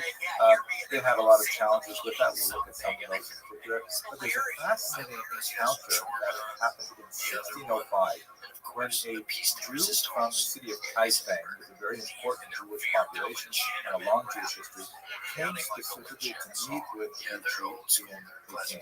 And it was like, it's hard to, if this wasn't actually well documented, I think it was a comedy skit. Apparently, Ai Tian, this Jewish guy from Kaifeng, thought that Matteo Ricci must be Jewish because he had heard about this person and who came from far away, and he knew a lot about this particular religion, and said, okay, must be a Jewish guy. Matteo Ricci, at the same time, thought that Ai Tian must be evidence of early Christianity in China, which is absolutely fascinating. And the two of them had this, really funny encounter where Matteo Ricci is discussing things with Ai Tian, and Ai Tian happens to see this painting of the Madonna with Jesus and St. John the Baptist. So it happens to be St. John the Baptist's day or his anniversary or something like that. And so Ai Tian, knowing nothing about Christianity, they're completely shut off from the entire phenomenon of Christianity, he assumed that this must be Rebecca and her sons Jacob and Esau. This is what a nice painting. And then they see another painting that represents the four evangelists, Matthew, Mark, Luke, and John. Of course, we have the first four Gospels, the first four books of the Christian Bible.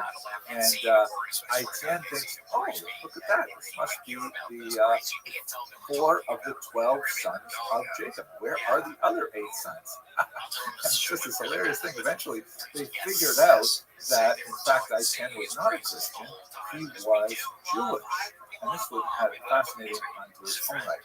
Now, from Ai Tian's perspective, he wasn't entirely clear on what Christian meant, and in fact, in communications with Ricci and with later Jesuits who actually came to Kaifeng, there was a suggestion perhaps someone like Matteo Ricci could take over as the chief rabbi because he obviously knew a lot of Tanakh. And one of the challenges that the Kaifeng community was experiencing, even in the 17th century, was a decline in literacy and a decline in Hebrew literacy specifically, and familiarity with rabbinic tradition. They were looking for a new chief rabbi. So apparently, as the story goes, the chief rabbi of Kaifeng was very happy with allowing someone like Matteo Ricci to take over for him. The Christian stuff really didn't bother him too much. It's just like another kind of like ancient story. But the fact that the Jesuits were still eating pork, that was very problematic. So there's no way he can become our rabbi if we're still eating pork. By the way, when the Jesuits asked the Jews in Taipei, have you ever heard of Jesus? They thought about it for a while and they said, oh yeah, sure, we know about Jesus. But when they went and discussed it further, they were not referring to Jesus of Nazareth. The Taipei Jews were familiar with Jesus ben Sira, an ancient author who wrote the apocryphal work Ecclesiasticus, as it's known in the traditional order, the Sefer Ben Sira, the wisdom of Ben Sira in English, which is a work which was incidentally lost in Hebrew for many generations and was only found in the 19th century. So they knew about a different Jesus, not the Jesus of Nazareth, which, anyways, these things are just hilarious, I think, but historians have to get fun sometimes. At any rate, the Jesuits maintained a very strong interest in the Jews of Taipei, to a large degree, even more than Jews would with this unusual Jewish community. They were especially interested in learning about the Sefer Torahs that the Jews of Taipei had. They wanted to see, in particular, if they were the same as the Torahs that were read in Western Europe. Because one of the thoughts that Ricci had was that there was more evidence for Christianity in the Hebrew Bible, but that it had been tampered with by the Jews to remove that evidence. And if you could find biblical books that predated that went all the way back to the posited arrival of the Jews, which, by the way, was argued to be as far back as about the first or second century of the Common Era. I'll talk about that in just a second. So if these texts have references to Jesus in it, that would be incredibly important. Of course, they didn't find such things, and when they actually got to Taipei, and they discussed a little bit more about what they were interested in, the Jews of Taipei were really quite upset and refused to show them their texts.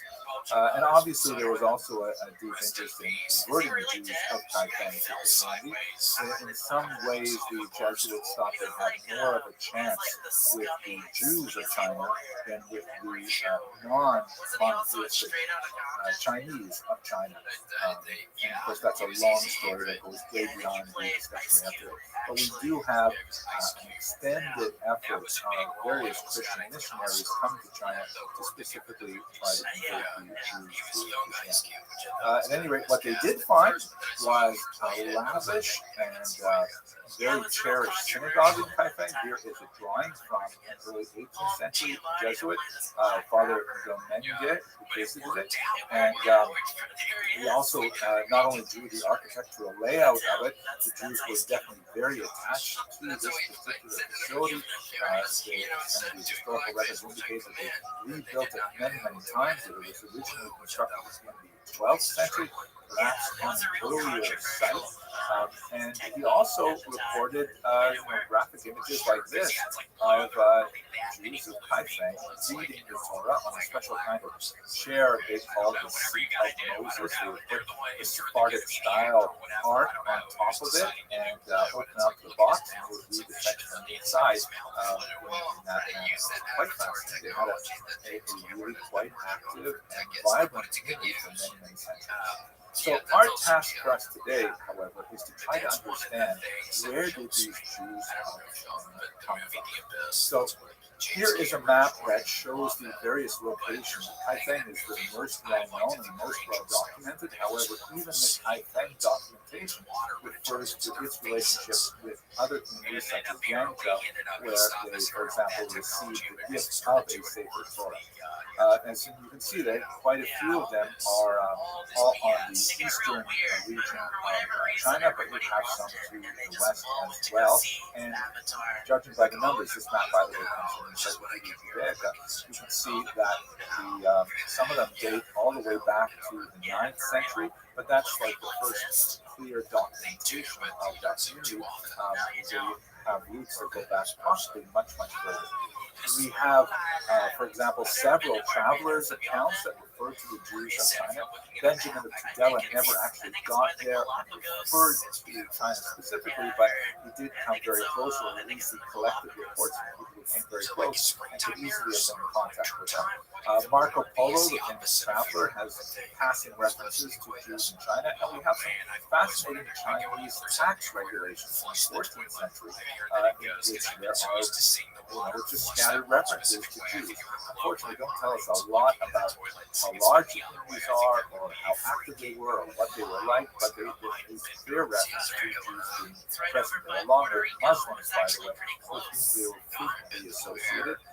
And in the mind of Chinese administrators, there's often very little distinction made between Jews and Muslims. They're often referred to in the same sentence. We also have some Muslim historians who refer to the presence of Jews, sometimes in the context of Chinese massacres as well. Now, most likely the Jews came to China along the Silk Road, which you can see here's a map from Wikipedia that shows some of the most important routes of language silk travel from the east to the west. It's also called the Spice Road. The spices were also a very important commodity that was imported to the west from the east. The map is a little bit strange because it refers to other caravan routes, and those are, many of them are through the oceans. To my knowledge, camels don't swim especially well, especially when they're laid down, but it does indicate that there was a lot of maritime trade as well. And what's important about this particular silk road is you can see that in this round circle here, this is where the massive population of Mesopotamian Jewry lives. This is where the great Talmudic centers are located, and there's a very significant Jewish population right there along an important spot on the Silk Road. And Jews were involved in much of the trade that went from east to west. The Talmud speaks of a considerable amount of trade that would happen in this region, presumably bringing things from much further east. This received even more attention when Aurel Stein, a fascinating individual, who, as you can guess by the last name, was actually born Jewish. He was an explorer and a specialist in a lot of these ancient languages, Eastern languages. His parents, ironically, baptized him and his brother, which was very common for German Jews at the time, although they and their daughters remained unbaptized Jewish. Anyway, Stein, who went far away from his native Germany to explore this region, was exploring in the region of Dunhuang, which is on the Silk Road, and he discovered an amazing thing. He found a huge cache of medieval documents, and scattered among these documents, which were mainly written in Asian languages, he found also this 8th century carefully folded piece of paper, which was actually a Hebrew slicha, meaning a penitential prayer, possibly associated with the high holidays, but the traveler carried it, very lovingly folded it, and kept it with him as he was traveling along the document can be dated with reliability to the 8th or 9th century, indicating that here was clearly someone who was attached to Jewish prayer, who was traveling along the spice route as early as this period, and that's most likely how most of the Jews came to China. Was along this route. Many of them were settled in places like Kaifeng. According to Kaifeng tradition, this would have happened significantly earlier in the Han Dynasty, which ended around the year 200. It's impossible to know exactly when the Jews settled there, but they were certainly there for centuries before they were discovered by the West. Now let's take just a couple of minutes to learn about what was this unusual community like. So the documents that we have to tell us about the internal life of Kaifeng Judah, that is documents which were composed by the Jews themselves, as opposed to accounts by travelers, which are fascinating with themselves as well. We have several stelae, stone blocks, which were established in the synagogue to record important historic dates, many of them associated with the rebuilding of the temple, of their synagogue. And by the way, in modern Jewish parlance, if you go to a synagogue, you'll find the exact thing. Same thing. There are plaques honoring the people who spent money and worked hard to rebuild the building or to refurbish it and so on. So we have 4 different texts. We have the earliest dates from 1489, and on the reverse of that stone block is another text written in 1512, and then another one in 1663, and a fourth one is 3 blocks, but 4 texts in 1679. The last one doesn't tell us a lot about the community. It's very difficult to read, but the earlier ones tell us a lot about how the community cherished the temple and rebuilt it, used the people who were involved with it, and also how the community had to endure some terrible disasters like a massive flooding of the Yellow River that overwhelmed the town, and the synagogue was destroyed and had to rebuild and so on, things like that. We also have this unusual text called the Memorial Book, which is dated to the 17th century. You can see a page of it over here. This memorial book lists a lot of the prominent people in the town and gives some sense of their genealogy. As you can see from the document, it's written in both Chinese characters and Hebrew letters. And if you look at the fourth list of names down, you see on the right Ben, and then Ben Yisrael Moshe. And that Yisrael Moshe, under the word Moshe, which is right in the center document, it has an interesting kind of phrase that says he's called a Jinshi, i.e. he received a PhD, he's a doctorate of advanced. A lot of fascinating things about how the Jews basically lived with 7 distinct surnames, and one particular family was honored with a particular surname by the emperor for their service to the empire as a whole, and they achieved high levels of education. A lot of fascinating things. But I think when you look at all of this evidence together, in this week's video, I'd like to point out 3 distinct phenomena that I read in the text. First of all, I was fascinated by the fidelity of the type and Jewish tradition. For example, the Jesuits note that they were called, among other things, they used the term Jew, they sometimes use the term Israelite, but they were called Jiao Jinjiao, or the group that excises the sin, which is a clear reference to the observance of the laws of kashrut, because the sciatic nerve has to be removed from animals before there's a lot of discussion of how the Jews of Haifen, for example, would only eat meat that they had slaughtered themselves. They would not rely on other groups slaughtering and so on. Fascinating, many references to these kinds of things where they are practicing Judaism as it would be understood in the rest of the world. Secondly, however, they had some really unusual adaptations to Chinese culture. For example, one of the things that's described in the sources is how it was customary to establish a tablet that would have the emperor's name on it, and that people would show it symbolic obeisance, like kowtows or bowing. Very problematic in Jewish tradition to bow before, or certainly to bow before a block of stone. Acts of idolatry is very problematic. So how did the Jews of Haifen deal with this? Very clever. You would say in Yiddish and Kop, right? Jewish head. They wrote the verse Shema Yisrael, Hashem Elokeinu, Hashem Echad. Hear, O Israel, the Lord our God, the Lord is one. On the top of this particular brick, on top of the emperor's name, kind of like a decorative element, and then with whatever bowing they were doing, it was like they were bowing to God because it had this verse on the top. I love this stuff. Also, very problematic for the Jesuits was the problem of ancestor veneration.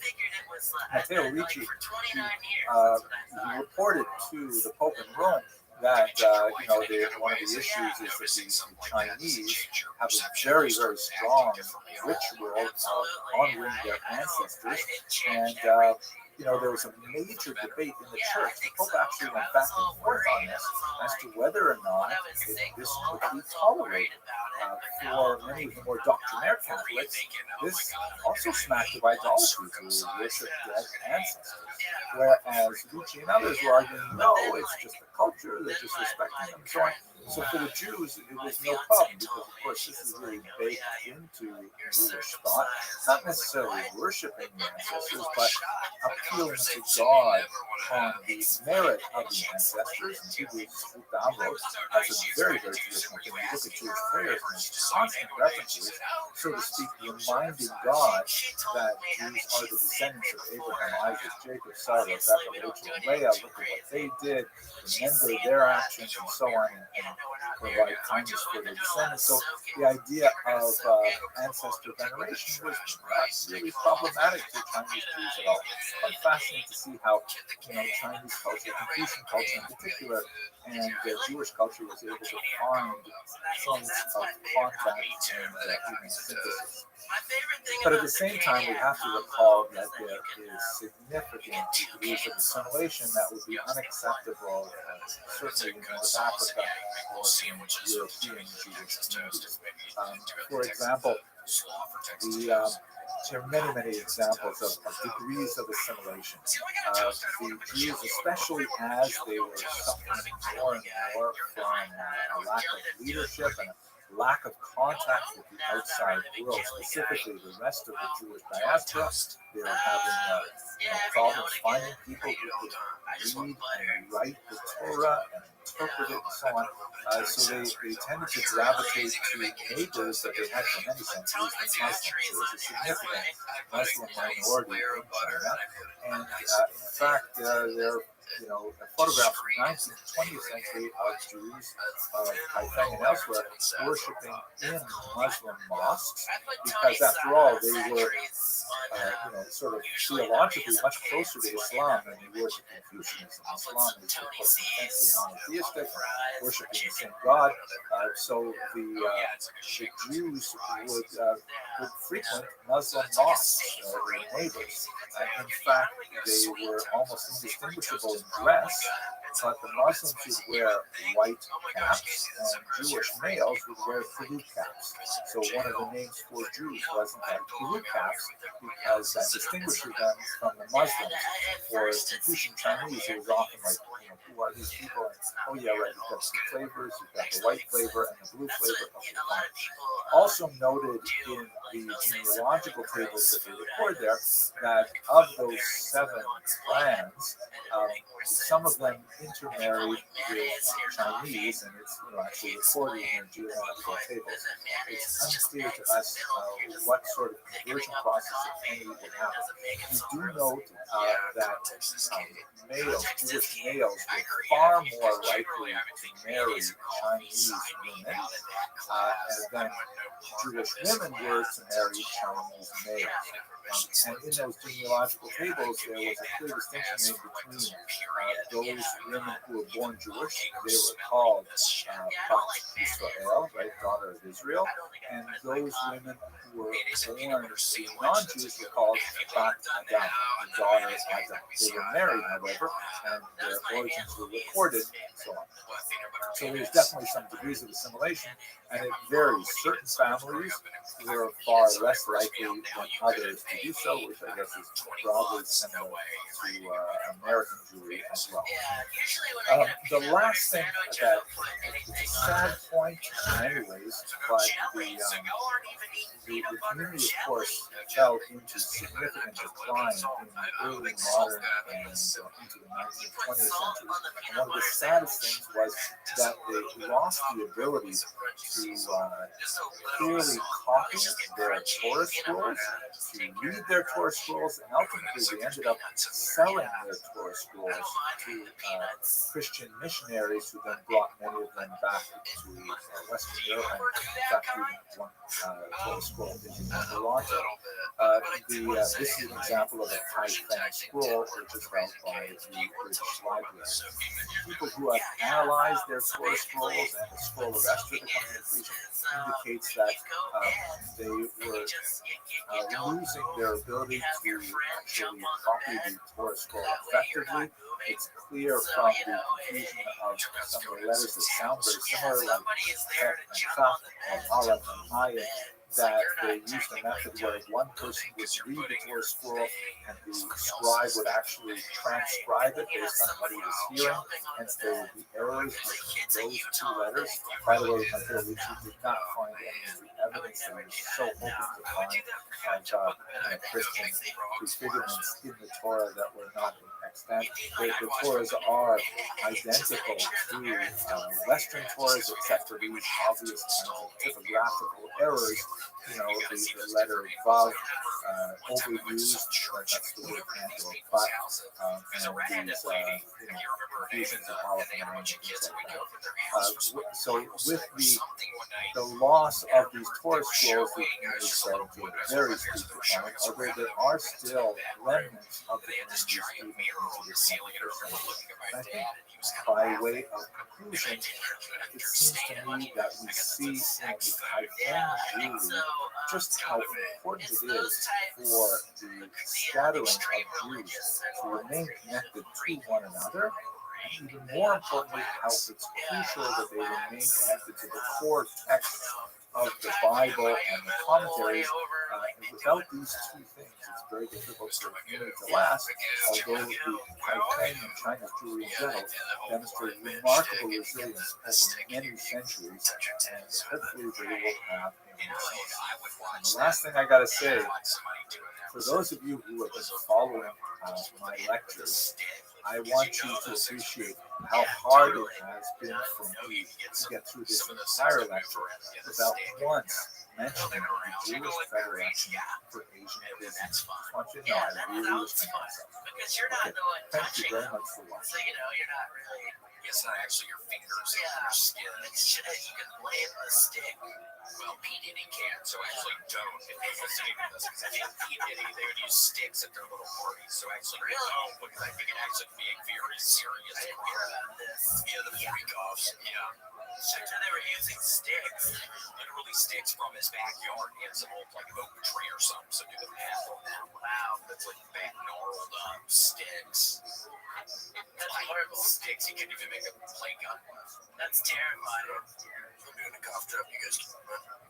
The origins of the Jews of India go back to the ancient period, and we basically have four different types of population that inhabit the subcontinent.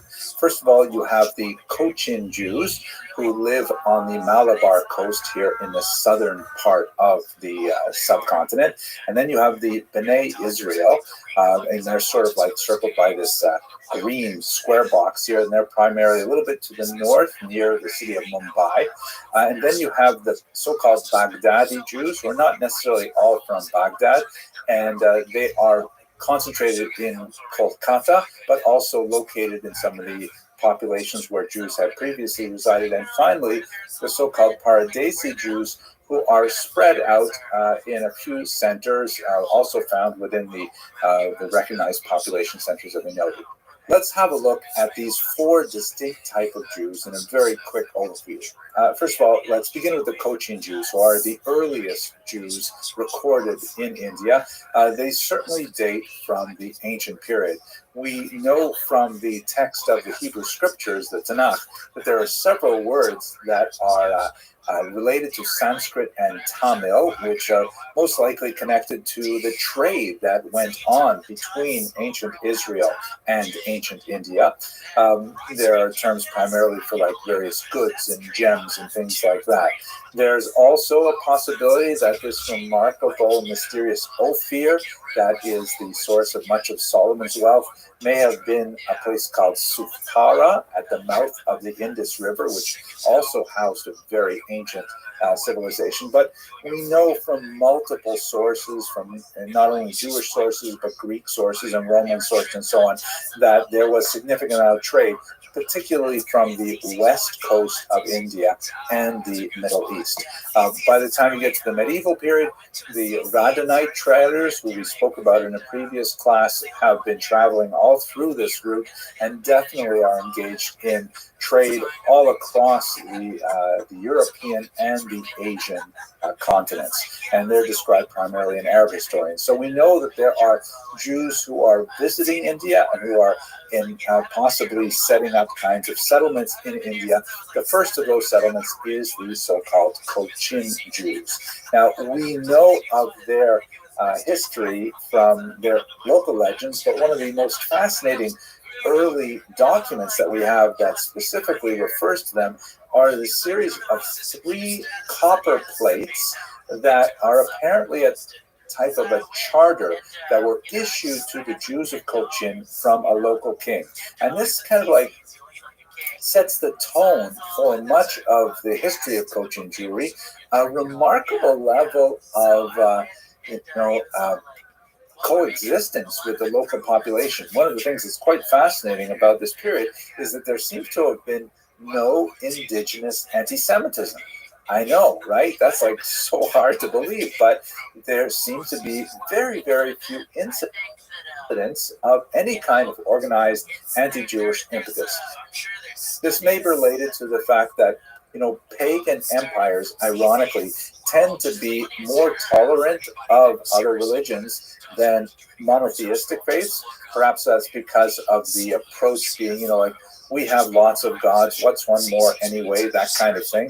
But anyway, that seems to be the case in Cochin. So these 3 copper plates offer some kind of charter, which essentially a promise to a possibly legendary local Jewish figure named Joseph Rabbi, giving the Jews of Cochin all kinds of privileges, many of them symbolic in nature, like the right to use a parasol, which is apparently something reserved for royalty and things like that. The plates themselves date from probably the 11th century, really old, and that, of course, does not speak to the origins of the Cochin Jews, which could have gone back easily to the ancient period. They are written in the Malayalam language in the Vatelutu script. Yes, I pronounced that. I hope I pronounced it correctly. And as one of the factors that we have to bear in mind when we're studying India is that it is so far from homogenous. Just like when we talked about Africa, there are literally dozens upon dozens of cultures with multiple languages and multiple faiths and so on. So although it does have one kind of like geographic description, it is, one contiguous territory.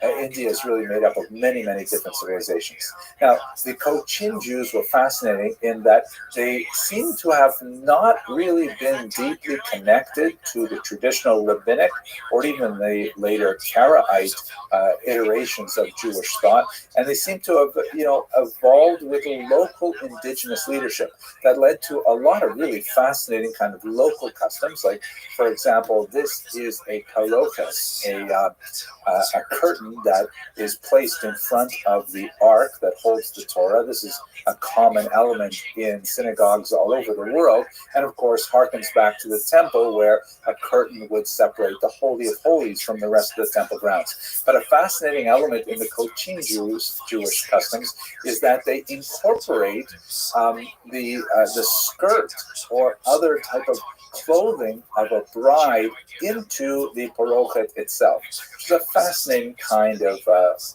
idea that actually brings to mind some interesting Kabbalistic references to the Torah as a kind of me'orasa, as a bride that is to be married, fascinating kinds of things. But anyway, they incorporate that right into the parochas. Also fascinating, there was a custom that on the eve of the Sabbath, on Friday afternoon, a synagogue functionary would take a taper, and light it from the Ner Tamid, from the eternal flame that burns inside the synagogues. In modern synagogues, it tends to be an electric bulb that's sometimes made to look like a fire, but obviously in medieval, pre-modern times, they would have to use natural flame. And he would carry this taper to all the homes where they would have these kind of like oil things set up on the outside of their homes, and he would like share the light of the synagogue with all the Jewish homes on the eve of the Sabbath. Beautiful kind of idea, I think. The Cochin Jews changed significantly with the arrival of the Portuguese. This is the first major influx of Western Europeans that occurs in the age of discovery, when people like Vasco da Gama are making their way around India and exploiting the region for trade. This is an interesting Portuguese depiction of what they thought the Jews of Malabar looked like, and represented that backwards to Europe. And there's an interesting kind of thing happening with the arrival of the Europeans, where some of the local elites, the Jewish elites, are sometimes co-opted by the Portuguese. One of those is none less than Gaspar de Gama, who was an interesting Jewish character who was apparently forcibly baptized by Vasco da Gama himself, the great explorer. He took the name da Gama after his patron, as it were.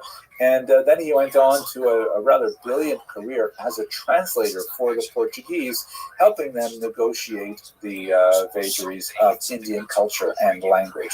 Fascinating kind of elements. But we'll talk more about the impact of the Europeans shortly. Here's an interesting photograph from 1978. You can see in the foreground is a Hindu temple, and in the background, with that distinct clock tower, is the Cochin Jewish synagogue, one of several, actually. They actually were established a little bit further to the north in a town called Shingli, until in the 14th century it was wiped out by a big flood, and then they moved a little bit further to the south. And they have this famous synagogue with the clock tower on it. Here's another photograph of the tower itself. You can see that it actually had three sides, and on one of the sides, the numbers in the clock were in Hebrew. Fascinating. And the proximity of the temple and the synagogue is also one of those testaments to the rather famed coexistence of Hindu and Jewish elements in Cochin. If we move on to the next most well-known Indian Jewish community, that would be the so-called Bnei Israel, the children of Israel. Here's a fascinating depiction of Bnei Israel baking matzah, and they clearly are dressed in traditional Indian costume, but preparing a very traditional Jewish cuisine. There are uncertain legends of their arrival. Once again, you recall they primarily settled a little bit further to the north on the western coast. The entire western coast, by the way, achieved a tremendous popularity and surge in transport once the prevailing directions of the monsoon winds were harnessed for efficient travel from the Middle East and the Red Sea into the Arab Sea. It is the Arabian Sea. It is important to note that it was a very dangerous passage, especially before the monsoon winds were better understood. No less an important figure than David ben Maimon, the brother of Maimonides, was killed in a shipwreck on this particular route in the Arabian Sea. But at any rate, sometime possibly in the ancient period, definitely by the medieval period, Jews were settled in the region of Mumbai, and these are the so-called Bnei Israel.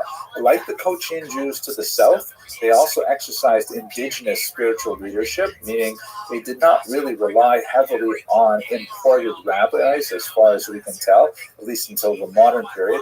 And so they developed a lot of kind of unusual cultural idiosyncrasies that you don't necessarily see in other Jewish communities. But there's a remarkable explosion of Jewish activity among the Bnei Israel in the early 19th century, ironically with the arrival of Christian missionaries. This is because the Christians come in, and as we saw to a certain degree with the influence of Jesuits on the Chinese Jewish population, the Christian Jewish missionaries bring a lot more exposure to the broader Jewish world with them through their attempt to convey Christian doctrines. And the Bnei Israel, as it were, said, wow, this is really interesting. And oh my gosh, you know Hebrew, so you could teach me Hebrew. And all of a sudden, these Bnei Israel started becoming really proficient in Hebrew and started studying more and more Tanakh and getting more involved in Mishnah, Talmud, and so on. And they ended up developing really a quite rich connection with the rest of world Jewry, so much so that, like Cochin Jewry, in the 20th century was a very heavy movement of Bnei Israel to make Aliyah, to move to Israel. I'm not going to discuss 20th century issues in this particular class. We'll have to get to it in the next semester, but they're really quite connected to the rest of world Jewry and especially to the land of Israel. Just to have a look at some of the interesting cultural features that developed among the Bnei Israel, here you see an interesting custom that right next to the mezuzah, the small device that's attached to Jewish doors that has a piece of the Hebrew scriptures in it that from the Shema prayer. On the right, they also put up some rice stalks as a kind of prayer, physical prayer for good fortune and fertility. Fascinating. And also you see among the Bnei Israel in this particular photograph, which is from the mid-20th century. I know I said I wouldn't talk about the 20th century, but nevertheless, especially through their contacts with Christian missionaries, the Bnei Israel begin to make a distinct movement towards modernity, as you can see in the varieties of clothing and their generational differences in this picture alone. And there are many such examples of these photographs from the early 20th century. Finally, let's have a quick look at the Baghdadi and Paradesi Jews. The Baghdadi Jews, as the name implies, were representative of a significant population of Jews who began to move to the Indian subcontinent primarily for international trade, and they began to establish strong footholds there. Many other Jews from the region began to coalesce around the Baghdadis, and in general, they tend to be known as Sephardim, even though the term Sepharad really applies to Spain and the Spanish diaspora. Nevertheless, many communities from the Middle East, the so-called Mizrahi communities, also have a tendency to refer to themselves as Sephardim, at least to distinguish themselves from Ashkenazim, who also had some migration to India, but not nearly in the same numbers. The so-called Paradesi Jews follow many of the patterns of the Baghdadi Jews, although they do not necessarily stem from the same region of the Middle East. The term Paradesi means apparently foreign, so they're like from foreign countries as opposed to local indigenous populations or from Baghdad specifically. One of the most famous of these early Baghdadi immigrants was David Sassoon, a very important builder of the Indian community. You can see him here on the left, and then with his sons, who all were very, very important in developing the economic infrastructure of Baghdadi Jewry.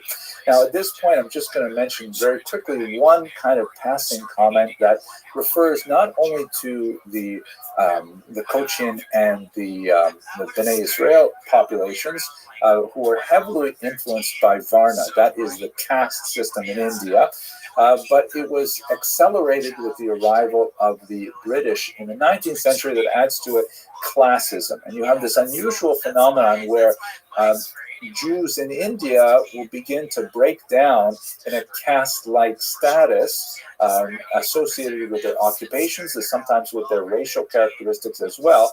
And you have some complications that are not present in traditional Jewish approaches to the ban on marriages between these different self-imposed castes. There are some very limited bans on, for example, the priestly caste, the Kohanim, are not allowed to marry, for example, or divorcees, but it's really quite minor by comparison to the very complex caste system that pertained in India up until 1947, at least legally.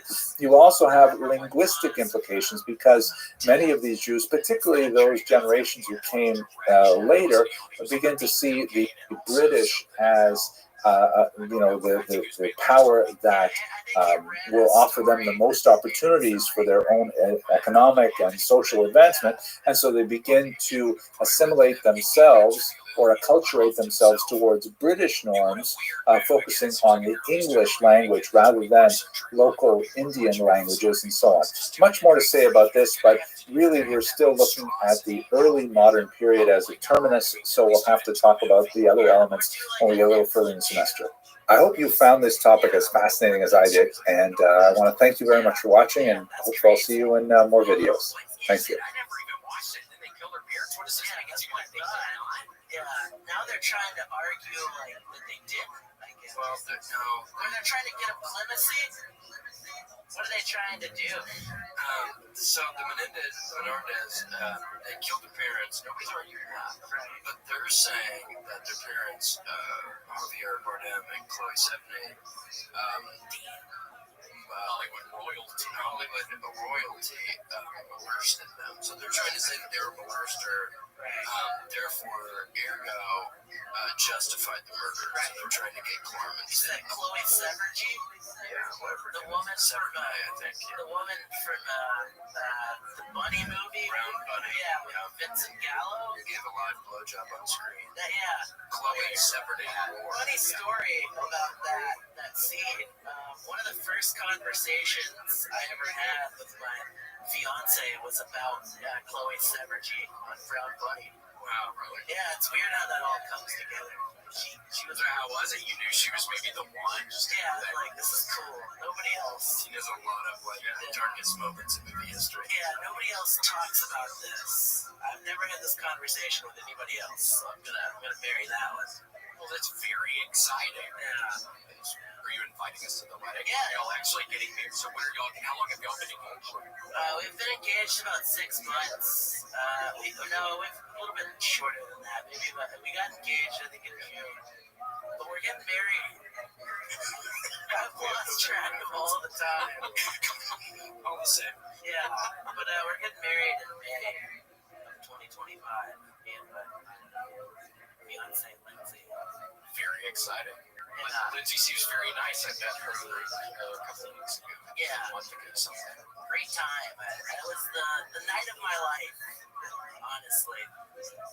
Oh, I guess we're reeling it in, huh? Oh, yeah, right. Come on, you guys come on. We're talking about Sweet Trey and his fiance. That's funny. Wrap it up. Yeah, that's hilarious. Love has no timeline, Bryce. You can't put time on love. I'll write that down. It's hard to do it. It's hard to do it. Oh my gosh, I went to a buddy's wedding in Delray Beach this past weekend, and we go to some pub. Just Erica and I with Gator. We brought Gator. We go to some pub, and it seemed very cool in there. I liked the vibe because we were with some other people, some old buddies, and some club area, which I couldn't stand, so we left. And the bartenders were weird, and then I get on Yelp. And I think to myself, I wonder what the reviews are for this place. Because the woman was crying. It seemed like a horrible mess. And it was all a bunch of one-star reviews bitching about the owner and who gets too drunk. And, yeah, it was funny. It's hilarious. That would mean that the owner can party. I'd give him a 5-star review. Yeah, he's a personable person. Somebody can drink with us and have a good time. What would you have done if you walked into that CC's Pizza on that fateful night, pre-COVID, not knowing the world was about to fall to literal tatters, and the owner of CC's, Dr. C, was sitting there weeping? Would that have changed your experience? Yeah, I think so, but I would have still ordered. Sure. Yeah. I love that pizza that kind of, it's got the icing on it. What's it called? Oh, the dessert. Yeah, the dessert pizza is good.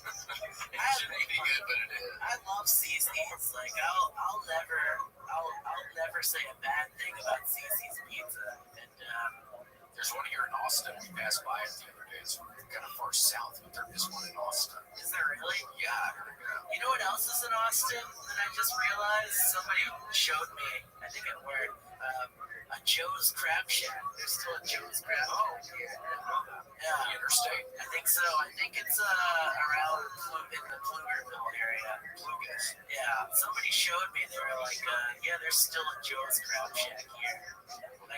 Maybe we can all go. I think Graham loves the Joe's Crab Shack. Yeah. We miss Graham, but we like Bryce better. Do you really? It's hard to say. We can't exactly give all of our cards away right now. It's a coin toss. Yeah, it's like a coin toss almost. Well, we are famously deciding on New Year's Day this year who's going to stick with us in 2025. Oh, wow. And who's actually going to get fired by Mike, because we're actually Mike's here and he's willing to fire whoever doesn't work out with us. Right. Yeah, that's one of the dangers of working in media. That is true. It's here today, gone tomorrow. Yep. Oh my gosh, we're saying that together. We finished our that's a thing, like me and him finish sentences. Yeah. Tomorrow. I know, it's kind of almost surreal. It's kind of, it happens all the time. I have goosebumps. Every time I see William, this is what happens. I'm always just kind of like, we're that in sync. It's a family thing. Yeah. It's just in our blood. Second cousins, once removed, which is close. Yeah, once removed. Blood. Yeah. Thicker than oil. It is much thicker than oil. I don't know though. Is blood thicker than oil? Hard to say. The jury's still out. I feel like oil is a little bit more thick. Well, sometimes on some of those videos, it's like the thick looking blood, like around a person's head or whatever. Like it is a thicker looking big deal. Well, the veins are deeper inside the nago. Yeah, that is true. The veins are much deeper. Well, Trey, thank you so much. Thank you. I'm so happy it worked out. I'm so happy we ended up communicating and figuring it out. I would have felt horrible if it was here tomorrow. Yeah, I would have been here. It would have just been me talking to that woman from Even Stevens. I know, man. Yeah, that's her name. Ren is here. I can't believe that she's here. Trey, where can people find you? Okay, so my Instagram is juggalo_Trey23. Me and Lindsay are starting a podcast called Sassburgers. Yes. And you know, you can find me on Twitter at sportsrm749. You guys know Elon, so if they can get my old Twitter account back, that'd be great. Find me at soccergirl42. Okay, and we have to Danger Fox, and why we have to think our mercenaries. They've been very nice. We're losing some, we're gaining some. Dr. B. Dugan, Eli Slugworth, Gary Gaboobs, Genus Scalapus, Gary Gaboobs, I Love Meg Max, Jay, Dizzy, Ginny J, Jess, Joe Kai, twice. Thank you for helping me the other day. John Shaw, Justin Greco, Dr. Greco's kid, Captain Chaos, Casey's mom. It's got it going on. Kill Tony, Facebook, Kyle Heath, Larry, Lawyer Joe, Matt Foster, Miss Becky, if you're nasty. What? Is she nasty? Well, we're trying to figure it out, guys. Nissan, Pat, Be Nice Wizard, Rachel McDonald, Rudy, Jill Sparkle, Sandy Shady Shit from the Big Island, and Kaya, Zaprak, Snow Roach, Gaming Critter, thank you for helping me also the other day, Brendan, too. Vanderweed, White Magic, William Mason, and Catswood, here's William Ramsey, Worm Drive Show on YouTube. Choose your own adventure. And Anthony Woodwest Morganson, Sean K. Ashley Belfield, Beef, Finn Ashen, and Daniel Hunter. Thank y'all for figuring it out. There's still some mess. Yeah, there's a leak and we intend to plug it. Who's been messing with your shit or whatever makes you see it? Yes. Maybe it was that cricket. I hope not, because we got a call named Cricket. So I love when I hear the word cricket. I think it's cricket. What if that was good? What if Cricket was history? What if it was him? Yeah, I hope not. God, it's stalled. want him with authority. Yeah, Bryce was not gonna be my time, and not his chance to my time down here. The crowd goes wild. Okay, well, thanks so much. It was a pleasure. Thank you. I love this. You guys are my favorites in history. You stop. I'm honored to be here. Well, it's a pleasure to have you work down. Yeah, me too. So fun. CaseyRocketComedy.com. I'm on tour all of November and December. Come see me in a city near you. And just William McGovern, just on my Instagram. I have stuff up on there. Alrighty, well, thank y'all for watching. Bye. Thanks for joining us for this week's episode of The William Montgomery Show. Send your questions, artwork, and manifestos to thewilliammontgomeryshow@gmail.com. Leave William a voicemail at 737-471-1098. And never miss an episode of The William Montgomery Show by subscribing to The William Montgomery Show channel on YouTube and anywhere podcasts are sold. Check out William online at william.f.montgomery1 on Instagram. For more William Montgomery, check out Kill Tony on YouTube. And check him out live at the Comedy Mothership in Austin, Texas every Monday night. Find more of me, Casey Rocket, at patreon.com/Casey Rocket. Follow me on Instagram at Casey Rocket. This episode of The William Montgomery Show was recorded at Record ATX Studios right here in the heart of Austin, Texas. The William Montgomery Show was produced by William Montgomery. The anthem is sung by William Montgomery. The drums are sung by William Montgomery. The words are sung by William Montgomery. The William Montgomery Show is a Fanny co-production. Thanks for joining us. See you next time. Shh, the fuck said that? I'm trying to have fun tonight.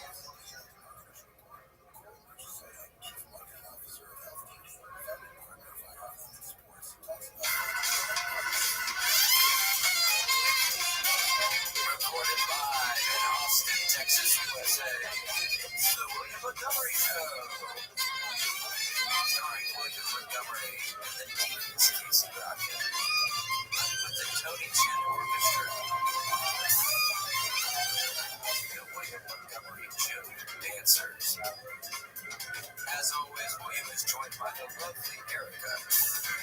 I'm Casey Rocket. And now here he is, the big red machine, the Memphis Strangler, William Montgomery. You know, we look like this is a serious one. We look like judges. We look like the people who do commentary on video games, for sure. Like on Hearthstone, or like, you know, 1000%. Written in 2, I'd be able to talk a little bit of Written in 2 right now. I have not played that yet, but I can pick it up. Okay, so we're gonna go live. Alright, okay, and we are recording. How's it going, Bryce? Thank you so much for being here. Duncan, thank you so much for being here today. My pleasure. Very short notice. It was so nice of you to come. You brought some Metamucil. Yes, I did. We've been gaming a bunch. I mean, we got a lot to say. I mean, the podcast is different. We're in a different room today. It's a different podcast today. Yeah, and you know, this is a beautiful space, William. You have been so generous with your time on my podcast, and people love you on the DTFA. Your episodes explode. People love them. I'm pretty sure they got my channel demonetized, but it's worth it because, or partially, I'm not sure. I don't really understand. I don't understand the YouTube rules that much, but I feel like it's not good. I think that it's an algorithm. I don't think it's a person, which would be great if it was just one person to watch everything on YouTube. So the algorithm, that's not people, it's the computer. It just is scanning for words and combinations of words. And like, it's, you know, I did an episode with Tony Hinchcliffe and I put it, and I transcribed it and put it into ChatGPT. And was like, in this conversation, what should not go on YouTube? Yeah. And it just described the entire podcast. It's like every part of the podcast wouldn't work. Damn, I know. So, you know, I think you just have to if the algorithm, allow something through, great, but you probably have to just expect it won't, for sure, unless you're doing like a gaming podcast. So that's why we got to, because I think maybe what would have flagged one of the times that I did your podcast recently was the Rosalia, the Pokemon, sexy Pokemon. I mean, that was something. Yeah, that was probably the Pokemon Satan connection. Could have done it. But yeah, man, I think it's exciting that you're turning your podcast into a gaming podcast. And I know we're real excited about it. Bryce is a big gamer. I think he's on board. Yeah. I would love to talk about some of the top gamers right now. Did you hear what happened to Jexor? I did hear what happened to Jexor. And for people who might be listening or watching, if y'all didn't hear, it's nuts. Jexor did not really deserve that. No, absolutely not. When a lot of people right now are upset with Blizzard in general. I think the new Diablo release is getting great reviews, but a lot of people are saying, hey, why didn't you do this initially? Why did it take this long to make it's Diablo 4, not Diablo 1? You had a chance to do it. Of course, with Hearthstone, a lot of people have been complaining about the meta. And, this is inevitable in any iteration of Hearthstone. Someone's going to be upset about it, especially in Battlegrounds.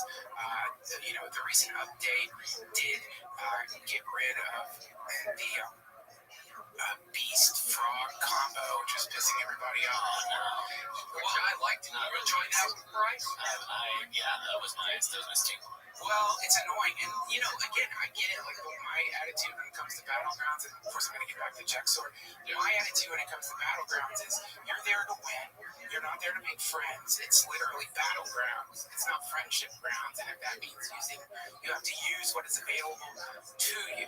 And so I'm not going to pass up on a great combo just because it's going to upset the other people I'm playing against, because the animation in that particular combo could take ultimately like 3 minutes, which cuts into your time for selecting to a ton of time. And you have to be so careful, Doug, at some of these tournaments. I remember the one down in Orlando, Florida. It was, I think, a Madden tournament. And somebody lost and then got their gun out and started blasting, and the guy who killed the guy that beat his ass. You got to be so careful at some of these gaming events now. I mean, Blizzard, say something about this stuff. I'm going to respectfully disagree with you there. Okay.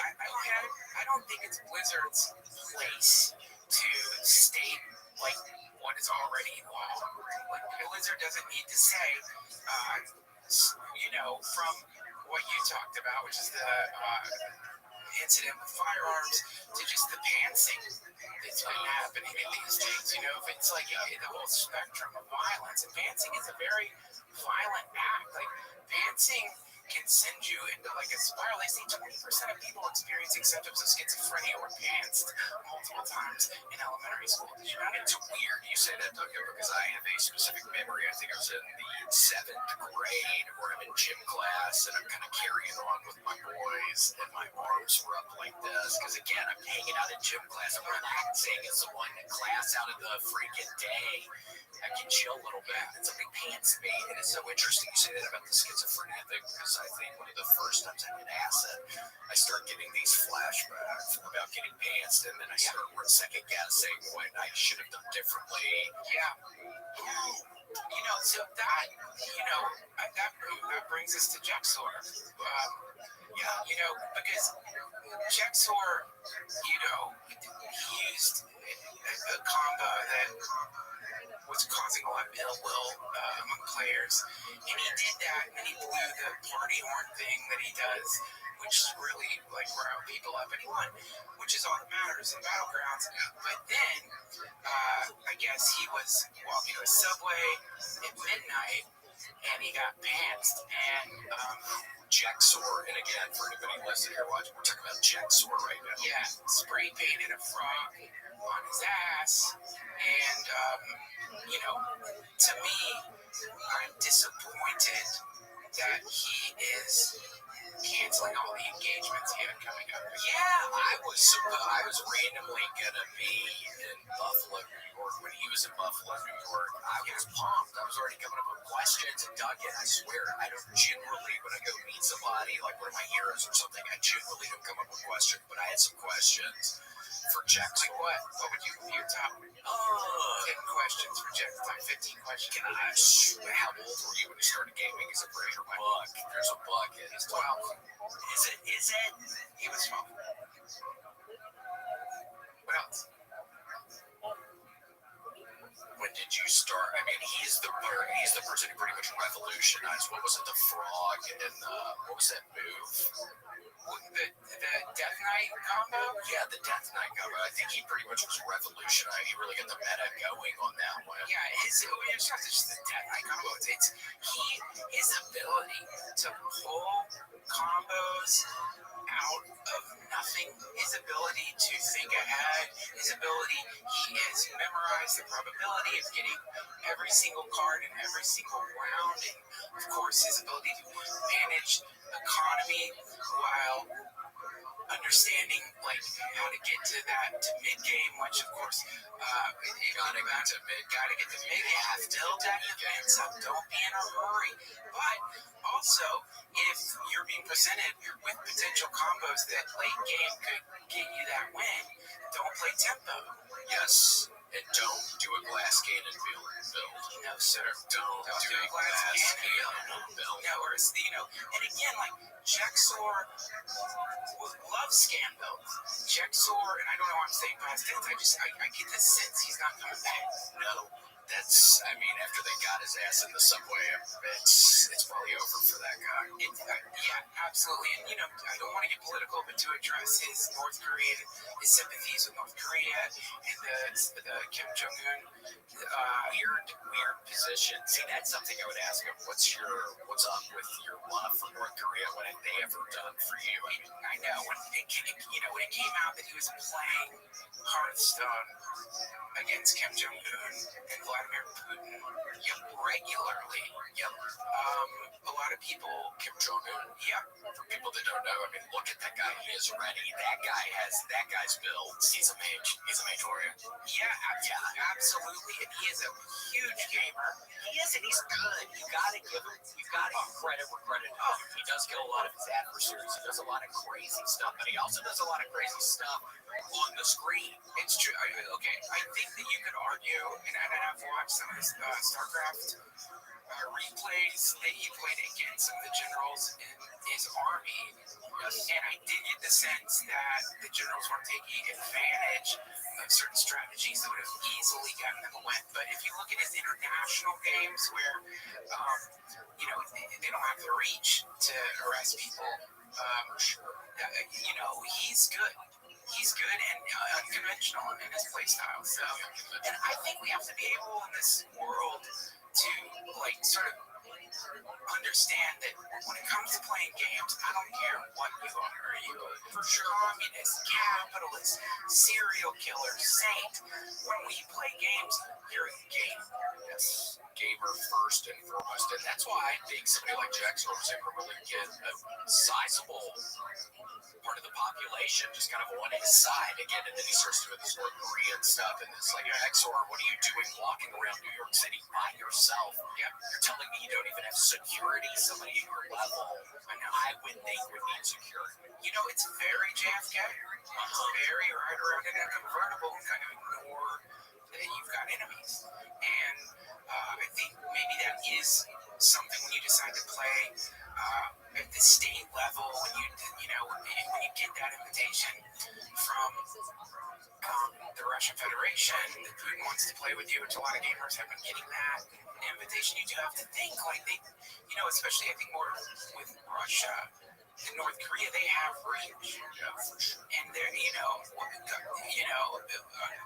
I don't want to start conspiracy theories. We're trying to avoid the flagging you. You have to, but it is worth mentioning that Cleanus 9 plays against Putin and then comes down with radiation 6 polonium.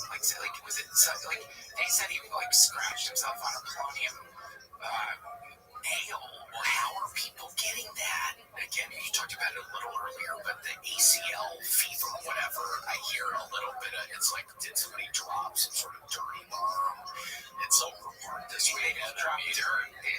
It's just dust. It's so dry. Yeah. So it's a combination. They did it's like, if you've ever been to ACL, one thing you're going to notice right away is like Birkenstocks, like really filthy people wear Birkenstocks. You ever wear Birkenstock? Never would I. Really? I would never. They're comfortable. Have you really never worn them before? I will never wear Birkenstock. Oh my gosh, and you haven't in your whole life. You ever worn like Divas or little sandals? Do you ever wear sandals? I will wear flip-flops in the beach. Yeah. But I'm not gonna wear I'm not gonna expose my feet to ACL dust. Because dust is not just dust. Like, think of all the stuff in that dust. Like, it's aside from the drugs that are probably in there, the cocaine, the meth in that dust. You're talking about just rivulets of music lovers' sweat, skin, burrito fragments falling out of the mouths of people cheering in Chapel Road. You know what I mean? Just filthy. And you're walking around in that with your bare feet, and you probably have toenail fungus. And if you don't, athlete's foot, that is not what you will see. And you will not see beautiful, worshipable feet. Yeah, those are erotic, beautiful, perfect feet that deserve worship. And those are some guys. I bow to those feet. These are free too. I don't have to pay anything for these feet. These are free feet. Where'd you find those? How are you getting free feet? They're just on the internet. They just come out. Oh, yeah, 2D feet, But, the feet you'll see, it looks like a hobbit, shoved his foot into the syphilitic vagina of an orc and then put Birkenstocks on it, and then it's just covered in dust. So this is ACL. This is what you're going to see out there.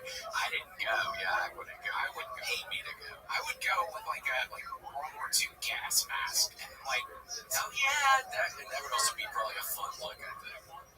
Yeah, very cool. Very cool. That would be a fun look. Wait, hold on, Duncan. So JFK, what was it? It was his brother who died in the hotel? Yeah, back in the kitchen area of RFK? No. Which Kennedy was that died in the hotel? I don't know. It was in the kitchen, but Duncan, I was thinking about it. Do you think if you were like a waiter when that was going down, I think it happened in the back of the kitchen or something, or just when he was walking through the hotel, do you think if you were holding up a bunch of plates, Duncan, when that shot rang out and he hit the deck, you would have dropped the thing? Yeah. I think I would have torn out the plate. Me too, for sure. And you gotta wonder. Me too. I don't want to be the guy who doesn't drop the plates. I know. Someone gets assassinated right in front of you, and you're just like, I gotta get to table 6. I know. You should drop the plates. You do. Well, Bryce, what do you think you'd be able to hold them up, or you think you'd drop them? I'd have dropped them, but I would have argued that they should not have taken the cost of the plates out of my paycheck. Oh, did that happen? I think I did. Did you read that somewhere, Bryce? Because I had heard that before. It's one of my twisted ideas. That's crazy. No, I'm sure they did that. Yeah, they had to take it. Yeah, they had to buy their new uniform. I guess here's an argument for if you're around a federal official who gets assassinated and you got plates in your hand. Here's an argument for trying not to drop them. Yeah, when you're dying, they say that it's your last thoughts. Or really, it's more like, because feelings inspire thoughts. So it's really your last feelings will determine your next incarnation. So if you drop the plates and someone's dying and it pisses them off or just jolts them, then you can send their incarnational trajectory in a bad direction. You could, the person who was dying on the floor, or just the plate drop. Yeah, because picture this. You are a senator, I don't know, and you're getting escorted out of a restaurant through the kitchen. You get assassinated. Now you're bleeding out, right? You're dying, and you're getting to experience the the first phases of entering the bardo, the liminal space between his incarnation and the next. So you are maybe coming out of your body, which is really scary, but you still have hearing, because that's one of the last things to go. That's the Bardo, the Bardo Thadal, the Tibetan Book of the Dead. Wait, so Ghost, the movie Ghost had it right. Like when the one guy dies, doesn't the guy with the glass, he gives it his middle, and then he's coming out of his body, so they got it right. They got it, well, I mean, yeah, in some of it. If you look at near-death experiences, like people hear, like they hear things long after they're not supposed to be able to hear anymore, they're brain dead, and they're hearing things, which is why if someone dies near you, like, don't say what a dick, or good to know, they can hear that. Yeah, they can hear that. So like if you need to say something like that, like try to like go outside the building or something. But yeah, I hope nobody's ever around my ass when I die, because I probably don't want to hear what they have to say. I mean, maybe not. I don't know. I would say the sweetest thing. I would be so sad, and I would say sweet things. I don't think so then that would help me when I was going to the other side. Then I would be potentially reincarnated in a better different situation. Well, you don't want to die the way you like storm out of an apartment during a fight with your girlfriend. Yeah, you know what I mean? You don't want that energy taking you into the bardo. Like you want to leave, the way you leave, I don't know, like a nice love making session with someone who you love, and then you gotta go. It's a little sad, but you walk out with that glow.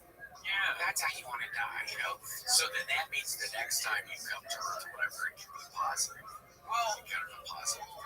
Yeah, exactly. Exactly. If you go, the problem is, these days, most people, or it seems like a lot of people, just think that when your body stops working, you disappear forever. See, this is a common idea. Secularism. Because, of course, what Bryce thinks. You think that, Bryce? Yeah.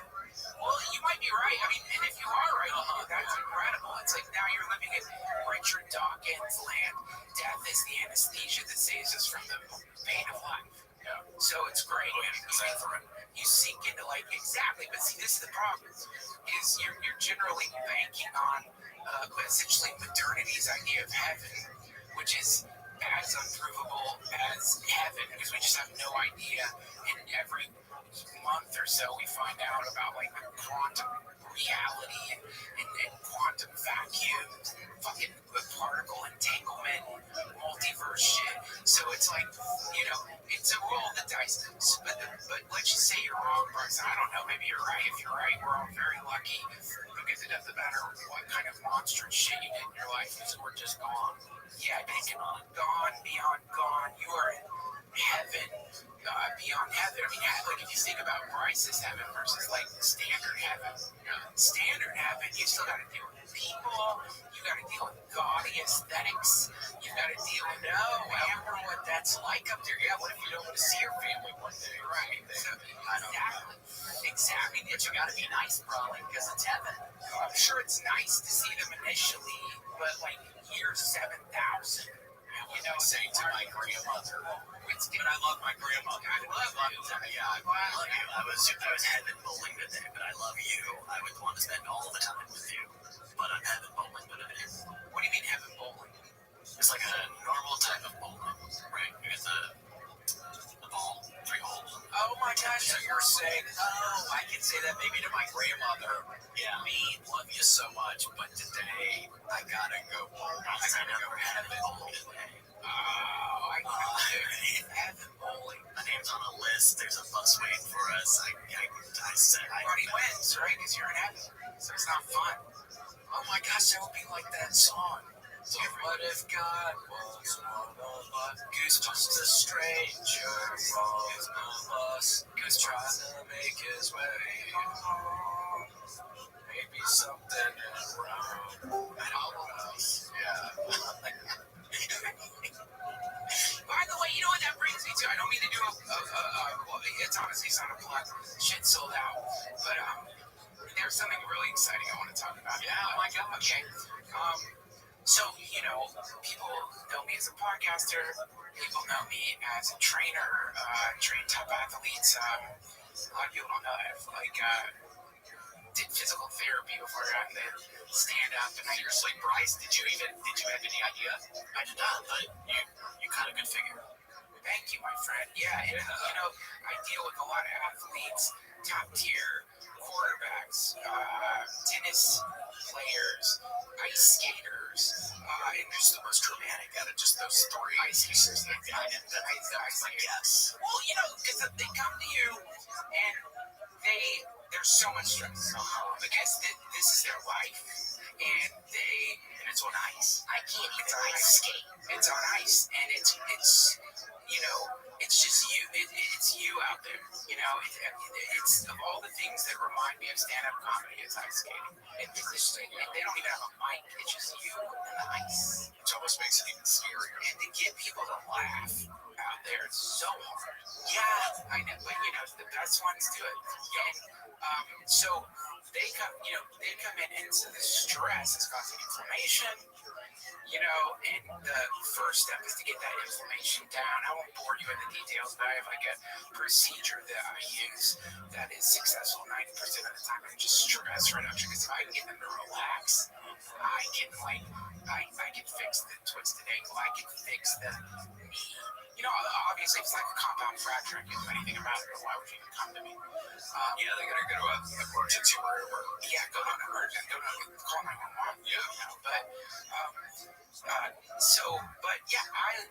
I just love. I feel like if you're a human being, for the time that you're here, to get compartmentalized, become a specialist in this or that. I'm a comedian. I'm a physical therapist. Whatever you're thinking, I don't think that's healthy. We're everything. You're ancestors. You're all of the universe expressing itself through you. By the way, those weights that they're showing, if you see those, turn the other way. Those weights have caused so many injuries. Those are Perkinson blacks, and they're beautiful. They're beautiful, and you can see in this gym, they're polished, so they look good, but they're keeping it nice in there. Looks like it hasn't been used. Those weights are not filled with iron. Those weights are filled with tech junk. How are they allowed to keep doing this? Seriously, Nugget, no idea. How are they allowed? No idea. It's so fucked up because inside those things are compressed microchips and a lot of the junk that gets shipped out these days, the tech junk. It's got experimental stuff in it. It's got alien technologies, and you put that shit in a weight. There you go. Look at that mess. And it's like you get a lot of I see some answering machines in there. I see some shitty TVs, but mixed in there somewhere, it's going to be experimental Ukrainian drone technology, all kinds of stuff, and that gets smashed into a weight. And a lot of that stuff doesn't even need batteries. It's still functioning, and so you're getting this EMF blast while you're lifting weights. Not only is it counteracting the effects of working out, but it can cause seizures, it can cause delirium. Can it also do that thing with the fingers? I know the people back in the day used to, I think there's different clock makers or something, they would put the uranium or something maybe in the clocks, and they painted on it. Radium. Yeah, you'd end up seeing pictures of people's fingers, and they were all just doing all they can have with these things. Radium. Would you mind pulling up Radium Girls? This is a really it's kind of a similar deal, isn't it? Oh, it's identical. PB, I don't know how that company is allowed to, somebody needs to say something, but then it's then you can turn into they're cheap. The weights are cheap, and, I get it. Starting a gym is I think it's a beautiful thing that, it's a temple, it's a social club, it can be a really good franchise opportunity. That was one of my first franchises I ended up getting into, was a gym. It was a LA Fitness. Wow! Yeah, love LA Fitness. Yeah, I opened up an LA Fitness.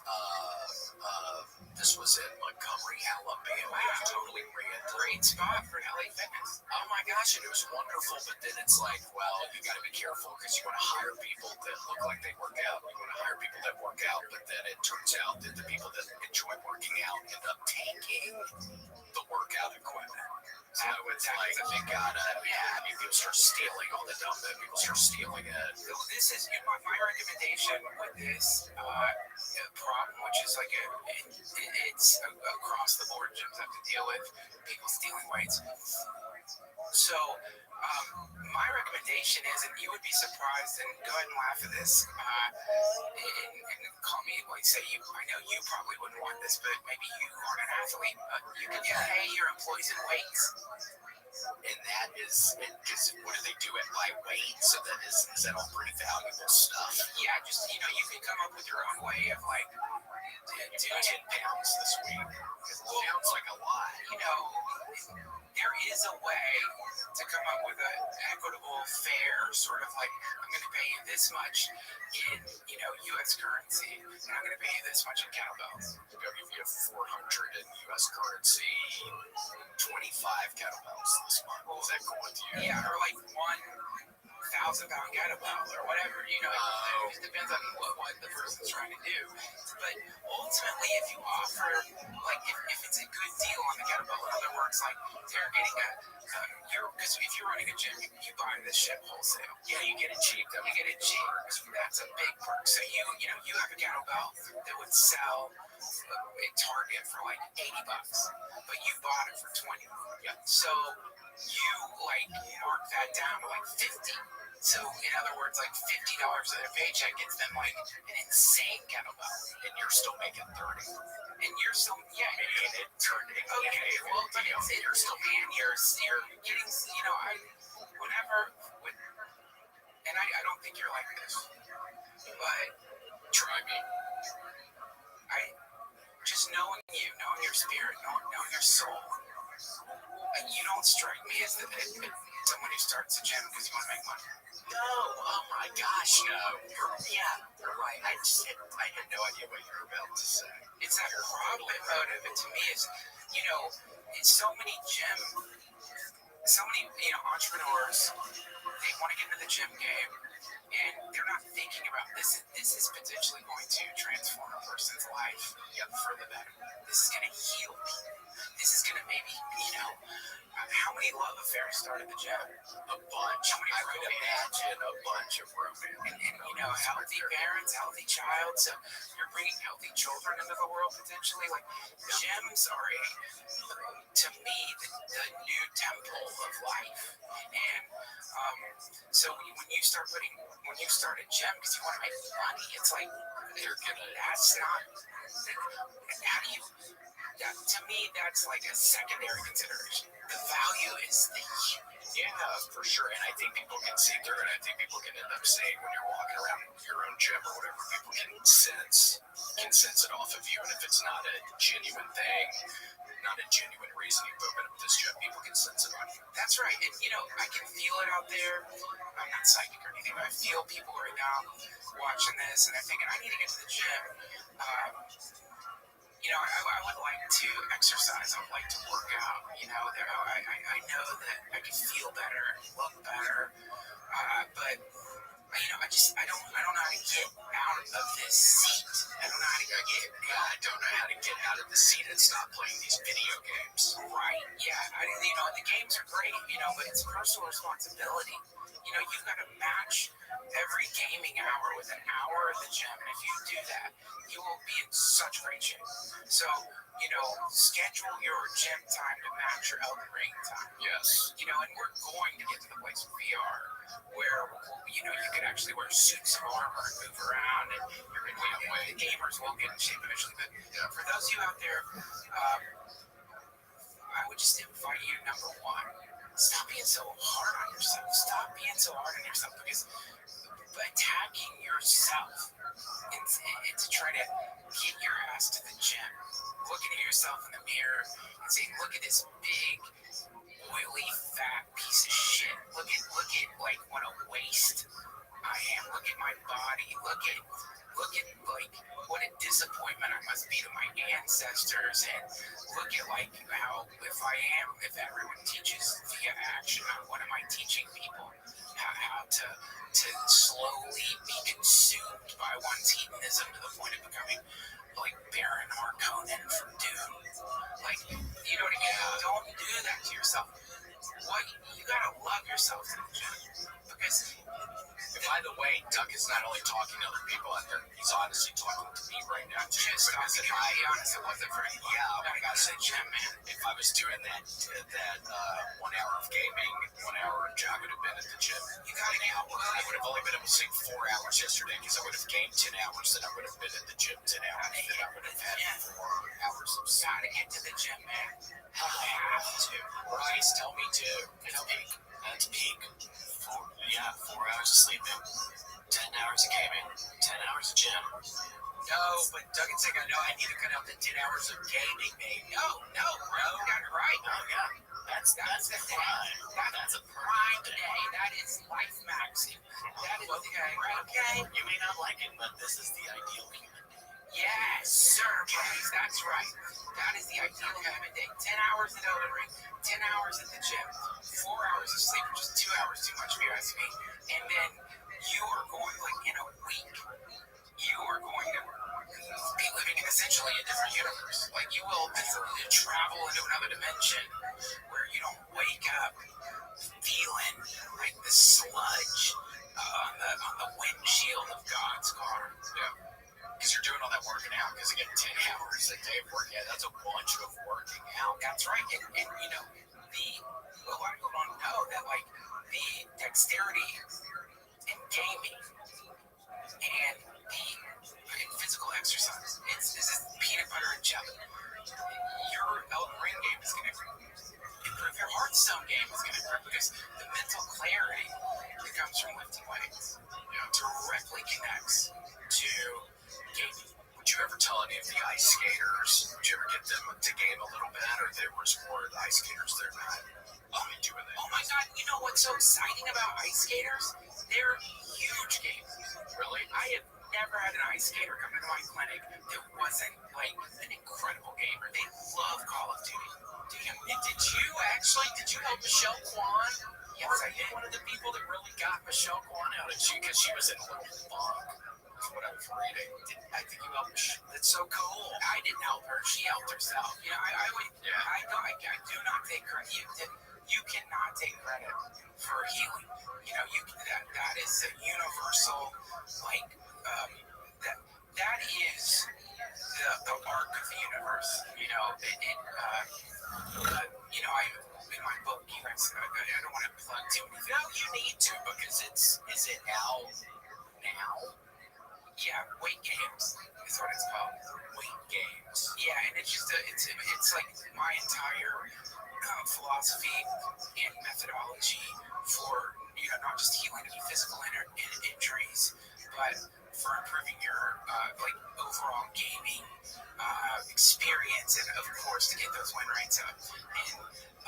And I love the name of the book, because again, if you were talking about working out or something, you're talking about weight gain. That's it. But we're talking about weight gains. I love it. And excuse me for asking about that, because I knew you had been working on it a bunch. I just didn't know exactly. I just didn't know exactly. Are you kidding? Thank you for letting me signal boost. I mean, oh my gosh, you love gaming, and if you are a weightlifter, this book is for you. If you're a weightlifter and you've been thinking, I should get into gaming, but you feel that a lot of people feel like intimidated by gamers. Anyone who's like gotten into Call of Duty lobby after their first game knows what that is humiliating. You're gonna get dunking on you. They dunking on you. We've all been there, and it's not fun, which is why. Have you ever been the dunker in that situation? Did you ever get on those things? I do. Talk to people. No. Do negative game talk. Cool. It's good. I spread positivity. When I play Fortnite, to me, there's two games going on there. There's the game of Fortnite, but the real game is the game of healing, the game of peace. Blessed are the peacemakers. And so, I try to, whenever I'm with, chatting with somebody, I try to talk about how, if you can find peace in your own life, if you can love yourself, then everyone can do it. And then it's not a yeah. It's actually, it's, a little bit more than yeah, okay. I'm sorry. Okay. It's not even have to be the gaming lines, it can be the chat lines too, because there's a lot of lonely souls out on those chat lines. Where you call the number, did you call those things? Oh, you mean like the psychic hotlines and stuff?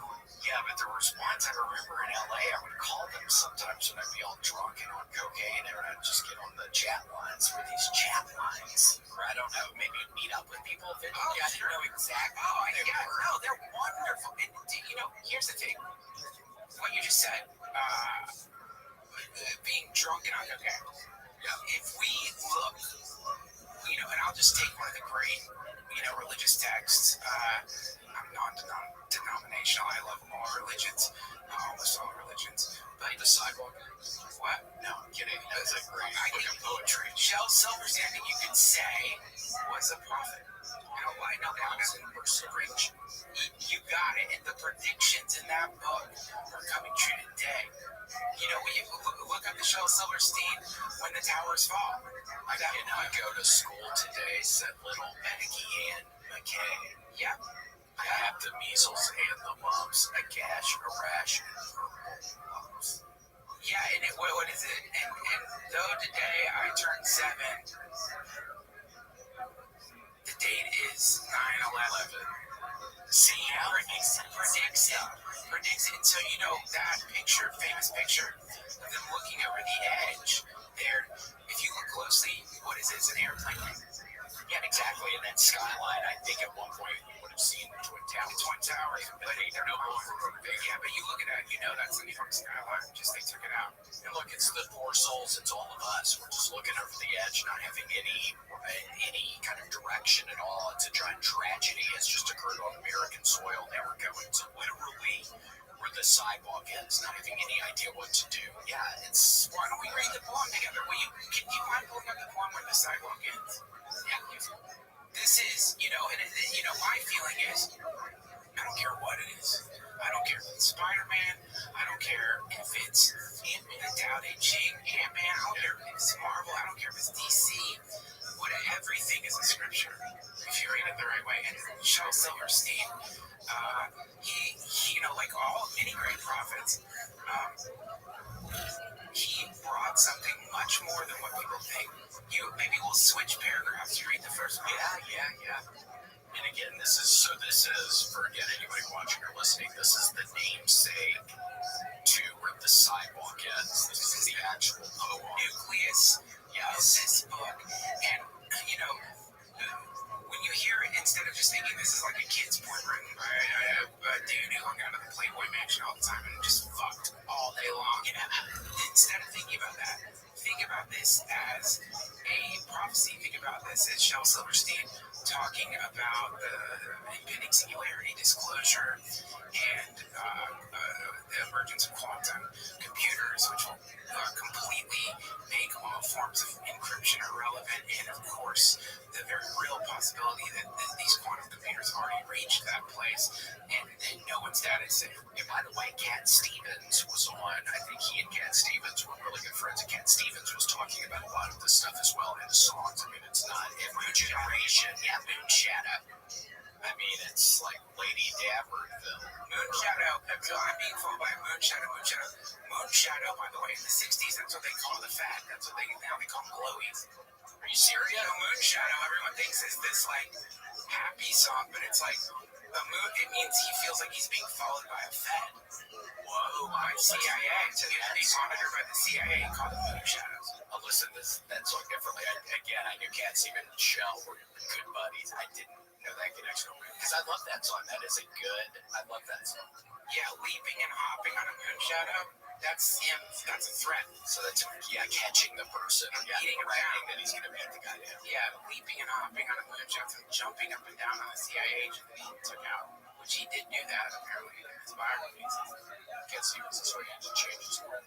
Or no, I don't know exactly why I changed it. I'm not sure either. It's harder to remember, is all I know. It's like annoying because I can't remember. Like Cat Stevens, you remember it. Yusuf Islam. It's hard for me to get Alexa to play. Yeah, I know. Just stick with Cat Stevens. I get it. I think he had a near-death experience. Almost drowning in the ocean. It's like, kid, stick with Cat Stevens. Absolutely. Yusuf Islam. Yeah, well, I was thinking out next to my Alexa. This is Yusuf Islam. It's like I just got picking up. And see, that's crazy. You don't need to. It's weird. It's bad that you have to even do that. I absolutely am. And because there's a hip hop artist named Yusuf Aslan. It's like it sucks because you get this bullshit Chronicle of Narnia raps.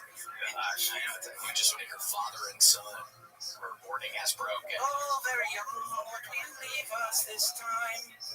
Yeah, that's a great one. I love Sitting. I think Sitting is one of my favorites. I love. How does it go? Oh, I'm on my way. I know I am. Somewhere not so far from here. Okay, that's kind of the beginning. Oh, I love Cat Stevens. Oh, God, me too. Father and son, that's what I wanted to play with my Wild World. Oh, my God. Oh, baby, it's hard to get by just on a smile. As if no truer words have been ever spoken before. Yeah, and like, the funny thing about that is, he wrote that song. He had been dating, I don't want to use the word groupie, but he'd been seeing a woman who was a fan of musicians, and he walked in on her filleting Neil Young and Mick Jagger at the same time. Like, there's a thing here. What do they call it when you? I don't want to get you banned, but let's just say it wasn't like taking turns between the two. It was like consolidating the Eiffel Tower. No, that's just a move, maybe, where it can be two people, one in the front and one in the back. Warping? Is it called warping? Where what? It's literally a thing and a woman at the same time that you guys. So basically, I guess the way to say it, so does a mess of algorithm. Like, you love hot dogs. You don't want to just eat one and then eat the next. You eat 2 hot dogs simultaneously, but you love them so much you don't chew them up. Yeah. You just you're gobbling them and then regurgitating them. Is this with 1 bun or 2? Well, in this case, I guess it would be if a bun is half of an ass, and we're talking about Neil Young and Mick Jagger, it would be 4 buns. Oh, well, that's a lot of carbs. Yeah, fair enough, Bryce. I agree. That is a bunch of carbs somebody's dealing with. Bunch of carbs, bunch of gluten, and a lot of mayonnaise on those buns, apparently. But Cat Stevens walked in on someone who loved hot dogs and music and, covered in mayonnaise, and he wrote Wild World about her.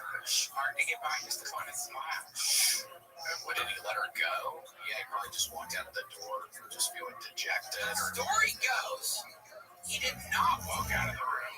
He sat down in a lounge chair and watched and spontaneously sang the song while she was finishing them off. That's a genius. So if you hear that song and picture that, you know what a genius this man is. Because for me, that's a mouse. Yeah, I'm out of there. Right, I'm out of there. I'm out. 1,000%. Yeah, maybe a second. Maybe like over a second. I mean, it is cute, right? I mean, it's like your worst nightmare, but also, you have to look for a second. You know what I mean? Like, for a second. I mean, sometimes nightmares turn into dreams. Yeah. Good dreams. For sure. If you look them in the eye.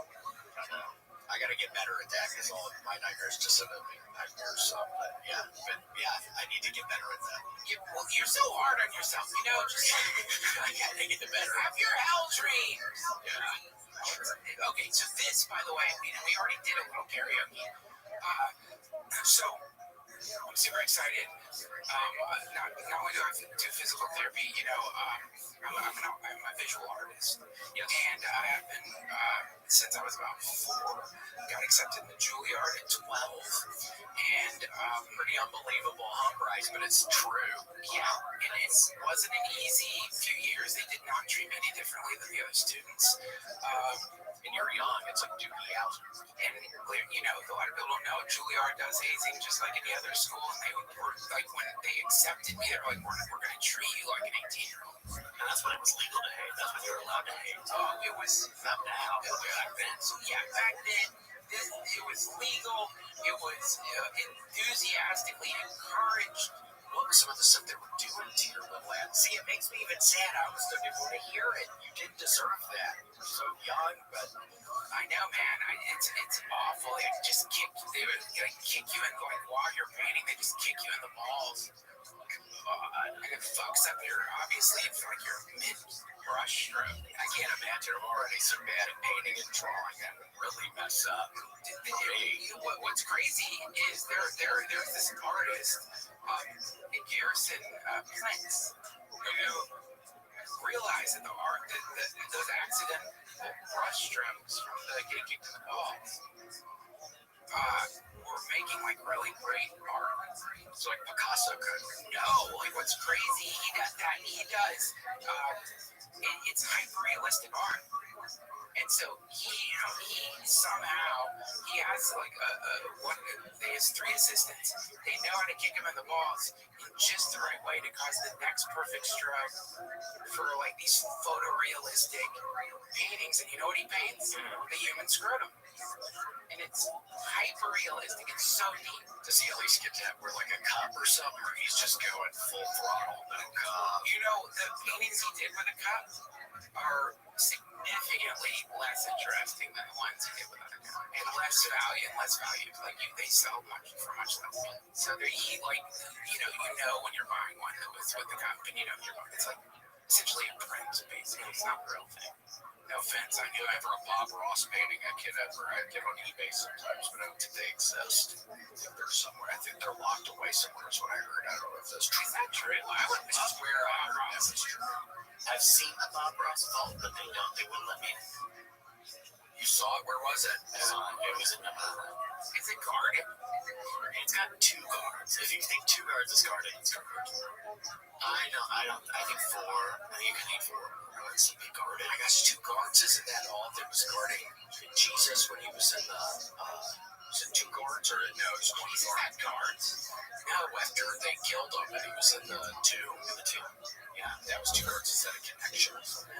Oh, shit. Bob Ross's place has 2 guards. Jesus had 2 guards. Wow. But I don't know. Rose from the dead, supposedly. Oh, no.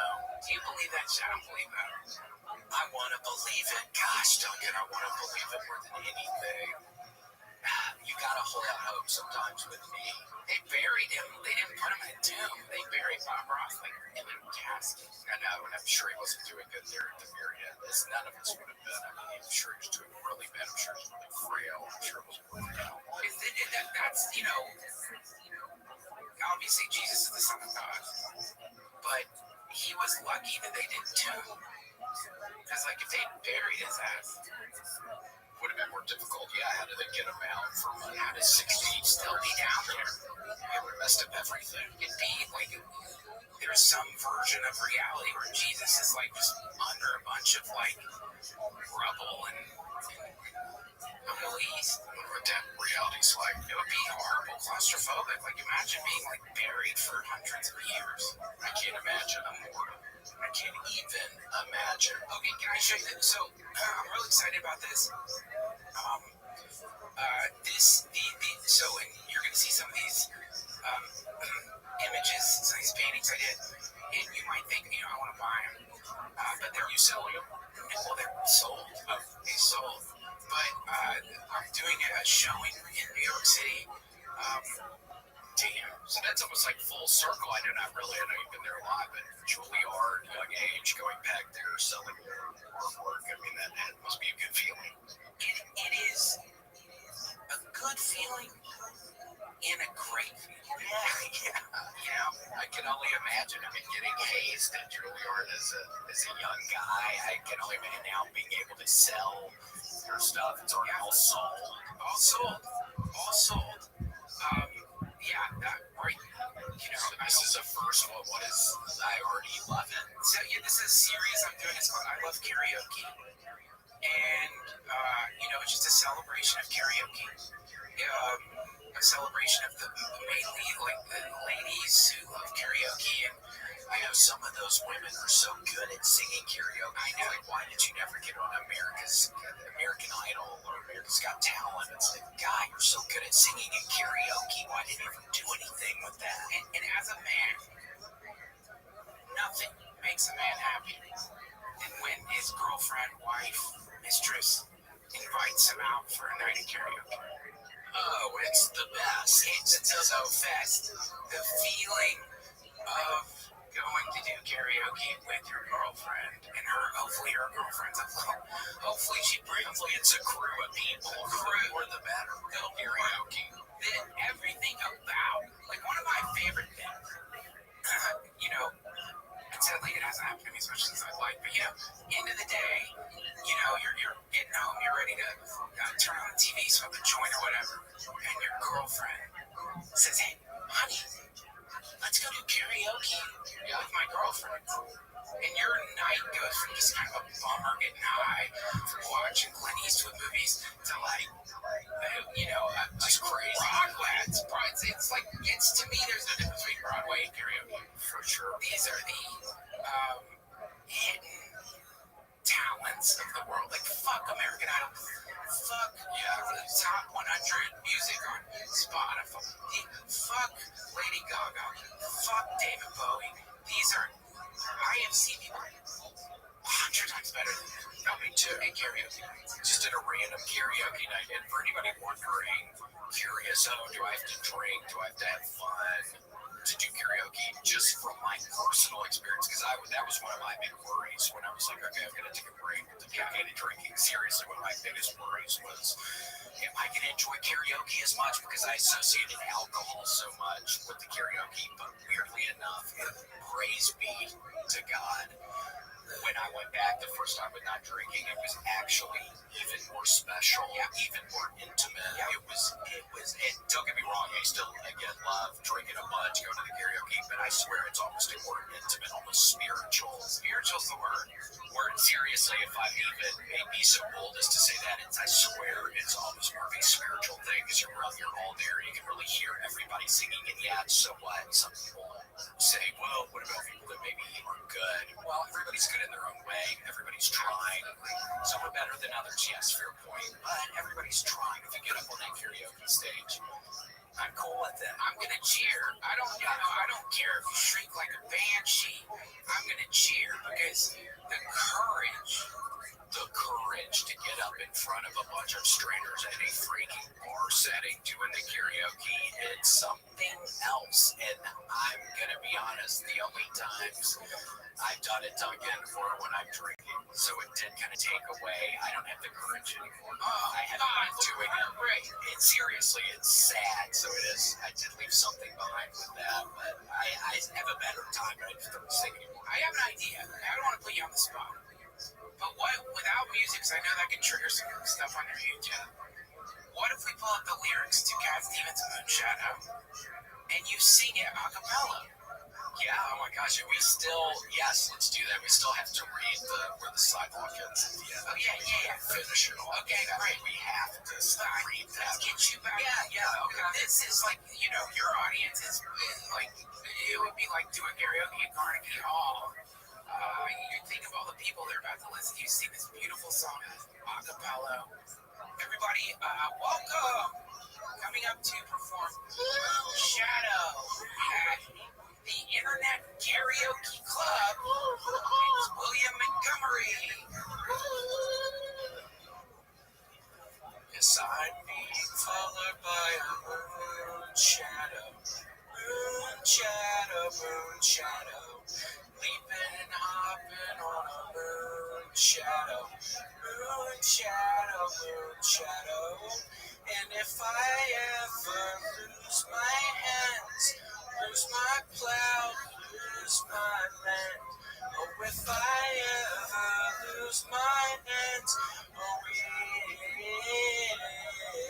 I won't have to work no more. And if I ever lose my eyes, if my colors all run dry, yes, if I ever lose my eyes,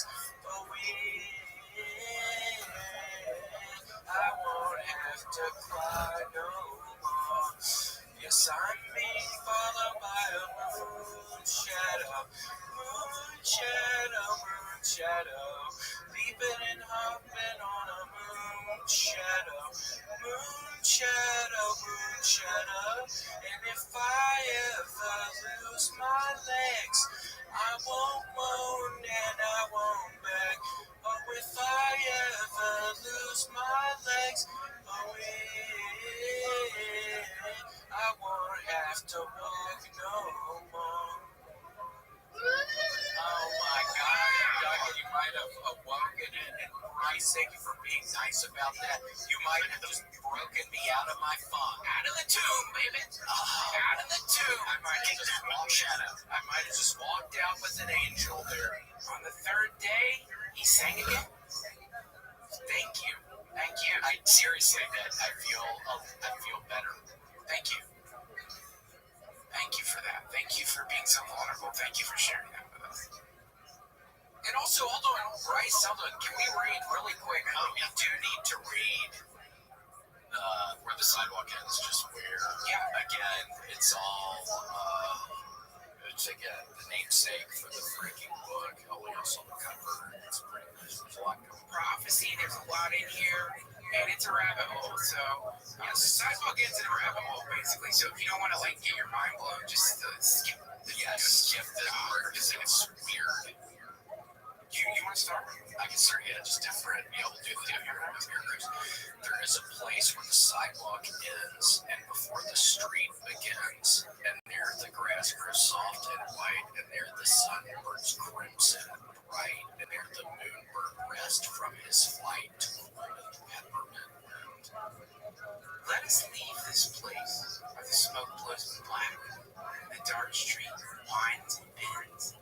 Past the pits where the asphalt flowers grow, we shall walk with the walk that is measured in slow, watch where the chalk white arrows go, to the place where the sun goes. And we'll walk with the walk that is measured and slow, and we'll go where the chalk white arrows go, for the children they part, and the children they know, the place where the sidewalk ends. Let's read that one last time together. Yes, we'll walk with a walk that is measured and slow, and we'll go where the chalk white arrows go, for the children they mark and the children they know, the place where the sidewalk ends. Amen. Yeah, kind of weird again. I think you can't gather positive stuff from it. I think it doesn't necessarily have to be a scary thing. Look, the apocalypse means lifting of the veil. It's the final moment where you see your bride and some people for sure. And Doug, in here, we have to thank Ant today, Mr. Anthony Whiplash Morganson. And these are mercenaries. We have a couple of different tiers for the Patreon, and there's these are our mercenaries. I think it has been dwindling a little, but still. Art of Sean King, hello, Mr. Sean King, Ashley Belfield, Beef, still want to meet Beef, Ben Hashin, Daniel Hunter, Danja Fox, Destiny, A4, Dova King, Dr. B. Dugan, I think is a real doctor, Dr. Peter Dinklage, I don't know if he is a doctor, Peter Dinklage is a doctor. Eli Slugworth, Gary K-Boobs, Gina Skilopus, that's new. I love Big Max, J Dizzy, Jenny J Jess, Joe Cut talks to a Joe Cut thing for helping me with that thing the other day. John Shaw, Justin Threckle, Dr. Threckle's son, and Captain Chaos. Casey's mom has got it going on. Right. I do remember I was watching Euro Trip. No, it wasn't a Euro Trip. That movie is not as funny as I remember. I remember Euro Trip being a funny movie. I did not finish it. So good. You got to revisit. Okay, I need to. The Kill Tony Facebook. Kyle Heath, Larry. Do not. Lawyer Joe. Larry, do not type that. Matt Foster. Nice Wizard. Nissan Happy, Rachel O'Donnell, Ruby Joel Sparkle, Sandy Shady Shade from the Big Island of Maya. Alright, Aloha. Zarak Shiva Snow Roach Gaming thanks for helping me on Remnant the other day. He helped me on a hard part. That's great. Vanderweed, White Magic, William Casey, the Cats, William Kieran. We got a couple Williams. William Ramsey. Boy, you think it's late? he's an English guy. Yeah, you an English guy. Yeah, we know you're an English guy. Drive show on YouTube. Choose your own adventure. No, Worm Drive. Worm Drive show.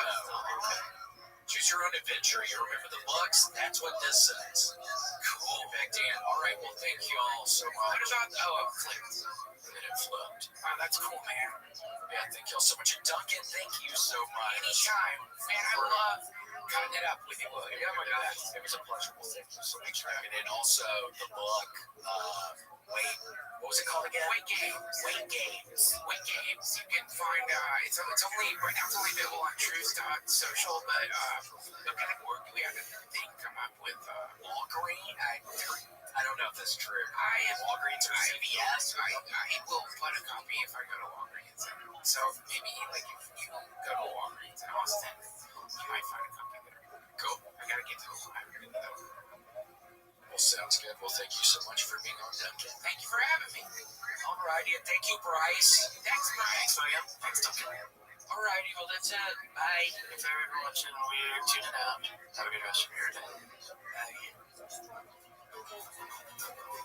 Thanks for joining us for this week's episode of the William Montgomery Show. Send your questions, artwork, and manifestos to the William Montgomery Show at gmail.com. Leave William a voicemail at 737-471-1098. And never miss an episode of the William Montgomery Show by subscribing to the William Montgomery Show channel on YouTube and anywhere podcasts are sold. Check out William online at william.f.montgomery1 on Instagram. For more William Montgomery, check out Kill Tony on YouTube and check him out live at the Comedy Mothership in Austin, Texas every Monday night.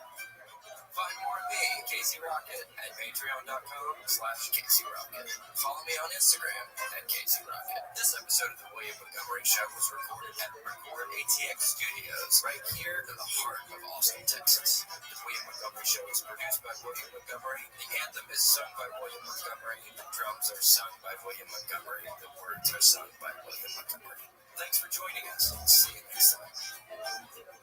Shh, who the fuck said that? I'm trying to have fun tonight.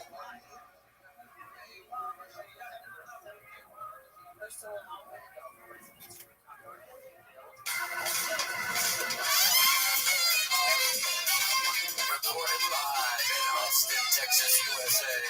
It's the William Montgomery Show. Starring William Montgomery and the deepest Casey Rocket. With the Tony Chin Orchestra.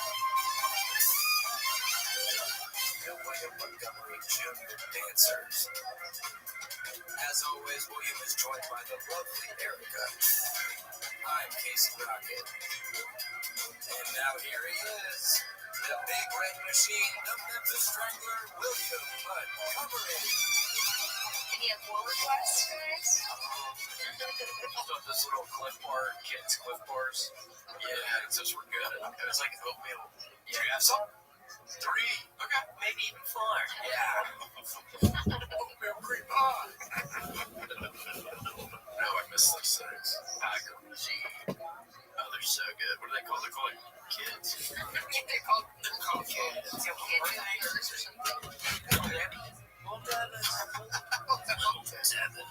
Little Debbie. They have more than I think.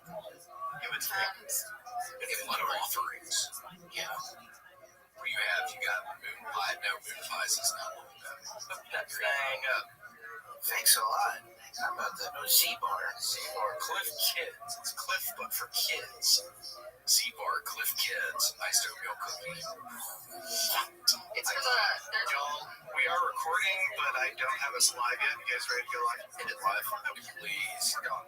Oh my gosh, and Greg said we had to immediately be at this perfect timing is 12:45 because he gave us a hard L today at 1:45. So Greg, this is perfect. Wow, okay. some of our famous. Now we're on the dot. Yeah, Mr. Megalopolis. Yup. Mr. Megopoulos, do you remember him? He's buddies with Mr. Miyagi. Oh, yeah. The first Karate Kid. Yeah. He's his roommate. It's kind of a Kato, Caitlin, O.J. Simpson thing. So, yes. Sorry. That's not the Asian one. It's funny. That's my roommate. Let me do that. Yeah, you take the lead on that, please. Yeah. And this is your roommate, and that's his roommate. So, in many ways, I'm Mr. Miyagi's, and he's my Mr. Megopoulos. Exactly. Mr. Megopoulos, it's a pleasure to meet you, because we had never really met before. We met in passing. We met in the green room a couple weeks ago. Yeah. The first real intro. It's interesting to see fast friends on the first day of the rest of the friendship. I know, it's cool. It's an interesting time, because sometimes I feel like I see friends and I'm like, oh my gosh, what was the first freaking day they met? If only I could have been there. Just like I think about Michael Jordan. What was like his first high school basketball game? Let me see his first. I want to see Michael Jordan in high school. I want to see friends at the beginning of their friendship. Oh yeah. And he passes the ball and he goes, I don't know what to do with this. And it's like, dude, Michael, start listening to your dad a little bit. He's going to help you. He's going to help you. Don't get your dad killed later on in life. But listen to your father right now. He's going to help you basketball because you got a good size. You got a good size, you got the build for it. And I'm going out on a limb here, Gigi. Tell me if I'm wrong. These boys got a build for friendship in this motherfucker. 100%. Cool. Oh, he answers. I didn't know. Hey, Grant, I do want to say from the bottom of my heart, I feel like last week, I don't know what crawled up my butt and died, but if I was going maybe a little too hard in the paint to keep it kind of a basketball thing, if I was going a little too hard in the paint last week, was that Grant or Ryan saying? It's a little rough. Well, I see, I do to say something. I was going to say something to you. But it's okay. And Grant, correct me if I'm wrong. If I was doing a little bit of a step back 2-on-1, a little bit of zone defense, let's go ahead and tell me. You were. I didn't want to say anything, but I do appreciate that you both, have the awareness and you addressed it. So, do you feel better about us now? I do. I think just noticing and acknowledging it is a big hurdle, and you guys have shown a lot of growth. Hurdle? Is that? Yeah. Oh, sorry. It was a real layup. Okay. Yeah. What does that mean? Yeah, when we go to track and field, you mean like 3-pointer? Yeah. I kind of regret on apologizing. No, I'm kidding. Are you hurdle enough for the hurdle buttons? Is that why you brought your sister here today, Graham? Because we kind of did go a little tough one. I figured if I brought her here, you guys would be all nicer to me. That's Grant's first friend. First friends. So we got some first friends in here today, guys. We did. Big episode back. Yes. But you also, seriously, this needs to be kind of important. You need to be careful about first friends. Because this past weekend, on Thursday night, I got into Hartford. And I wanted to smoke some marijuana. I'd just been traveling for like 9 hours and I'm a big old pothead right this second. So I really wanted to smoke. And I asked my Uber driver, I've been smoking. Give me joints. I've been smoking joints. I wish I was doing it in the nose, but I'm not. I can't. Sometimes people inhale it out of their nose. They're in their nose. But the Uber driver, he takes me up. I'm like, dude, where's there are any 24-hour dispensaries in Connecticut? He's like, well, I'm doing one better. I have some weed. Fuck yeah. So I'm like, oh my gosh, okay. When we get to the hotel, let's just blaze. And I got up into the front seat, and we were up there I was in there for 45 minutes, and at one point in time, I smoked this big joint, and then he tells me, yeah, it's bad. People are spraying fentanyl on the weed now. And I was so incredibly high with this stranger. I swear to God, I got this very real panic feeling that I was about to die with the stranger inside of his whole store. I think that's like an electric Volvo car. Oh, place you want to go. I know. It would have been at least seemed pretty nice in there. Yeah, the electric coffin. God, no. God, I was waiting. Straight to hell. Straight to hell. You hit a button, you get cremated. He just said that after you had smoked. He said that after we smoked, so I started thinking, it was just like a suicide. This is like a murder-suicide. He just hit on some rando in his freaking Uber ride. And I was like, the chances of that are probably slim. That he's going to do a murder-suicide on his next random ride that has to swim. But if anything, he'd do it on a little baddie, too. He'd pick up some little baddies, some little police. Yeah, that would be where I come in. That's where Faith drives by, rolls down the window, and goes, "Oh, me and these old rags." Yeah, what would you be wearing?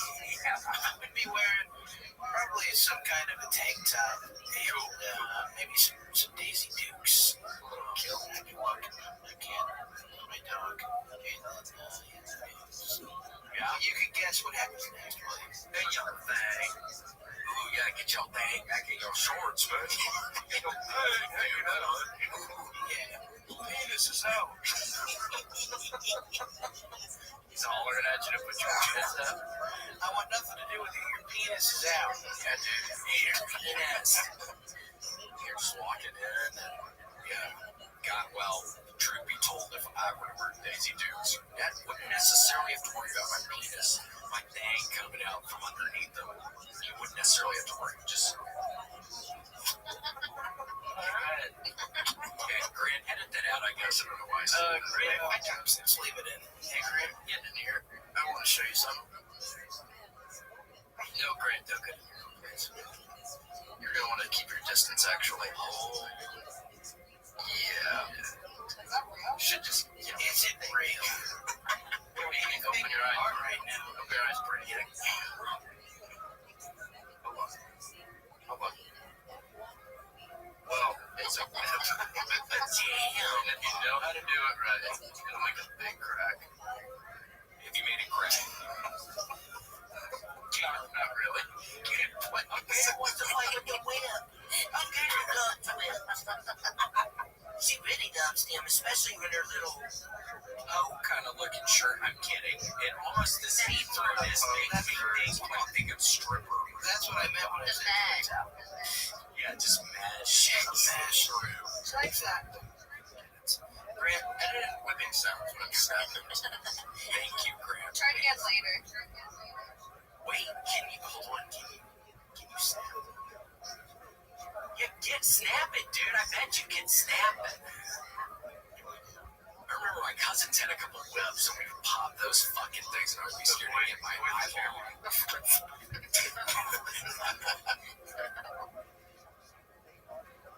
That's so close. Oh! Gator, what's he doing? Gator, we have to be careful. Get it with again. Gator, lay down on the floor. Oh, she wants to day about a thing on his brain. The origins of the Jews of India go back to the ancient period, and we basically have 4 different types of population that inhabit the subcontinent. First of all, you have the Cochin Jews, who live on the Malabar coast here in the southern part of the subcontinent.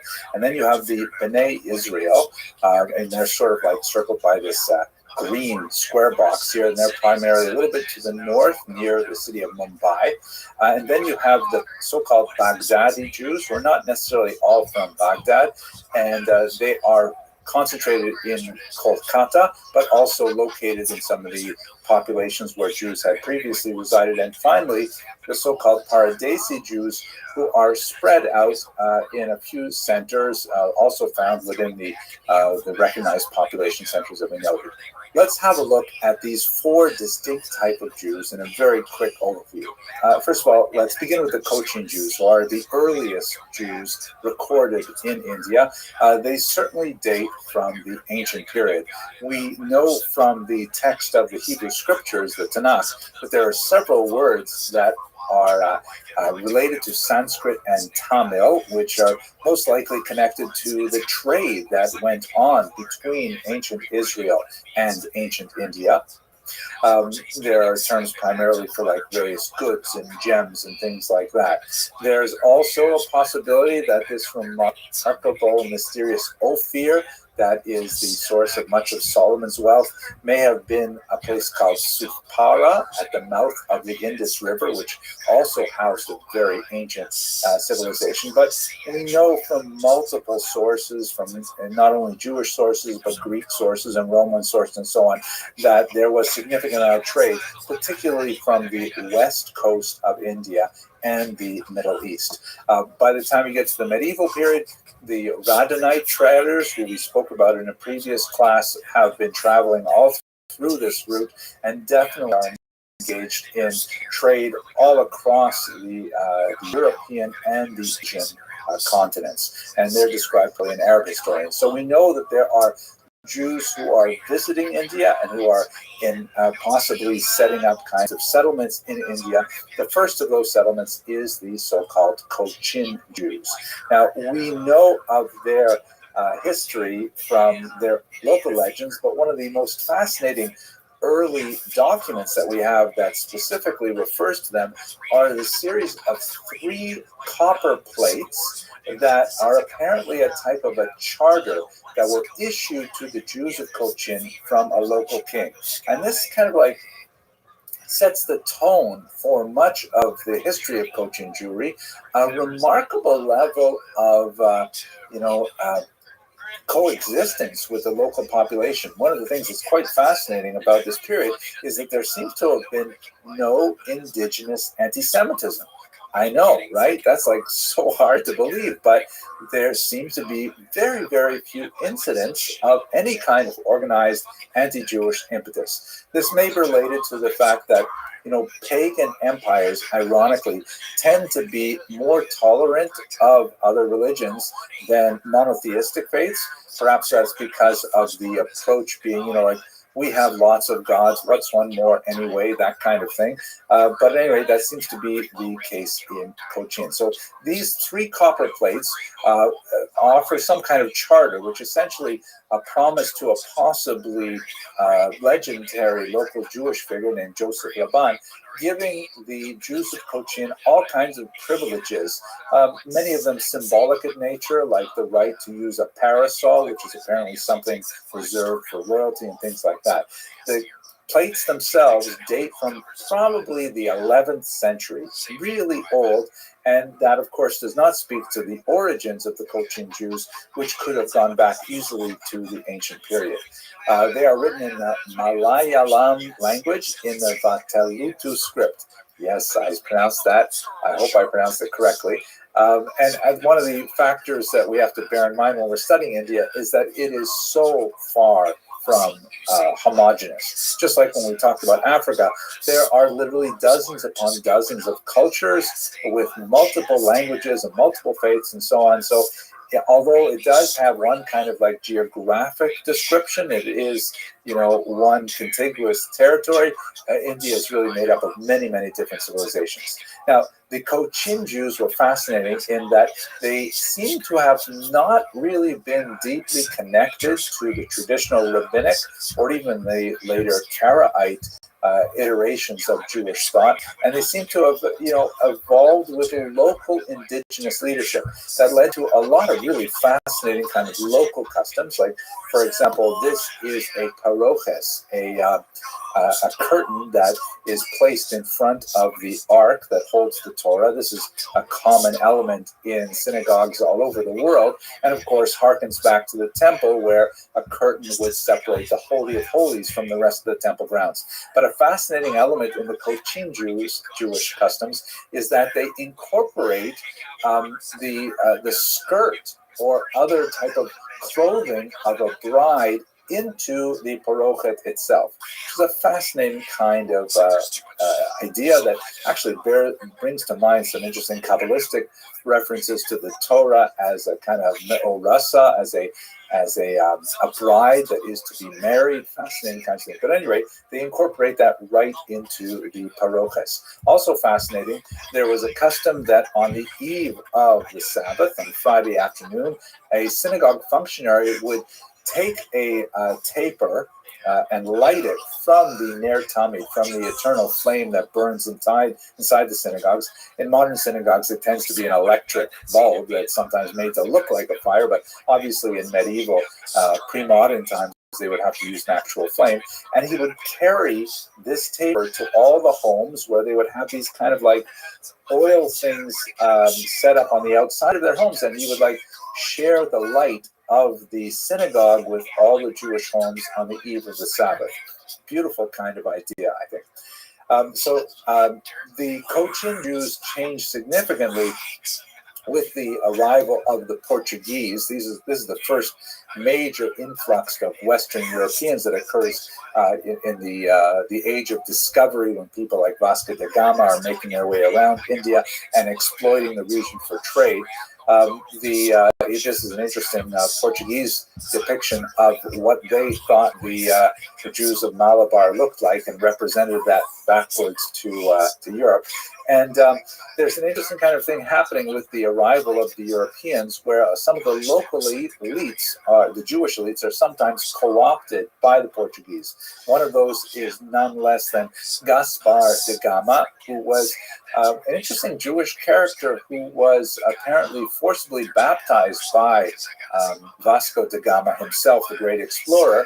He took the name da Gama after his patron, as it were, and then he went on to a rather brilliant career as a translator for the Portuguese, helping them negotiate the vagaries of Indian culture and language. Fascinating kind of elements, but we'll talk more about the impact of the Europeans shortly.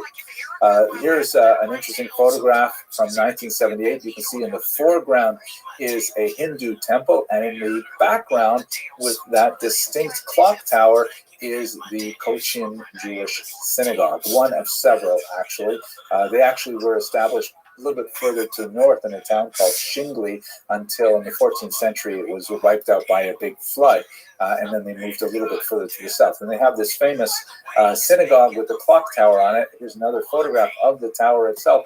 You can see that it actually had three sides, and on one of the sides, the numbers in the clock were printed in Hebrew. Fascinating. And the proximity of the temple and the synagogue is also one of those testaments to the rather famed coexistence of Hindu and Jewish elements in Cochin.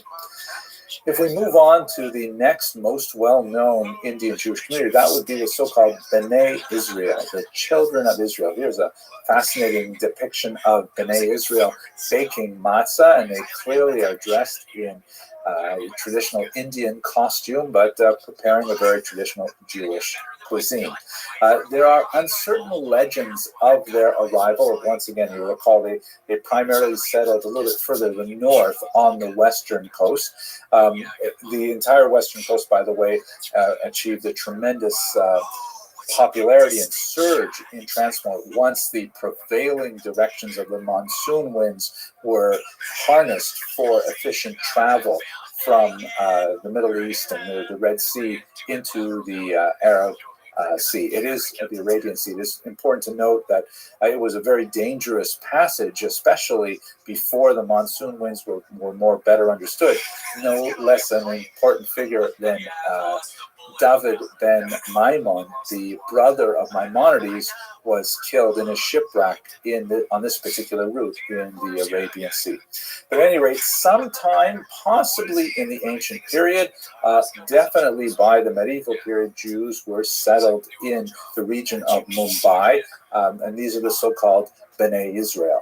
Like the Cochin Jews to the south, they also exercised indigenous spiritual leadership, meaning they did not really rely heavily on imported rabbis, as far as we can tell, at least until the modern period.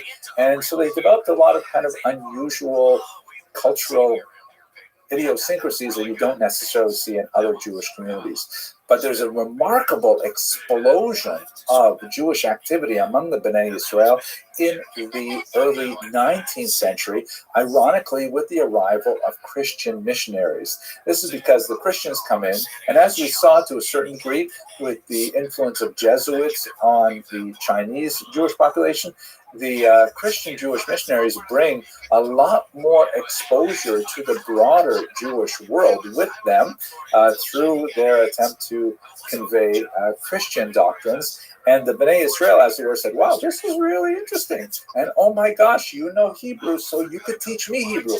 And all of a sudden, these B'nai Israel started becoming really proficient in Hebrew and started studying more and more Tanakh and getting more involved in Mishnah, Talmud, and so on. And they ended up developing really a quite rich connection with the rest of world Jewry, so much so that, like Cochin Jewry, in the 20th century was a very heavy movement of B'nai Israel to make Aliyah, to move to Israel. I'm not going to discuss 20th century issues in this particular class. We'll have to get to it in the next semester, but they're really quite connected to the rest of world Jewry and especially to the land of Israel. Just to have a look at some of the interesting cultural features that developed among the Bnei Israel. Here you see an interesting custom that right next to the mezuzah, the small device that's attached to Jewish doors that has a piece of the Hebrew scriptures in it that from the Shema prayer. On the right, they also put up some rice stalks as a kind of prayer, physical prayer for good fortune and fertility. Fascinating. And also you see among the Bnei Israel in this particular photograph, which is from the mid-20th century. I said I wouldn't talk about the 20th century, but nevertheless, especially through their contacts with Christian missionaries, the Bnei Israel begin to make a distinct movement towards modernity, as you can see in the varieties of clothing and their generational differences in this picture alone. And there are many such examples of these photographs from the early 20th century. Finally, let's have a quick look at the Baghdadi and Paradesi Jews. The Baghdadi Jews, as the name implies, were representative of a significant population of Jews who began to move to the Indian subcontinent primarily for international trade, and they began to establish strong footholds there. Many other Jews from the region began to coalesce around the Baghdadis, and in general, they tend to be known as Sephardim, even though the term Sepharad really applies to Spain and the Spanish diaspora. Nevertheless, many communities from the Middle East, the so-called Mizrahi communities, also have a tendency to refer to themselves as Sephardim, at least to distinguish themselves from Ashkenazim, who also had some migration to India, but not nearly in the same numbers. The so-called Paradesi Jews follow many of the patterns of the Baghdadi Jews, although they do not necessarily stem from the same region of the Middle East. The term Paradesi means apparently foreign, so they're like from foreign countries as opposed to local indigenous populations or from Baghdad specifically.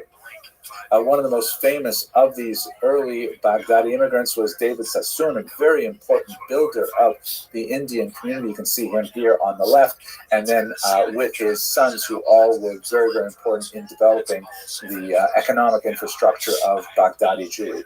Now, at this point, I'm just going to mention very quickly one kind of passing comment that refers not only to the Cochin and the Bnei Israel populations, who were heavily influenced by Varna, that is the caste system in India, but it was accelerated with the arrival of the British in the 19th century that adds to it classism. And you have this unusual phenomenon where Jews in India will begin to break down in a caste-like status associated with their occupations and sometimes with their racial characteristics as well.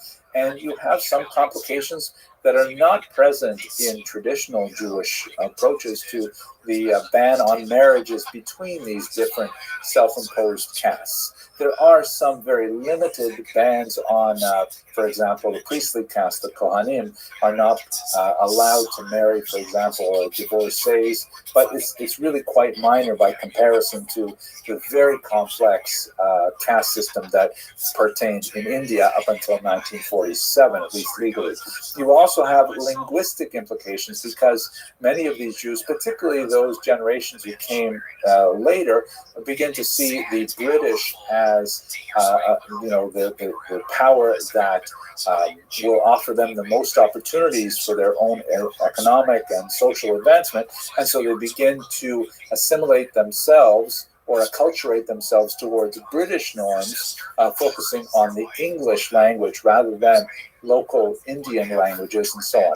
Much more to say about this, but really we're still looking at the early modern period as a terminus, so we'll have to talk about the other elements when we get a little further in the semester.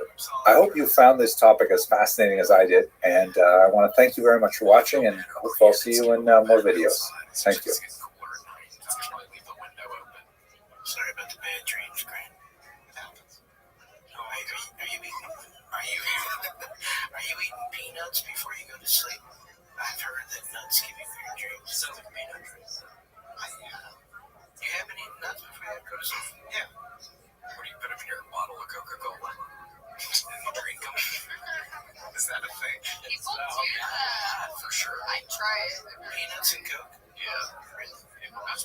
Yeah, you put your peanuts in the cup while we cook them.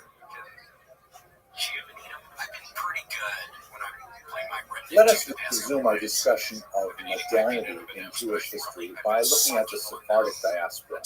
You'll recall that just 3 lectures ago, we spent a little bit of time talking about what is modernity, what does that term actually mean in terms of Jewish history, and why is 1492 often taken as kind of like the turning point from the medieval period to the modern period, obviously connected to the expulsion of the Jews from Spain and subsequently their departure from Portugal as well, the more complicated departure.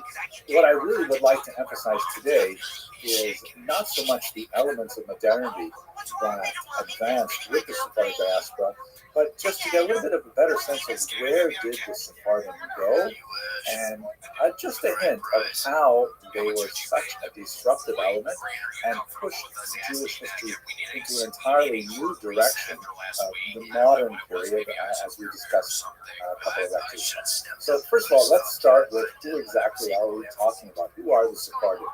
The term Sephardi is an adjective. Sephardim is the plural, which means basically people from Sepharad. This is generally understood to mean Spain. It really includes Portugal as well. It's really the entire Iberian Peninsula, although there is often a distinction made between Spanish exiles and Portuguese exiles. The Spanish exiles were typically not forced to convert to Christianity before departing the Iberian Peninsula, and as a result, they left the region as Jews and had to deal with the disabilities that continued to be placed upon them wherever their destinations were.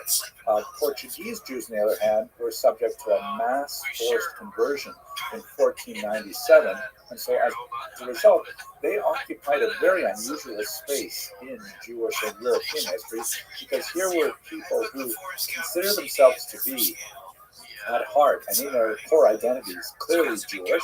Obviously there's a spectrum. There's some who embrace Christianity, but they really drop out of the story of Jewish history for the most part. They still consider themselves Jewish for generations and often hid their identity from their neighbors and sometimes even from their own children until they reached adulthood. But they had all of the freedoms associated with Christian identity, which meant that they could travel, they could enter universities, they could enter professions, even enter the church. It's fascinating and unusual history. So Portuguese Jews in their diaspora are often quite different from Spanish Jews. And they have a marked impact, perhaps even more than the Spanish Jews, for reasons that we will discuss. Furthermore, there are many Jews who are not of Spanish or Portuguese descent, who nevertheless identify themselves as Sephardi or Sephardi. For example, one of the greatest of the Sephardi thinkers of the 20th century is this man, Rabbi Yosef, who was the chief Sephardi rabbi of Israel and really a brilliant thinker, very prolific. And he was from Baghdad. The Baghdadi Jews go back centuries upon centuries, all the way back to the Talmudic era and possibly beyond, without having anything to do with Spain directly. Nevertheless, it is their intellectual identification, religious identification with Rabbi Yosef Karo, the author of the Shulchan Aruch, who was perhaps the most famous of the Sephardi exiles, that brings them within the larger campus Sephardi. To be sure, more sophisticated discussions of ethnicity and ethnic identities would require a distinction between Sephardi and Mizrahi Jews, or Ezid and Mizrach, the Eastern communities.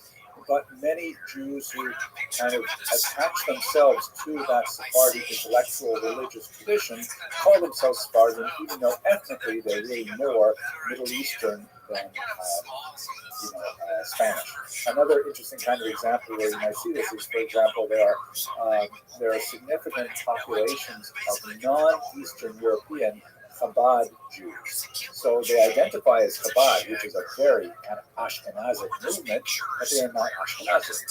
So it's possible by way of accumulating identities that they can overlap, even though they don't necessarily make sense on a basis of nomenclature. But anyway, the Sephardim that we're talking about today are primarily those who were sent into a diaspora, but they would have a much larger impact on the indigenous populations that they encountered, as for example in Baghdad. Here's one of my favorite maps of the Sephardic diaspora that gives you a sense of the scope of it. And it's hard to get a really good sense of how many Jews actually fled Spain, first with the expulsion in 1492, and then with the more gradual process that took place over a century from Portugal in particular. But it wouldn't be unreasonable to assume it's about 250,000 Jews. And as you can see, significant numbers of them went to the most proximate locations in North Africa, or Portugal itself, or across the Pyrenees into southern France. But the really wide diaspora takes us into several areas that we're going to look at in this video. Three in particular, and very briefly, but just to get a sense of how diverse the impact is, we'll look at the Eastern Mediterranean. Specifically, we'll look at the impact on the land of Israel, and in Constantinople, also known as Istanbul, and in fact that's what it would be called at this point, although the name Constantinople does persist in many contexts up until the 20th century. And this is a very important Jewish center. It goes back all the way to the ancient period, but it becomes especially important because it was one of the major destinations of Jews at this time. Also, Greece was within this kind of cultural orbit because all of them fall within the larger Ottoman Empire. Then we're going to look briefly at Europe, and I'll focus on Italy in particular, because that was one of the major destinations of Jews. Although we certainly have a lot more to say about Amsterdam, we won't talk about it today because I saved that for a couple other lectures. And then finally, just a very quick look at the Americas. What happened when Jews crossed the Atlantic Sea, either as Jews per se, or more frequently as conversos, those Portuguese Jews who hoped to reestablish some kind of Jewish presence in the New World, free from the Inquisition. Okay, those are the three areas we're going to look at very quickly. Let us begin with Israel, which is the site of an absolutely fantastic and amazing spiritual renaissance that occurs in particular in the northern town of Tzfat. Now, I'm going to devote I plan to devote a video specifically to Tzfat because it is so amazing. And I myself have spent a lot of time studying it. I actually wrote a book on one of the thinkers who lived in Tzfat at this time, Rabbi. Here you see one view of the famous graveyard of the great Kabbalists who found themselves in Tzfat decades after the Spanish expulsion, and they have this custom of painting their graves blue, which is understood to be a color that wards off the evil eye. You can also see in the background there the beautiful vistas of Tzfat. It is located at a very high elevation. You get this commanding view all over the Galilea. Now, what happened in Tzfat was rather unusual. It was really something of a nothing town in northern Israel. Jerusalem is clearly the major center of Jewish activity, but for primarily tax purposes, the Ottoman Empire released some tax disabilities on new settlement in the northern part of the Galilee, and Jews who were very active in the textile trade in particular began to settle this region quite rapidly. Early on, many of those settlers were exilees from Spain and later Portugal, and over the course of the 16th century, really not even the entire century, really about 70 years, this one town attracted a brilliant number of really important mystical thinkers, including Rabbi Yosef Karo, who we mentioned earlier. He is the author of the Code of Jewish Law, and much of what he wrote was actually written with the Spanish exiles in Greece and in Constantinople, but he ended his career in Tzfat. The great Moshe Alshich, fantastic commentator, very Kabbalistic kind of inclinations.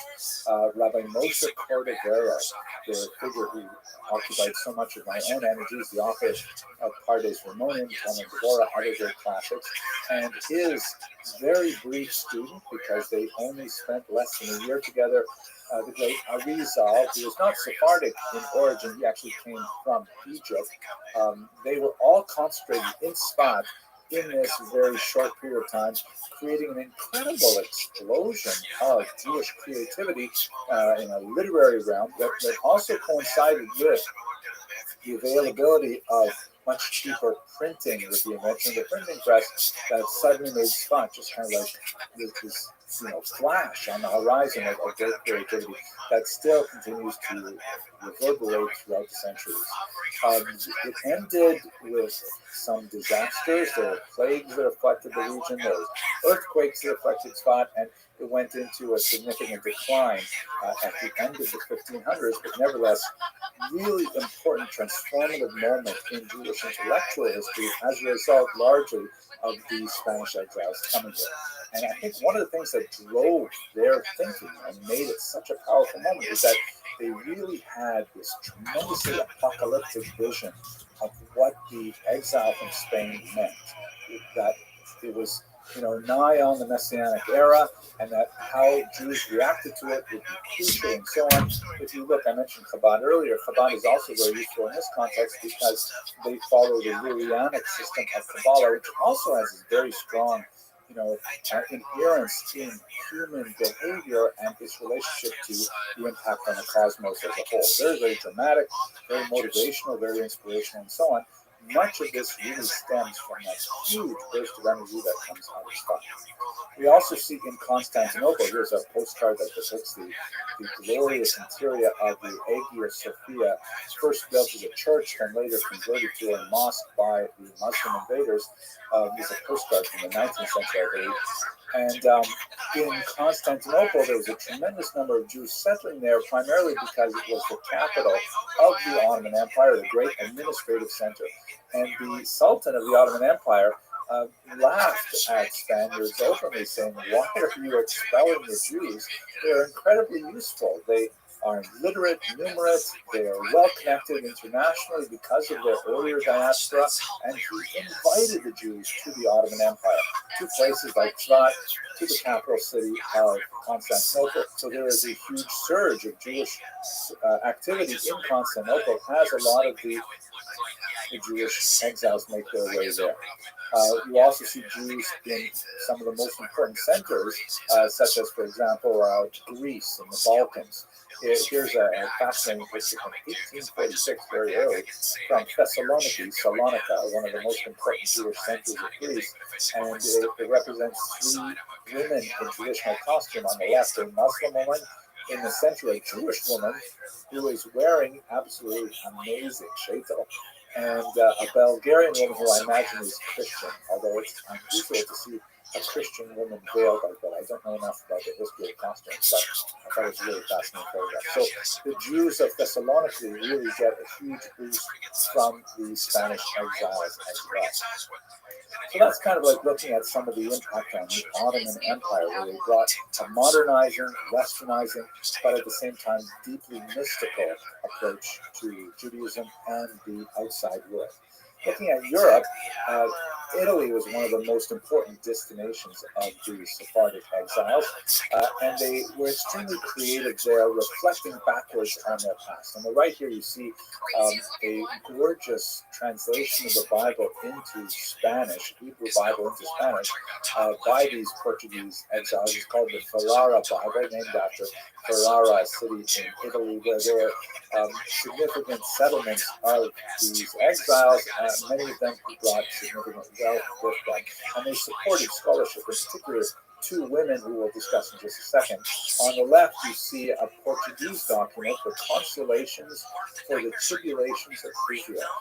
Fascinating work by one Samuel Usque, a refugee from Portugal, who wrote a brilliant kind of dialogue, a sort of a play in which several biblical figures discuss the history of the Jewish experience in line, and it takes us all the way up to the 16th century and unfolds the experience of the Inquisition and the exile within the larger arc of Jewish history. A fascinating work of Jewish thought and scholarship, and also history, although presented in a rather unusual way. Perhaps the most dramatic moment that illustrates what the impact of the Sephardic exiles in the Italian peninsula is the so-called Ancona affair. Ancona is a significant port on the Adriatic Sea. You can see it on this map. If you look at the Italian boot, and I pronounce that like a Canadian, I know, and you look sort of at the back of the cap, you see there's the port of Ancona, and just to the north, another port of Pesaro. Ancona was a deeper water port and a little bit more attractive to many Portuguese Jews who made settlement there. And they were free in Ancona. Even though it was a Catholic country, they basically, they had a fairly light supervision from Pope Paul III. And these Portuguese Jews essentially went back to their Jewish identity, even though they were technically Christians because they had been forcibly baptized. Things changed dramatically under his successor, Paul IV, who was really quite upset that even in the Italian peninsula itself, so close to Rome, there would be Jews who would return to their Jewish identity, or rather, I should say, conversions, forcibly converted to Christianity, returning their Jewish identity, that he ordered them arrested by the Inquisition and tried for Judaism, and ultimately he burned 25 Jews at the stake in the 1500s. Now, this was such a reactionary kind of dramatic and draconian imposition of Catholic doctrine, but it was not so surprising with Paul IV. He also wrote very early on in his career something called Communis Absurdum, which is a papal bull that essentially said it is so absurd, that's what the title really means at the beginning of this bull, this document, that is an encyclical sent out to Catholic churches. It is so ridiculous that the Jews should be allowed to essentially apply their religion within Christian territories, especially those Jews who have already become baptized, forcibly or otherwise. And so he had a very negative approach to the Jews. He imposed the ghetto in Rome, he attacked the Talmud and so on. And of course, in Ancona, he killed 25 of these baptized Jews for return to their ancestral faith. This provoked a dramatic reaction from two very powerful women. And I would like to suggest here that it is not inconsequential that we're speaking about powerful women in the context of the Sephardic diaspora. Let us recall that when the Jews were exiled from the Iberian Peninsula, this was like a huge inversion of everything. All of the traditional power structures were gone. All of the traditional authority figures were scattered, and it took some very strong individuals to assume leadership. Two of those very strong leaders happened to be women. One of them was Doña Gracia Méndez Nasi. The term Nasi means literally the prince, the leader, and it was a family name, but it was also applied to her as an honorific. She was a brilliant woman who actually came from the Portuguese extraction, meaning she did come from a forcibly converted background, and she, of course, was incensed that the Pope would impose this on the Jews of Ancona and actually killed 25 Jews in this matter. And so she, in a rather unusual move for a woman, used her significant wealth. She was a very important supporter, for example, of the Bible translation we saw earlier, and also the Consolations by Usque. She called for an international Jewish boycott of the port of Ancona. And she did this from Constantinople, where she had made her home.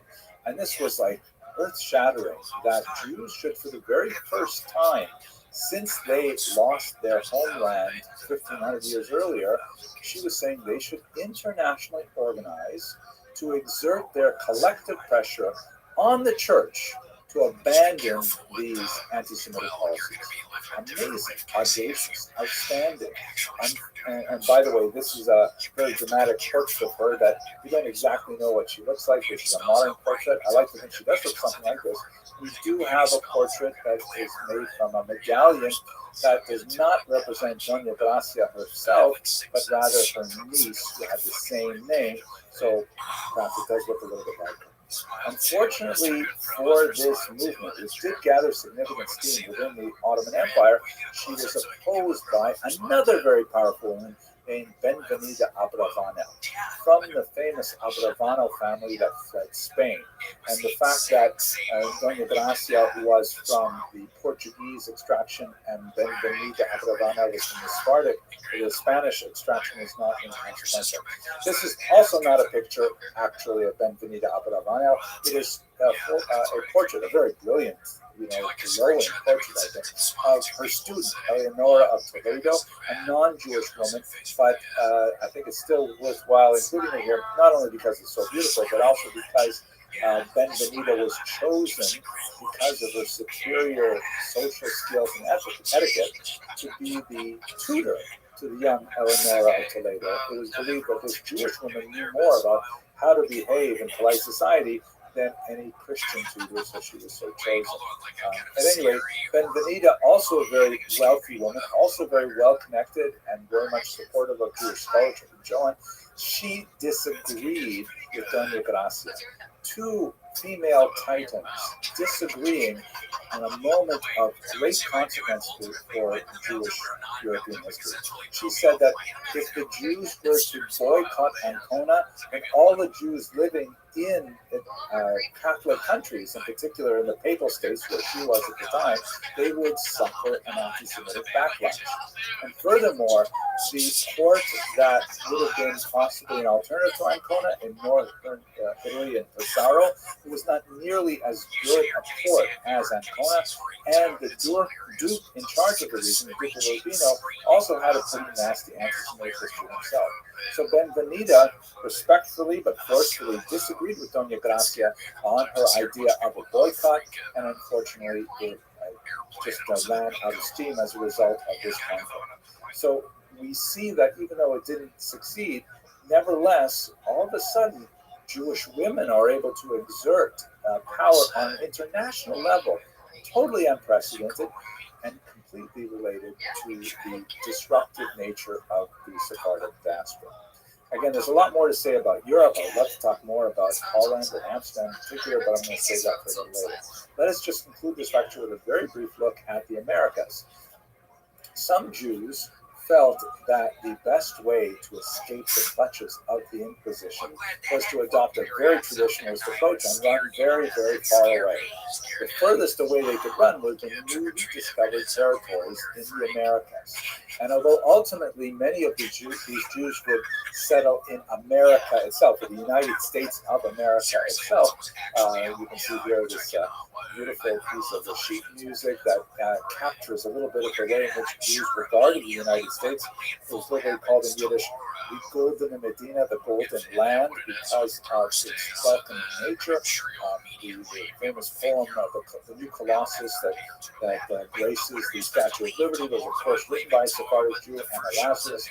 But much of this early settlement, which was dominated, by the way, by Portuguese Jews who were technically Christians and were allowed to make these kinds of journeys without as much difficulty, was settled primarily in the Caribbean and in South America initially, especially because the Portuguese had significant holdings in Brazil, for example.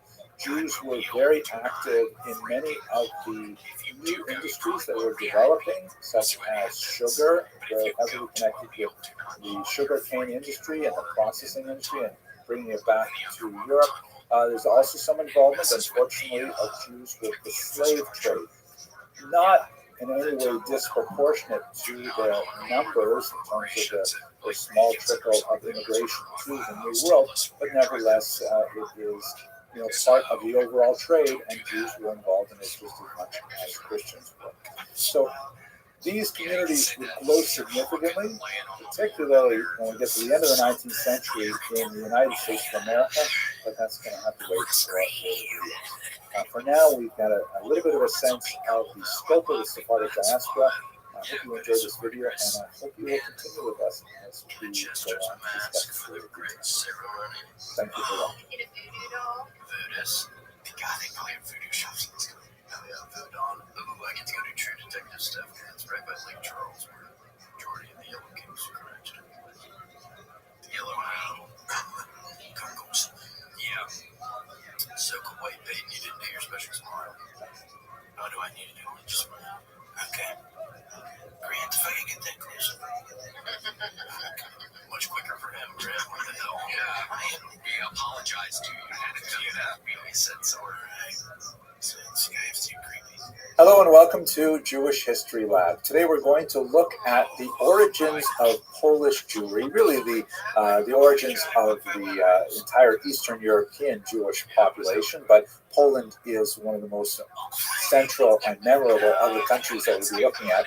And for those of you who took the time off to celebrate the holidays recently, I hope that you come to us refreshed and relaxed. And for all of us, I wish you all a wonderful new year of blessings. By the way, if you're not aware, this is the year 5782, according to the traditional count, now that we're past Rosh Hashanah, the Jewish New Year. And someone told me that he's been very careful to go on a new diet this year where he will never eat more than the number. He will never eat more calories than the calendar year number. And then he says, thank God I'm Jewish, right? Sorry to do that. I know a lot of you don't like my humor, but I couldn't help it. Let's talk about the origins of Polish Jewry. So when I say Poland, I'm really using the term somewhat anachronistically because the region as a whole was dominated by something called the Polish-Lithuanian Commonwealth. You can see in this map, which has the borders of the Commonwealth as of the year 1618, but superimposed on contemporary political boundaries so you get a sense of where it was.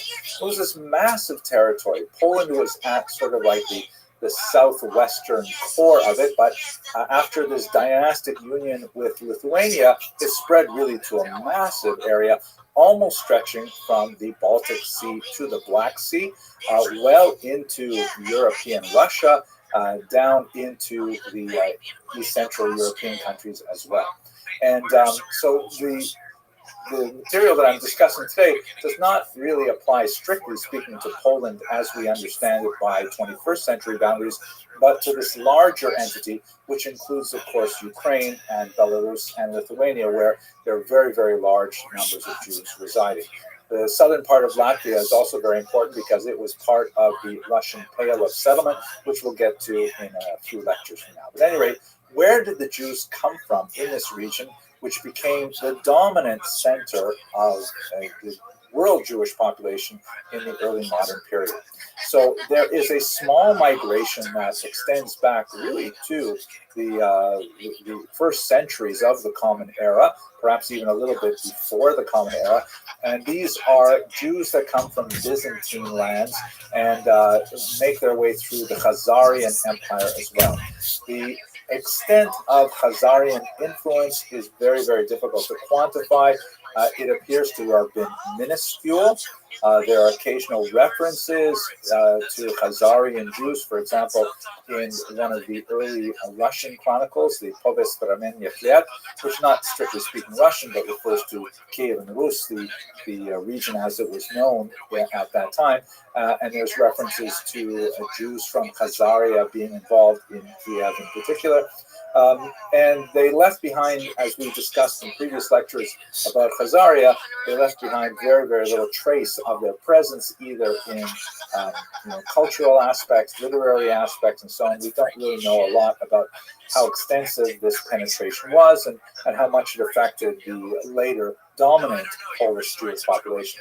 The really big migrations into Poland come in the 12th and especially up into the 16th century, and they're coming from the western part of Europe. They're coming primarily from Germany and France, making their way sometimes through Austria, Hungary, places like that.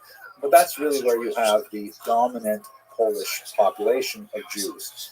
There you see lots of traces of European evidence, lots of very significant connections between cultures that started, for example, in the Rhineland and then made their way to the east.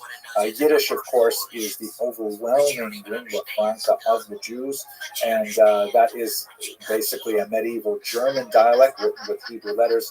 They're not bringing with them too much of the languages of the Khazars, for example. So we begin to see some legendary elements of their appearance in the region from as early as the 8th and 9th century, but it really begins to coalesce around the 10th and 11th centuries.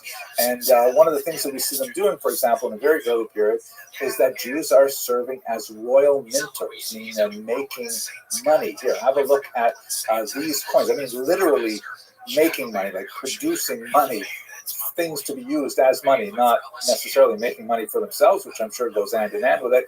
But some of the earliest coins in the Polish-Lithuanian Commonwealth are actually written with Hebrew characters. Here you see a few kind of stencils of several of them, and here's a better view of one that has the term Moshka Karol or Mashka Karol, which is clearly the Hebrew phrase for King Yeshko, a 12th century Polish ruler. Here, of course, this is highlighted in red to make it a little bit easier to read. Now, it's fascinating. Why would the early Polish nobles and kings make coins with Hebrew letters? It speaks most likely to the widespread illiteracy which was common to the region, and the fact that the Jews would use the Hebrew alphabet because Jews are ones who are working with the money primarily in small commerce, that it became relevant. We'll have a lot more to say about this in a future lecture, and we'll talk a little bit about the economic basis of Polish Jewry, but for the time being, this is just some of the archaeological evidence of their early settlement from about the 10th century onward. Now, when we look at why Jews migrated to Poland, in the Polish-Lithuanian Commonwealth more properly, there are both push and pull factors, meaning there were factors which drove Jews out of Western Europe, and there are factors which drew Jews into Eastern Europe. Eastern Europe was definitely a place of refuge for Jews. You can see here a beautiful representation by a man named Gerson, representing King Casimir, who is accepting the Jews and giving them protection and refuge. So much so that you see some of the great scholars like Rabbi Moshe Israelis from Galicia, who referred to Poland with kind of like a fanciful etymology from Hebrew, Polin, meaning here, Polin, we will rest, or here we will find refuge. So in terms of the push factors, what was driving Jews out of Western Europe? The first marked thrust that drove Jews to pursue homes in the eastern part of Europe were the First Crusade massacres of 1096 that we discussed a while ago. Horrific massacres primarily in northern Germany that seemed to be outside of the control of the legitimate state authorities to manage. And Jews were very frustrated by this because as a minority, Jews are always vulnerable to mob violence, and they rely on the legitimate authorities to maintain a Rechtsstaat, meaning a society governed by law. As we've discussed in many previous lectures, Jews are typically very happy to live in environments where there is some minor discrimination against them, a certain degree of endemic anti-Semitism, but only if the rule of law is protected, meaning perhaps there will be a numerous clauses and Jews will not be allowed to enter university, or perhaps there will be, certain tax breaks that they're not allowed to take advantage of, or whatever it is, as long as they know that if someone throws a rock through their storefront window, they'll be able to go to the police, and the police will investigate, and if they catch the culprit, then they will have a proper criminal trial and so on. So Jews fear mob violence like any minority. And when you had these series of massacres that accompanied these traveling bands of crusaders, or more, as we discussed in the lecture on the Crusades, more of the ragtag followers of the Crusaders, and that the local authorities, including the church, could not put a stop to it. That's when there's an increased push of Jews from Western Europe moving towards the east. In the 13th century, the horrible blood libels that we have also discussed in the previous class result in a series of expulsions. In France, in particular, there's 3 expulsions in the 14th century, and so there's more and more reason for Jews not to live in Western Europe. This is kind of like the push aspect of it, as Jews are finding Western Europe far and far less hospitable than they ever had before. Now, there's also pull factors again. The Polish economy was actually having a very difficult time, particularly in the 13th century, after the Mongol invasions of 1241 and onward. The demography had dropped. There was a very, very weak economy. As we saw earlier, the Jews are the people actually making the money, physically making the money, because they don't have a really well-functioning economy compared to Western Europe, and the Jews have the know-how and the understanding of how to produce coins like this. And so the local Polish leaders were actually inviting Jews and saying, please come to our area. You are literate, you are numerate, you will live in concentrated areas, and we can take advantage of your skills in Poland. They also, to make this attractive to Jewish migrants, they created something called, or they adopted something used in the West called Magdeburg Recht. Magdeburg is the name of a city, and Recht means law. And this is basically like a medieval charter that lists the specific privileges that a community may enjoy. And although some of these charters were actually written much later and designed to look like they were written earlier, they nevertheless did reflect long-standing agreements as to what were the privileges and sometimes the disabilities of the Jews in particular regions. Right of settlement, for example, the right to control their own guilds, the right to indicate, when foreign Jews can move in and set up competing businesses, and what monopolies Jews would have. We'll again speak more about this when we get to the economics of Eastern Europe, but Jews were often granted specific monopolies. For example, propinatia, the distillation and distribution of alcohol. That's why, in so many Jewish folk tales and Ukrainian folk tales and so on, you have the Jewish krechma, the Jewish inn, because that was actually a monopoly that was frequently given to Jewish communities. But bear in mind also that we're speaking about a corporate environment where it's not like individuals simply say, you know what, I think I'd like to go live in Krakow, and then they go move to Krakow and they find, how to fit themselves into the secular environment. That people lived within communities. You were part of a Jewish community. You weren't like an individual who chose to affiliate. You were legally bound to that community. You were culpable along with the community for communal taxes and communal punishments sometimes, things like that. So there were... Okay, why is he taking you to the police station? Because I don't know, he's upset with him. I don't know, he fucking ate my sandwich, nigga. And I said I don't want another one. So he says, he's telling me I'm about to get out of his car. Okay, well, why don't you just get out of his car? I don't know, he's so much. Get out of his car and go where? I don't know, but he's going to take you to the... Bro, yeah. That's just absolutely fucking insane. Can you ask him to take you to... This nigga buys sandwiches. Ask him to take me where? To a homeless shelter? Yeah, he was supposed to do that, but he wants to fucking fuck me instead. Okay, well, he take you to a homeless shelter now? No, he wants to take me to the fucking police station. Can you ask him nicely? Yeah, he can take me to a homeless shelter at 9:45, at fucking 4 p.m., at any time. I asked him to take me yesterday.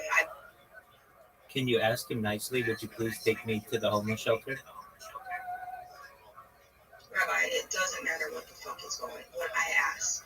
Are you currently driving in the car right now?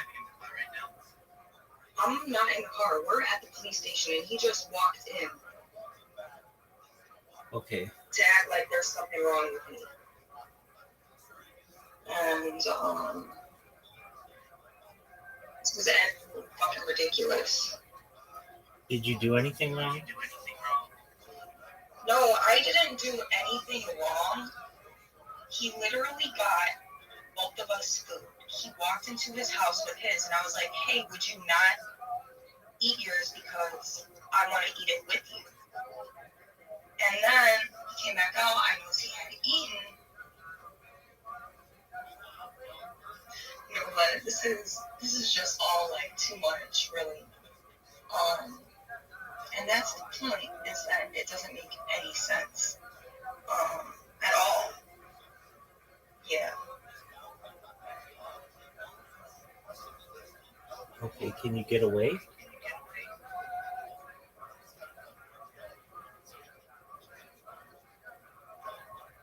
Yeah, I guess I'm about to go into this police station. I mean, I can't just bring all of my stuff into here. I don't know what the fuck he's on. So he's basically just gonna leave me here now and what, come back later? I'm confused. I I am as called well. my dad and he just asked me the fuck. Okay, go with your dad. He cannot help me. Go where? To my grandma's house where I can't go?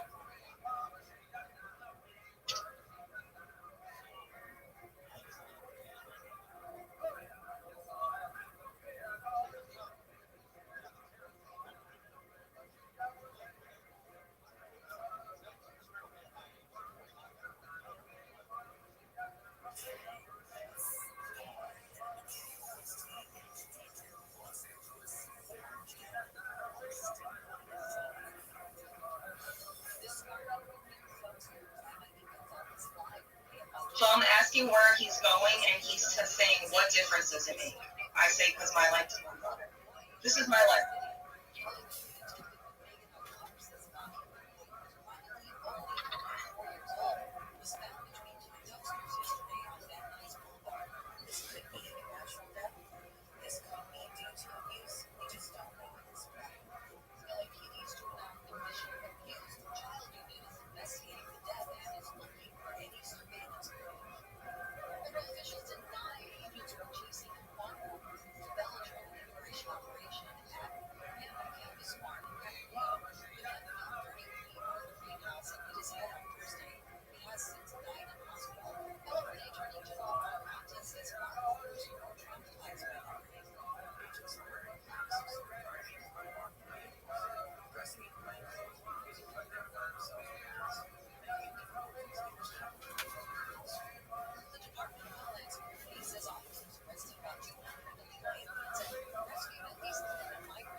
Maybe I will be there. I'll be in town, I think. I will. Okay, bye. Thanks for joining us for this week's episode of The William Montgomery Show. Send your questions, artwork, and manifestos to thewilliammontgomeryshow@gmail.com. Leave William a voicemail at 737-471-1098. And never miss an episode of The William Montgomery Show by subscribing to The William Montgomery Show channel on YouTube and anywhere podcasts are sold.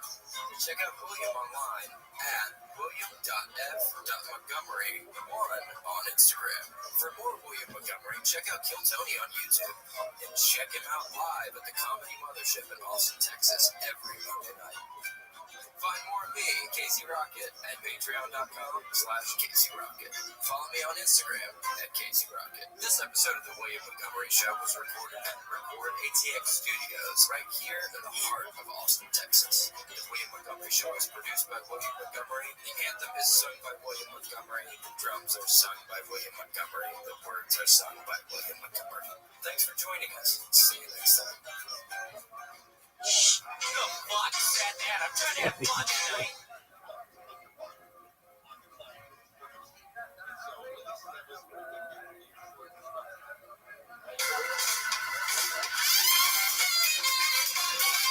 Recorded live in Austin, Texas, USA. It's The William Montgomery Show. Starring William Montgomery and the deepest Casey Rocket. With the Tony Chin Orchestra. The William Montgomery Jr. Dancers. Oh, this is funny. As always, William is joined.